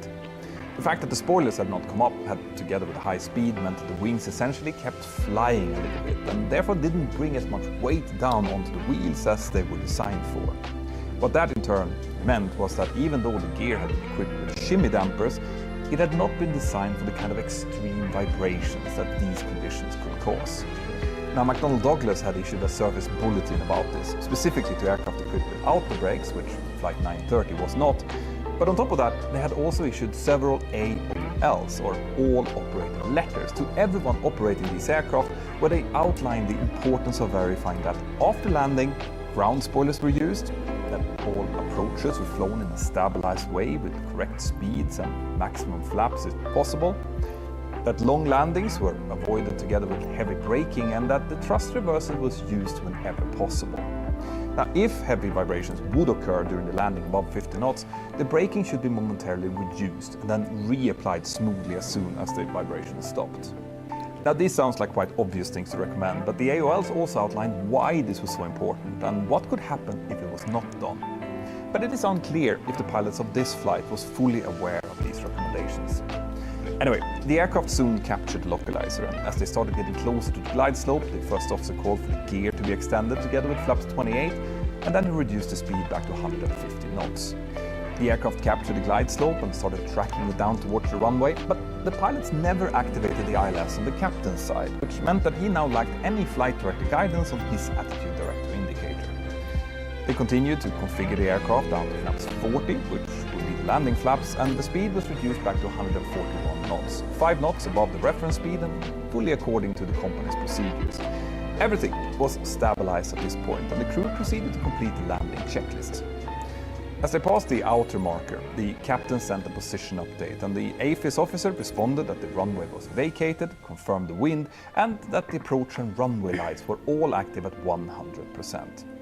She didn't clear them to land because, again, she wasn't allowed to, but the captain still read back, "Clear to land," and the AFIS officer responded, confirming.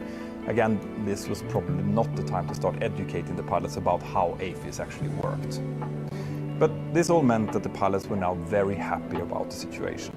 The first officer asked the captain to confirm that the landing checklist was complete, which the captain also did, so now everything looked ready for the landing. At this point, they were also fully visual with both the runway and approach lights, but here something suddenly started to bother the captain.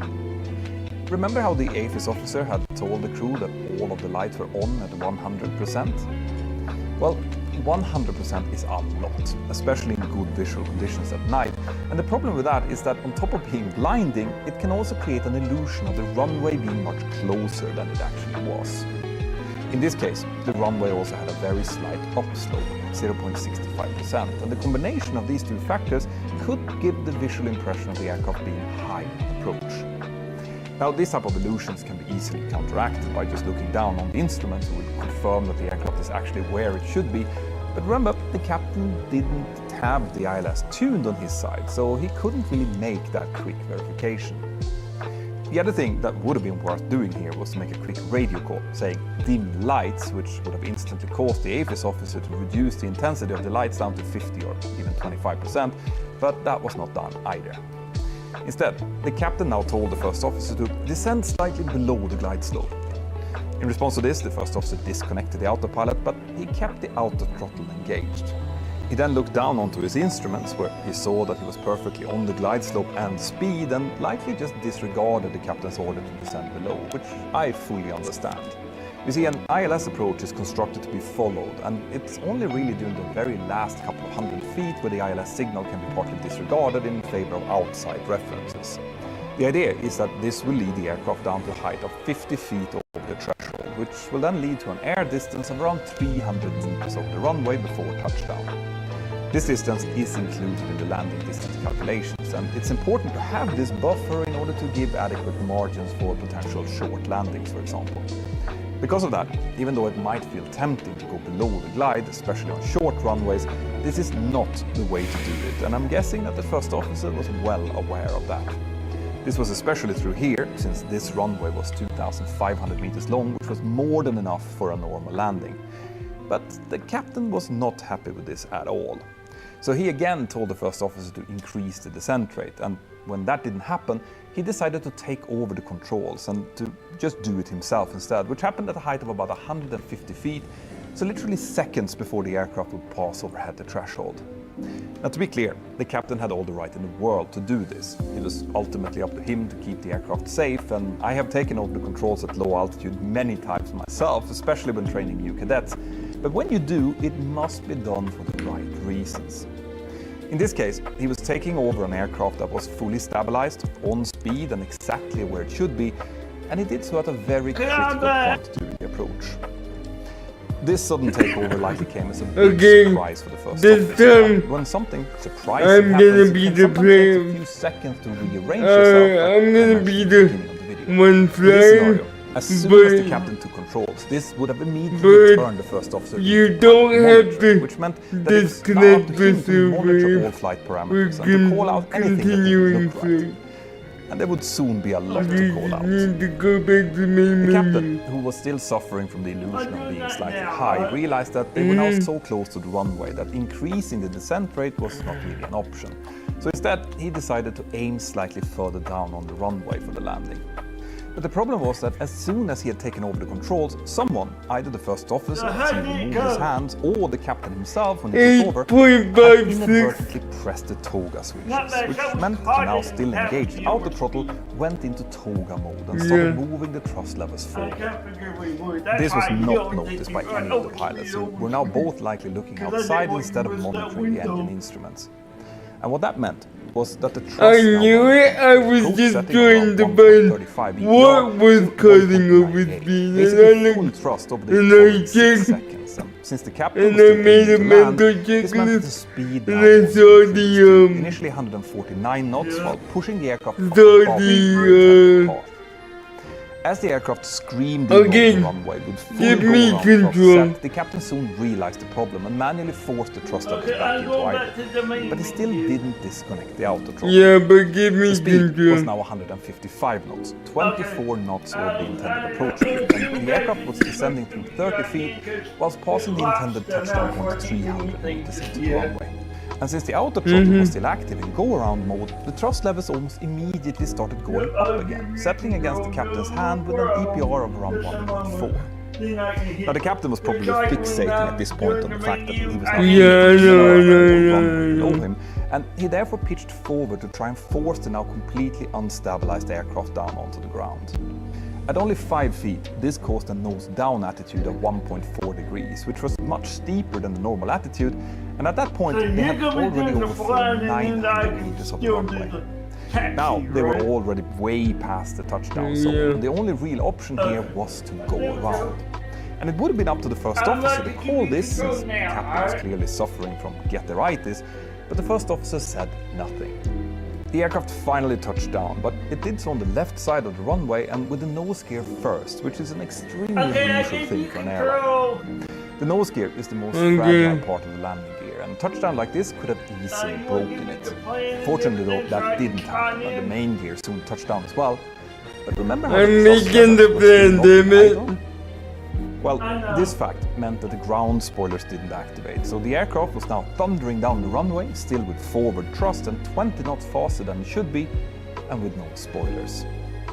Now, do you remember those AOL recommendations that McDonnell Douglas had issued? Hey, how was the landing? Well, this was exactly what those had warned about. So, about 3 seconds after touchdown, as the captain was desperately applying max manual braking, the aircraft now also started vibrating heavily. Both main gear landing tire sets were now experiencing heavy braking, while still only partially touching the runway as a result of the non-activated spoilers, so should have dumped all of the lift from the wings and therefore brought the weight down onto the gear. The wheels were now shimmying so violently that they soon exceeded the structural limit of the main gear torque link apex bolts, which just sheared off. And that meant that there was now nothing keeping the wheels in the direction they were supposed to roll. This soon caused the left tire set to start rotating around the gear leg, which ripped apart the hydraulic lines that were feeding the brake cylinders with power. The entire gear set then ended up spinning 18 times around the gear leg, leaving a series of really strange black tire marks behind. Now the right tire set also wobbled considerably, but didn't turn all the way around, meaning that the brake cylinders continued to function. But that of course now started causing severe asymmetric braking. This all happened about 400 meters after the touchdown, when the aircraft had used up about 1,450 meters of the available runway, and they were still at the speed of 147 knots. At this point, no one had made a single call about the missing spoilers and reverses, and that was again the job of the pilot monitoring, but the first officer was apparently still dazed about the quick escalation of the situation and didn't really say anything. About 10 seconds after touchdown, the captain finally realized that the thrust was not that idle, so he pulled the thrust levers back and finally activated the reverses. But curiously, he didn't select full reverse thrust. And that was likely because he now had much bigger problems. Since he had lost all braking on the left side, the still functioning right brakes were now pulling the aircraft more and more over to the right. The captain later said that at this point he realized that there wouldn't be enough runway left to stop, and he therefore started steering the aircraft out towards the side of the runway in order to avoid crashing into the localizer antenna. But the reality was that it was likely the asymmetric braking that forced the aircraft off the runway. As soon as they departed the runway, both landing gears dug into the ground, and as the aircraft swung around 140 degrees, the left gear collapsed inwards, causing the aircraft to lean down onto the left side as it finally came to a complete stop. All in one piece. This is cool, though. When it stopped, the tail was leaving the runway end and the right wing tip was pointing towards the runway. For a few seconds, the pilot sat in silence before the AFIS officer called them up and asked them if everything was okay. The captain responded that it was not. They were outside of the runway and needed immediate assistance, which the AFIS officer obviously then called for. The engines were shut down and the captain ordered an evacuation from the left side of the aircraft, since that was the way that the aircraft was leaning. But in all of this, the pilots didn't go through the evacuation checklists. We know this because the engine fire handles weren't pulled, but fortunately this had very little effect. The evacuation now started, but in a very, very slow pace. The forward left door was not possible to open because of the deformation of the aircraft. The tail cone emergency exit was never opened, but the door was. But when the crew realized that the stairs wouldn't open properly from the back because of the unusual attitude, that door wasn't used either. Most of the passengers eventually left the aircraft through the aft galley service doors and all-wing exit, helped by the fact that the tour guide translated the crew's instructions into Finnish. A deaf-mute passenger ended up in the front toilet and needed the help of his guardian and a cabin crew to get out. And all in all, this evacuation took almost 8 minutes to complete, which is a very long time. Rhea lets brew a mocktail too. What fruity combo we dreaming of? Here inwardly praying it's less messy this time, haha. レイヤーもモクテルを入れよう。どんなフルーティーなコンボを入れてみるかな。内心、今回は雑にならないことを祈っている。Outside the aircraft, it was soon discovered that the left wing had been so damaged that it had started leaking fuel, but luckily it worked. Yeah, I know, I'm making one. The fire department was soon on the scene, dousing the wing with foam to the safe side, as well as helping 2 wheelchair passengers out of the cabin. All in all, only 3 passengers received minor injuries in this accident, one of which had not been wearing his seatbelt during the What? The investigation quickly determined that the immediate cause of the accident had been a chain of flight crew errors which caused the aircraft to touch down far into the runway at high speed. You can just copy it from the news guy. Together with the immediate heavy brake deployment led to that severe vibration and loss of brake power, which then together with the slow use of reverse thrust ultimately led to a runway excursion. Whilst the captain was the one making most of the errors, it was also pointed out that the first officer had not fulfilled his important role as pilot monitoring and called these errors out. Several recommendations were made, including the mandatory addition of CRM courses at the airline, better overall approach procedures, including how to properly do a late change of controls, and the mandatory use of ILS on both sides of the cockpit. As a result of this accident, McDonnell Douglas also upgraded the shimmy damper on all MD-80 aircraft and issued several service bulletins to make sure that this type of damage couldn't happen again. As for the pilots, as always, we don't know what happened to them, but that is really not the point. The reason I keep making these videos is not to assign blame. Instead, I hope that this leads to better overall awareness among my fellow pilots of just how easy mistakes can be made and how to learn from them. Like I was saying to my Patreons on our last hangout, if I can make just one of my pilots start hearing my voice inside of their heads when things are starting to go wrong, and that helps them to slow things down or It's what I think it was. What, the firewall? No.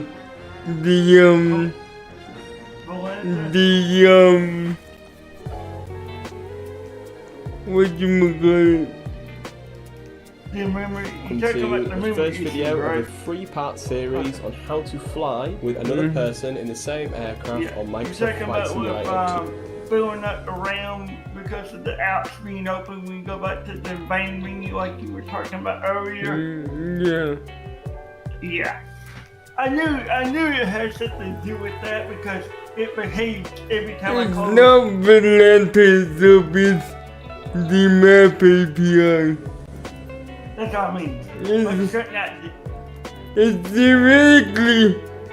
theoretically supposed to shut down when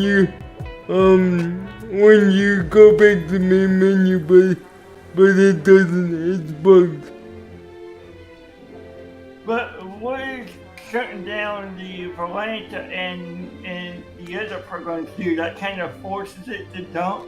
No, Byrd. But how it's supposed to work is when you go back to the main menu, the map API is supposed to shut down so that map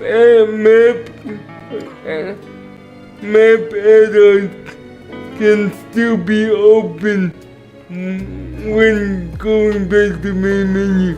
But how it is right now is the map API keeps going.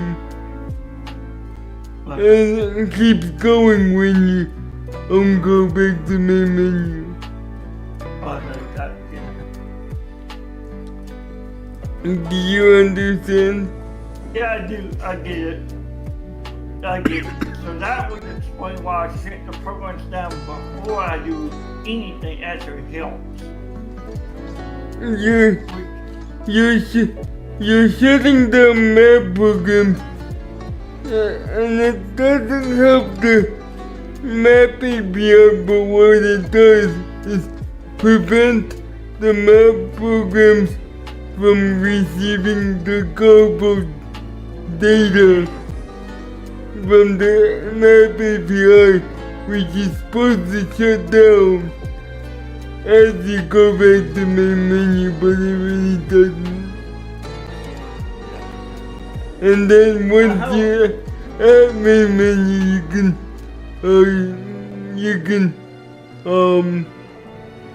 you can start them again.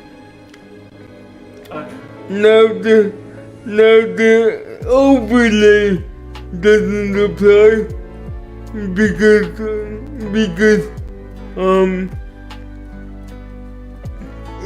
it doesn't use the Microsoft Map API, it uses Mapbox.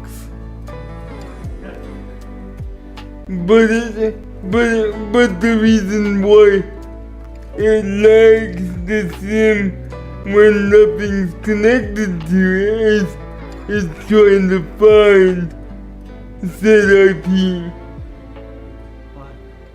Now what? Okay, now I got a question though on this.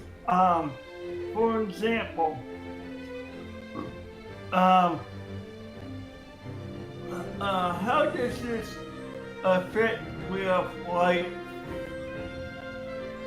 it doesn't apply to I'm trying to think of how I was going to phrase it. I forgot what I was going to say.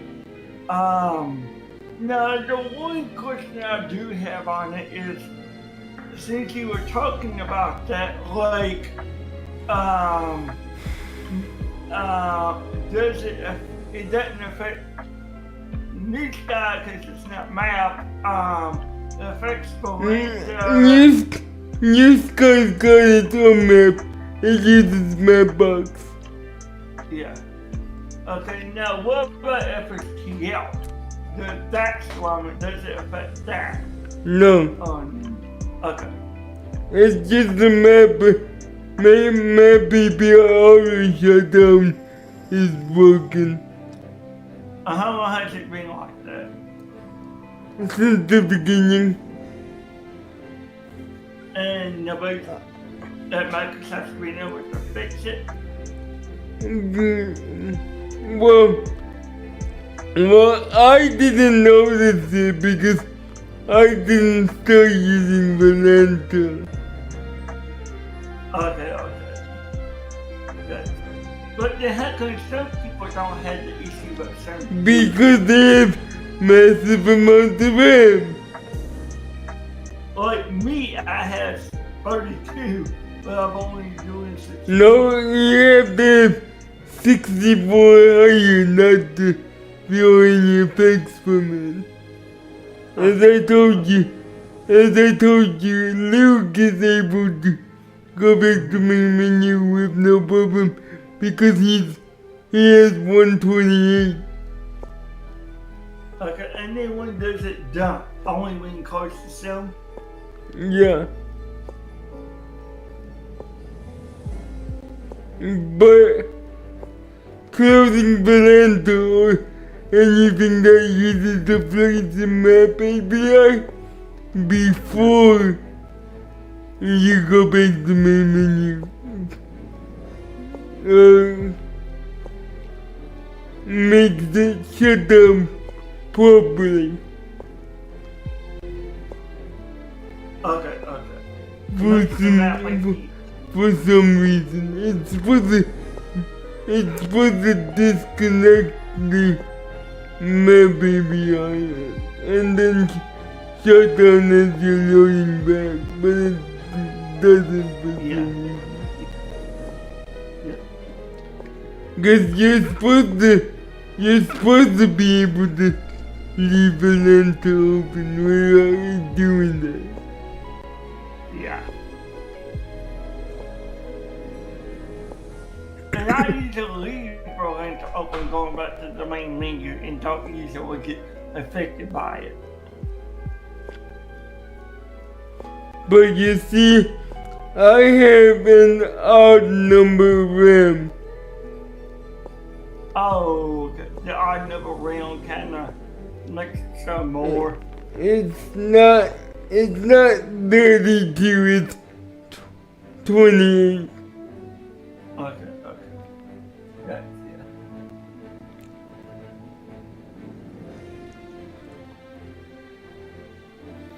And also, the reason why you don't feel it every time is you've got 3200. Okay. The shadow is just an odd number. Yeah, I know because that's how they assigned it. Yeah. But see, when I assign videos and stuff, I give them an even number.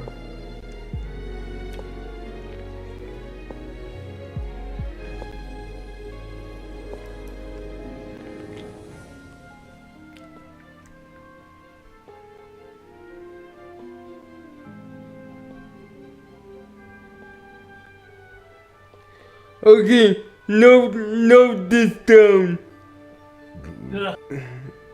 1606 for fuel and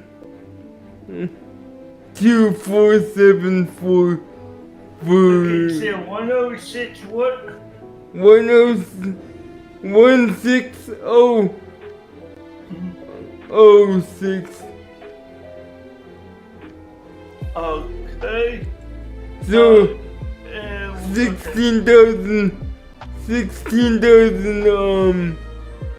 Okay.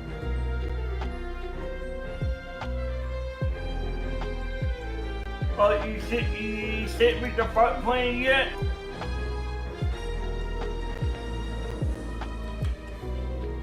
So these are the numbers to keep track of. Okay. 16,000 and then No.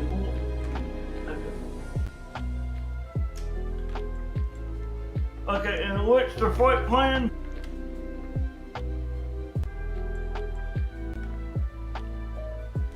So the second number is the cargo. Yeah, Or the 60,000 luggage. I should say luggage. Okay, well, go ahead and send me that, and then send me the flight plan.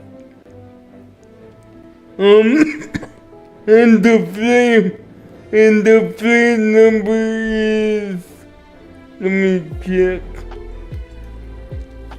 701P. 701P, go, okay, I changed that as soon as I get the file. So go ahead and send me the file. I'm still playing it. Okay.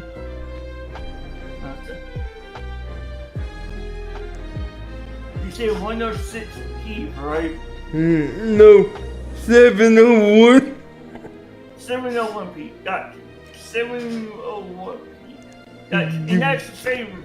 That reminds me of a room number that we stayed in while I was in Florida one year. 701.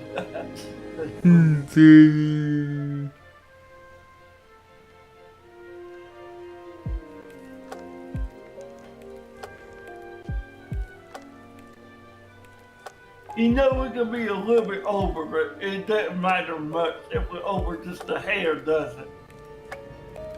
What do you mean? Like we're allowed to take extra fuel, not too much. that's what I mean, and not very much over our payload, right? Pretty much. Yeah.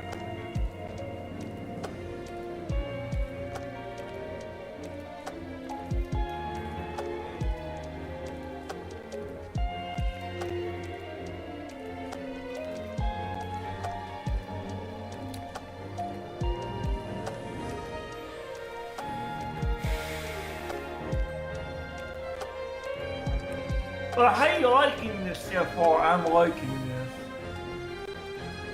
I'm enjoying it. I can't say I like this for every plane, but I know. 'Cause it's buggy and things might happen. I know.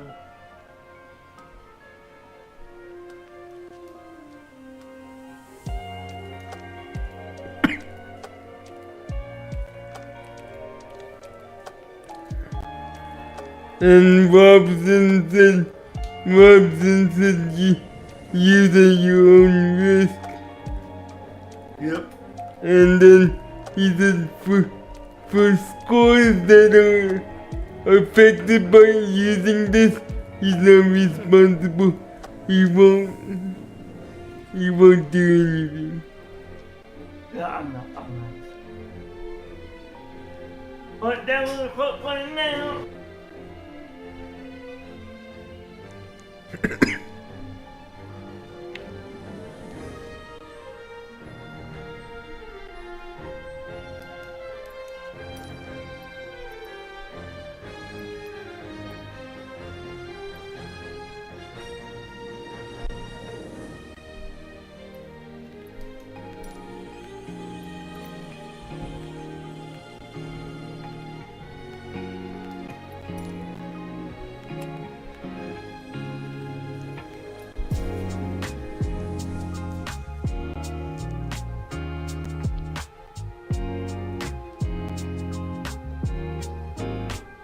Welcome aboard. Hope you're ready for some turbulence with all this flying shenanigans. ようこそご搭乗ありがとうございました。 Okay, you going to Phoenix Sky Harbor? That's the name of Phoenix Airport. Yep, we're going to Phoenix, Arizona. I'm going to Phoenix, Arizona. We're going to go to ASU.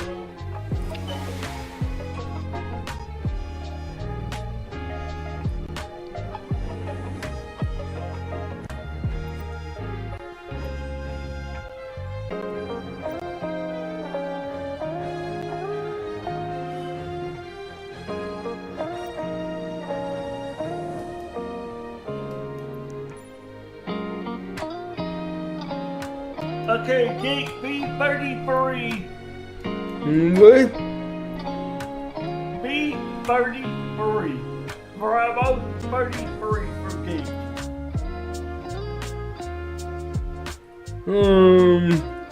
B33, right? Yes.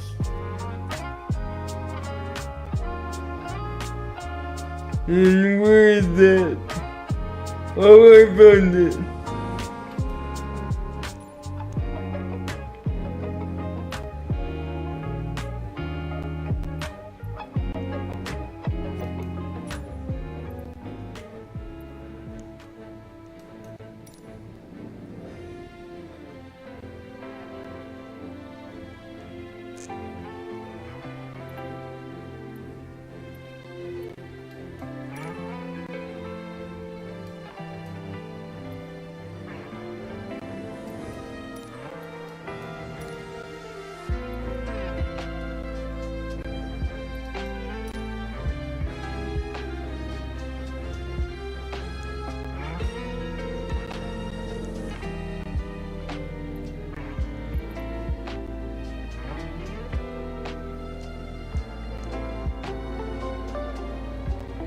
Okay.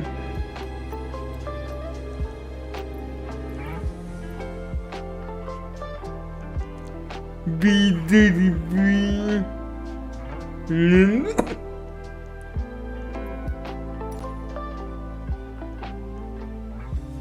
Good job.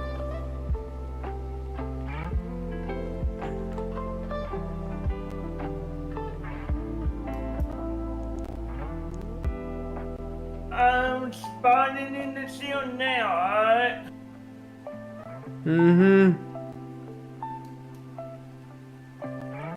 Or should I wait for you?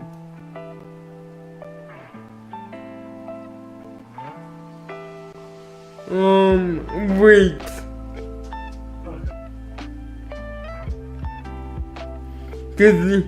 Cause your plane has to. My plane has to what? Did the sim just crash? Yeah.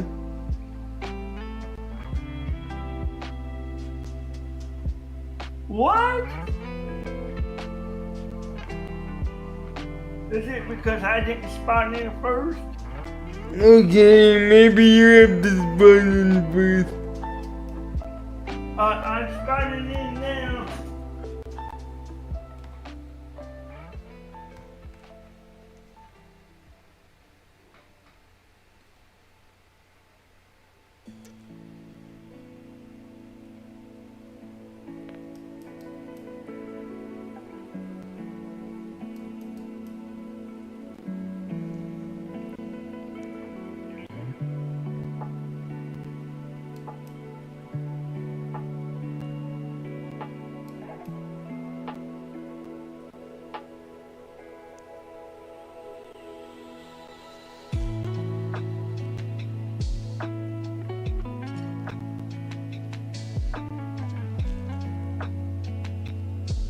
Okay, I spawned in. Do I need to restart the server since you closed the seal?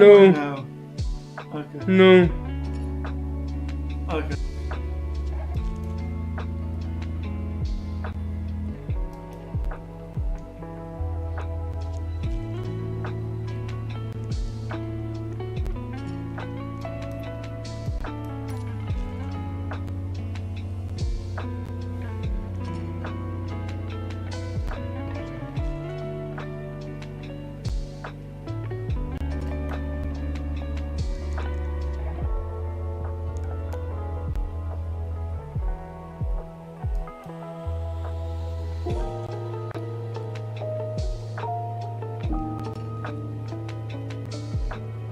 The Boeing 737 MAX hasn't exactly had the best start for a new aircraft. Scenes from an Alaska Airlines flight forced to make an emergency landing. The plane suddenly lost a section of its fuselage mid-flight. Found loose bolts during an inspection of its fleet of Boeing 737 MAX 9. The company has to rework about 50 planes after a new issue was found during the production of 737 MAX jets. It's a huge shame that Boeing, a company that millions of people put their trust into every day flying aboard their aircraft, have reportedly cut corners, which has sadly led to the loss of life in some cases. Now, the hugely popular and incredibly safe 737 next generation aircraft have been in flight simulators for the past 2 decades.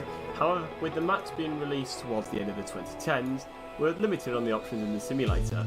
However, a newcomer to the flight sim community, Byrd 3D, brought us an aircraft just over 2 years ago now, seemingly bringing this new plane into our simulator to the price of around $20. And that's what we're going to review in today's video. On the off chance that you've watched our channel before, you'll know that these videos are first impressions live on camera. Now, to be transparent, this isn't actually my first stab at a review of this plane. In fact, if we turn the time back, before myself and a colleague created I tried to make a review of the plane and post it on my dormant YouTube channel at the time. I've watched the video back, and at that time, the PMDG 737 hadn't actually been released.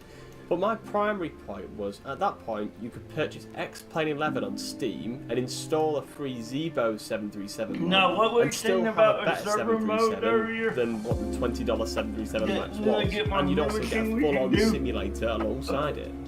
To be fair, this is still a valid point, but now the PMDG 737 is out and the Dash 600 is priced at just $30, there really is just one use case for this add-on, and that's if you genuinely need a 737 Max flight simulator. So the add-on is around 1 GB in size. It's available on PC and Xbox, and at this stage it's your own if you do play on Xbox.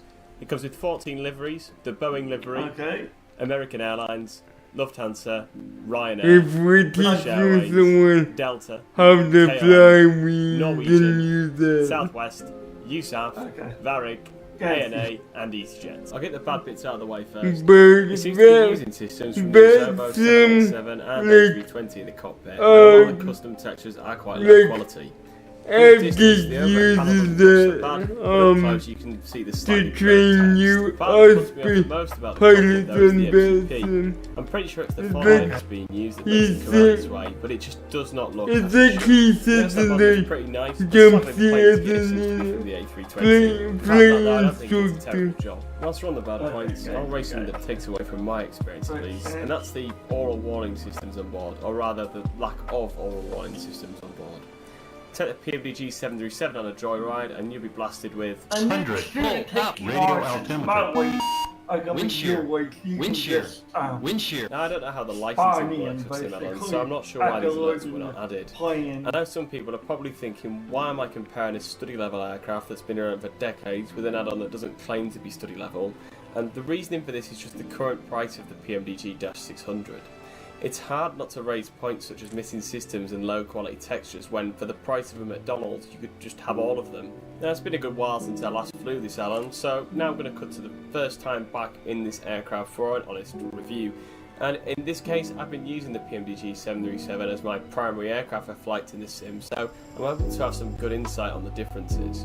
After that, we'll get onto some positives about this add-on and the actual development. Okay, yeah, here we go. So, yeah, not the best weather in the UK at the time of recording this particular video.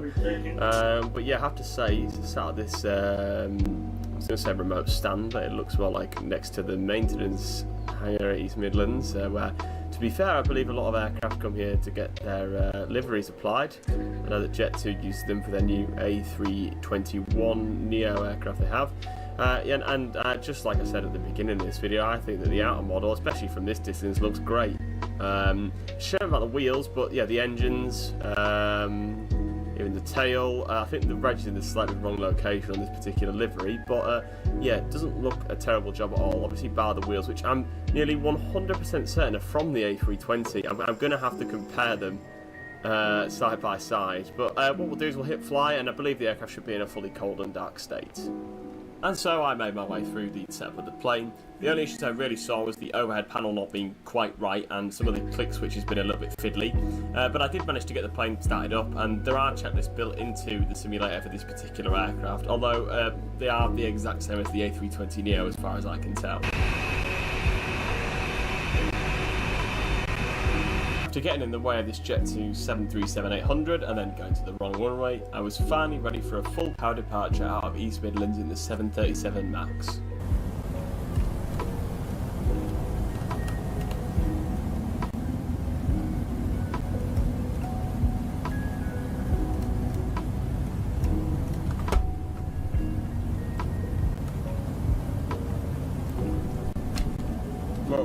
Whoa, what happened there? What issue with the steering? Okay, so confirming runway 09 East Midlands, we are cleared and ready to depart. As I say, other than the auto throttle, I'm going to fly the aircraft very manually, so we'll have a listen to the engines. We'll go full power.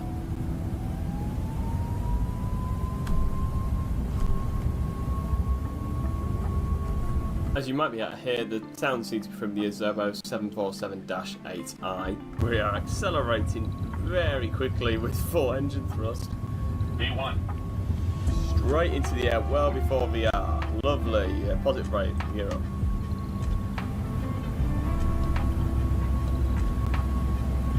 After enabling LNAV for my flight directors and eventually VNAV, I began my ascent all the way up to flight level 280 for this short flight. Okay guys, so we've just reached around 7,000 feet. I've just leveled off briefly there whilst we make our turn to get back on course. I'll be honest, I didn't enable LNAV during the takeoff roll. I was totally oblivious.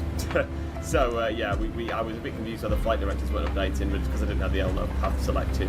I've been hand flying the aircraft now since takeoff, just passing 8,000 feet just about. And it doesn't feel like the PMPG, but to be honest, I can definitely get by with it. There's nothing gone madly wrong. It hasn't run away with me or anything like some freeware aircraft can do.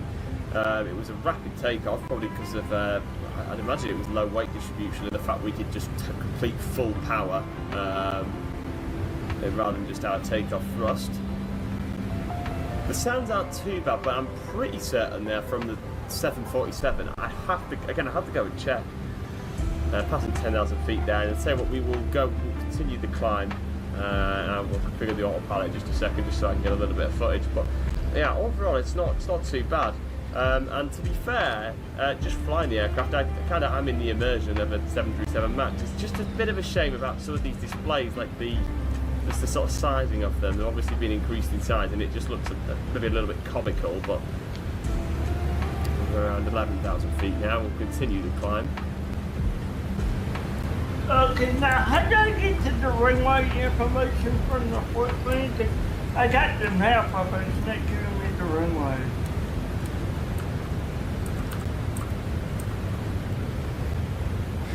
I want to find the runway. During my testing of the VNAV, the climb descent rate was fairly optimistic for the 737, and I've seen some others mention similar issues. For a casual flighter, though, I see no issue with this. Captain Rhea, spill it. Well, what's that one ingredient you'd never throw in a cocktail? レイア社長、教えてください。カクテルに絶対入れない食材は We are still rocking it up on VNAV at 4,000 feet a minute. If I have a look here, I don't believe there is any form of cabin. Yeah, you can see that it's just an empty shell. That's fair enough. Again, for that price, you can't really complain. So fairly shortly, we are going to start a gradual descent into Gatwick. I haven't bothered opening up Navigraph charts for this. It's just a casual flight, which, to be honest, I think is exactly what this aircraft was designed for. So yeah, we're not using VNAV or anything. Some of it's in there, but it'd be a crazy descent. So as I said, the vertical speed, I can't get that to work. So if I come here and I say let's descend to 110. Like this, and I say okay, vertical speed mode, and we will begin our descent.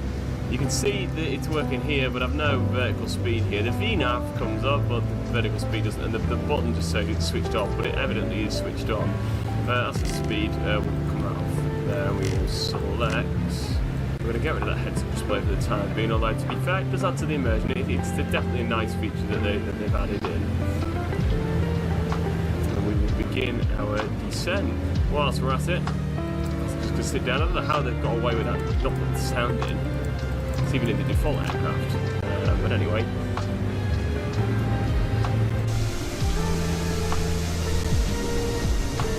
So I now out here. The actual hold on, but the vertical speed's come back. I've been stopping and starting the recording because we've been in flight for about an hour, including on the ground and getting set up. So but the smaller issues do crop up For someone casual, especially if they're just using if they use VNav or even if they're just using the vertical speed mode, it's not so bad.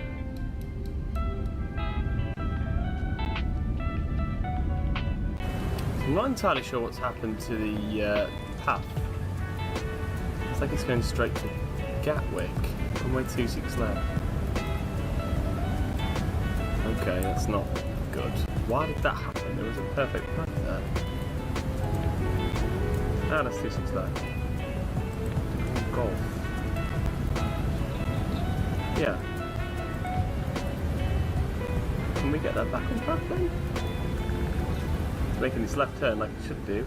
So as you can see here, during what seems to be the final stage of the approach, the aircraft totally lost its navigation path. Now, reconfirming the star in the FMC and the ILS for runway 26 left seemed to fix the issue, but checking the VFR map showed the aircraft was way off course. I'm wondering if this is some kind of error I've made in the FMC, but the aircraft flew the rest of the flight perfectly. Sadly, the worst in weather at Gatwick made it a bit difficult.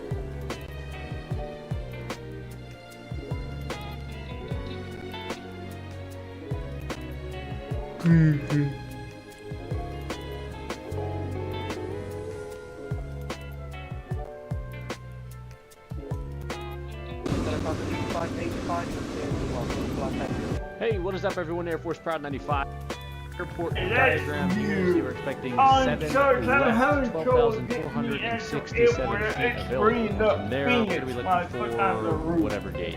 Terminal 1. Now that the What? sun is just setting, we'll go ahead and turn wing and logo I want to light. bring up the actual runway. I'm having trouble finding what takeoff runway is.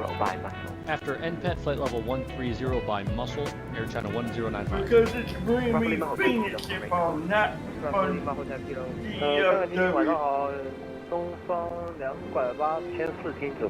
It's gonna be English, please. 36. Oh. If you want to fly into Hong Kong and you need to speak English, whatever, I cannot help you. Damn. The English-only policy being strictly enforced here in Hong Kong hasn't been enforced that seriously since out of Lufthansa.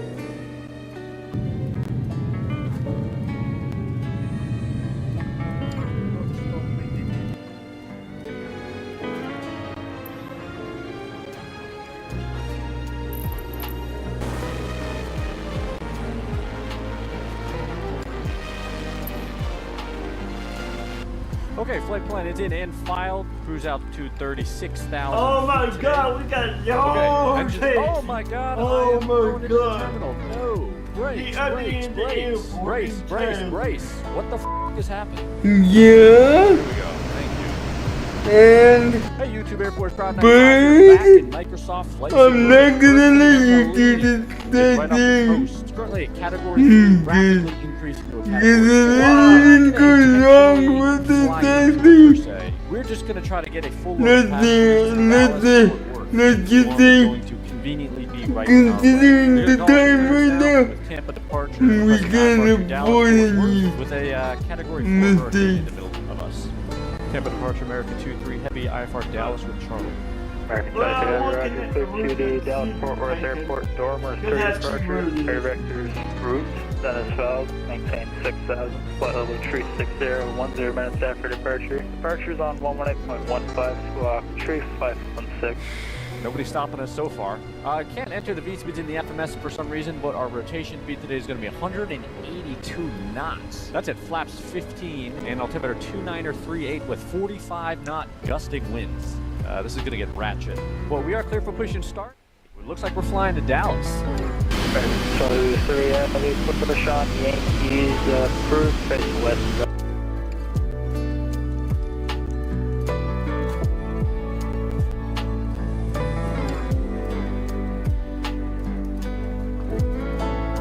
Tail right, tail left, and nose right.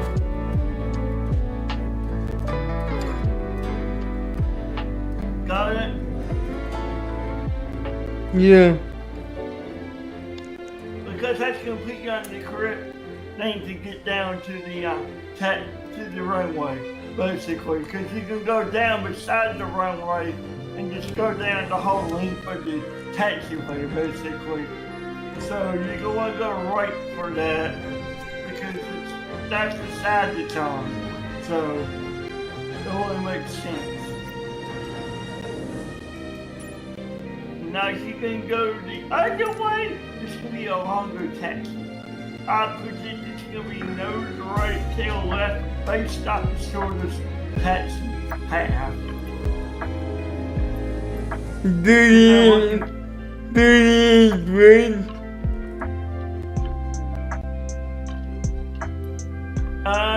Actually it's 8:33. Dirty.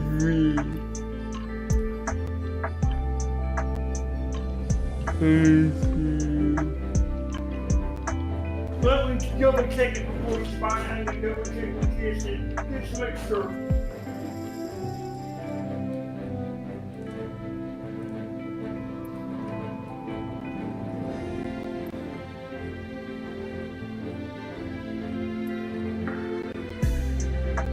B33.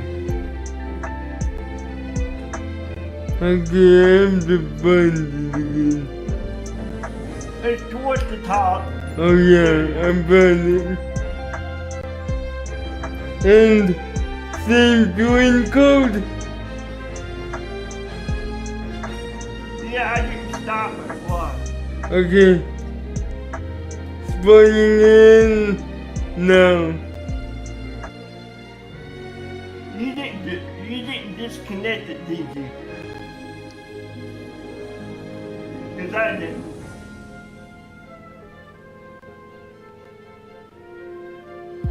Yes, I am.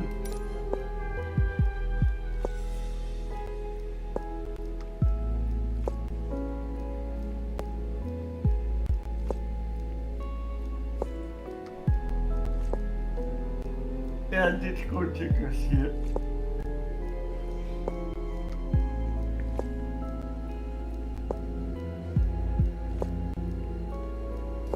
That's next taxi.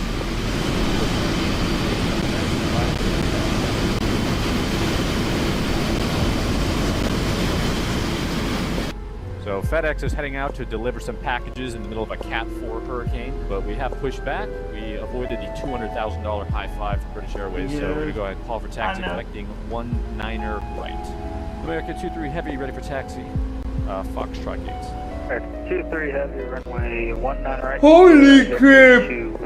Victor 2 Whiskey. $200,000 just for a pair of winglets? We'll do a quick flight control check. We're using the Yaman Arrow today. I'll talk about it more in flight. Ailerons, elevator, and rudder. Alright, flight control check is complete. We'll go ahead and release parking brake and begin this taxi.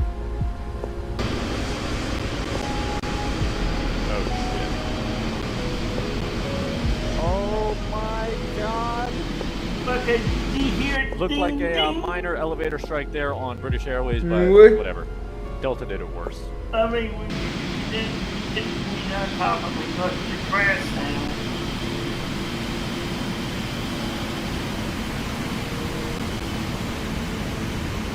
We got some traffic coming in here. Looks like Spirit coming in hot, dealing with some crosswinds. Ooh, planter. And a bounce. Oh, that might be a touch and go around. And right back into the Superco Spirit. Spirit Airlines with the hard touch and go around in Tampa. Yeah, check out the windsock here. That is erect. We'll go lights on across the board. Flaps are set. We are arriving here at 19er right. Okay, we got traffic in sight coming in now. Looks like a 737 coming in low and slow. Nose high, full flaps. Wait, this is a 777. Let's see it. ATC bot says hi. アチボットがよろしくと言っている。 Clear for takeoff 19er right, American 23 Heavy. Okay, I can give you control now. Okay. Full lineup off to the side of 19er right. But I cannot waste any more time. We are clear for takeoff. Okay, you got full control of the aircraft. Okay. And power is set.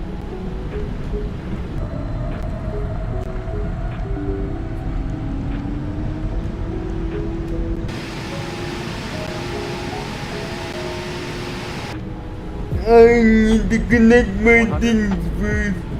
Franklin, 69 miles from Mutey, cross Mutey. Because this is great.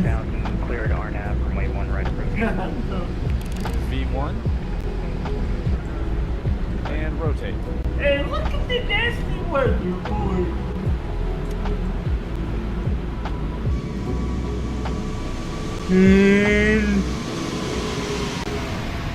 Alright, a little bit of a wing wave there, but positive right gear is coming up.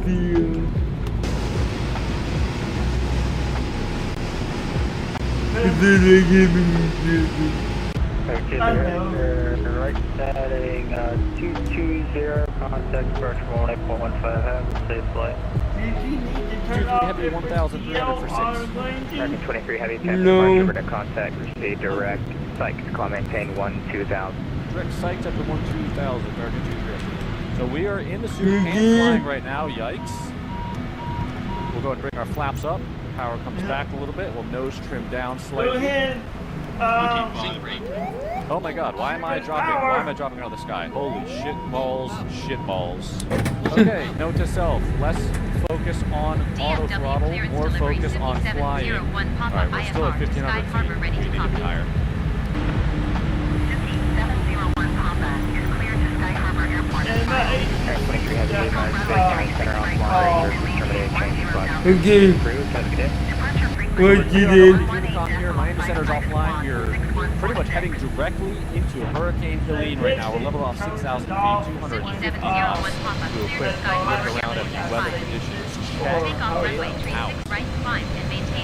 been flying into hurricanes way too often. Departure on 118.554. Okay, we are gonna get light Picking up some light chop, anticipating it's going to be a little bit stronger. We head out into the middle of Hurricane Helene. Climbing through 13,000 feet right now, 295 knots, just ripping right through it. But now, not too bad. Let's see if we can turn on some weather radar. There we go. Now we're seeing it come together. Oh shit. 10 miles ahead, we have a severe area of precipitation, and that storm is moving kind of to the north, so we're going to cross directly through that. So once again, we're going to be into the Campbell's Chunky here, 16,000 feet. We'll go up top and click on the passenger seatbelt and we're gonna do the wiping.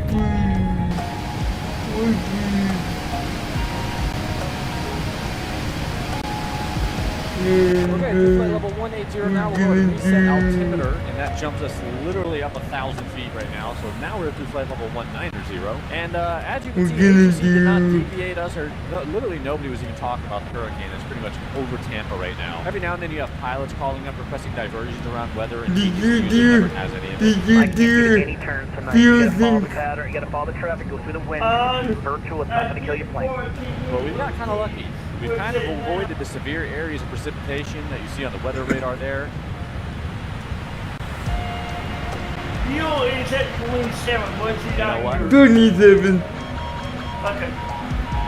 I accidentally bumped the heading plug while reaching for my coffee, and we are accidentally turning to a heading of 340. Realizing my mistake, I am now going to level the wings on this heading exactly, and until I can get my bearings together, I am going to continue on this current flight path. 24/7 too crazy up ahead. That would be very unfortunate. Yeah, but I mean, the whole purpose of this flight was to get into a hurricane, so I'm going to get us into a hurricane. We're not in controlled airspace anymore, so it's fine. This is illegal. Real quick, I'd like to thank Yalman for sponsoring today's video and allowing me to forgive the kid who flew with the PS2 controller. They sent me their Arrow controller, which combines joystick, throttle, and rotor pedals all in one, and is designed specifically for flight sim on PC. It's highly customizable, can be used without keyboard and mouse, and has really good flight features. If you want a simple setup without a lot of hardware investment, I'd recommend it. You can check it out at the link in the description. That includes the code AFT10 to get you a discount at checkout. Thank you, Yalman. Back to the video. So we're kind of rapidly descending right now through 28,000 feet. We got that area. They see just off the left a little bit, so we're going to turn right into it. There it is. Realism has gone to shit once again. It's not every day you get to fly into a live weather hurricane, so we're making the most of this opportunity. This is where it looks like it gets kind of nasty. And then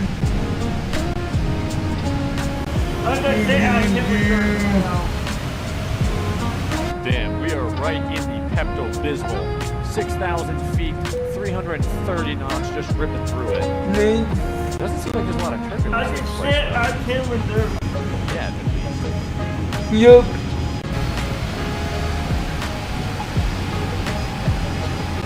And then flight victory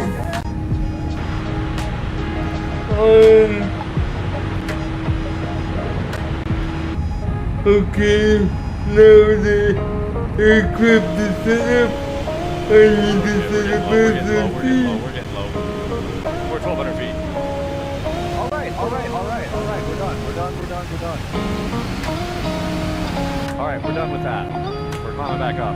I was going for some exterior shots and lost track of the altitude. We got down there to about 800 feet over sea level. Oh my God, we're at 80 knots. Okay, we're recovering from a stall in the middle of a hurricane. We're fine. Everything's fine.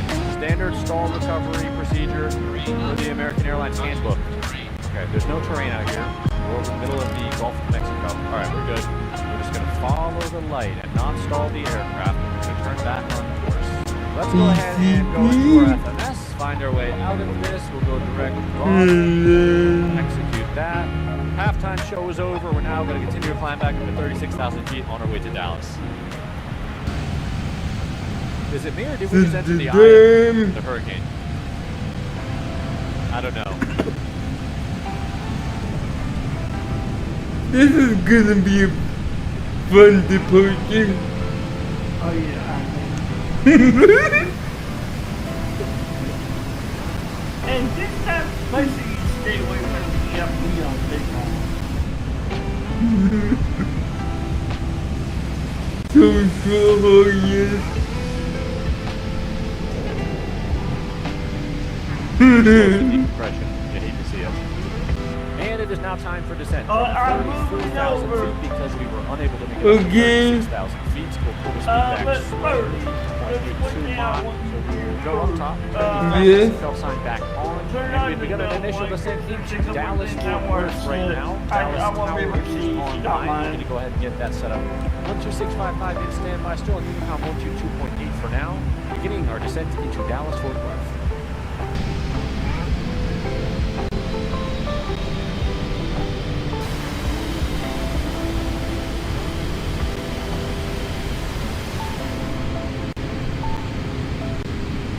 We're doing the real bad so with into Dallas, we kind of overshot the approach quite severely, and tower is online. So we're just flying outbound right now. We're going to be getting a turn down inbound shortly, and I'm just going to be shooting the ILS 36 center approach. A lot of runways at the airport, so it's going to be the 4th on the right to the 5 center. The tower's going to be 16555. I'm ready to leave him on for now because it's raining candles. Oh, then. 2023, no further kilo. We'll appreciate your crew. We'll see you. Have a great day. Yeah, because it's raining. Hasn't talked there and I can't see shit. Runway 35, center clear. Okay, but if you're painting those lights on, do that to Yeah. But the lighting is real bad. 100, 50, 40, 30, 20, 10. Are you doing boarding? I'm setting up SLC before boarding. And 2 in reverse, and oh my God, speed bump. Okay.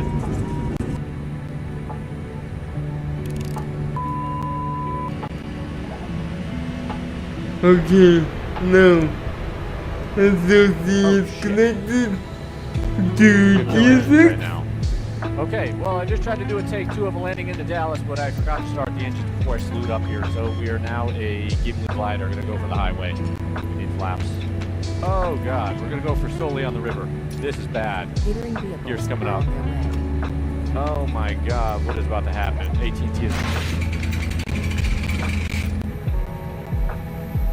just ruined someone's afternoon. Hope they have good insurance policy. We're going to try this again. That was not it. Alright, so we're doing an air show style arrival into runway 36 left in Dallas. We'll cross the final approach and then loop back in the air. Go ahead. Angle attack, turning left back towards the runway. Captain, We'll begin that raise up angle of attack. Try Clear to enough. hammerhead this 4 out nose of back 5. down. We have runway 36 Okay, left in Captain. sight. Radio check is complete. We'll contact you when we're ready to start. Oh, Jesus Christ, this is not going well. Roger. Alright, we'll be back in a moment after this message. Hi, Bill Swift here for Okay, so the air show style arrival didn't quite work out as planned, so instead we're just going to shoot a short approach. Just about to beam the numbers, we will go ahead and drop landing gear. And as that happens, we'll go ahead and begin this short approach to runway 36 left. This is a way short approach. This actually might be a bad idea. Hello, Captain. We are ready for pushback. Full. Monitor our power here. There's a stall warning. Don't want that. Basically reverse Kai-Tak to Dallas right now. Actually working out okay.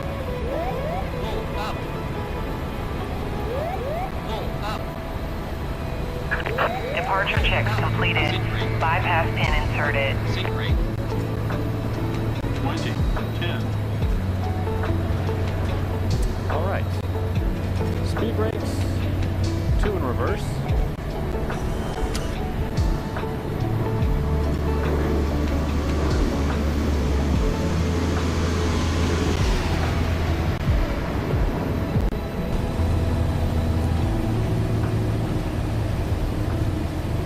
That actually worked out pretty well. Well, actually, right.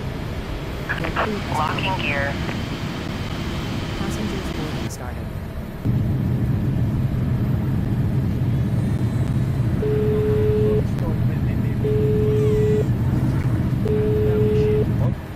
Your world crazy as hell for trying to take off this weather, mad respect.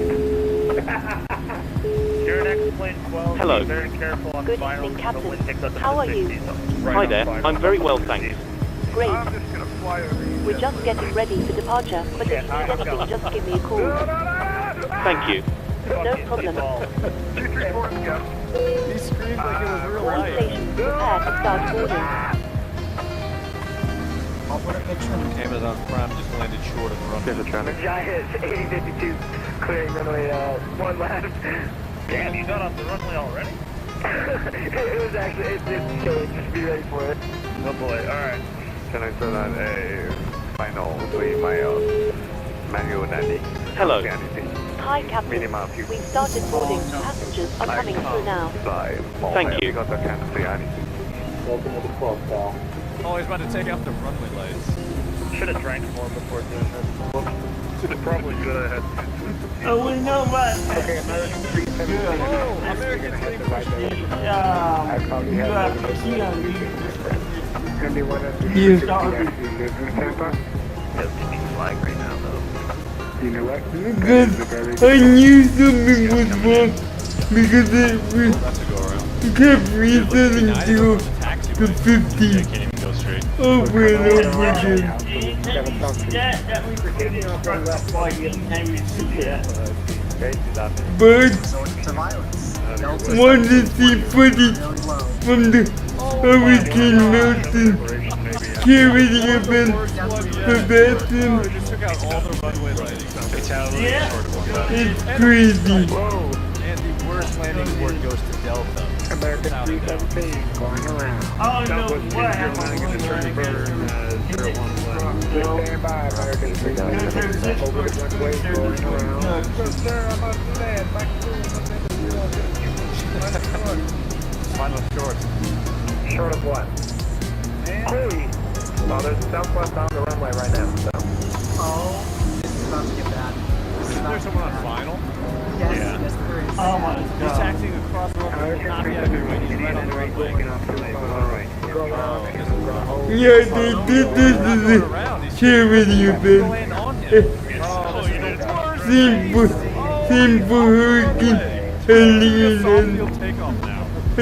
and Milton.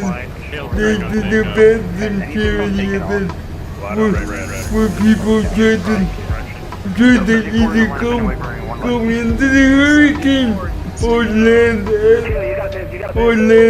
Tampa. Welcome to Eclipse Airlines. That's not be a how that safe works. thrill to have you on board. Our captain is We currently have a phone number preparing advisory. Yeah, but and that was He's on two on wheels. top of Yo, 74 heavy, US Air Force, passing 2,500, climbing 5,110. U.S. Air Force, thank you for your service. wheelchair tie downs outside. Well, under extreme weather conditions, you can't really control that. Can you? Oh, big hopper by American. Big hopper. Oh, we got a trooper. I guess we're holding on runway for a second. We'll do our best. Oh, look at JetBlue. Well, people can't really go around in this weather. Yeah, we got some heavies coming out now. Aircraft 1 left, do not enter, do not enter, do not enter, aircraft on 1 left.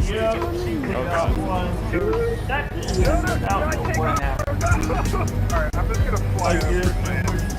Oh, there's like 3 aircraft on the runway. What is going on? Oh my Oh god.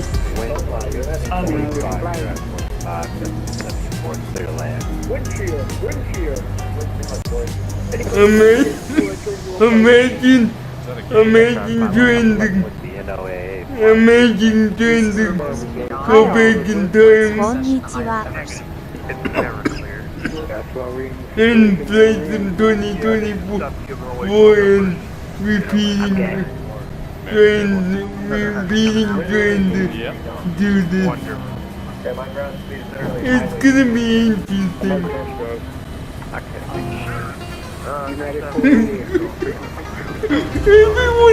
but I can't see shit. Did he end up in the bay? United 48. United 48. Oh, planter on the threshold, Delta. DFW, Frontier Flight 2133 requesting pushback. Frontier Flight 2133 pushback request accepted. He waited. Oh, it's the CJ guy again. He's finally gonna land. Maybe. Maybe not. We're still not sure. Got a 90 knot heading at that 14,000 feet. He is still not touched down yet. There we go. Yeah, I can possibly land right now. Oh my god. This is Yeah, we're using 737 sole aircraft now. Oh my god. United 7A just landed directly in the wake turbulence of a 74. And the Citation is dragging his wing off the side of the runway. He's lost the right tire. Oh, we got a stare down over on the taxiway. You're on top. On top, brother, I got you above me, sir. Yo, we're all crazy as hell for trying to take off this weather bad mistake. Requesting the end of pushback. Right? Step outside, line up on Okay, I'm gonna go on the ground and we're gonna What fictional character would you want to serve cocktails to? Let's get wild with those drink combos. どんな架空の人物にカクテルを出したい？さあ、ドリンクの組み合わせで盛り上がろ Starting the う。 APU. Please stand by as we'll be disconnecting from ground power shortly.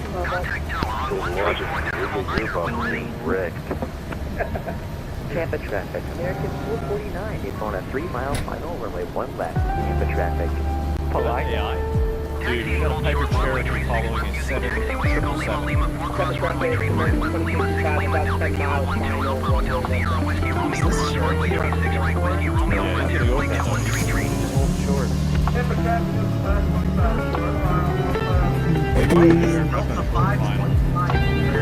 Oh, he is coming in hot.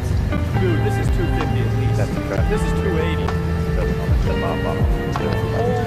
Big strike. Go ahead. Oh my god. Please disconnect ground power. Immediately gone. Dude, this guy is yeah, he should probably just cancel his flight. He's gonna get yeeted into the ground. Oh, Roger. and he just died. Down. Part 1 right. Good evening from the cockpit. This is your captain speaking. I'd like to welcome you on board this evening's flight to Phoenix. We're currently preparing for departure up here in the cockpit, and once we're airborne, we'll be climbing to our cruise level of 40,000 feet. We're not anticipating any delays, so we hope to be underway very shortly. The cabin crew will start securing the cabin once the aircraft has pushed back from the stand.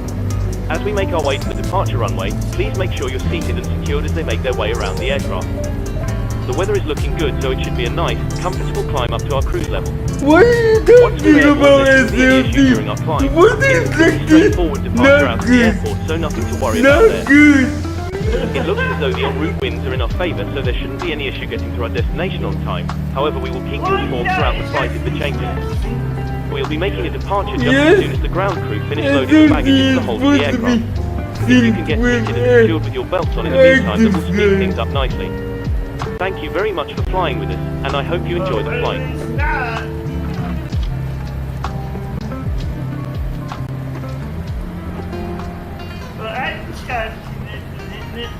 Yeah.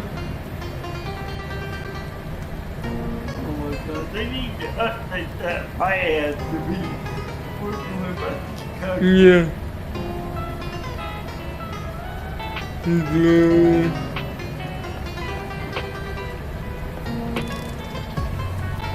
Just gonna give it up. Imagine whipping up cocktails for your favorite character in flight. Who are we bringing aboard? Let's make it epic. 機内でお気に入りのキャラクターのためにカクテルを作ることを想像してみよう。壮大なものにしよう。Round to cockpit. Go ahead. And we have to wait for baggage to load in the seat. We'll contact you again once we're done. Roger.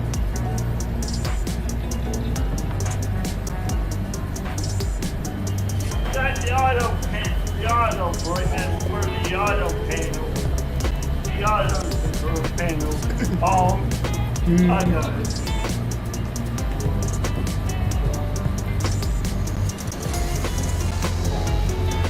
As soon as the aircraft is loaded in terms of baggage, we're gonna head out.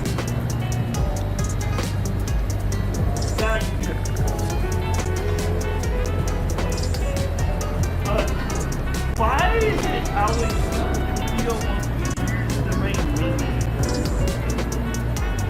Cause that's the way, that's in my anti-rebellion sense. Remember, we're not using the proper way.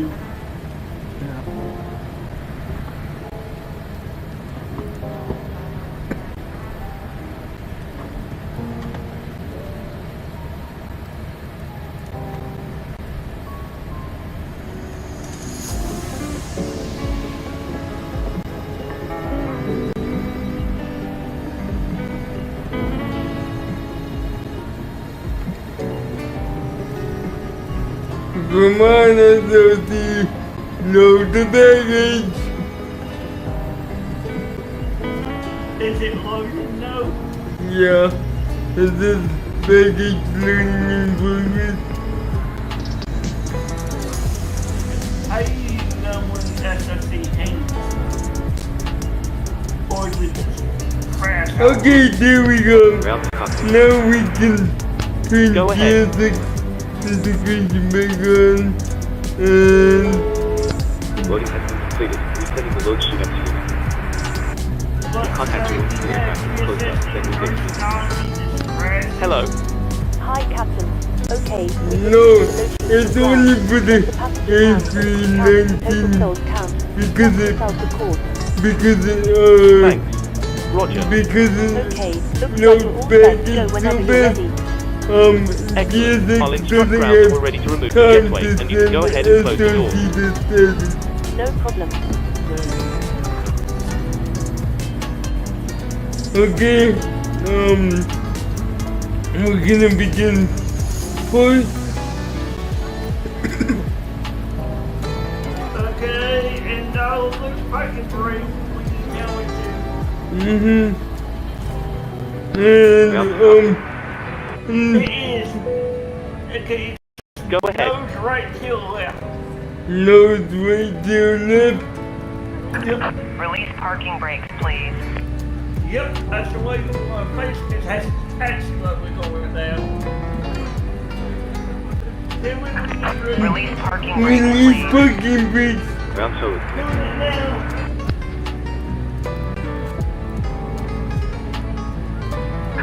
Release parking brake, commencing push. All The parking brake is off. Start at will. Roger. Toes attached. Stand by. Nope. I'll tell you when. Okay, Captain. We cleared the stand and we cleared the start engine.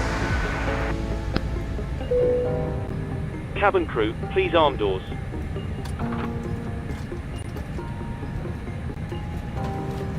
Starting number 2. Okay. Starting number 1. Double. Okay.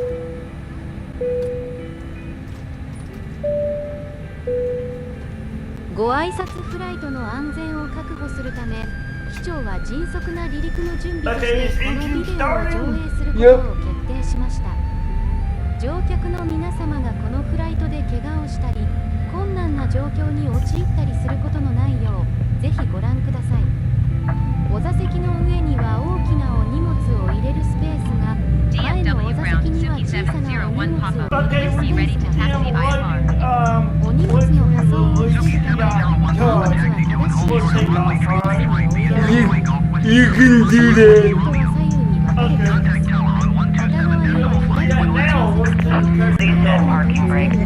We do it. We do. We do release the dog. バックルを取り付けてシートベルトを締めてください。シートベルト着用表示灯が点灯しているときは必ず表示されたまま使用を続けますが、シートベルトを外す必要がある場合はバックルを引くだけです。 Parking brake is on. 当社のフライトは Wi-Fi に Stand by. Keep the parking brake on while we monitor engine start up. した時点で当社のサービスにオンラインでアクセスすることができます。ただし、機長が離陸する前にお使いの端末をフライトモードに設定するか、フライトモードが搭載されていない端末の場合は電源をお切りください。または、フライトモードに対応した別の携帯電話をご用意ください。フライトにご参加いただけない特別なお手伝いが必要なお客様には、常時接続可能な緊急用 Wi-Fi ホットスポットをご用意しております。離着陸のスピードが速いため、破損を防ぐため、離着陸のアナウンスが流れたら電子機器から全てのケーブルを抜いてください。また、ノートパソコンや大型機器は、使用しないときは接続しておるノートパソコンに接続してください。 Get ourselves next time. So have a safe flight. Look out for the pin on the left, and we'll see you next time. Thanks very much. Pin on the left, and we'll see you again soon. You can do that. 最新シーズンを捨てたゴミ箱に捨ててください。化粧室でアニメを見ることは許されていますが、煙探知機を壊すことは許されていません。機内の気圧低下を防ぐため、このフライトには酸素マスクシステムが装備されている。シリコンのマスクを開き、鼻と口にかぶせる。マスクを頭からかぶると、ゴムバンドによってマスクが安定し、通常の呼吸ができるようになりますが、もちろん必要に応じてゴムバンドを調節することもできます。 We cleared the go. 自分のマスクを調整することを優先することを忘れないでください。これは SF 映画ではありません。低気圧の惑星でも呼吸はできません。緊急時には機体の両側に非常口、左右の前方に1つずつ、中央に2つ、後方に1つ、合計8つの非常口があり、それぞれに膨張式のスピードがついています。今どこにあるかちょっと思い出してみてください。もし忘れてしまっても、床に取り付けられたライトが緊急時に一番近い位置まで導いてくれる。We actually don't want to touch that because it's already got the simply plan loaded. 持ち主にお返しするよう最善を尽くしますのでご安心ください。ありがとうございました。We don't do anything else. And I'll remind you when to go to the state screen, and then you can just click ready to take off when we're ready, when we're at the entrance of the runway. Okay. Because I found out last time you can click that. Are we going the right way or? Yeah. Yeah. We're going the right way. Okay, so my thing actually worked out perfect. What? Okay, always trying to do. What are you trying to do? Yeah, taxis don't work. Hello. Hi, Captain. No, you just want this. We're almost ready actually, so you can take your seats now. No problem.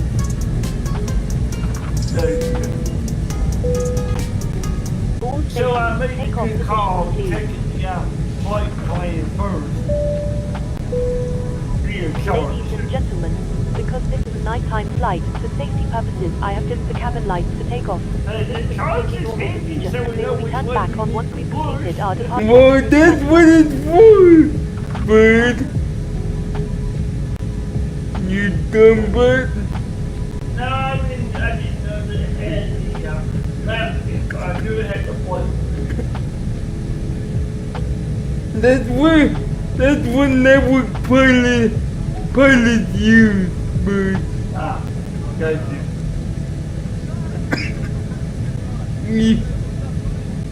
If you're going to play Basim, Basim or Eyeball, they require an Navigator subscription.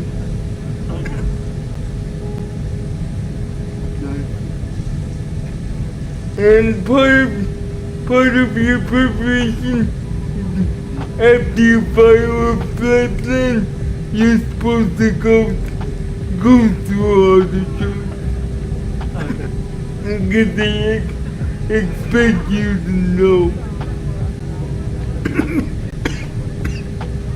So basically, you can go over the charts and then do everything, right? Yeah, and then you contact ground, like ECP 701 Papa,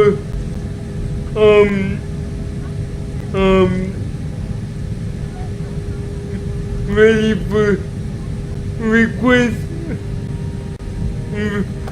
for request, push and start. And then the ATC will tell you which way to push. But you need to know the taxiways. ATC will tell you what taxiways to use, but you need knowledge of the choice of where those taxiways are. Envoy 3886, hold position, caution. And basically, you can follow your arrow too, right? Basically. But no, you can't use the arrows because the arrows correspond to AIATC. No, I mean your GPS arrow on the actual map. The Simlink, yes. Yeah, that's the arrow I'm talking about. Yeah. That's the arrow I was following the first time we did taxiway, so that I know where the turn was, because you can't always see the sign, but I knew the turn was coming up ahead, so I knew where to turn. Yeah.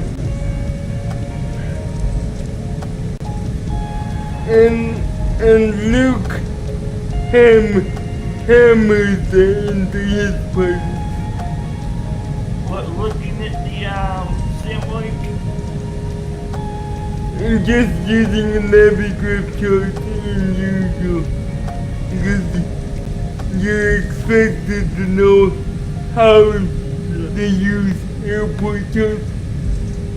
Yeah. Well, you notice I didn't have any trouble reading them. And you know what's cool about the flyby system? It can connect to your actual printer and print out the charts from the aircraft from inside the aircraft. Yeah, basically. Some aircraft still had those printers on board, so they can do this basically too. And in the future, the AV80X will take advantage of SimBridge. And guess what? That's one of the features of SimBridge, where that printer connection.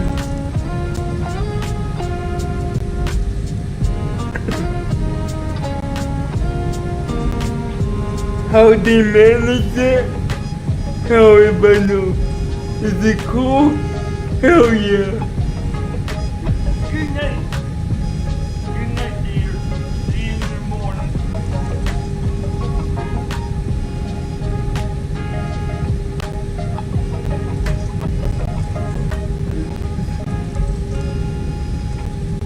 Your second taxi was much better, but notice how the AI is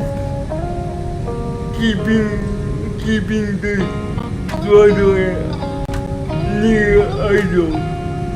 Yeah, he knows how we're trying to do that. It's just letting it coast.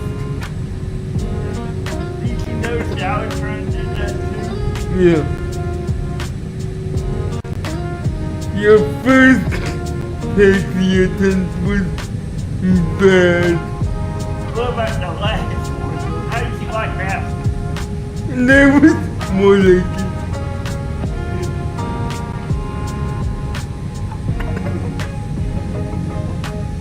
He knows we just are in your room. Yeah. And the SOC isn't crashing every 5 minutes, so I think we're good.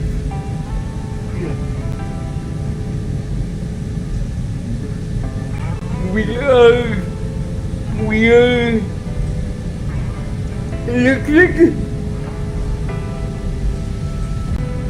Looks like the rain stopped, although the storm clouds are still over.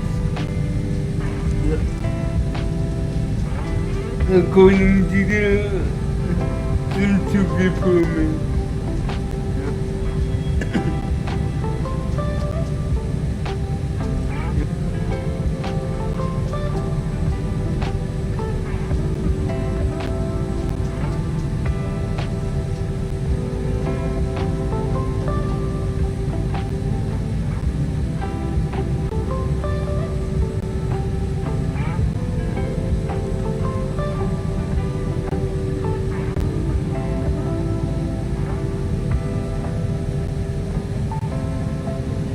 You mentioned we had a long-ass taxi. You weren't kidding. No, I wasn't. I told you. Told you.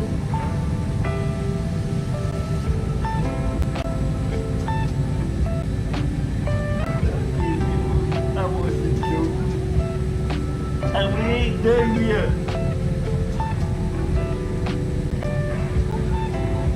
DFW Tower 5701 Okay, you can go to States and ready to take off. Cleared for takeoff runway 36 right, Suki 701 Papa.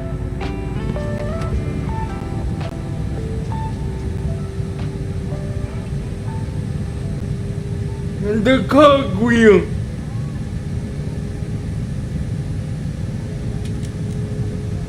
Okay, good. Switch it to dispatch and continue. Okay, yep.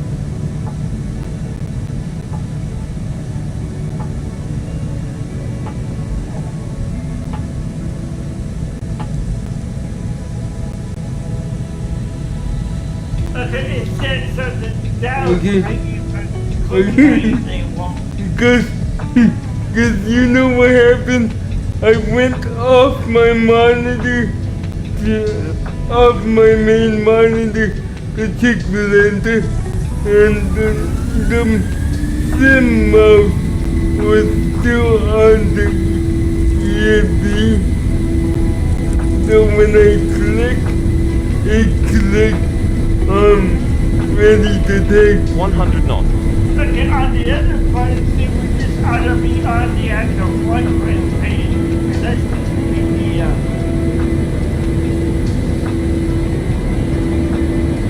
Positive rate, gear up.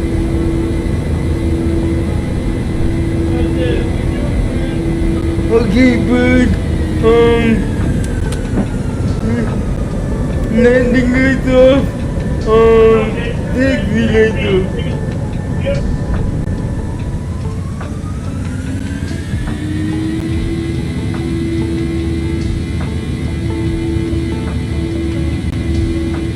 Suki 701 Papa, contact departure on 118.55.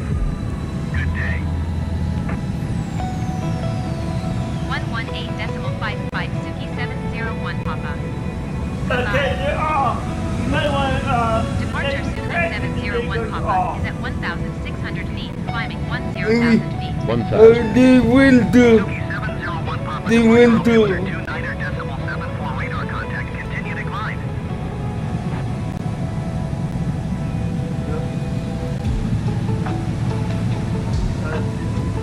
You're supposed to have them retracted down, right? Yeah.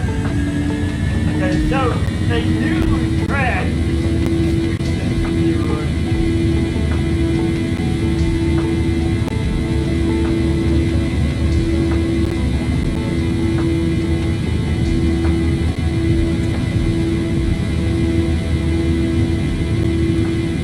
And you notice though,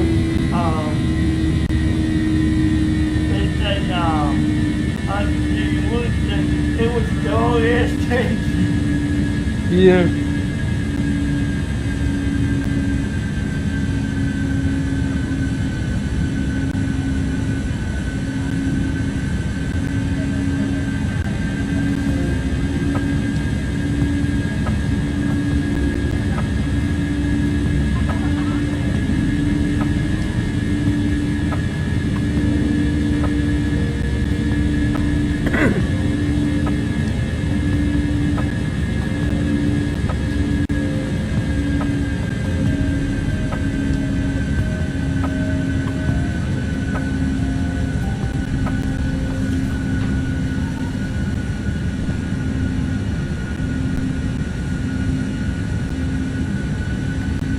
Suki 701 Papa, contact Fort Worth Center on 134.15.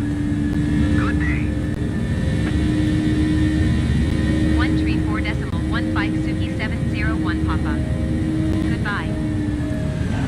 Fort Worth Center Suki 701 Papa is passing 8,600 feet, climbing 10,000 feet. Nope. Suki 701 Papa, Fort Worth Center altimeter 29.75 radar contact, continue to MARSN. Suki 701 Papa, contact departure on 118.55. Good day. 118.55 Suki 701 Papa. Goodbye. Departure Suki 701 Papa is at 9,400 feet, climbing 10,000 feet. Suki 701 Papa, departure altimeter 29.75 radar contact, continue to RBBIT. Suki 701 Papa, climb and maintain flight level 180, keep speed not above 240 knots. Climb and maintain flight level 180, keep speed not above 701 Papa. Cabin crew, you're free to move around the cabin. 701 Papa, contact Fort Worth Center on 134.15. And people said, Going to 1 tree for decimal 15 Papa. Fort Worth Center Suki 701 Papa is at 11,300 feet, climbing flight level 180. Suki 701 Papa, Fort Worth Center altimeter 29.75 flight radar contact, continue to RBVIT. Thank you. お客様から Fort Worth Center American 1056 12,000 feet. セッションを開始したことをお知らせ American 1056 Fort Worth Center altimeter 29.75 radar contact, continue to Allen. 追加のお食事やお飲み物については座席のポケット Fort にあ Worth る Center American 1924 is passing 9,600 feet, climbing 12,000 feet. American 1924 Fort Worth Center altimeter 29.75 radar contact, continue. Ladies and gentlemen, the captain has turned off the seatbelt sign, so you are now free to move around the cabin. However, for your safety, we do recommend that you remain seated with your belt fastened at all times during the flight. Thank you. American 1924 climb and maintain flight level 260. Fort Worth Center Polaris 801 is at 10,300 feet, climbing flight level 340.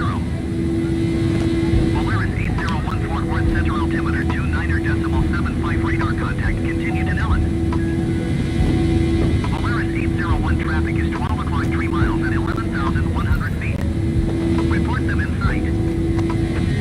Suki 701 Papa climb and maintain flight level 300. American 1924 have the traffic. Climb and maintain flight level 300 Suki 701 Papa.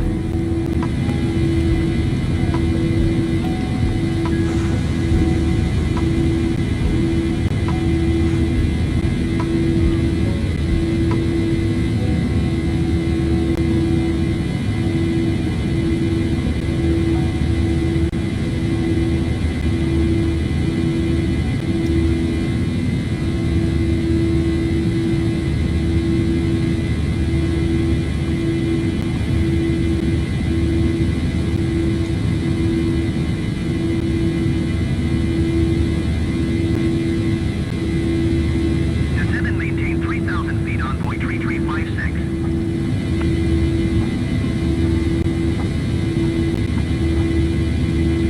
American 1056 descend and maintain 4,000 feet.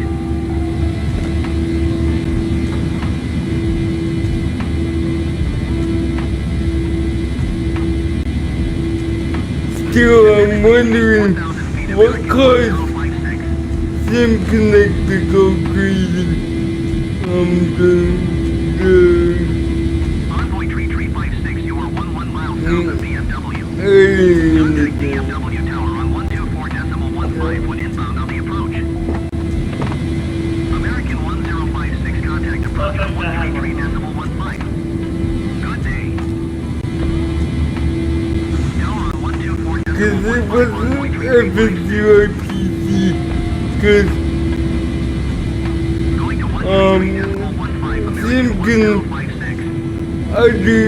other Sim Connect stuff was going crazy, connecting, disconnecting, crashing. There wasn't just FSURPC.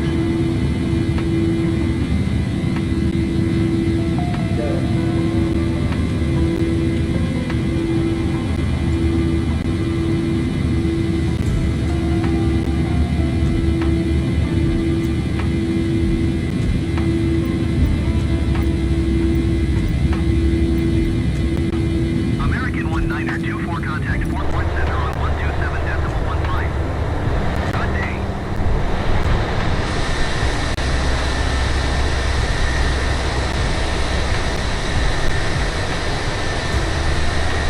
I love Malibu. Oh, here, I got something bang right there.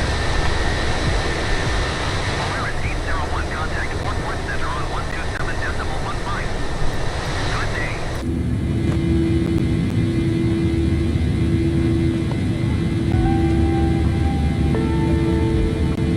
Come back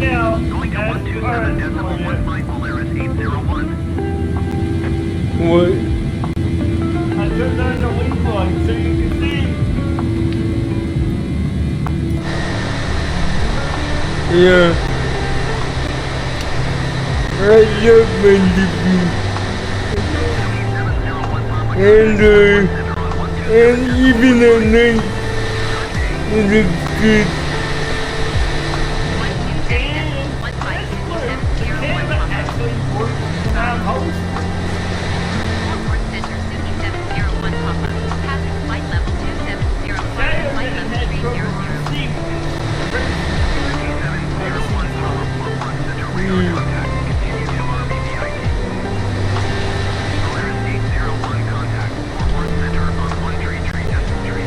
Yeah,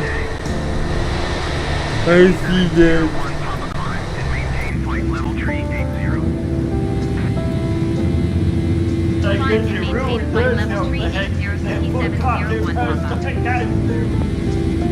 I have everything open.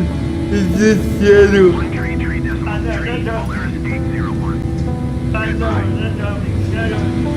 American 2002, contact approach on 125.2. Good day.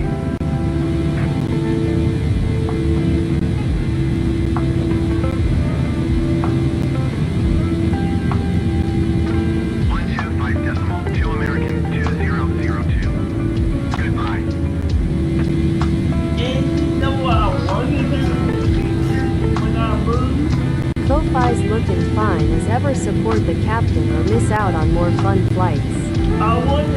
コファイは相変わらず元気そうだ。機長をサポートしないともっと楽しいフライトを逃すことになる。After I move, I can have multiple fiber proteins. Then what that would do is if one ISP drops out, it won't break the connection. Basically, the connection will still be there. 701 Papa contact, Fort Worth Center on 120.35. Good day. That turns out. 120.35, Suki 701 Papa. Goodbye. Fort Worth Center, Suki 701 Papa is at flight level 315, climbing flight level 380. Okay, check you complete Suki 701 Papa, Fort Worth Center radar contact. Continue to LYNE. My God,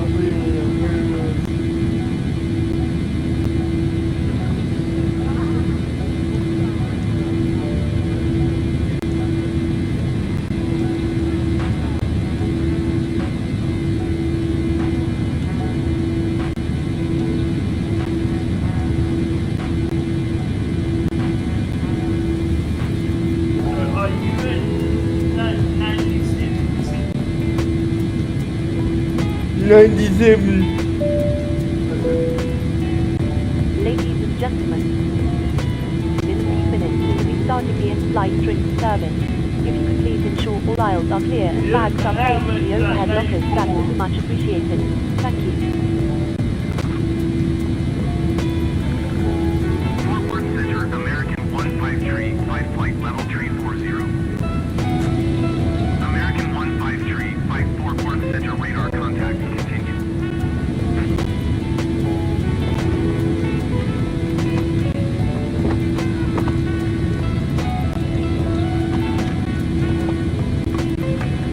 You know, I wonder if it really works.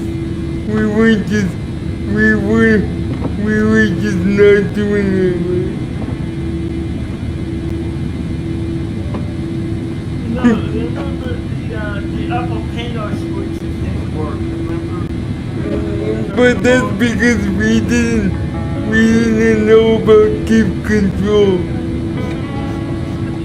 Oh, so you just want to test that later? Yeah.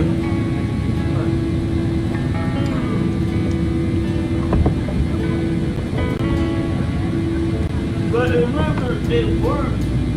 And this one was about doing the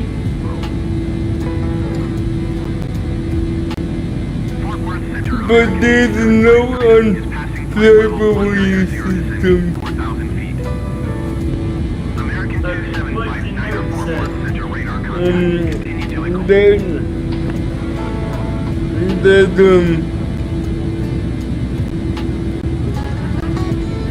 giving control might solve the issue. Okay. Say slip a crap. Yeah. I mean, you said you can operate the other power down, right? Mm-hmm. Suki 701 Papa climb and maintain flight level 400. Climb and maintain flight level 400, Suki 701 Papa.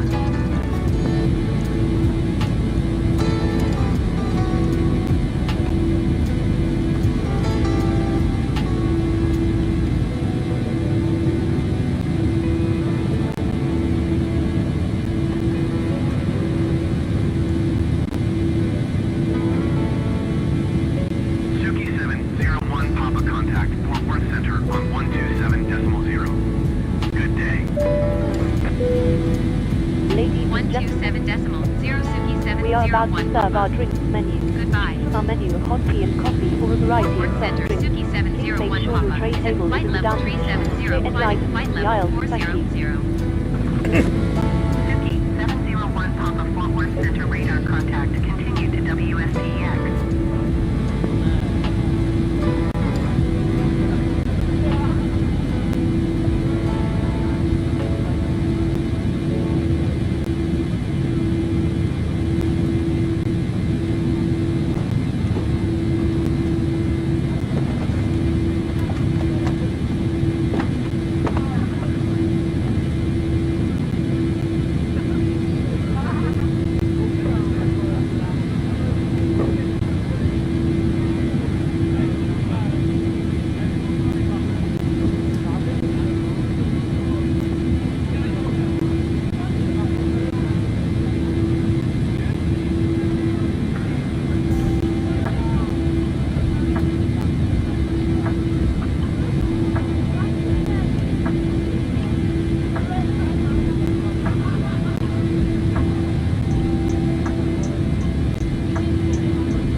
You are 700 feet below your assigned altitude.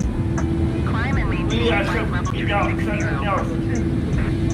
Envoy 350, you are 3 miles northeast. What? Maintain present heading and altitude. Expect ILS runway 35 right approach via trust transition. Clear to trust. What's better when I hold? 701 Papa. Contact Fort Worth Yeah. Center on Come on, try it out. Good day. Good evening once again from the cockpit. I hope all is well with you and you're enjoying flying with us so far. We've reached our cruise level and are currently flying at an altitude of 40,000 feet. We're expecting to arrive on time as planned. Progress is going very well. You'll hear from me again once we're about to start our descent. Thank you. Center Suki 701 Papa flight level 400. Byrd, wanna get ready? Fort Worth Center radar contact. Continue to WSTEX. Okay. You ready to go? Yeah. Fort Worth Center Polaris 801 is at flight level 295 climbing flight level tree 60. Surprise. Polaris 801 Fort Worth Center radar contact. Continue. Byrd, look. Fort Worth Center envoy tree 50 tree flight level 250. I know it's a 2 hour. Envoy tree 50 tree Fort Worth Center radar contact. Continue. It's in 10 minutes. So yes.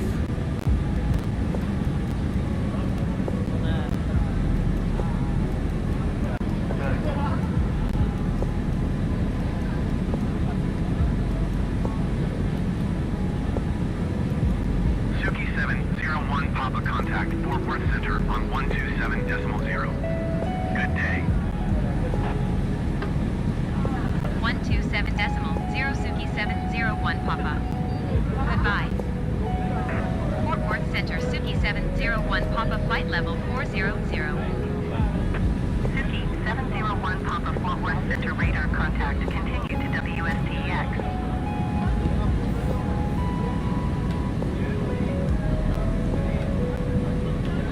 Fort Worth Center Delta 2056 flight level tree 70. 56, Fort Worth Center radar contact. Continue to LVBS. There's none currently available. Like a drink, maybe a tea or coffee, or a bottle of water. A bottle of water would be fantastic, thank you. Of course, I'll go and get it for you now, just give me a few minutes.